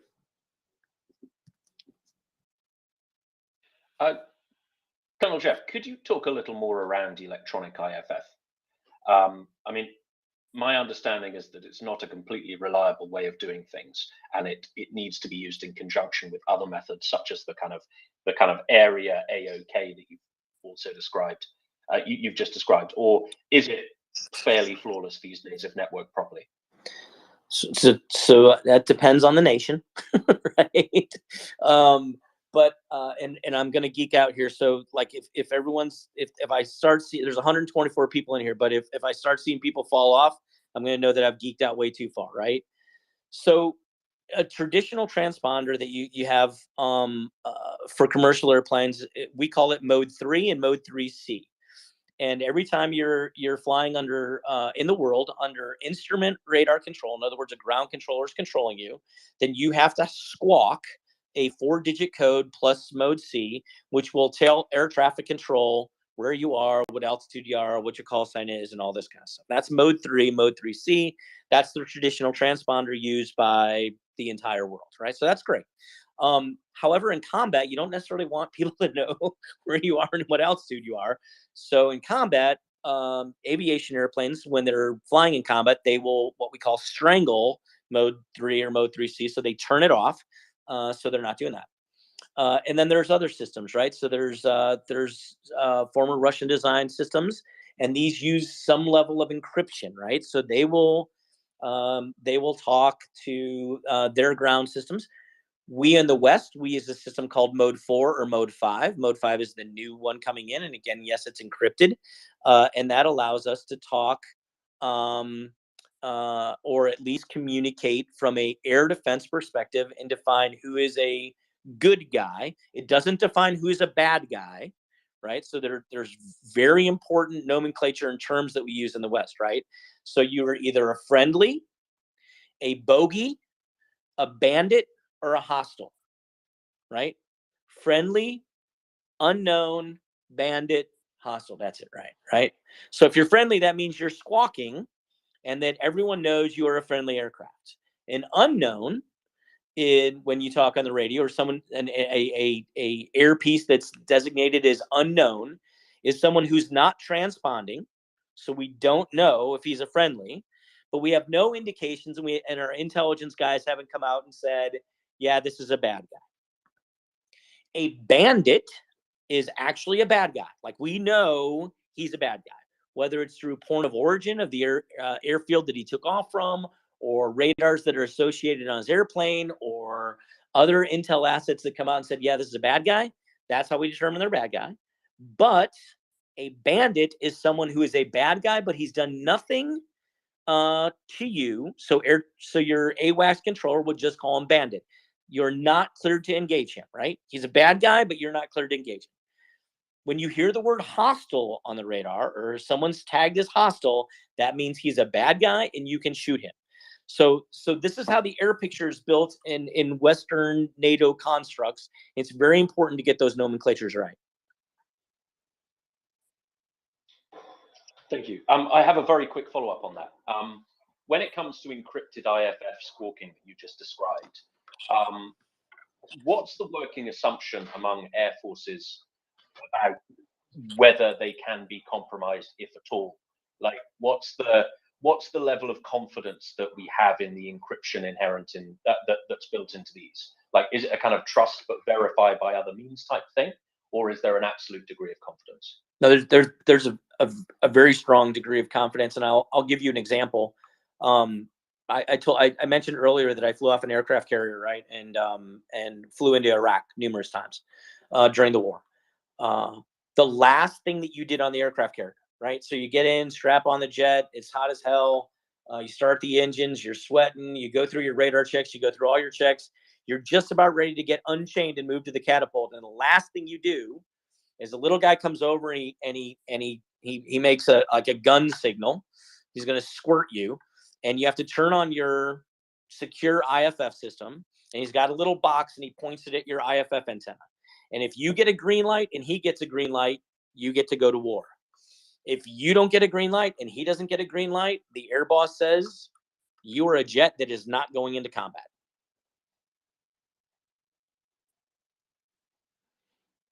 Thank you very much. Marcus. Next, Marcus. Yeah. Hi. Mic check. Yes. So coming from background of having a minor reserve position in our Air Force Operational Command and being like an aerospace engineer, I've been looking at these radar assets and radar equipment Ukrainians have been provided with, and they are numerous and impressive. But knowing how complicated it is to build a combined air picture for like NATO countries and very NATO compatible countries, it takes years to integrate a new radar system into combined air picture. And okay, NATO compatible radars are made so that they are easy to integrate to NATO countries. But I've been wondering how possible has it been for Ukraine to actually build a combined air picture? Do they have a combined air picture? And if they do, and if they can use these like NATO sourced equipment for that, that's a supreme achievement. Do you have any knowledge on how they fared in this regard? I don't, and I know that's a horrible answer, but I will tell you that if you kind of answered your own question, right? Because if a nation invests significant amount of resources into building their air picture, right? And it's the same thing here and I live in Austria, right? So Austria has, it's got radars on mountaintops. You can see them from the road. And I'm sure there's some kind of filter center somewhere that they use. But if you're going to invest that much money into a strategic level capability to know how to manage and control your airspace in an integrated air defense kind of construct, the last thing you want to do is talk to the world about it. Right? So I don't dismiss why Ukraine probably isn't sharing how they did it or why they did it or to what level or degree they've been able to do it. The United States doesn't talk very much about how they built their air defense picture. And I think that, if we ask most of the listeners, the nation that you live in, do you understand how your integrated air defense system works? And most of them will say no. Well, to some degree I do, because I've looked at the screens quite a bit, but okay. And I know from like my job that when you let's say your country acquires a radar piece. And this is something I can actually tell to space.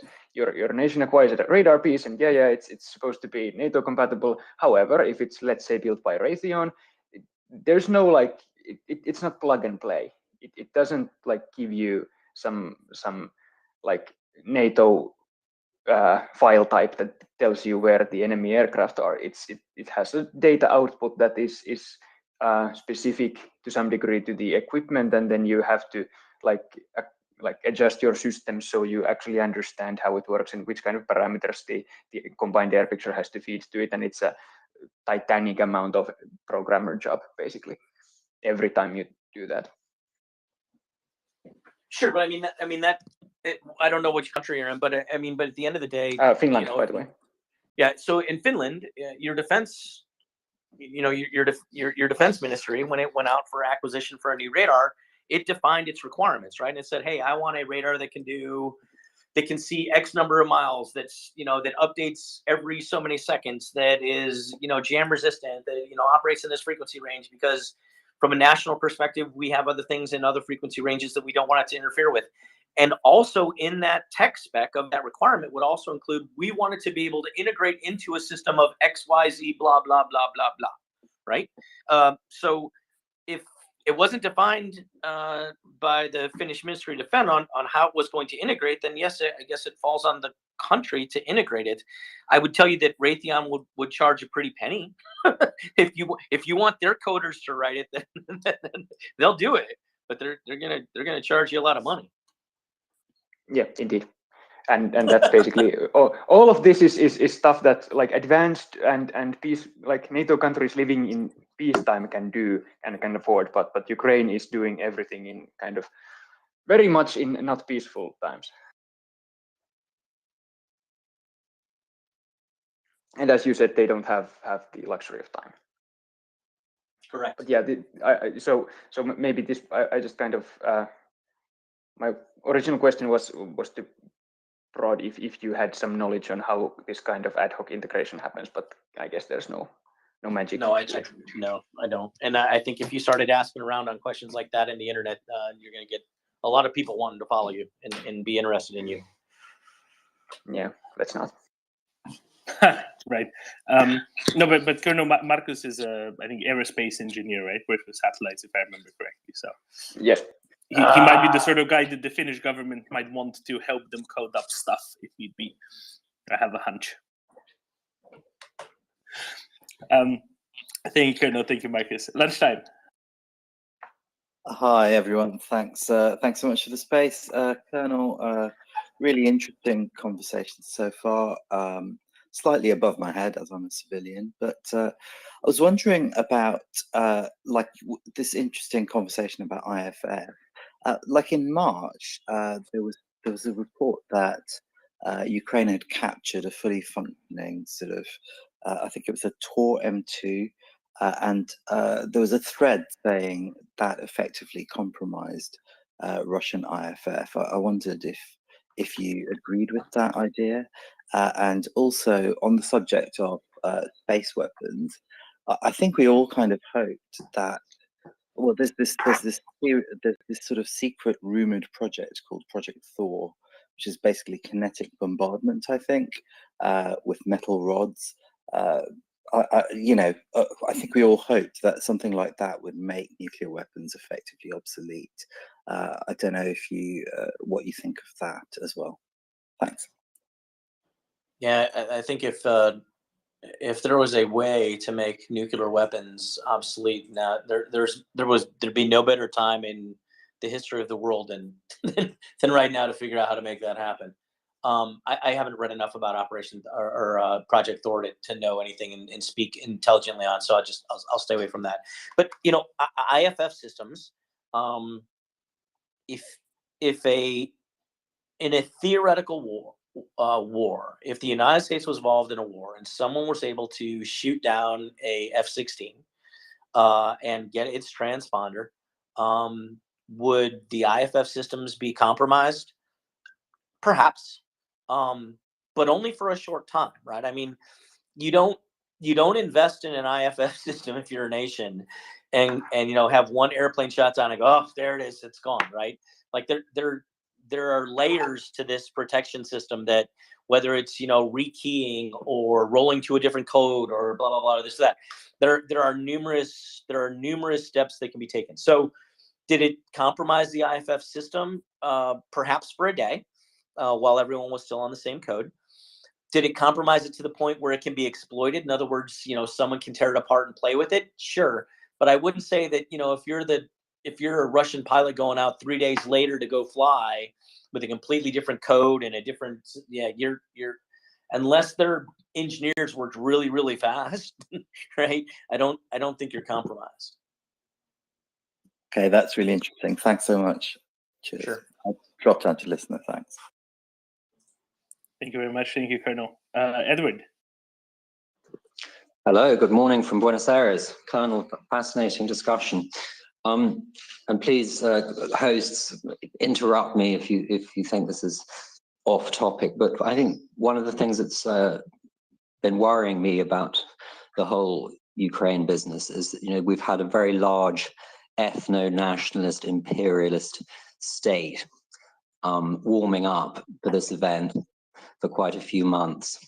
Ukraine is the breadbasket of the world. There have been huge economic disruptions, and there are uncanny parallels with the China-Taiwan situation, and perhaps also parallels in terms of the logistical situation, the time it would take to come to Taiwan's aid and so forth. And I wonder, if we're confident that if a similar situation were to arise in another part of the world, that we would have the ability to intervene on the side of democracy.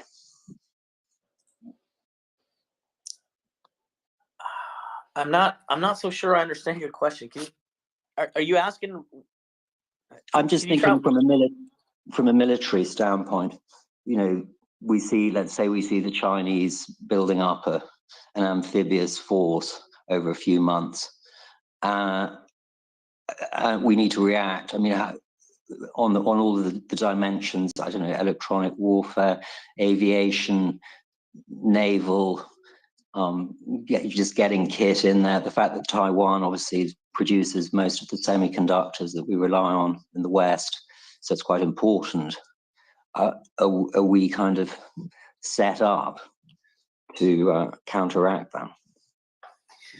Okay, yeah. So I think I got your question, and I'm happy to answer it as soon as you send me some of your chimichurri sauce, because that stuff is just amazing. I spent a weekend in Buenos Aires, and I begged to get back. So your steaks and your chimichurri sauce, red wine. Okay, done.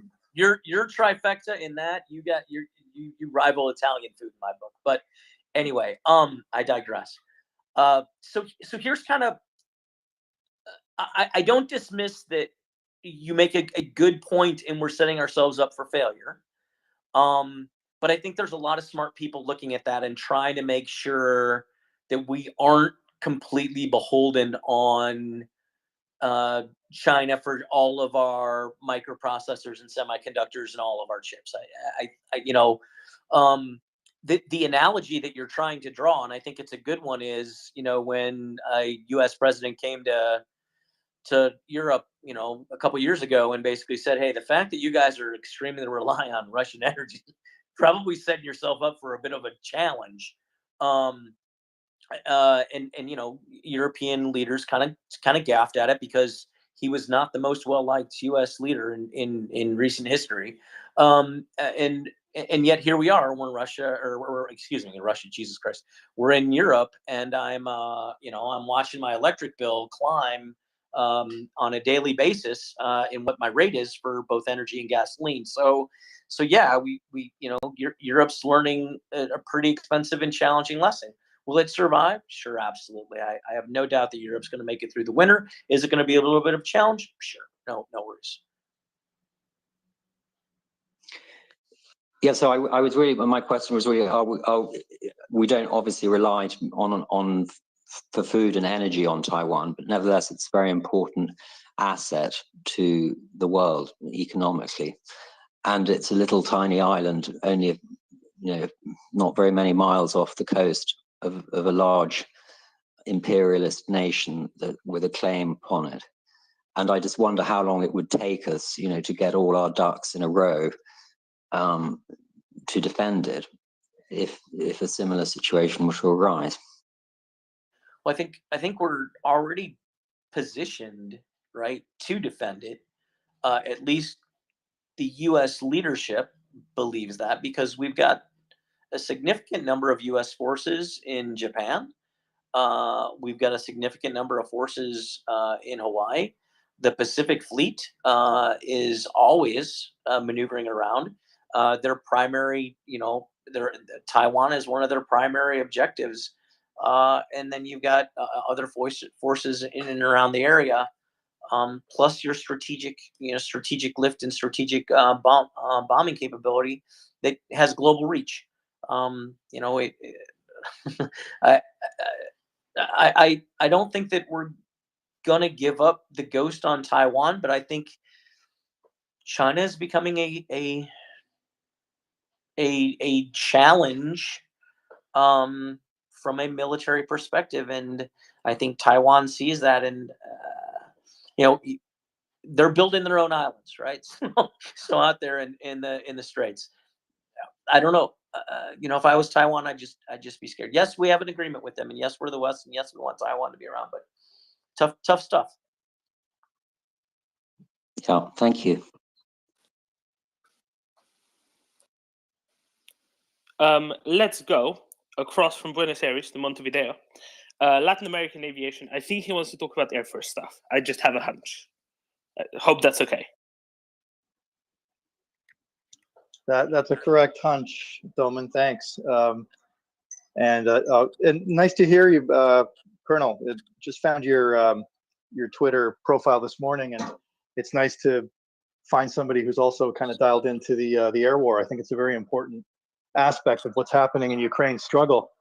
My question is about, well, I had a couple, but the first one is about, of all the activity from the Ukrainian Air Force that I've been seeing in these more recent stages of the war and some of the successes they've been having, I'm really interested in what's been happening with their Su-24 force, because, for the benefit of others, that's their most capable attack platform. And it appeared that unit was it wasn't very big at the beginning of the war. And the broader issue also of the airframes that they've been able to recover of all types, across the board, of all their combat types. So I'm interested in any insights you have on that process of recovering the many stored airframes they had, and the Su-24 force, which seems to be from the open source that we're seeing, be quite active in some of the successes that they've been having recently. Yeah, so I don't know where they're getting their Su-24s. I mean, it's amazing, right? They're losing aircraft, according to Russia anyway, and Russian media. If I may jump in, Colonel, they are definitely not getting them from Bulgaria. There are no jets from the formerly in Bulgarian service that are now flying for Ukraine. Definitely not. We have to deny all such baseless allegations. Doman, can I just step in for a second? Excuse me, Colonel, but the 24. So to be clear, that's because when you reference Bulgaria, Doman, I think some people confuse those it with are 25s. Yeah, the 24 is a swing wing strike aircraft that looks like an American F-111, and these would definitely be coming from their own stocks of aircraft that they inherited after the breakup of the Soviet Union. Some were in open air storage, so they were in varying states of repair. And obviously, you can tell by, I know I've repeated this many times, but some of the open source images that we've seen clearly show them in operation with the older camouflage scheme not that standardized digital scheme that their Air Force uses now. So that, and the only source they could have gotten it from, because none of the Eastern European countries, former Warpact countries, flew the Su-24. So it is a very significant aircraft as far as its payload, variety of weapons it can carry, its range. It's a pretty versatile, useful strike platform. And again, from the images I'm seeing, they seem to be putting it to good use recently. And here was me hoping we could tie in Southeastern Europe into this. Apologies, Colonel. No, dude, that's it's great, but he's right. I mean, and what's interesting about the Defensor, the Su-24, is actually it has a sister aircraft, the Su-27. They look almost identical. The only difference is the Su-27 has a depressed nose for ground attack. But for the most part, in these days, we just say Su-24 because they all kind of look very similar. I don't know if they're pulling them out of their stocks. I don't know where they're getting them. But you bring up a good question in that at some point, right, you've got some level of Su-24 capability that has existed in your military. If you have a part supply and you can actually start rebuilding it, this is much easier to do than actually bringing in a fourth generation brand new fighter like an F-18 or an F-16. So I'd be interested. I mean, I'm with you. I'd love to know where this stuff is coming from. It's fascinating, but the bigger issue is the air war is still contested there, and we haven't seen a war where the air domain has remained uncontested for 7 months since what? Korea? I don't know. It's amazing. Yeah, the other thing is the recovery of all of their combat types is something it's going to be something definitely to document and take note of when we have a lot more information after the conflict. The 27s, the 29s, all of them. They have basically 4 main combat types. Now, General Mick Ryan, Australian military, was on the space about a week ago, and he referenced the Ukrainian Air Force because he had been in country just not long ago, and he was able to confirm that at least in more recent stages, the Russians are losing more aircraft to SAMs than to air-to-air engagements with the Ukrainian Air Force. And that kind of, when I heard him say that made sense to me based on what I had been seeing.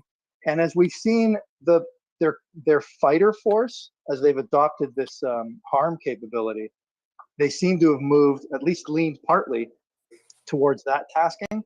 Obviously not completely away from air defense. They're going to continue to do that. You see them armed with their air-to-air missiles or R-27s, etc. So my question is, and it kind of relates to the Taiwan issue as well, because the Republic of China Air Force, their doctrine has always been airspace denial, air defense. And I wonder if, we hear a lot about weapon systems becoming obsolete in this conflict, and it's often overblown. But I wonder if Taiwan, they could be looking at this and thinking, lean more on SAMs and look at some other capability, like maybe increase the air-to-ground potential, anti-shipping, suppression of enemy air defenses. I wonder if there could be a doctrinal, because that seems to be the way part of how the Ukrainian Air Force has been very flexible in using what they have. Yeah, so I completely agree with you. I don't dismiss that this is a fascinating air war, and if you're a guy who's an aviation buff, right, you love studying this, right? because the Kosovo air war only lasted 60 days. We only got 2 months of that. This one, we're in our 7th month, and it's still happening. It's juicy and it's exciting. Here's what I would tell you about, and I agree with the general that was on earlier that are losing more to SAMs, but the question then becomes, why are they losing more aircraft to SAMs? And I think if history proves me right, and we'll see, right? This is when I first clicked my mic, it said this is being recorded, so we'll be able to come back and see if Colonel Fish was right or not. Russian pilots and everyone in the area, to include Ukraine, up until 2 to 3 months ago, were flying ridiculously low levels, right? The videos you saw on YouTube, actually made my ass pucker, because these guys were down literally in the dirt trying to stay away from line of sight from the SA-10, the S-300 and the S-400, because if they saw you, they would shoot at you and they would kill you. So you stay down, hug the ground, stay out of that radar-guided missile envelope, and hope to live. Now, what's fascinating is when you talk about the low-level domain of aviation, right? The advantage goes to the guy who holds the ground.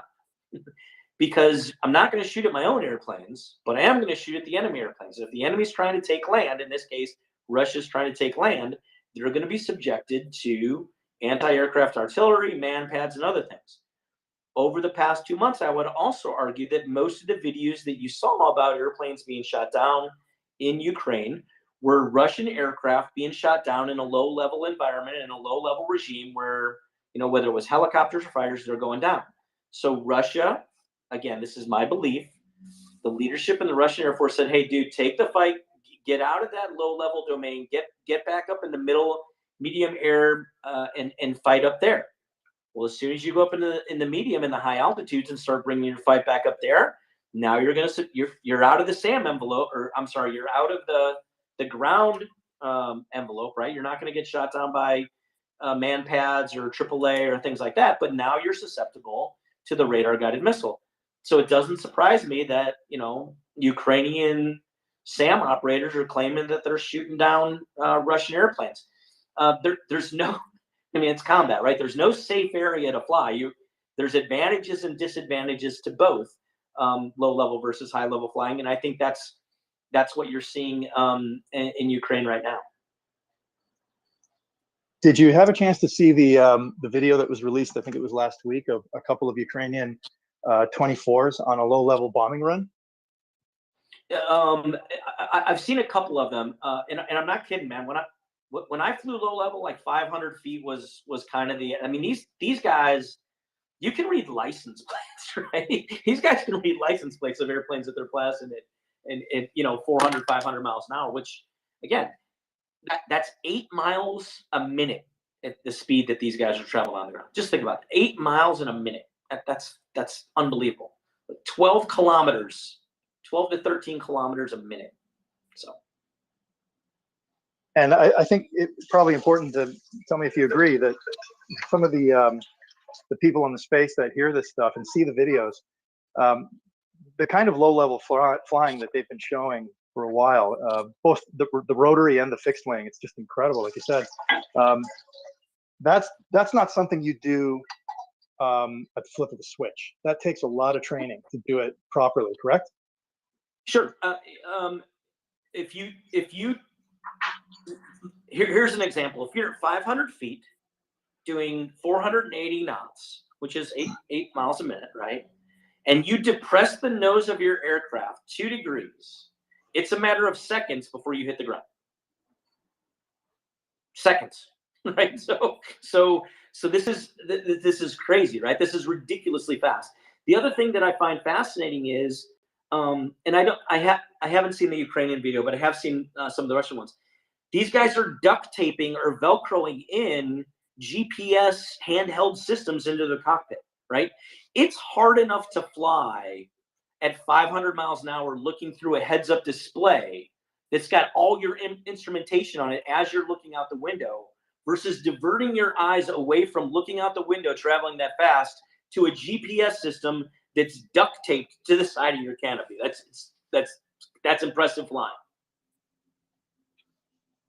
On the subject of Western fighters, that's been discussed a lot on this space, because obviously their Air Force's future is with Western equipment. Let's call it the short to medium term, because obviously right now I think the best thing is, I'm just in that camp that believes best to help them make the most of what they have and they're familiar with, while probably hopefully under the radar somewhere, maybe beginning some kind of a training program for their air and ground crews. But as far as equipment, I'm leaning more towards Gripen as an initial. I mean, I think eventually there will be F-16s in the Ukrainian Air Force. But what do you make of that assessment? Because in terms of it being an easier aircraft to maintain by a conscript force, and with probably a 16 in their future at some point. Yeah, I don't know if I'd go Gripen because you're buying them brand new. Look, I think the Gripen's a great airplane. I just, if you could get used Gripens in quantity, I think that'd be awesome. People ask me like, what's the future of, and I think we're in line here, right? I just think that you have one extra step in there for me. My dream for the Ukrainian Air Force, right, is once this war is over, that former Warsaw Pact, now NATO nations, Poland is a perfect example, right?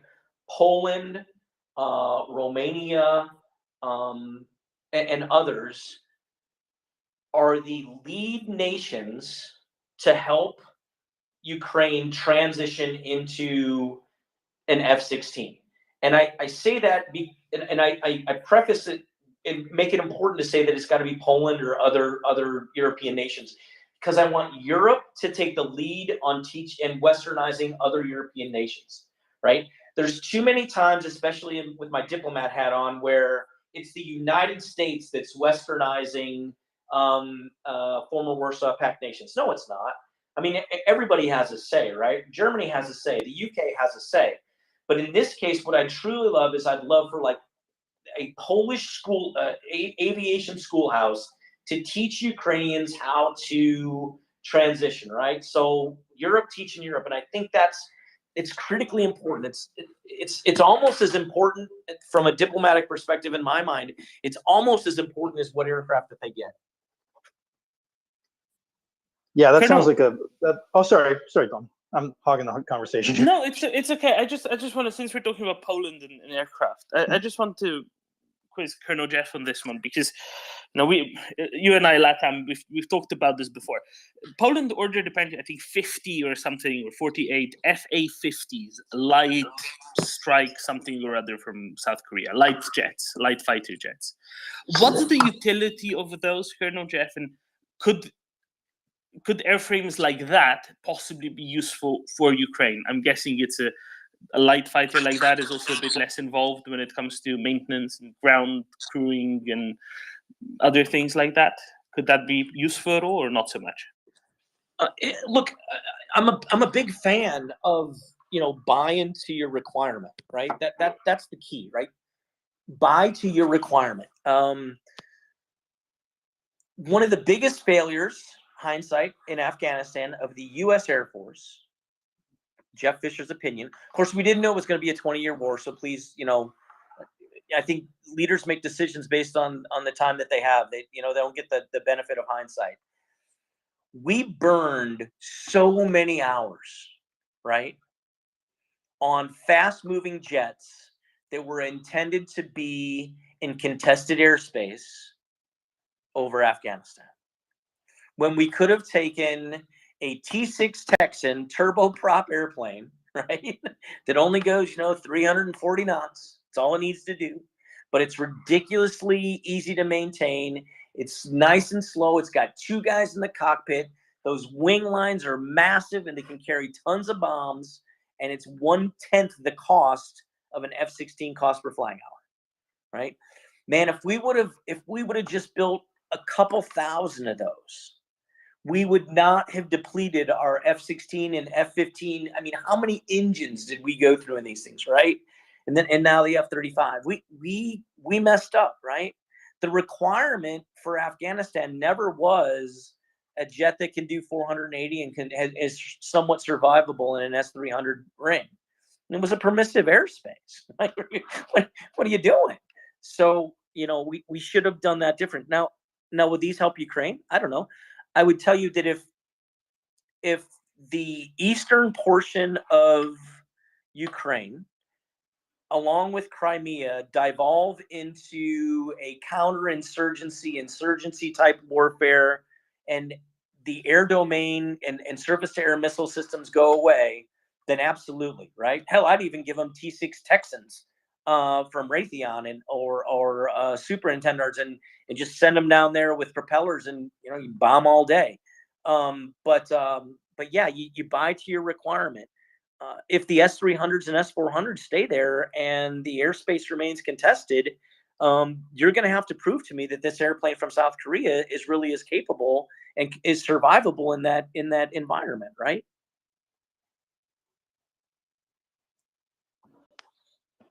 Doman, can I mention something? Do it.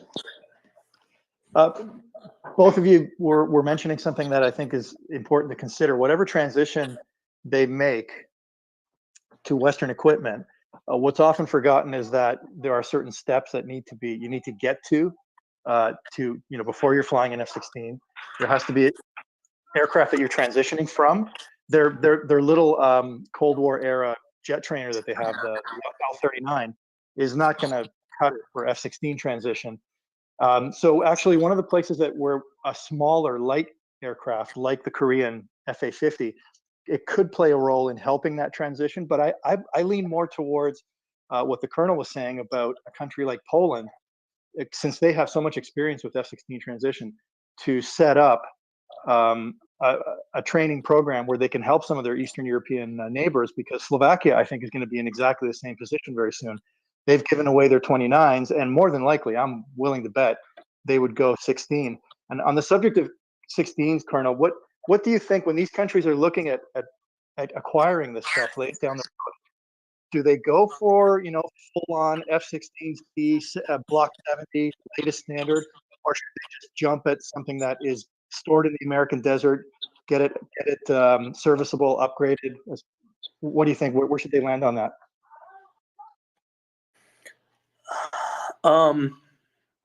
It depends on what their budget. So I'd love for them to have Block 50 F-16 fully capable aircraft. I think the question that is what's the threat? What I don't mean to throw this question back at you, but I will, right? Because I'm that kind of guy. Tell me what the Russian military looks like at the end of this war, and I'll tell you what they need for aircraft. No, you're right. That is an answer to my question, exactly. And the only other thing I would add with lighter types, I like your point that you made about the T6 too, because from a Latin American perspective, like I'll give the example of where I'm from originally. Uruguay is looking at replacing its A-37. That was very much an American product that was exactly the kind of role you're talking about, like lower intensity war. And they're in the process of trying to replace them. And there's really not much the U.S. has to offer. Maybe the T6, but especially since they're looking for something with radar. But maybe that's a different category. But for Ukraine, but I know for a fact that before the war, they had visited the Embraer plant in Brazil, and they had test flown the Super Tucano. Now this was to replace their L-39, and I'm wondering because I got a feeling that even if all of what we hope comes to pass, and they do push the Russians out of their territory, I have a feeling there will still be an insurgent war brewing for quite some time. So a lower intensity type of war, maybe an aircraft like a Tucano, could be useful in that kind of scenario. Do you agree with that? Yeah, 100%. And look, the first U.S. Air Force airplane I flew was a T-37, right? The A-37, the Dragonfly. I love it. And it was perfect, and it was used in Colombia. It's used a lot of places down there in South America, right? Low cost, small engines, dual two-man system inside the airplane, so you weren't overwhelming the pilot because it didn't have a lot of data. Like one of the things that I would suggest is you take a look at the T-7, right? Brand new airplane. The United States Air Force is buying them in droves. This is going to replace the T-38. It's called the T-7 Red Hawk, I believe, right? Yeah, Red Hawk. And it's made by both Boeing and Saab. And I'm telling you that this airplane is going to be the new airplane that is going to feed U.S. fighter pilots, brand new ones, from this into the F-35 and the F-22. So all the automation, all the data link, all the queuing, all the hands-on throttle sensor, HOTAS, all that stuff's going to be in this jet, right? And it's pennies on the dollar for operating this T-7 versus the anything else. Boeing has already established that their production line's maxed out. There's nothing coming out within the next few years where you can even touch, because the United States Air Force has bought it. But once that line gets a little bit of bandwidth where it can take on more orders, you're going to see combat variants of this T7, maybe an AT7 or whatever it's going to be called. And I'm telling you, this is, it's one of those things you can't buy time. I wish I could buy time. I wish I could, this would be the airplane, right?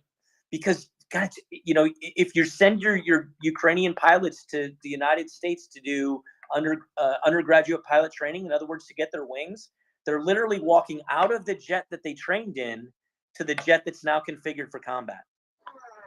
That is absolutely fascinating what you just said, Colonel, because I just recently was in contact with a former Uruguayan Air Force officer who said exactly the same thing. He said that what they're leaning towards now, and this applies to Ukraine, by the way, this has application to a Ukraine situation, but he said that what they're leaning towards now is an interim aircraft of some type to replace the A-37s, but they have been told by the Americans specifically, keep your eye on the T-7. This is the future for light combat aircraft for American allies.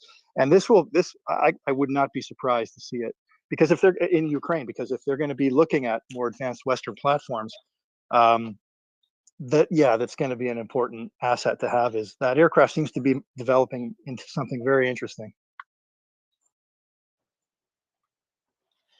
Latam, while we're both here, sorry, Jeff, did you have a comeback on that? No, I'm good to go. Yeah, Latam, this is something we discussed, coin aircrafts the other week. I was pressing apples for cider at the time, so I was kind of cutting in and out of it. But when it comes to these kind of coin aircraft, I'd be interested to get Colonel Jeff's take on their vulnerability, right? The example I cited the other week was the Falklands War, in which the Bukhara aircraft operated by the Argentines, they fared horribly against Sea Harrier, as you'd expect. But a number of them were also lost to ground fire from small arms. So literally blokes with SLRs shooting 7.62 at them. I appreciate that, the more modern super light attack craft tend to be jet rather than turboprop, but how comfortable are we with the survivability of these aircraft in any role? Yeah, I think that first of all, the T6 Texan and the Encano, they're being bought for some of these coin operations. So we'll see how survivable they are. I could tell you what the manufacturer says, but I don't know if defense contractors always tell you the truth.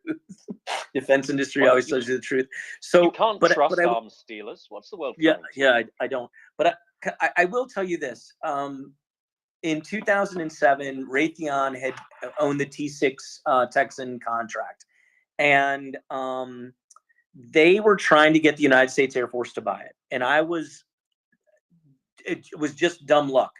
I was the executive officer to the 3-star general at the Pentagon responsible for programming requirements and new procurement. Okay, so I'm his whipping boy. And he's been invited out to go fly the T6, right? 2-seat aircraft. Former F-16 pilot, his name's Lieutenant General Wood, and they send him up and they fly him around in the T6 Texan, okay? And he gets to fly around Virginia, wonderful fucking airplane, blah, blah, blah. I'm sitting on the ground. They land him, and now they want to talk to him. So the pilot, because it's 2-seat, the pilot looks at me and is like, hey, dude, you want to go fly? And I said, well, I'm a navigator. He's like, it's okay. Come on, let's go. He put me in the front seat of the T6. Now, I'm not a qualified pilot, and I hadn't flown for 2 years because I was in a Pentagon staff position. Okay. My boss, the 3-star, comes running. I was like, he's not a pilot, because I'm sitting in the front seat as the engine starts to turn. I went and flew that airplane upside down, barrel rolls. It was the most fun I've had with my pants on in a long time. And it was an absolute hoot. And I landed it, right? That's the level of training. And I don't say that because I like to brag about my stuff, but that was the level of training that would be required to go fly this airplane, right? And if you're cutting flight hours down to that level to be able to go put bombs on target in a counterinsurgency, I don't dismiss survivability as an important rate. are important number, but another important number is how quickly can you recover and refit that capability if you lose it. And I'll tell you from a pilot standpoint, it's really damn fast, right? From a procurement perspective, I don't know, but you want to build a brand new F-16 pilot, you ask the Chief of Staff of the Air Force right now, he tells you it takes you 1.5 years. That's a different ballgame. Tim, I see some hands. Can I just make 2 quick points and I'll stand down? Yeah, sure. Please do, and then we'll go to Pendolino and Joseph. Yeah, I can't emphasize enough with the example you gave, slightly off topic, but I'll just do it briefly, that with the Pucará, the best way to think of it, it was the right aircraft for the wrong, the right aircraft for the wrong war, or the wrong aircraft for the right war, whichever way you want to see it. It was designed to be used as a counterinsurgency aircraft in uncontested airspace, including very weak, if any, AAA and no SAM threat. That was what they envisioned when they produced it. So that's a lot of the reason why you saw what you saw in 1982. Colonel, one final question for you.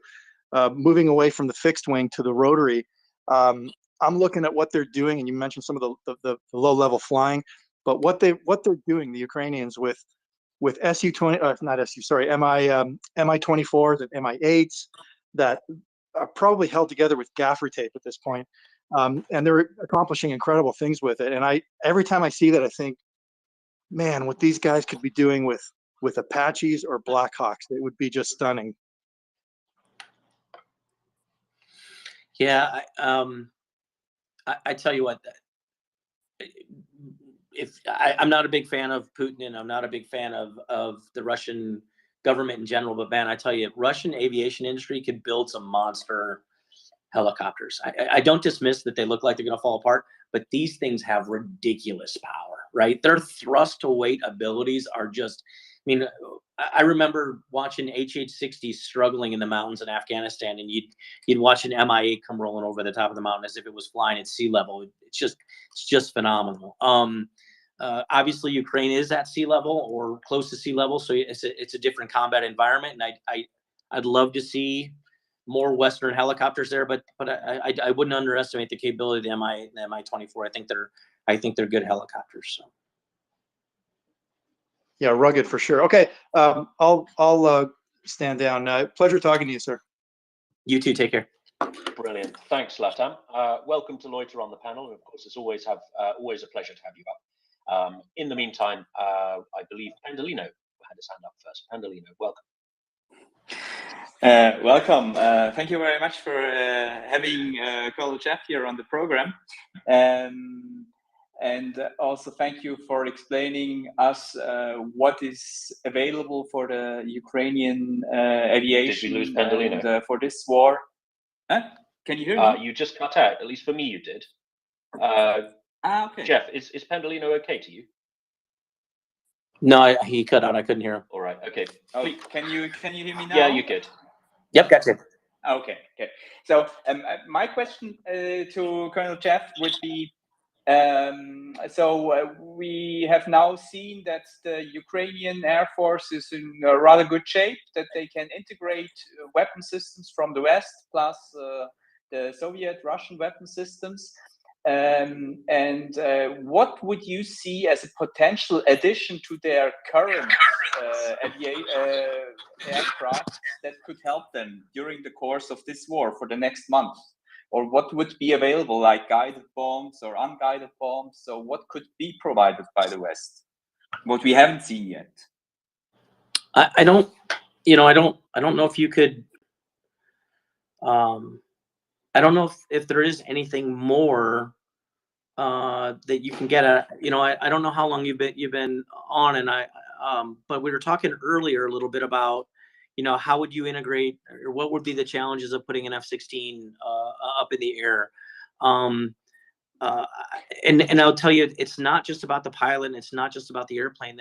It's a process, and it's a weapon system, and we have to look at things. I'm going to take your question, and I'm going to deviate a little bit, so please forgive me.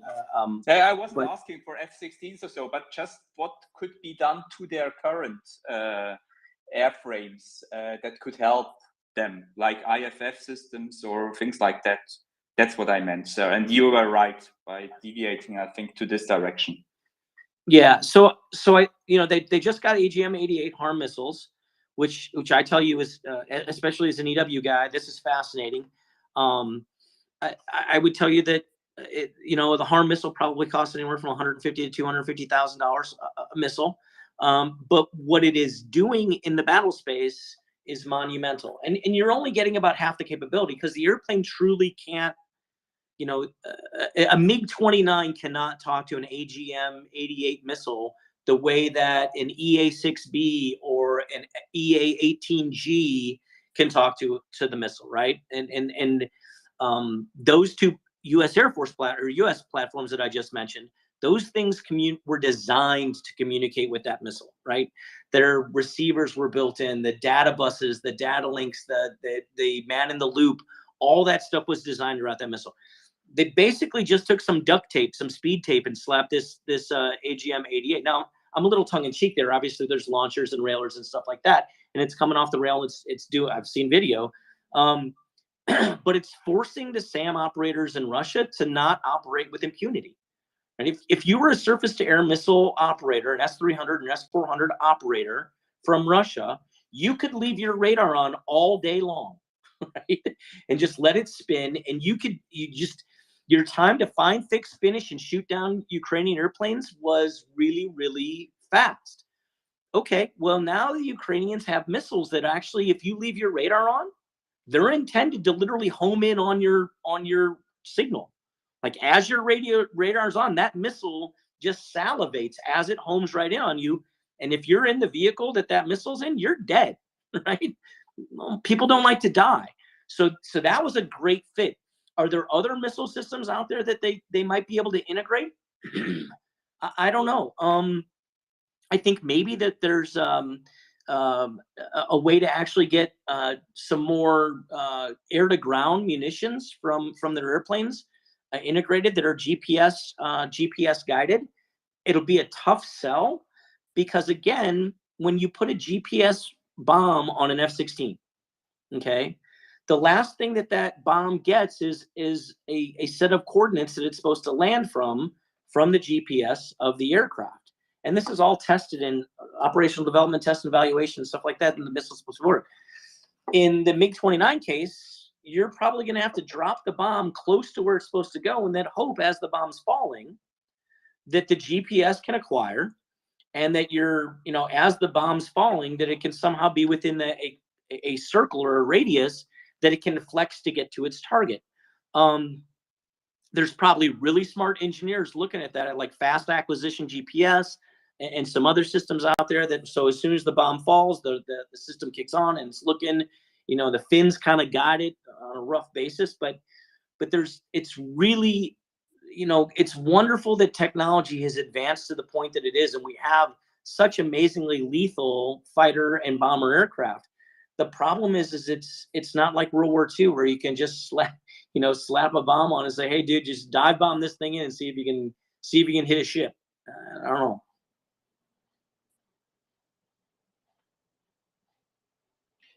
Thank you, Jeff. Pandolino, did you want to come back, or shall we move to Joseph? Yeah, please go on. I drove back. Thank you.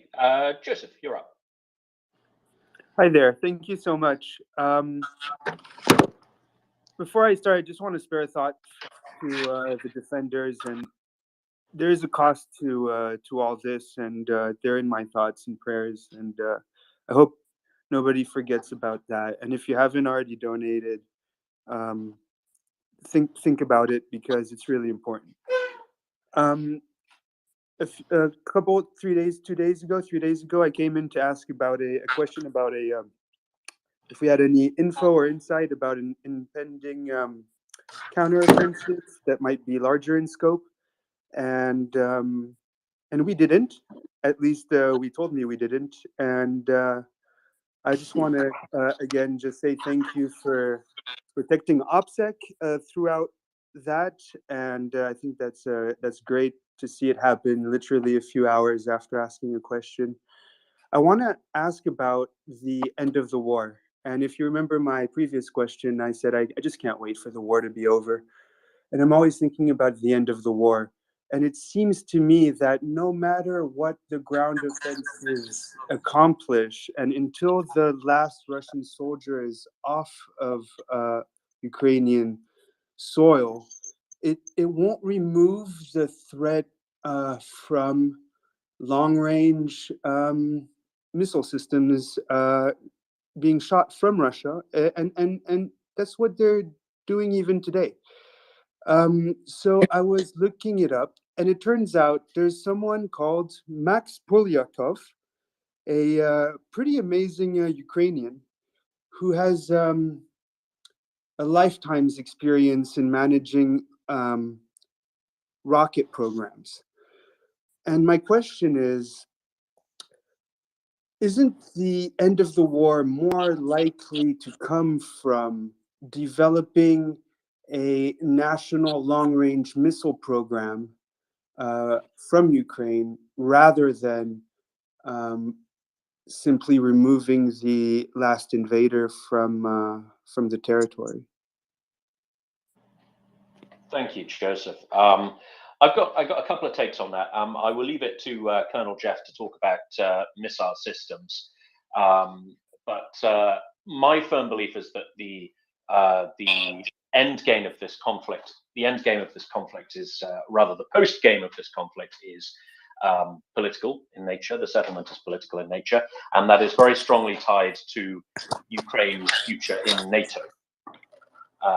Sorry, Colonel Jeff, I'm just going to mute your mic because we're getting a bit of an echo. Yeah, my firm belief is that this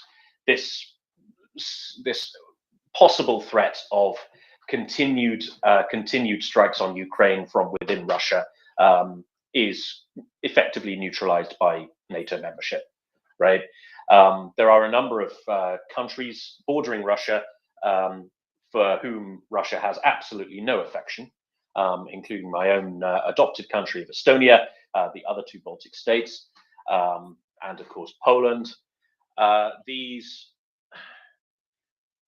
shall we say, there's not any particular, live Russian military threat to these places, simply because we are under the NATO umbrella, and it's very much, if you'll forgive the expression, it's very much a fuck around and find out situation for Russia here. It's become extremely clear, especially in light of their recent escalation of their invasion of Ukraine earlier on this year, that any Russian action against a NATO member state would result in a very, very swift and uncompromising kinetic military response from NATO. So, yeah, I think this threat is at the political level completely neutralized by Ukraine's membership of NATO. But I would love to hear from Colonel Jeff about, shall we say, more defensive military options such as missile systems, etc. Yeah, I don't see the West from a diplomatic perspective. I don't see them condoning putting missiles or any kind of strategic systems. And this, the end of this war, I think, what is most likely is sadly Putin takes the same road as Hitler. Instead of killing himself, decides to kill everybody with nuclear weapons, or that there's that people there somehow get to him and assassinate him or overthrow him. But when those things happen, that this will be a diplomatic solution, and there's going to be some serious talking going on in Europe. And I think that this is when the OSCE is going to have its most, it's going to sink or swim at that point.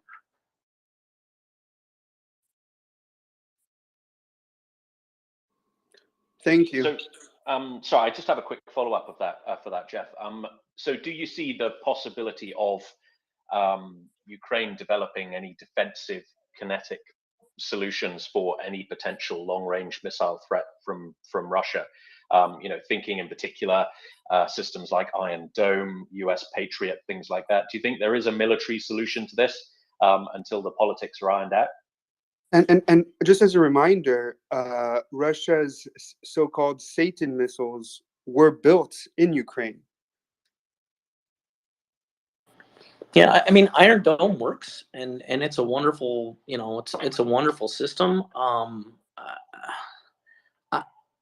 I you know, we just had the discussion of whether or not there's going to be a counterinsurgency that lasts for years.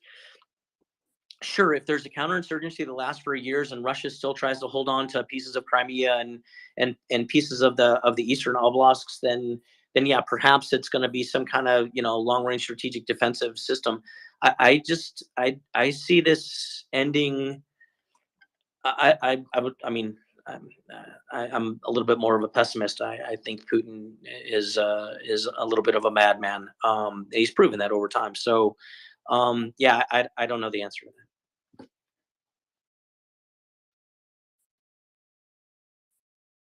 Thank you, Jeff and Joseph. I believe it was Gunny next. Gunny, welcome up. Yeah, morning, Tim. Colonel, I was about to go to the gym. Now I'm sat down listening to you eating ice cream. So I blame you for my lack of effort on fitness. Question for you. Actually, first of all, I was going to say, yeah, really interesting what you said about coin and Afghan. There might even have been a place for old Sky Raiders, mightn't there?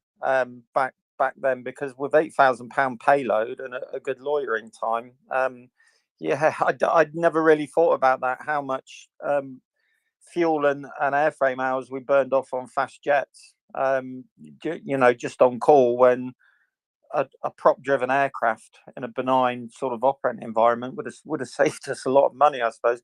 Although the blokes did like a JDAM being dropped on a sniper, I suppose. So you know, there was that entertainment. Just on the overall picture, what you've seen over the past 6 months, are you really taken aback at the Russian inability to do what in the Navy we used to do, the comprehensive air picture?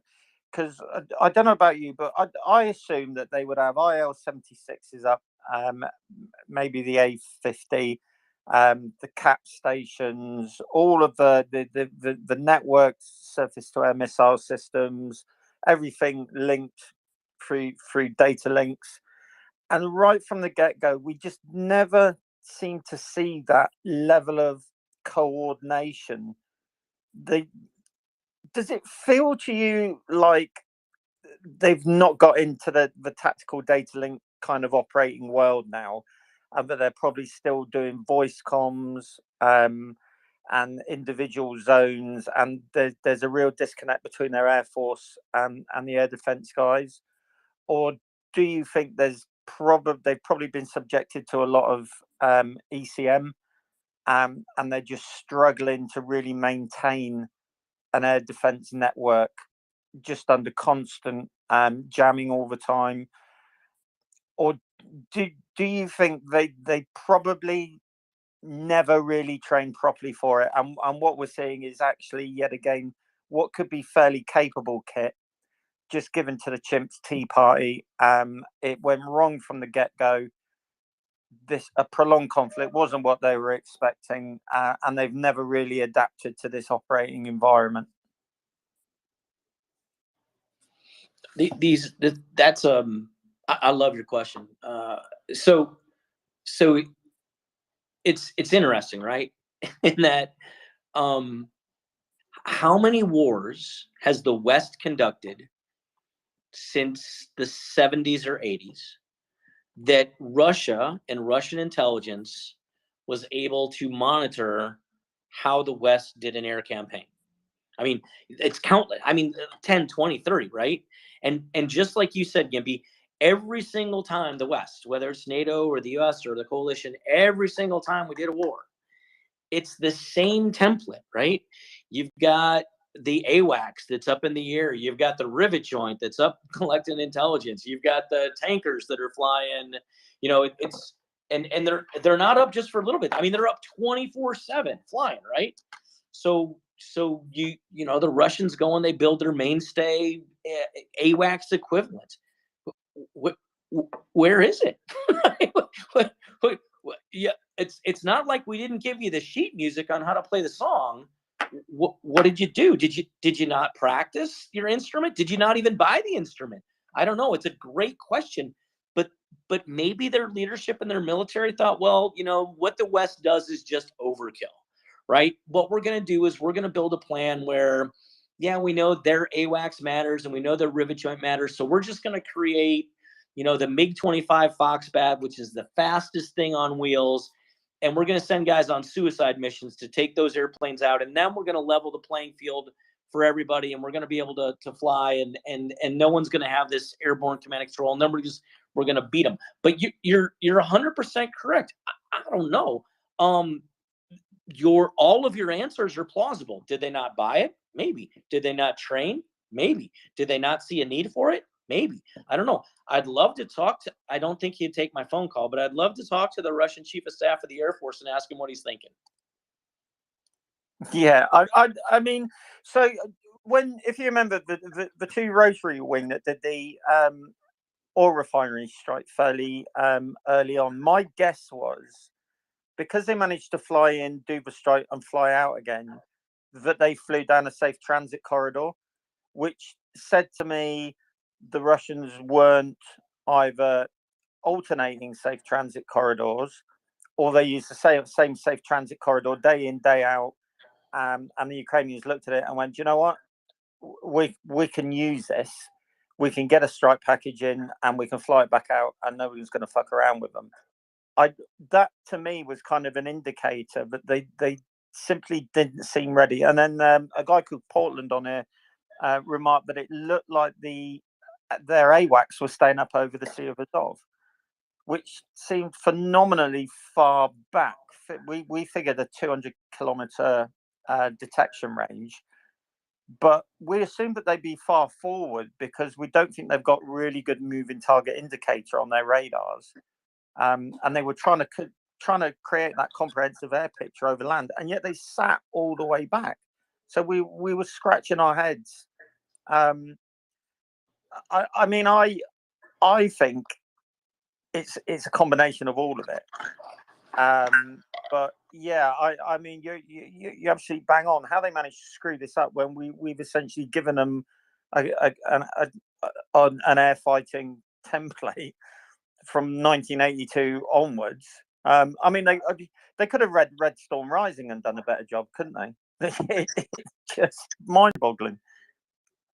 Yeah, I think you're spot on. You know, and in the what I don't understand is, you know, I just Googled because I don't know the number, but according to Wikipedia, you know, live by Wikipedia, die by Wikipedia, they built 50 mainstays. They built 50 of them. It's not like they don't have, or I'm sorry, 40 of them. They built 40 of them. It's not like they wouldn't have enough to cycle through, you know, 3 different ones flying an 8-hour on-station orbit time, you know, 12 hours and you know, considering 2-hour transit in, 2-hour transit out.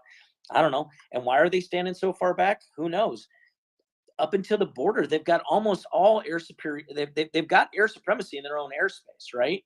And do you really want to be the Ukrainians to shoot down a mainstay over Russian territory and then have that explode up into the news? Yeah, you're giving them ample opportunity to do things that you're not going to like, right? So there's a political side to this too, right? A diplomatic side. So yeah, it's crazy. That's great. Cheers for that. Really informative. Good brief as always. Thanks. Thank you very much, Gunny. Might be a good moment to go to Antti because I believe he has a question about what Russian air defense is doing. Antti, welcome up. Thank you, Tim, and thank you for being here, sir, and answering all our questions. So you've had a look-see throughout this war to what Russian air defense is and isn't doing, and I was wondering if you could give us a bird's eye view on what are the things that you've been looking at, what has really surprised you, and what has been going according to what you could estimate before the war started. Thank you. Yeah, so I think that the thing that's surprised me the most, and I'm not alone in this, right? I think there's a lot of people in the press that came out in the buildup of the war, right? As the war was looming, Many analysts and pundits, me included, said that the beginning of the war is going to be this ridiculous cyber attack, electronic warfare. They're going to shut down the electromagnetic spectrum, and they're going to freaking, they're going to bring Ukraine to a crawl from a computer and an EMS and a communication perspective, and that didn't happen. Did the West perhaps overestimate the capability of the Soviet-based jammers and the electronic attack capability? Maybe. I don't know the answer to that, so I won't speculate. I know that the West has captured a couple of these capabilities, and soon there's going to be a lot of briefings on what their true capability was. I would tell you that whether their system was good or bad, it was never integrated in a multi-domain battle space training environment to where it was seamlessly integrated and can be used. That's clear to me, right? So it was never, if you don't, there's a saying in the military, you fight like you train and you train like you fight. If you didn't train with it, don't plan on fighting with it. It's kind of my rule of the road, right? So they didn't train on that. The fact that we're 7 months, 8 months into this war and we still have a contested airspace is something that I don't think many analysts, military analysts anyway, would say could ever happen in the 22nd, 21st century, right? Whether it was Iraq, Afghanistan, Kosovo, the Balkans, every single airspace or every single conflict that the West is engaged in since Vietnam, airspace was secured and airspace supremacy happened immediately. To think that we have one that's 7 months in and we can't, it's a coin toss of who gets to own this airspace on a given day. And airplanes are still getting shot down. So I think that's also surprising. I hope those two examples answer your question. I don't know where this goes, but those are two things that clearly resonate with me.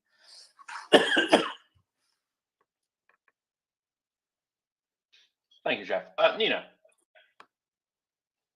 Hi, Tim, and hello, Colonel Jeff in Austria. I'm from Finland. I have a question which is not like a direct military question, but of course it includes also that. How do you see the population of Austria supporting Ukraine? Thank you. Oh, Nina. All right, I'll answer that, but you're bringing a tough question. Hey, Tim, I'm going to take Nina's question and then Latin American Air Force, Latin American military question, and then I'm going to probably have to call it wraps if that's okay with you. No worries at all. Okay, perfect. So Nina, I live out in the countryside, and Austria is much like other European nations where the capital versus the countryside people are very different, right? Viennese are different from the Austrians out in the countryside, and Viennese are, Austria is neutral, right? Much like Finland technically was up until recently, and their neutrality was written into their constitution. And remember, they lost the war, right? So this is something that, and they lost 2 world wars. This part of history plays heavily on Austria, right? They don't see a need for a military. They've lost twice. They don't win. They like their neutrality. In neutrality, a lot of their tax money goes to social programs that they've grown really, really, really fond of, right? So they love their healthcare, they love their transportation system, they love the way in which they live, and for the most part, they accept Russia as they accept the United States. They get a lot of energy, right? The oil fields for OMV, which is the Austrian oil company. They're right there by the airport, right? It's a huge refinery right there. And the vast majority of oil that comes in is from Russia. So they're more aligned to Russia. And I don't say supportive, but they realize Russia is an economic partner and has a right to exist in the world. I had I'll give you a caveat. I had an interesting discussion at lunch with my father-in-law, who lives in the countryside, right? We live out in the countryside in the vineyards, and we're eating lunch. And he told me that when he goes to talk to his friends at what they call the Stammtisch, or the local restaurant table, right? The local table at the restaurant, they all believe that the reason that this war is going on is because the U.S. badgered and pushed Putin into a corner to where he had no choice, but he had to do this. So they blame the United States, believe it or not, for this war. That it was the antagonist Americans that caused this. Now, as an American, I kind of chuckle, and I'm like, well, okay, I can give you 15 examples against that, but you're my father-in-law, so I'm just gonna nod my head and say you're right, right? But yeah, there's a wide range of perspectives here, and to catalog them all into one is probably not fair. The official position of the government, remember that always matters, is that they're denouncing what Russia's doing, and they've asked for they demand for them to cease it and recognize Ukraine as an independent nation. But many of the local people here are also scared of nuclear weapons. I'm not a European history buff, but I will tell you what I've learned from many Austrians is that when the Chernobyl nuclear incident happened, it was acid rain and nuclear rain that fell onto Austria predominantly, and they do not they remember it quite well and do not want to have another nuclear incident that involves their nation. So hopefully that answers your question. Thank you. And just a quick follow-up, if you may, Tim. Quickly, please. Yes. Buying the oil from Russia, do you think this is like neutral? Sorry, thank you. A listener has just popped into my DMs saying that actually the oil is coming from Kazakhstan to Austria, not Russia. But I read about that Gazprom. It's going from via Austria to Italy. Gazprom oil. Yeah, there's an article out that just came out this morning. We talked about it earlier, and look, I do realize some of the gas now coming in is Gazprom, from Kazakhstan. I get that, but for the majority of the time of up until this war, it's been almost all Russia. And there's an article out today that says that Gazprom has been in Austria has agreed to redirect some of their fuels and energies into Italy. So yeah, I get that, but yeah.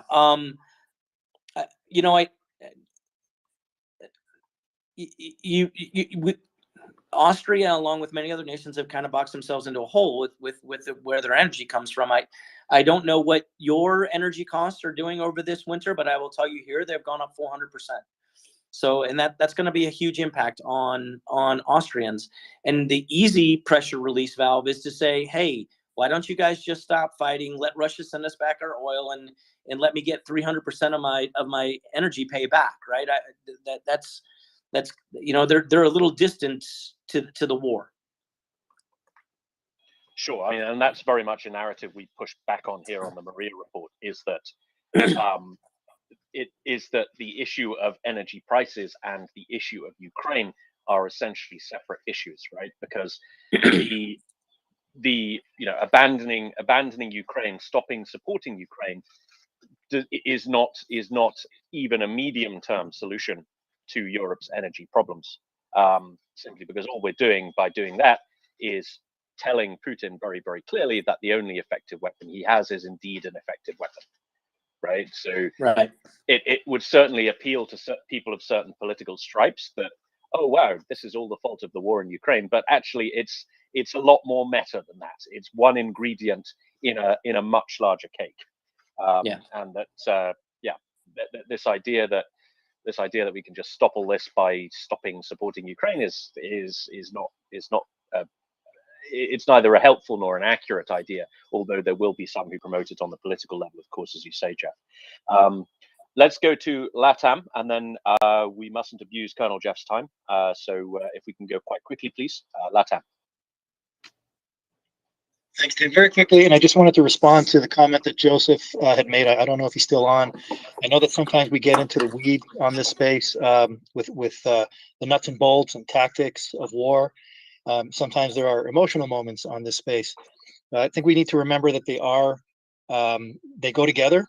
we all want the same result. And when we have a guest like Colonel Jeff on here, where we talk about a lot of the nuts and bolts, we always remember the human cost.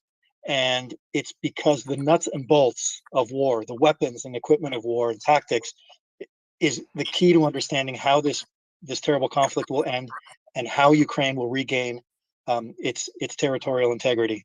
And let's just all keep that in mind as we have these discussions. Thanks. Thank you. Jeff, would you possibly have time for 2 more questions, and then we'll let you go? Sure, I'll take the last 2, but if I can comment on the last thing, look, the majority of your listeners are not former military, and that's okay. That's why they come here and they want to talk, and I get that. But I would ask them to understand something, right? As a guy who is a land force commander of a forward operating base in Afghanistan for a year, I've seen my fill of what war does, right? I've seen more pieces and parts of dead bodies and stuff like that. And so it's not that I don't appreciate the human cost. I've grown somewhat immune to it.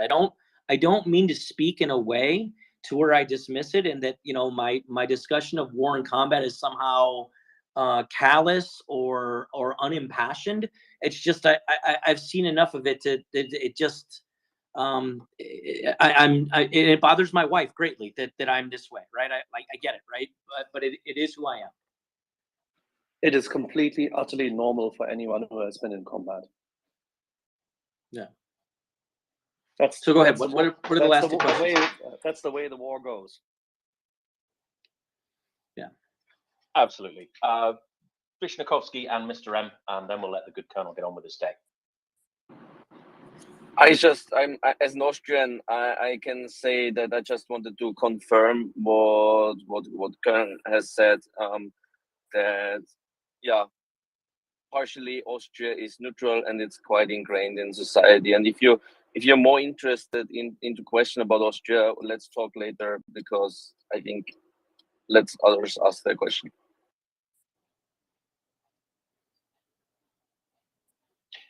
Thank you. Mr. M.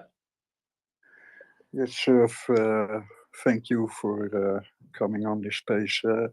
Coming back on your question about the cyber attack, what was not done by Russia, could it be that they don't have the ability to do it, because most of the cyber attacks they did in former times were all by paid hackers?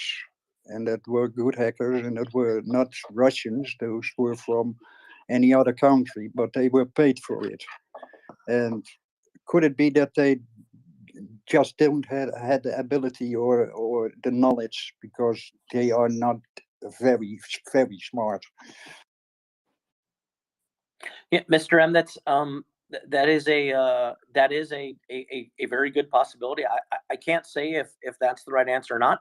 I have heard another speculative, and look, this isn't the answer either. I think that's just someone else is speculating, is that, and we need to look at Russian doctrine, right? And Russian doctrine on cyber attacks isn't really out. They haven't released it. But this other individual said, well, Russia uses cyber attacks more as an instigative kind of construct, right? That it's a non-kinetic, non-warfare, belligerent type of act where we can just during peacetime push around other nations and screw with them and fuck with them, just like they did in Estonia, where Tim's from, right? A couple of years ago, where no one could go to use the banking systems and stuff like that. I think when you look at what Russia does now, and maybe they're really bad chess players, right? Maybe they're just checker players. Who knows? Maybe they can't manage all the pieces on the board, and they're like, okay, now we're involved in kinetic war. Let's kind of turn our attention away from cyber and really nug down and focus on kinetic. There's only so many hours in a day that we can plan, and why waste time on something that's a belligerent act when I can use kinetic strike? I'm not saying that one's right either, by the way, Mr. M. I'm just saying that that's another one that I've heard.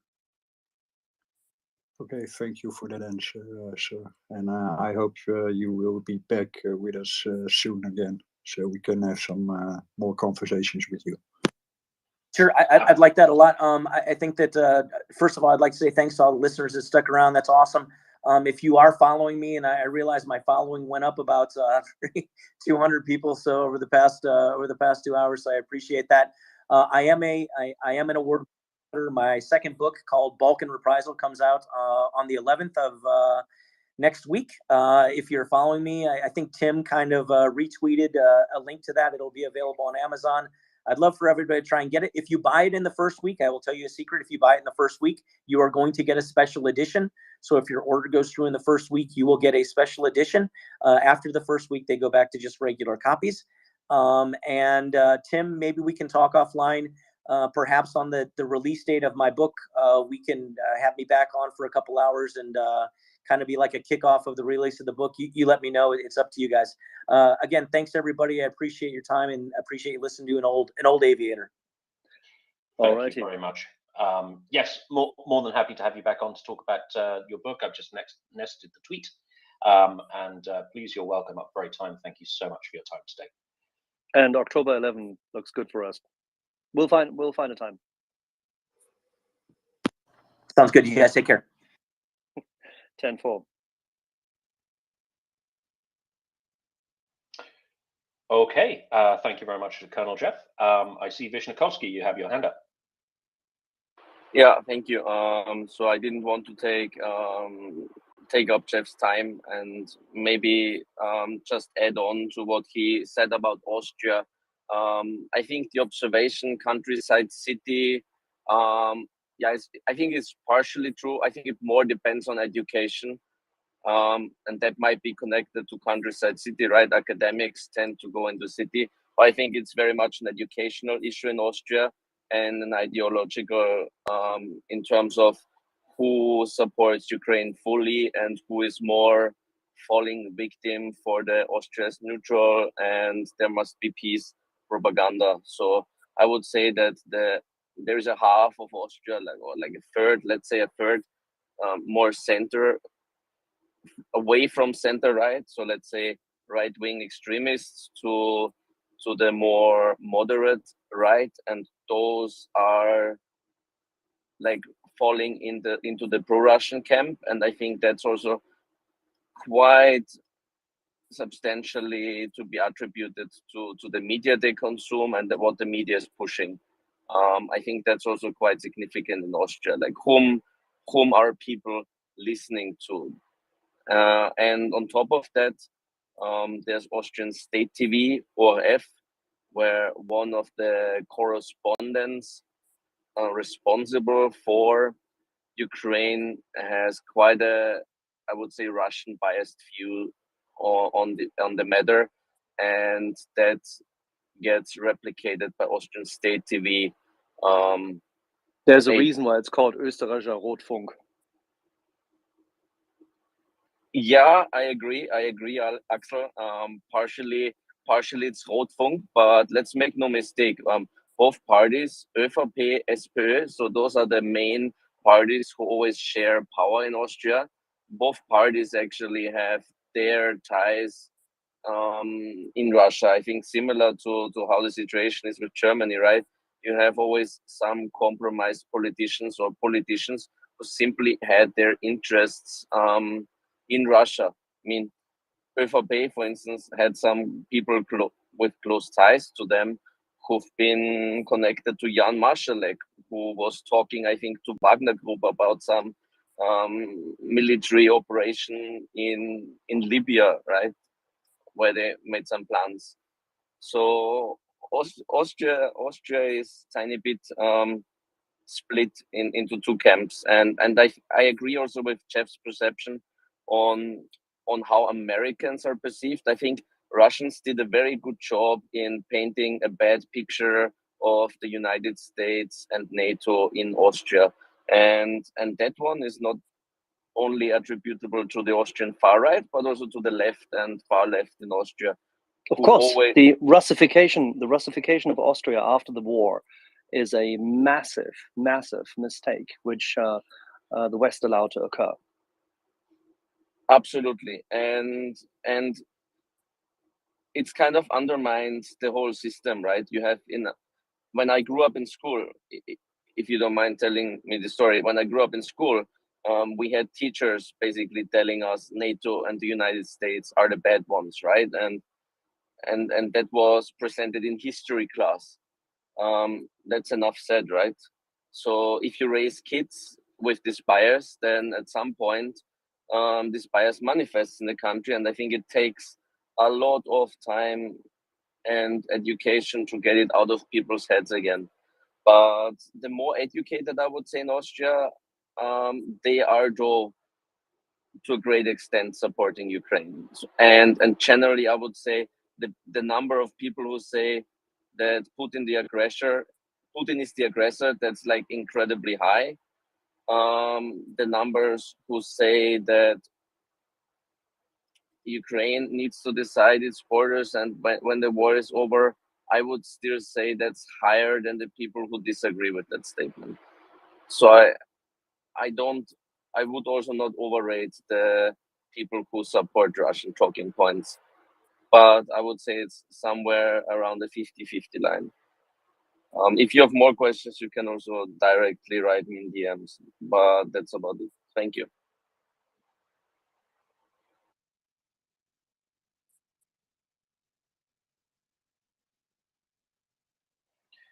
Thank you, Vishnikovsky. Okay, so, Antti has popped up. Antti, you have your hand up. Yes, I actually have a question about Austria. If you're still there, Vishnikovsky. I'm still here. Excellent. So I was wondering, is there any sort of participation from the Habsburg family in the public discourse in Austria? I would say not really, no. Right. Because I remember reading years ago that there was actually a plan to put Archduke Otto as the Prince of Austria after World War II, but I think that plan was vetoed by Stalin, if I remember correctly. Yeah, and I think it's also prohibited in Austria to carry some royal titles or anything like this. And I think that's since the end of World War I. So unlike Germany, we don't have any Graf, we don't have anyone von and zu. That has been abolished. They own still, those families, of course, own still quite some properties and forests, but I think they are not really participating in the public discourse at all. Right. Thank you.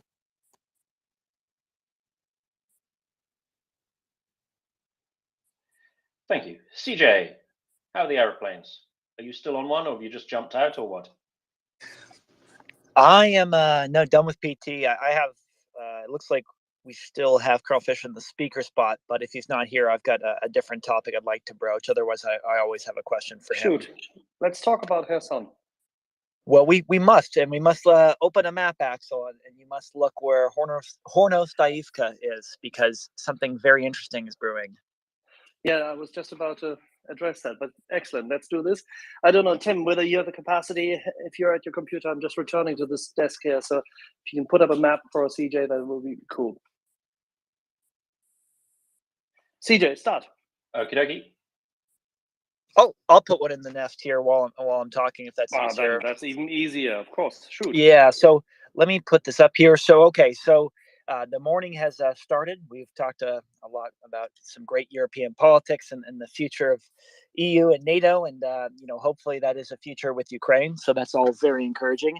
In terms of on the battle space in Ukraine, there's been many major developments, and I thought yesterday was going to be a big day, but it seems today is shaping up to be even bigger for good news for Ukraine. So one clarification to start on the news from yesterday in terms of Snivhorivka. So it was at first reported that it was abandoned by Russians, and then Russia came back today with a little bit of a clarification that either their occupation authorities, since this part of the region is actually in Mykolaiv, not in Kherson, it's right on the border, and then Secondly, it was either their occupation authorities or their military officers turned and ran, which is something we're obviously looking into. It's clear that morale is low if anyone left, even if it is just the Russian civilians. This is a spot where Ukrainian civilians actually protested the referendum. So a very key strategic spot, but still more news coming, not exactly clear. In this other town that I just mentioned, Hornostaivka, there was, and I looked back through my timeline and a couple other reports, it is across the Dnipro River. I want to start with that because this is what me, Craig, and others have been arguing about for days. When is the Dnipro crossing going to happen for Ukraine? What we know for sure is in the past month, Ukraine has used, some small boats and some special operations forces to wreak havoc in this area on the other side of the river. That they, previously hadn't stayed on the other side for very long. They would come back before daybreak and return to their positions. But both Russians and Ukrainians claimed this, so it's pretty clear that something had happened. Today, Ukraine is claiming that they are over there and they're in force. So it is a developing situation if Ukraine is crossing Dnipro. I think we would probably need to wait a little bit to get some more confirmation. This is a relatively wider part of the river, not necessarily suitable for a large crossing. So we will have to wait and see. But if there's more reconnaissance action or special operations action on the other side of the Dnipro, that must mean that Ukraine is fairly certain that the Russians in Kherson across the river are about to be defeated. So good news either way. Could you talk a little bit about the difficulty crossing the river as such? And by the way, what other equipment the Ukrainian armed forces captured? Yes, well, it was.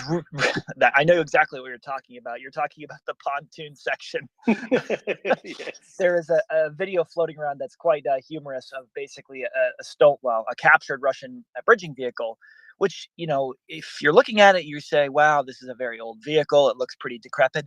But the reality is in Kharkiv Oblast, when the counteroffensive happened, a pretty incredible thing happened with these captured bridging sections. It was only literally one or two of these vehicles that Ukraine had captured and used to capture the rest of the province. So let me be clear, these one or two vehicles are extremely important. They used the same one or two vehicles to cross about 3 different rivers across Kharkiv, trap 10 to 20,000 Russians and secure, 99.9% of that oblast again in the stunning counteroffensive at the beginning of September. And it was just all came down to stolen vehicles. So this is something that is a very important piece of kit. It's something the Russians had in large quantities when they began the war, but over the courses and months of repairing bridges in Kherson and elsewhere that keep getting, going through some traumatic smoking accidents, it ends up being something they don't necessarily have a lot of. And Ukraine doesn't need a lot. If they can use one or two of these bridging sections multiple times to move tens of thousands of their troops, then I would say that's a quite efficient use of a resource. Now, the other part is, of course, if and when, let's put it this way, turn it back. Ukraine and SOF have been operating south of Kherson for a long time. They've been making use of the delta, they've been making use of the biosphere. This has been confirmed many times over. And the way they have impeded calm planning has been quite helpful. They've even been marking targets. I think it's quite likely that they will pursue this further down south. Should we expect activity 20, 30 kilometers south within a week from now, given what we've been seeing, that HIMARS, artillery, everything is moving closer, the 12 to 15,000 Russian troops are being encircled and either forced to surrender or to be destroyed, or forced to swim and be destroyed. What do you think Ukrainian armed forces will do in order to keep the momentum? Well, I think they're now in the stage of planning where it's going to be dependent on how poorly or how well Russia holds up this new defensive line, which, as we all remember from a couple months ago, Russia allegedly had 3 defensive lines encircling Kherson city at different ranges to make sure they could hold at all costs. Well, Ukraine is about to breach the second one. So there's only one more that remains. So I think, if Ukraine is smart, of course, which we've seen that they are incredible planners and they're making the most of their gear, both the ones they've captured, been given, and have used for years now, and kept alive through proper maintenance and everything of the like. The retreat across the Dnipro will be observable by everyone, including us. We'll be able to see on satellite imagery if thousands of Russians are queuing to leave. And if we can see it, then certainly Ukraine can see it much, much sooner. So if there is a mass panic and people are starting to cross the Dnipro, and by people I mean the Russian soldiers, which there are some 10 to 15,000 of, this is something that they're probably going to press the advantage on. I don't know if they'll necessarily focus on destroying the retreating force. What we've seen in Liman and other areas is they prioritize taking out the mobility of these vehicles through ram mines and other sort of traps to get the Russians out of their vehicles, either so that Ukraine can capture them or destroy them and get Russians to retreat on foot or in civilian vehicles where they don't really stand a chance. So that's one option. I mean, if Russia keeps retreating and they don't necessarily flee, then that might be a situation for a bypass where Ukraine does cross the river a bit sooner while there's still Russians on that side of the river. And then you get basically in their rear and force them to retreat that way. So avoid fighting, avoid taking as many casualties, but use your superior mobility, which we do know now. I mean, I shared the Nest 2 posts ago. You can see on the Blue Force tracker itself, Ukraine has 5 mechanized brigades in just the Kherson front right now. I mean, that's more than a division, right? We heard these kind of large-scale numbers at the beginning of the Kherson counteroffensive, but to imagine 5 brigades operating in tandem, that is a lot of firepower. They have 150 either MLRS or NATO artillery pieces here. They are ready for whatever Russia can stand up and take. And so by having these sort of very flexible brigades, they give themselves options. So to say exactly what they should do, I guess we'll just wait and see. But, the more gear they can get now, the better off they can be with the subsequent operations, which are going to be Zaporizhia and Crimea, of course. But I think Kherson is a foregone conclusion at this point. So, CJ, you said you said that sorry, I'm trying to collect my thoughts here. What other options do the Russians have here? Right? I mean, what is a possible end game for them in Kherson, right? Because in my head, this is going to be a retreat all the way back to Kherson City, and then it's going to go like really, really second Fallujah. Like what do we think the end game is for them? I mean, there's the end game and there's what they should do. What we've seen in other areas is that they only retreat when it's very much too late, when there's no sort of sense of mission command, there's no fire support to help them, and they retreat, leaving vehicles and just debris behind. I mean, obviously, this isn't what they'd want to do in a best case. I mean, best case, they still have 10,000 troops on the left bank of the Dnipro, so south of the river, and they have about 15,000 on the northern side.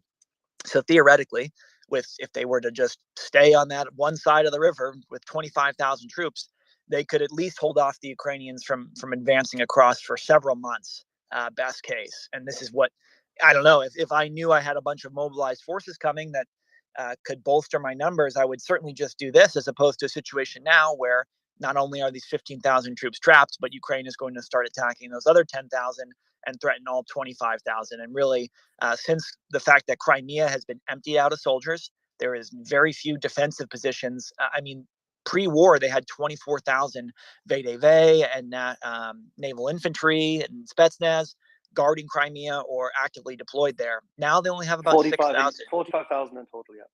I guess, yeah.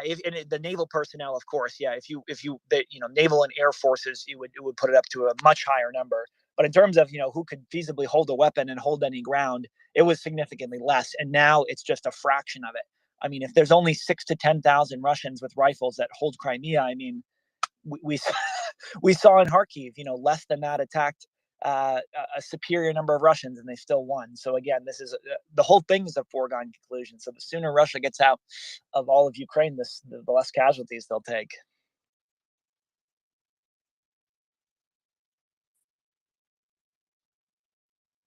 So, yeah, how long does it take to get to Amiansk? That's 168 kilometers downrange. Well, I would say, when we saw in Kharkiv was these 30-kilometer movements, and we sort of extrapolate to Kherson, well, there's a lot of minefields, there's a lot of defensive positions. This wouldn't be possible to achieve this kind of speed through Kherson and into Crimea. But the reality is, on the first day of this new assault. They advanced 25 to Duchenne. So I think anything is sort of possible. The terrain is mostly flat, which again, I hate the phrase tank country because it doesn't make any sense to me, but it is at least not very restricted. What do you mean it doesn't make any sense to you? Of course it's tank country. Come on. I hate it. I hate it, Axel, because it's not a doctrinal term, and I also think it because it's the same thing as shoot and scoot, right? The problem with the idea of tank country is, well, are you talking about, is it a good tank country for Russian tanks or Ukrainian tanks? And the reality is Ukraine is much better at combined arms. So that's why it doesn't necessarily apply. But I would say I agree with you. It's great country for Ukrainian tanks. As we saw with just 2 days ago, Artois kind of put together this nice thread of how Ukraine is still fighting at night. And this is something the Russians reported the last period of darkness in Ukraine, that basically while the Russians had stopped for the night and were digging trenches, the Ukrainian tanks were coming in the dark. And this is something that terrifies them because not only do they have less night vision goggles, but obviously their ranges are depleted and they don't know what's hitting them. And it's just Ukrainian tanks firing at max range. And so this is something that, of course, most modern armies train, and Ukraine is certainly one of the best modern armies in existence currently. And so the idea that they're just doing, pretty simple tasks very well time and time again just shows you how important this is. And when we refer to tank country, people need to look at a map. Take up Google Earth Pro, get yourself a good resolution. Look at specifically the area between what is south of Dniprani, which is so to say east of Kherson city and the crossing, but it's south of Novokakhovka. If you look at the whole area, which is crossed through by those two roads, the T2202, and to the west of it, the T2210, you will find that in this area, there's very few rivulets. There are some hedges and some, forest ranges, but the remainder is completely, utterly, rolling fields. And to the east of it, you'll see the massive irrigation circles of the local, agriculture. This country, you can cross over both on road as well as in the still currently not muddy fields very quickly. If you had 2 brigades full of tanks, that's your country. And you can take ground substantially quicker than in any other area, in any other battlefield and theater which we've seen so far. That's what we're talking about when we say tank country. This is the natural habitat of a leopard 2. Sounds a lot like tank country.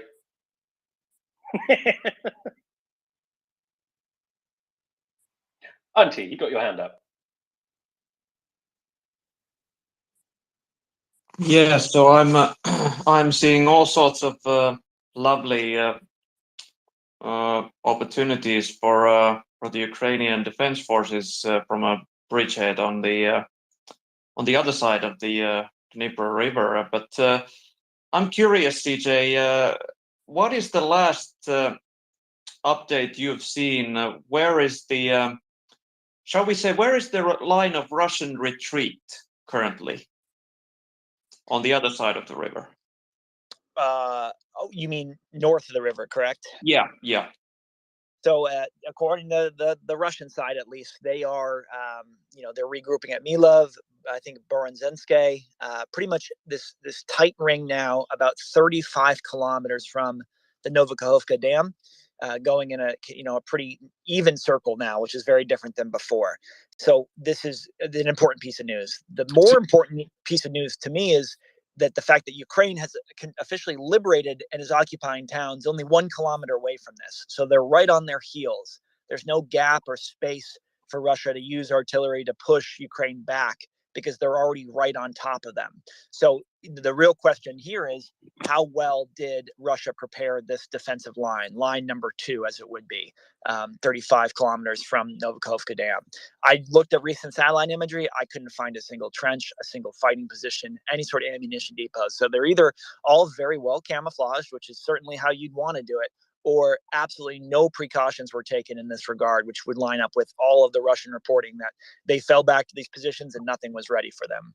CJ, can you speak to the relative ranges of like Cesar artillery versus the 777 or with respect to the defensive position that Russia is trying to establish? Well, it's a little bit, I mean, I could talk ranges all day. In terms of how they're being employed, it's a little bit confusing because when Ukraine achieved this breakthrough on the first line early in September, end of August, basically the Russian artillery positions were right on top of their own infantry positions, right? So nowhere where they were supposed to be. And so Ukraine was conducting counter battery fire missions against Russian artillery, and they were hitting trenches full of Russian troops. So that was obviously a pretty big blunder on the Russian part.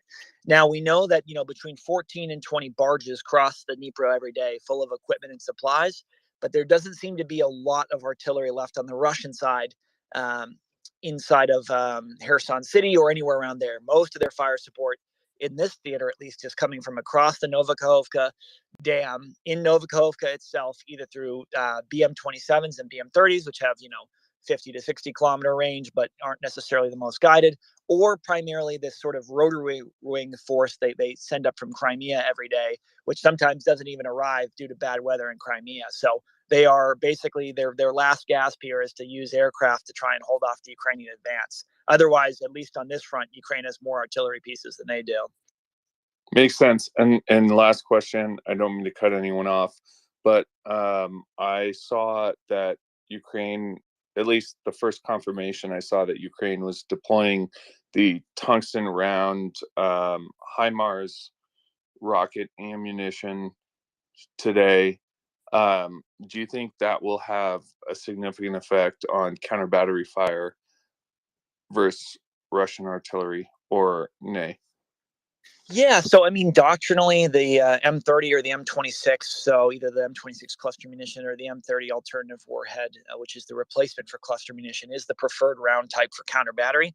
What I will say is Ukraine has not used HIMARS for counter battery like the US or other NATO countries would, primarily because they have bigger fish to fry in terms of they don't have a lot of fixed wing aircraft that can conduct aerial interdiction or AI, which typically would provide the fire support gap for 50 to 70 kilometers out. Since Ukraine doesn't have that, they use these ground, missiles instead. So that being said, there's so few ammo depots now, and they're all so dispersed that now they can actually use the HIMARS and specifically the M30 round for it to attack these whatever Russian artillery pieces remain.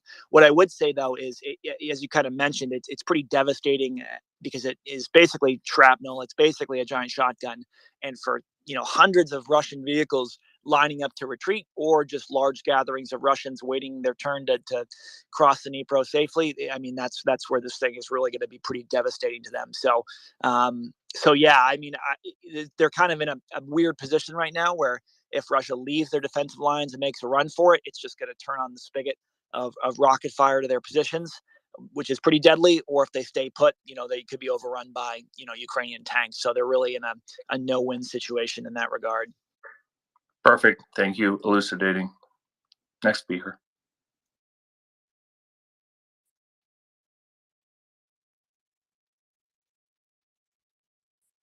Thank you.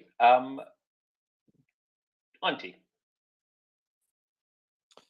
Yeah, just wanted to backpedal a bit to what CJ was saying before about Russian positions and not seeing any. I would suggest that you would probably have seen them, because even if they used or tried to use camouflage, there would be still trash all around them. So yeah, just wanted to point that out. Yeah, and I think this is the thing, Auntie. I mean, normally Russians do try and set up defensive positions after they retreat in terms of just digging a few trenches or whatnot. And this is sort of the double-edged sword. Normally, when you advance on a front, the front gets smaller, which it can benefit the defender because it means you have more overlapping fields of fire. You have more people to your left and right on a smaller area. But, it also works the other way too, with, more Ukrainian forces attacking. They now have to attack over a much smaller front. So they can concentrate these quote unquote tank fists, as Russia calls them, which is basically just a beefed up tank company and two mechanized infantry companies falling behind. And if the Russian positions aren't good, then they won't last very long. If really the the question for the timeline here is pretty much by the period of darkness tonight. So about 6 or 7 more hours. If Ukraine hasn't broken through between Milov and Berezhensk, then it's clear Russia has put up some kind of defense. But if the situation is still unclear this time tonight, it's pretty much over in terms of Russians on that side of the river. See, I have 2 follow-on questions to that, if it's okay.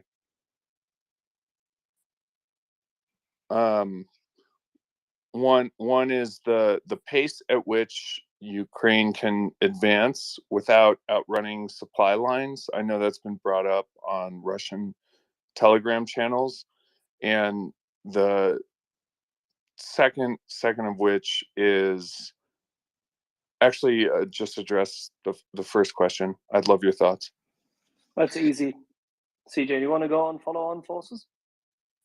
Yeah, I mean, when you're on the offensive, you need fuel, right? And when you're on the defensive, you need ammo. So the benefit of Ukraine going on the offensive is they're picking up ammo and fuel on the way because Russia is leaving so many behind. I think the other consideration that people fail to recognize generally is all of this terrain is friendly to Ukraine, 100%. So unlike a normal offensive into hostile territory where your supply lines are threatened by partisans or sort of the enemy still lingering around, this isn't happening in this case, right? All the civilians are, from everything I've seen, unless people can provide an example to the contrary, all of the civilians they're liberated or captured, they're giving food, they're giving water, they're giving supplies. So the normal problems an invading, quote unquote, offensive army would have are simply not happening to the Ukrainians now. That makes a ton of sense. And the follow-on question, which was abstract, but you kind of answered it in part. What's the force disposition between like 152 versus 155? I mean, do the Ukrainians need more hardware from Western countries and more ammo, and are the supply lines stretched all the way back to Poland, or like what does that look like? I mean that's a great question, but there really isn't necessarily a good answer because Ukraine is great with both, right? So when they capture a lot of their Soviet style ammunition from the Russians, being 122 or 152 ammo, they already have 1,000 of these artillery pieces that are somewhat nearby that they can just bring up and shoot immediately if they don't already capture Russian artillery pieces which have this ammunition. And that's one of the great things about the Kharkiv counteroffensive, where they captured over 1 million artillery and MLRS rounds, is that it really lessened their supply problems greatly. And the fact that the United States alone and other countries have given almost 100,000 different types of artillery around every single week, I mean, they really aren't shooting through all this as of right now. Back in June, July, it was a different story, but now they have a lot more flexibility. So the supply line isn't to Poland anymore. It's to probably Kryvyi Rih or Mykolaiv. So much shorter, thankfully. Thank you. Also, we have to go against one thing. I know that there's a lot of Russian narratives out there, and I know that many people, just like CJ and our colleagues John, and we all go through Russian Telegram and Russian news sources, but we see them critically, and this comes from a professional perspective. We're used to doing this. This is part of the calm, critical evaluation of their agitation and propaganda. And if you've, in some shape or form dealt with this for a few decades, it doesn't really surprise you, even with modern media sources. And today we have the interweb, as my mother would call it, and we have social media sources, and we have different kind of networks. But still, it is the same agitation and propaganda. They like to drop their narratives. The stuff as to Ukrainian logistics potentially being unable to support the offensive has been around for a number of weeks, and Russia needs to constantly seed doubt and discord in the West. That's what it does. Let me turn this around. Ukraine currently has close to 500,000 men and women trained up under weapons or in training. It has a significantly better supply chain, and it fights on its own territory. It has one of the best railway companies in the world supplying base logistics. it gets more and more and more trucks. And it will need to have more trucks because trucks and components for them are consumables in wartime. But fortunately, we are supplying Ukraine with what it needs.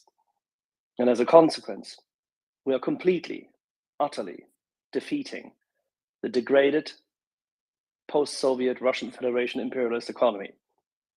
So you need not worry about it. This is all in hand. We just need to make sure that our elected officials continue to support matters. We need to trust our militaries, we need to trust our intelligence communities, and we need to make sure that there is sufficient supplies. That's all there is to it. The rest, the Ukrainians can do. I didn't mean to sound in the least bit doubtful. I wasn't addressing what you were saying. I'm just highlighting. Okay. Because cool. what you touched upon is an important point, but at the same time, it also reflects what many other people who may not, have been in touch with that as much as you have. Many people are confronted with agitation and propaganda. Many people are constantly confronted with the secondary and tertiary effects of media narratives spillover, because they spill over through different, shall we say, conduits into the West. And there's a couple of things which happened in recent days and weeks where you can see how these things were spun. There was the discussion, for example, about Miss Annalena Baerbock, the current German foreign minister, and her statements made at a conference where she talked about certain things. And let's not go even into the detail, but how this was spun by the agitation and propaganda sources of the Kremlin and its respective directorates is quite interesting. How it was actually then feeding into sources in the United States, which then were quoted back by European counterparts and politicians and of the far right and the far left in Germany, as well as in other places in Europe. And that's the whole point. There's feedback loops, this rolling forward agitation, and it comes and hits then a lot of parties in North America in order to swamp back. Axel, can I ask one last question, and then I'll Sure. STF you and go away?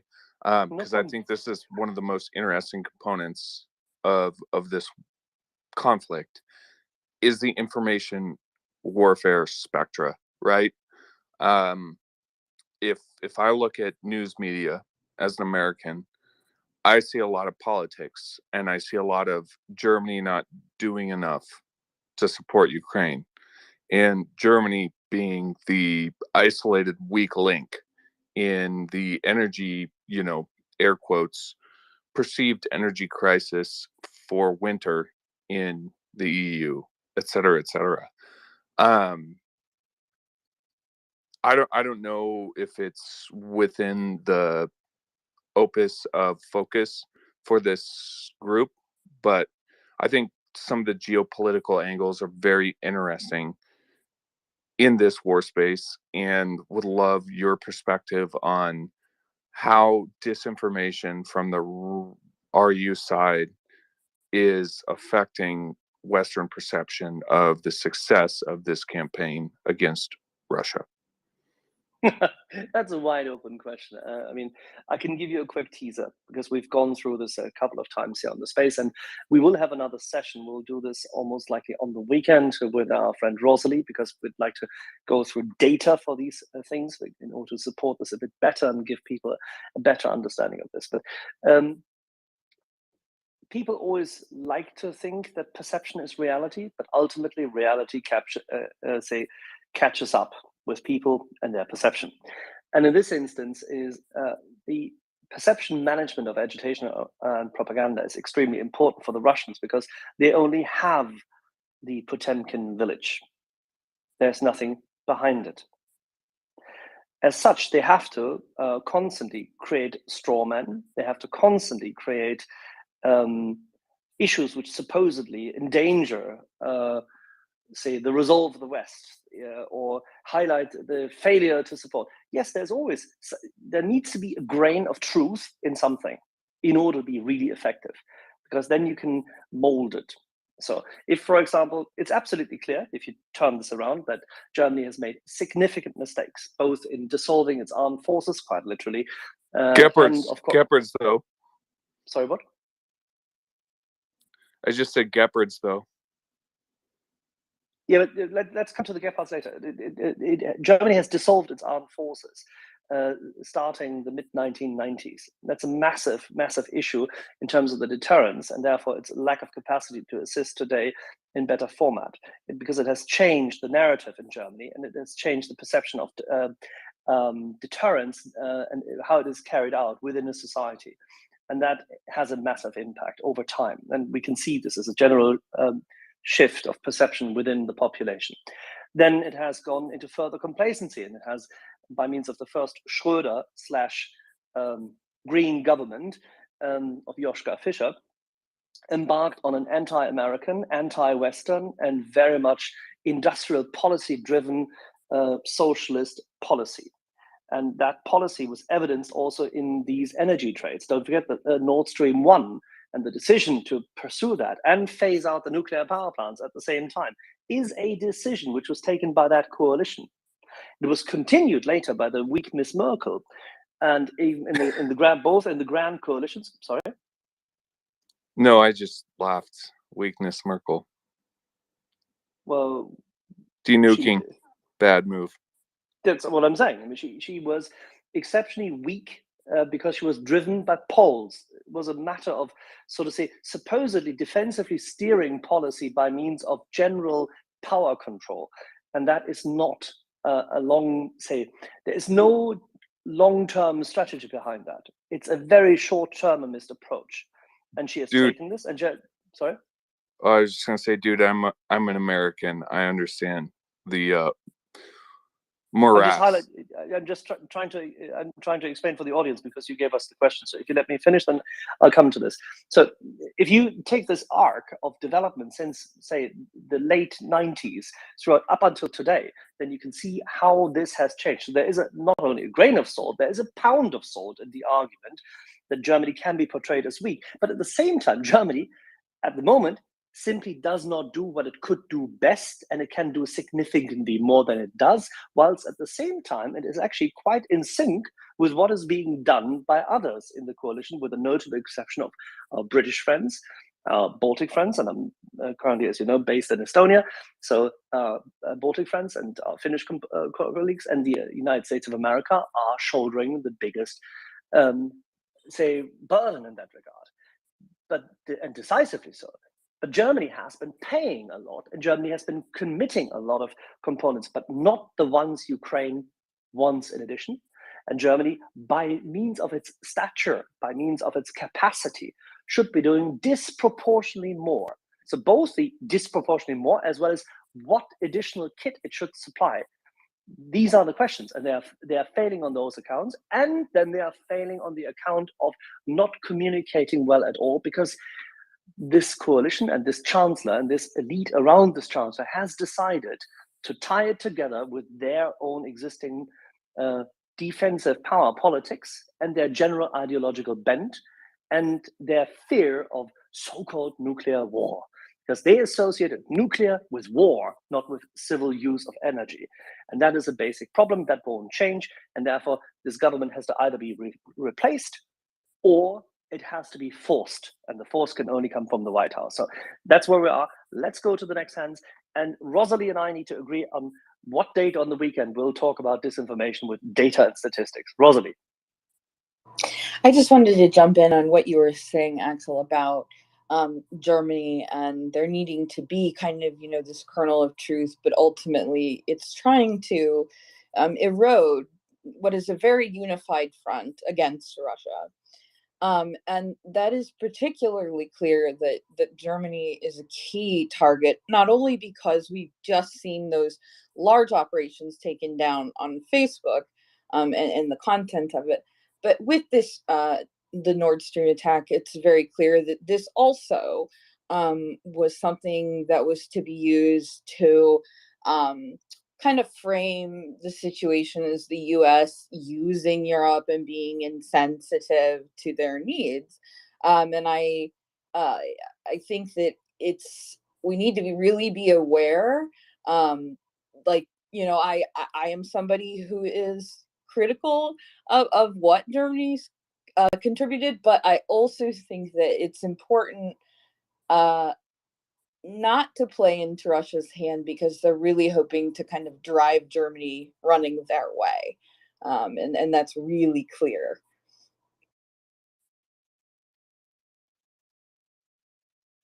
Thank you very much for that. Tim, did you have the order at hand? Tim has a small problem. You please check your DMs. Sure, I will do that. Okay. The Then next one is George, and then K9 and Junfan. Hey guys, so just 2 points. One on Axel, you were talking about you guys were just talking about disinformation, and earlier you guys were talking about, before we hit the Kherson update, about some of the in Austria, and that a part of the population believes that the United States is the enemy, and so is the West. But remember, we have to keep in mind that in regular discourse, right, most people agree that Ukraine is fighting for their lives. They're fighting for their independence, and that obviously Russia is the aggressor. And I think that would be most people across the board in most Western countries, if not all. And then once you get somebody that has the antithesis opinion, especially with something that's so clear cut, their voice is amplified, unfortunately, because their opinion is so, or their statement is so goddamn crazy that it goes against, right, what's ingrained in regular human beings, in an empathetic human being.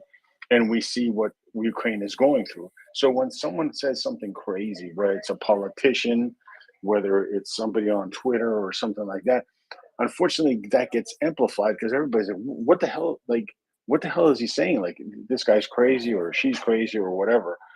And it kind of amplifies it, but it doesn't mean that there's more of them than there are of us, just because their voices get heard more because they get shared and things like that, and everybody puts them on blast. It's just, that's how it is. It doesn't mean that they have the majority opinion. Do you understand what I'm trying to point out here? Louder don't always resonate loudest. All righty. I think we should go to K9 Kozak, who seems to be back. Thank you. Yeah, I had a question for CJ, but I think he may have dropped down, but perhaps you can speak to it. So I think on the space yesterday or the day before, he said that he thought that the war could well end this winter sooner rather than later. And it seems like there's good news coming through every day about collapsing Russian lines. But I think I also heard Chuck on the space the other day mentioned that he could see the war going through the whole of next year. So I was just wondering about kind of timescales, how difficult it is to say at this point, and also whether there's any danger of Ukraine kind of winning too quickly and pushing, well, not pushing, but Putin getting prompted into doing something even more stupid than he's done thus far. I wonder what your thoughts were on that. I think Ukraine can't win quickly enough. I refer you back to the nest. If you go through the nest to, where is it? That's not in the nest at the moment, because somebody was so smart as to delete it. It was a tweet from Artois and from myself yesterday in the nest, highlighting what has been found in Izium, or close to Izium. And we are hearing reports from Le Mans, and we'll have Caleb Larson, friend of the show and journalist, who is in Le Mans at this moment, and will be reporting to us in 3.5 hours from now. So you can mark that from Le Mans. The news from Le Mans and its surroundings is equally dire as what this plastic box full of golden teeth reminds of us. reminds us of. It is absolutely atrocious what the Russians are carrying out in those areas they occupy. There's no such thing as too fast. I agree. And I could not care less. I could not care less what meek, spineless, invertebrate politicians who are babbling in the West, who have never served, who have no idea of the nuclear triad, who have no idea of deterrence, and who have absolutely no say in this matter, because they are not within those nations in NATO who carry the burden at the moment in supporting Ukraine. And by the way, they're not part of the Ukrainian General Staff. Ukraine is sovereign.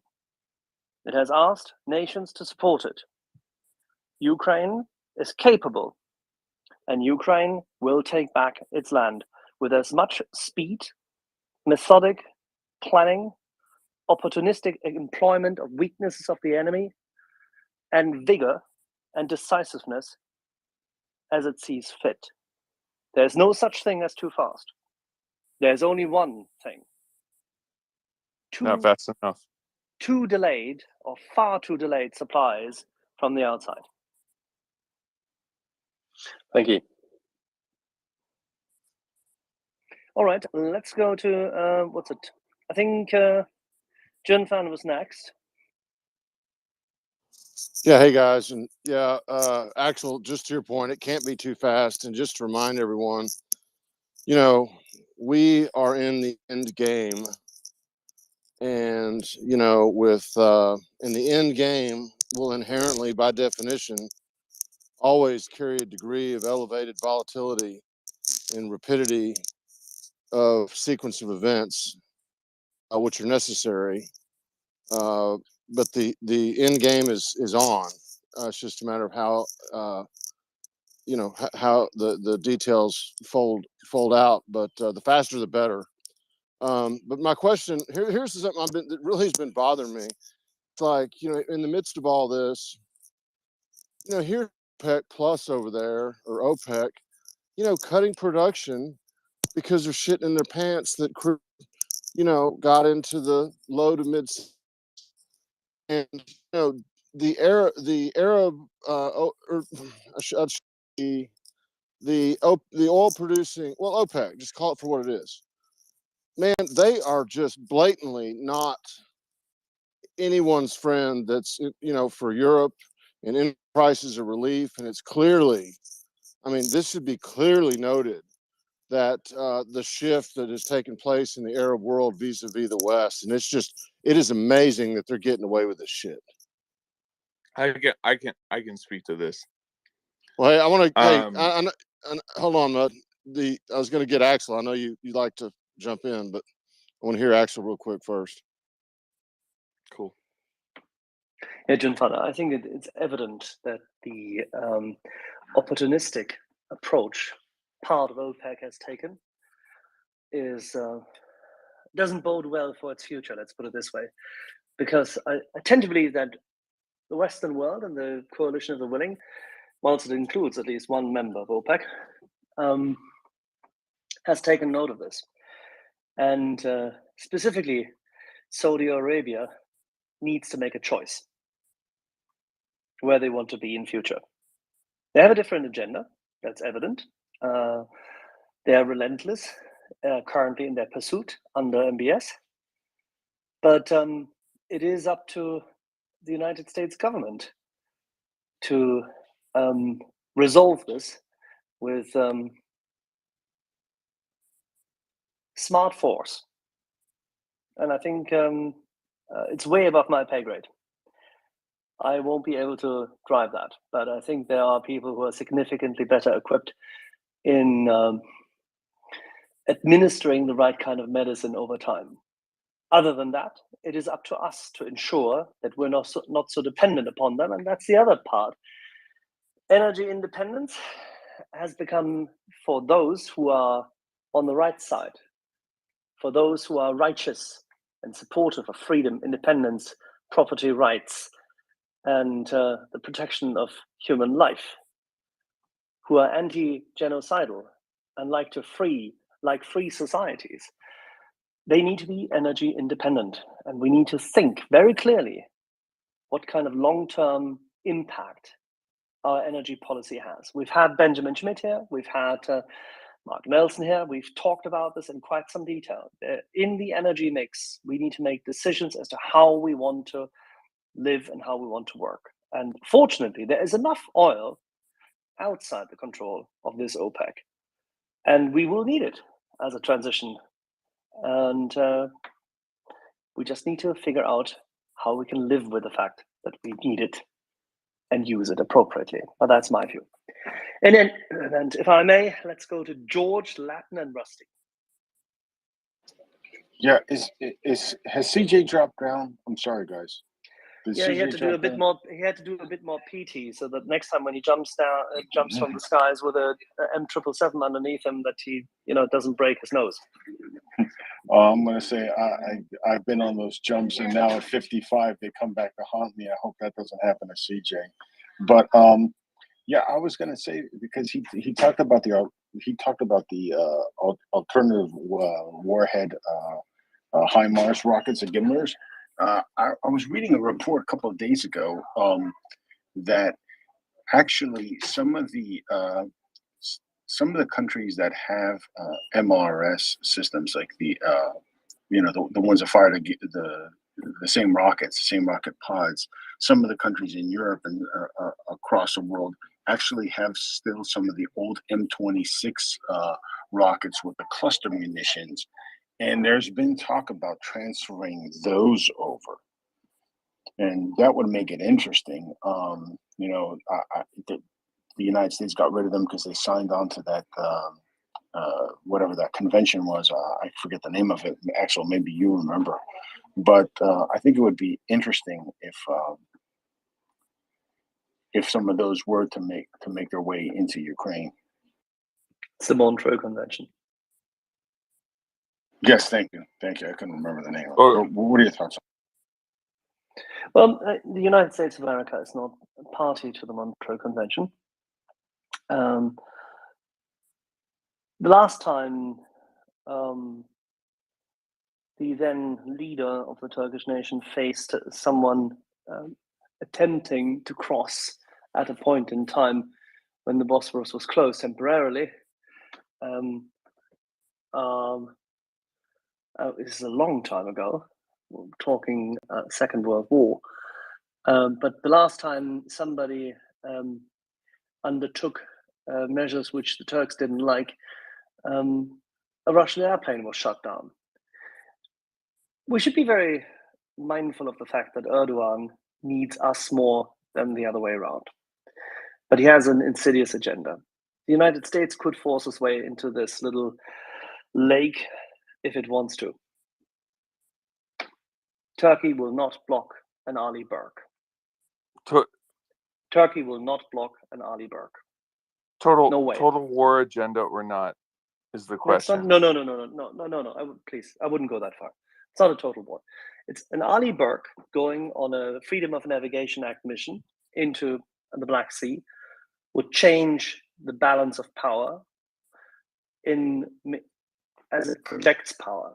And it is an intelligence asset. Axel? Yes, please.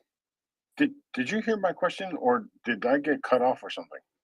I heard part of your question because at the beginning you were not audible. Then I just heard about the Montreux Convention. Oh no! I'm sorry. No, what I was talking about was the convention that's for the cluster munitions. Oh, the cluster munitions. Oh, Jesus Christ! See, yes. Yeah, you heard. So what I was saying. Oh Jesus! Oh God! Please, Tim. Next time, stop me if you hear it any better. So sorry, guys. No. So ladies and bruises.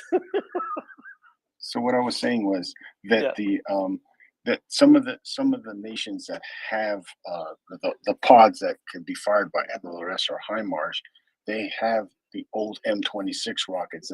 The United States converted all their M26 because they had signed on to that anti-cluster munitions convention. And I was reading that some of those might make it their way into Ukraine. I don't know if you had heard that some of those older M26s might make their way into Ukraine. Yes, that's true. And what you meant is actually it's the CCM, which was signed in Oslo. It's a different thing. Yeah. Cluster ammunition can go there because the cluster ammunition which the West is using has a completely different EP, and therefore has it also has time triggers, so and therefore can expire, as opposed to what we have from the Russian side. So it's a different ball game. It's already being used. Sorry, please. It's already being used by Ukrainian troops in a different format in order to, say, shape the egress corridors which Russian forces can use. Let's go. We have Rusty, Latin, and Balance. Okay, so Axel, I'm gonna ask you. There's a lot of theories on why the Russians are using the symbol set, and I know this is something that was talked about way back, and why are you bringing it up? But could you just give a brief explanation? What do you think is the reasons for why set has become so popular? And then I'm gonna say the thing about set that I find funny. I will go back to the cartoon they used when they put this into their mindset. For them, it's very, very good to utilize deep-rooted, say, rune-type signals, because they can abuse it and use it in a different way.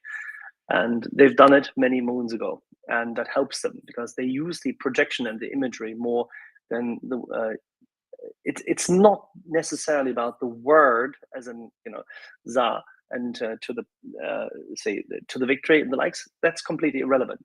That's a nice way of camouflaging it, but they're using old symbolism, which they then turn around, because in this cartoon it was very nicely put, and I remember it because as a child I saw all sorts of shit, including obviously the other side's stuff on a regular basis, and we looked at things like this when we were in the service just as well, as to how Russian propaganda is shaped. And it's fairly well known that the utilization of symbols, which can be used for new speak, as in this case, new imagery, because they have deep-rooted associations, is very good for them. And they are happy using those symbols.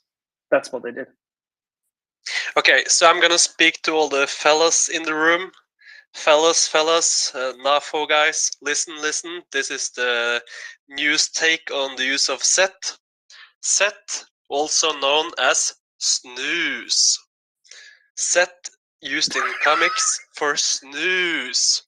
A guy snoozing off, a cartoon falling asleep. Let's all just use the letter set as snooze whenever we see the Russians, whenever we see a lonely Russian tank standing there all by themselves, left by their builders.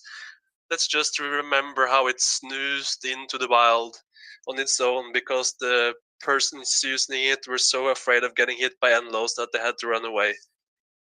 The Russian military is snoozing in my mind, and that's how we're going to use that letter in the future, if I get a take on it. But I have something I've noticed, and did anyone else notice today that CJ spoke at the same time as Colonel Jeff? And is it just me, or is it a coincidence that you have a guy named Colonel Jeff CJ, as well as you have a fellow account in the US named CJ? I'm just gonna say it's a funny coincidence. And the last thing, Rusty, you're really using this a grain of salt kind of concept of projection in a much more interesting fashion than I could have ever come up with it. Agreed.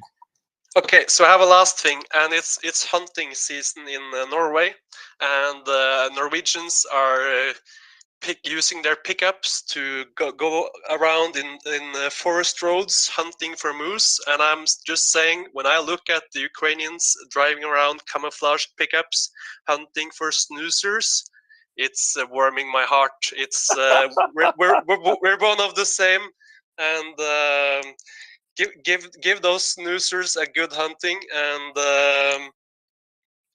I'm gonna use snoozers for the Russians, because. But the serious thing I was thinking about is actually, if everyone listening who's interested, can look at a map of Kherson. I have a funny take that I've been hearing that I think could happen. And you have Snihurivka,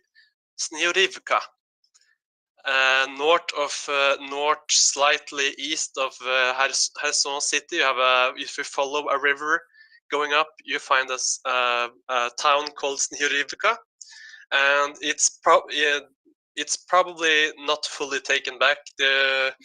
I'm not sure, but the thing is that the river that goes along P81 on the east side of the highway P81, there's a river, and I can only get up the Ukrainian version of the river right now. But if the Ukrainians are able to stop Russians from crossing the Dnieper River, the big one, they can probably also stop the Russians from going east to west or west to east of that river. So I'm curious if any other guys or gals in here think that the Ukrainians could blow up all the bridges along that river. I think at some places it's 100 meters across, and they could block reinforcement from Kherson to Novakhovka, if I remember correctly, and the other way, and split the Russians and break them in two and take out one group before the other. So I would see it's possible that they move along that river and divide the Ukrainians move along down by the river and split the Russians in two, as well as they've done from moved along from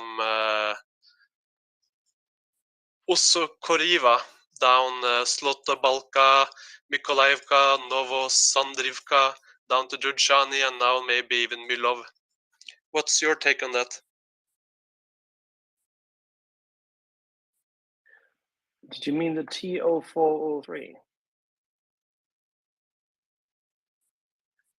Yes, I'm looking right now. I'm looking at the live Ukraine map. The words they are using is probably not correct, but P81 going to Snihurivka. I'm not using that thing. Whenever you see P, that's okay. That's one version of highlighting it. But if you see the M14, which is also in Ukraine, the P47. Yes, I'm looking at the the T1505. That's the Google map version, T1505. And the river is marked as the Inulets River. Yeah, the Inulets, that's a different thing. So the Inulets River has a number of crossings, 4 of which have already been destroyed. So, but that's actually not necessary at the moment to destroy anything further, because the Ukrainians have crossed it, both from Snihurivka and they took Davri Brid. So there's no need to further destroy any kind of bridges there, because they've taken the road, the T1505. I think that's the one you're referring to. They're going all the way down from Snihurivka down south. They're en route to what is Barativka at the moment. So you should see significant advances going down south. Okay, so yeah, I didn't know there's not a single space currently in the battlefield on that right bank of the Dnieper River which is not pre-sighted. No recourse. There's not a single. Sorry, please. No recourse. Oh, my bad. Okay, let's agree on the following. If you want to say something, absolutely fine. Please raise your hand. So currently, there's not a single space, and it doesn't matter whether it's from Kizilniz in the southwest to all the way up to where they're currently still close to Milov. The Russians cannot be touched by long-range, mid-range artillery as well as HIMARS. Not a single space. That is what is so difficult for them, and this is why CJ was highlighting yesterday the importance of taking Snihurivka, not only as a strategic point from where to literally cover the whole area. And if you take your measuring tool, so to say, and go from Snihurivka, and just take a tool and take it to the end of Kakhovka, you can see that you are there at 56 kilometers. Therefore, everything is in range. Yeah, by now. in my point was actually that as well, because they can block them going across the Dnieper, so they can easily block them going across the inlets. But it's Absolutely. easier to do it if you just blow. Like the safest thing would just be to blow the bridge, right? No, actually, you would want to take the bridges. You don't want to bridge. You want to don't blow the bridge. You have Darivka. If you go, the main road they're using is the E58, or have been using. That bridge has been targeted many times over, and it's hardly passable at this point in time. But you don't want to destroy it because you will need it later. What you want to make sure is that nobody can go along the road. What you're saying is proving that they have so good control with their artillery that they don't need to blow the bridges at all anymore. Yes, exactly. That's exactly the point. Yeah. I believe Slava Ukraini. Heroin Slava. Thank you, Rusty. Slava Nazi. I believe it was Latam next. Latam. Thanks, Tim. Quick comment on something that I saw on Twitter just recently, and if anybody runs into this kind of information, it's not really disinformation, but it's important to understand what's actually happening. It's one of the more reputable profiles on Twitter on following the war, and they mentioned that Russian aircraft violated the airspace of Poland and Sweden this morning. And I know that everybody's a little tense right now. We're worried about where things might be going, but it is important to remember that if you run into anything like that, even if it is eventually confirmed, there's nothing new about that. This goes back to the Cold War. The Soviets did it for decades. Here in Canada, the RCAF fighter pilots are very familiar with this. I can tell you all about it. And our Scandinavian friends also, including Sweden, during the Cold War and since, because Putin has actually increased this kind of activity. It's kind of a morale booster, something to show off. So to be honest, I'm surprised there hasn't been more of it since the campaign, since the war started. But something to be aware of as we're all following and worrying. It is not news that the Russian Air Force is bombing Poland.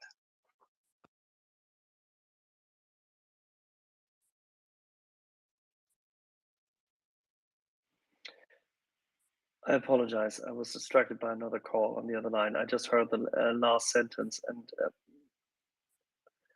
what was the context? The Russian Air Force bombing Poland? That's not going to happen. No.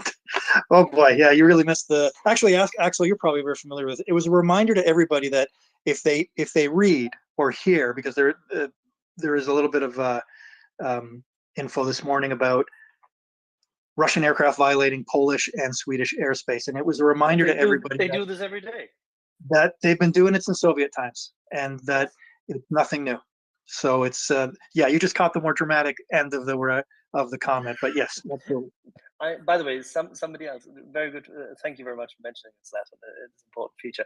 There's another side to this. We invade their airspace every day, but we don't tell anyone because it doesn't suit us, and they don't tell anyone because it makes them look weak.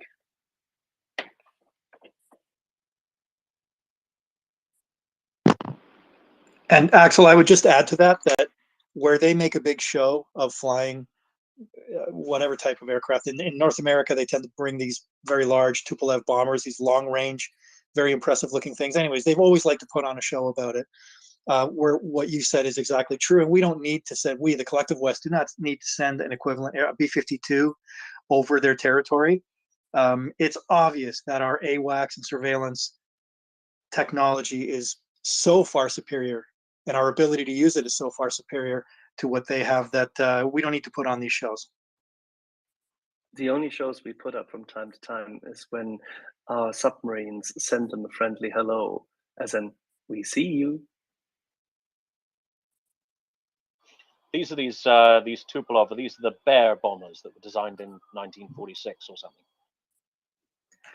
Yes, it's a massive multi-turboprop beast of an aircraft. It's giant, tremendously long range. And I think today, between different types of reconnaissance and cruise missile delivery and probably some anti-ship capability, possibly, it's an aircraft they've stuck with. Really is their equivalent of the B-52 in many ways.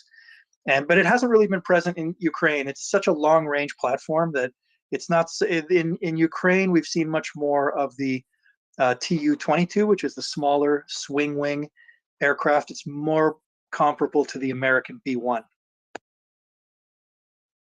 I have a question while you're up, Latam. The American B-52 infantry, is that literally the same actual airframes that were originally introduced? Or have there been different iterations completely from scratch, or is it kind of a ship of Theseus type scenario? Because they're really old, right? They are extremely old, but the original, the first generation, is long gone. The ones that they flew over Vietnam, the D model, are long gone. These are aircraft. I think most of the airframes are late 60s. They are quite old, but they've done an incredible job over the years of updating them, their systems, their weapons. And I think most recently they've gone through essentially a rebuilding where they've replaced parts of the structure. It is entirely possible that this aircraft is going to make it to, well, let's see, my math fails me now. It's going to be flying a long time. Fantastic. Balanced Life, I think you're up next. Hey, I just wanted to say that the segment with Colonel Jeff was absolutely fascinating. As a civilian medic, I don't have the military background, but the questions that were asked and the people that were engaging them, some of the regulars that have the military background, really stood right there, asking the questions to keep the conversation working in like this sort of proactive manner that was really remarkable. So I just wanted to thank you for that segment. It was really fascinating. I do have a question with regards to Russian media. So in having access to Russian media through some of the people who track it and then kind of disseminate it back to allow those of us that are not as technically savvy to be able to view it, you're starting to see, or I am starting to see this like sort of lamenting of that yes, there are challenges and such, and of course, and the tone has sort of changed from this like deep confidence to this, and I'm sure it'll return, I suppose. But the lamenting. So my question is, in such a controlled media setting, how is that being allowed, and is that part of a broader plan with regards to how Russia will escalate, or is that truly those media talking heads truly actually criticizing the manner to which this is going? And if that's the case, what's the effect generally on how is that being allowed, and what's the effect? That's my question. Thank you, guys. Thanks for everything. It's 11th man or 10th man, however you want to describe it, communication. The level, you need to elevate people to a level confusion. You need to provide a valve for different options being projected, and then you have to, in a kabuki theater, they are all playing roles, and the role of the odd one out is continuous persona on any of those discussion shows in Russia. That is nothing new. They have to do it, and that allows them to then ecumenically later bring it all back together, or dissect the person who is, so to say, representing the outgroup view. They do this, and they've done it for a long time, and then you can always manage who actually votes for it. So if people then gather around that person who is, so to say, voicing the minority opinion, then you know who your disenchanted are. And at the same time, you can harness the opinion, but still just, let it run, because it has no bearing on the actual fact. It does not change the power balance. Absolutely. It's house-trained opposition, right? It's, yeah. I mean, another possible interpretation could be that they're kind of engineering blame in order to build up to some kind of purgy reshuffle. But yeah, if people are voicing dissenting opinions, especially if they're very, very closely linked to the regime, such as their propagandists, then yeah, this is house-trained opposition. Does that make sense? It does. Thank you. I appreciate it. And thanks for everything you guys do. Honestly, it's places. MriyaReport has supplanted literally every single thing that I listen to, in my work. We're in vehicles most of our professional day. So you guys have essentially taken over everything that I was used to listening to. So most of the time. Axel, I'm still waiting for your AI search thing that we can look up by topic that we talked about months ago. Jesus, yes, mate. It would be nice. What a bloody failure. I'm sorry. Yes. Okay. Thank you. I'll revert back to you. Sorry, mate. So, balanced life. I mean, I assume you guys go around in twos. Is your partner paramedic also happy to be listening to us 24/7? Yeah, no, actually. No. It's like, aren't you tired of hearing? Like, no. He's more of a music guy. So I have AirPods. So I'm more of a talk radio guy. He's more of a music guy, but thanks for asking. Well, maybe we need a musical segment, Axel. We could have the MriyaReport Barbershop Quartet. We could do songs from the shows, Oh God. As everybody knows, my capacity to sing is limited by my lack of, say, voice, and definitely no rhythm whatsoever in that regard. Best instrument I can play is probably a 50mm gun, and that's it. So, but there you go. Tim, I leave it to you. You have this wonderful baritone. So I'll hand it to you. I'll produce the audio if need be. I don't know. I can picture you on the ukulele, Axel, because you're such a big dude. Having like a really tiny guitar would add a certain comedy element to it. Get you in a straw boater. It could be great. Yeah. I'm a lumberjack.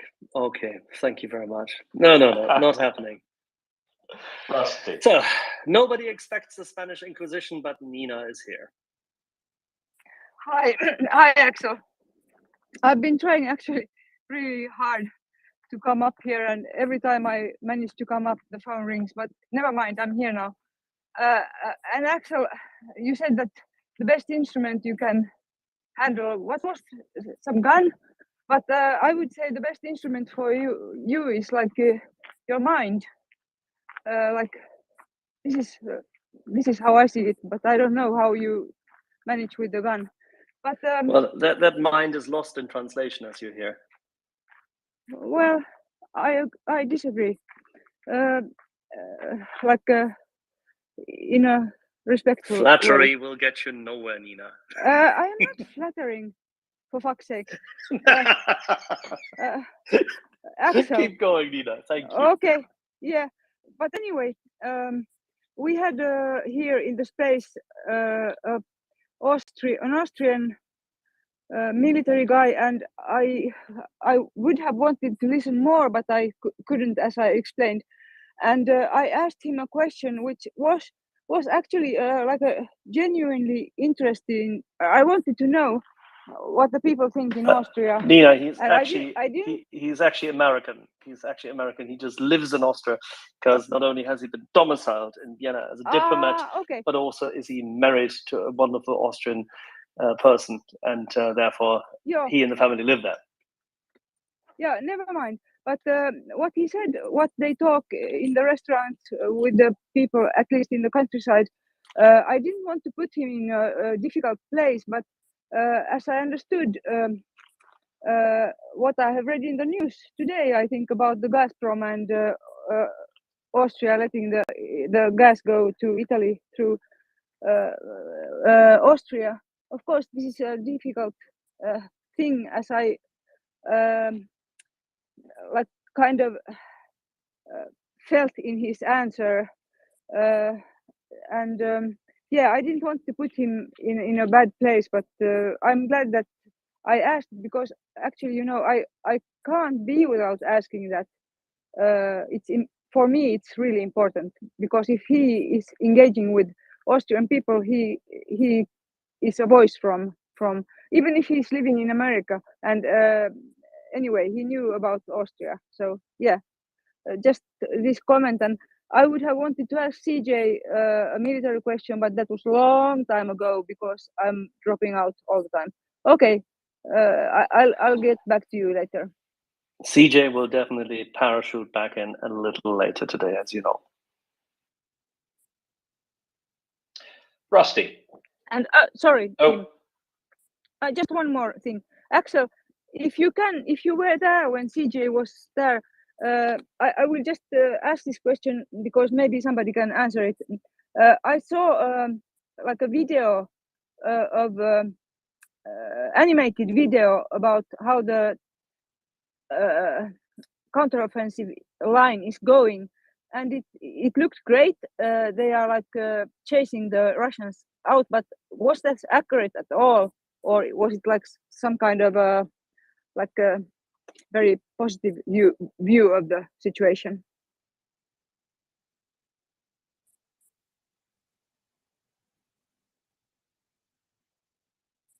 Silence.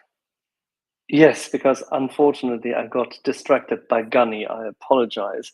And I had to laugh in the background. I couldn't listen. I'm so sorry, Nina. I apologize. Would you please, unless Tim finds an answer, which I hope, or Raver does, because he just came up for that, Pups, as it seems. Unless somebody else has an answer, you would have to repeat your question. I think Raver heard.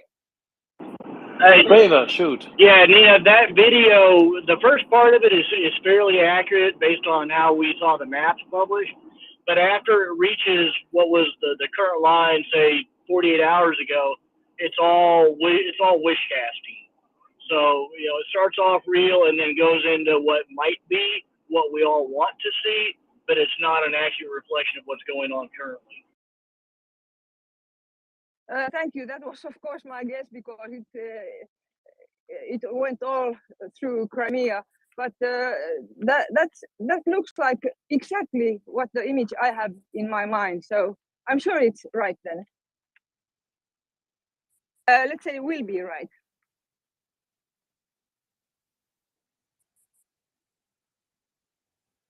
Thank you, Nina and Rusty. I think it was Edvard next. Edvard next, then Rusty, then Johannes. Edvard. Yeah, hello, Johannes. Do you hear me? Yeah? We can't hear you at all. You're very muffled. It sounds like you're inside a pillow. Do you hear me now? Nope. No.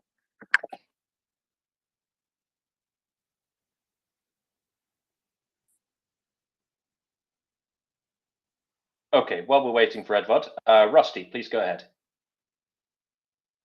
So I just wanted to bring some good news. It seems like the help telephone for Russians snoozers who want to surrender is busy, and hang on, you'll probably get to snooze a lot in the future. Am I on now? No, can you hear me? Yes, now we can hear you. Okay, That's much thank better. you. Edvard, please go ahead.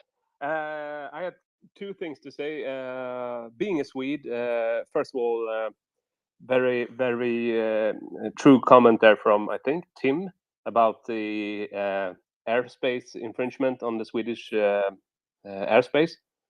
I've been living for 40 years now, and this has been happening even when I was a child. So this is no news. It has been happening since the 50s or 60s when Sweden had one of the greatest air forces in the world at that time, and Russia has always been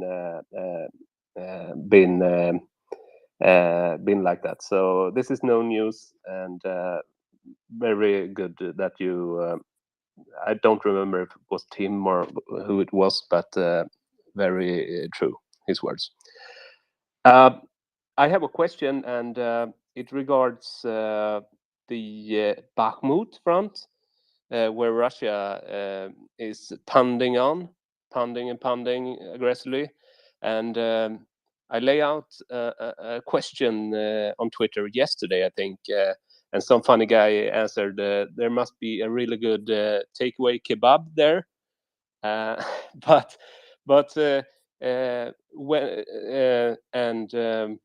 and the question is, why is Russia attacking Bakhmut that much? Because they don't have Liman, so there wouldn't be that encirclement of the Ukrainian troops. Do anyone know that?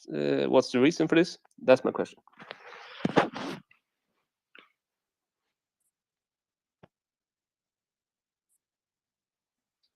Rusty, you're jumping up and down. Yeah, I just want to say they want to snooze. That's possibly so, yeah.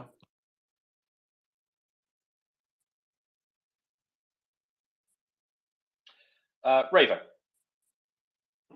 Yeah, to answer that question, much greater minds than mine have come to the conclusion that they really are just that stupid. I don't think anybody's been able to figure out why to keep launching platoon and company-sized attacks that are doomed to failure. I mean, over and over and over again, daily for months on end, costing thousands of lives for no gain.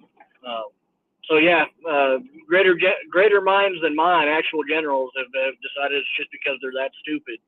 And then also, the reason I put my hand up is the Georgian Legion had some great news, so please go to their Twitter profile and follow the link. Thank you very much, Raver. Yes, that would be my take on the attacks on Bakhmut. It's, you know, the definition of insanity is trying the same thing over and over again and getting the same result. And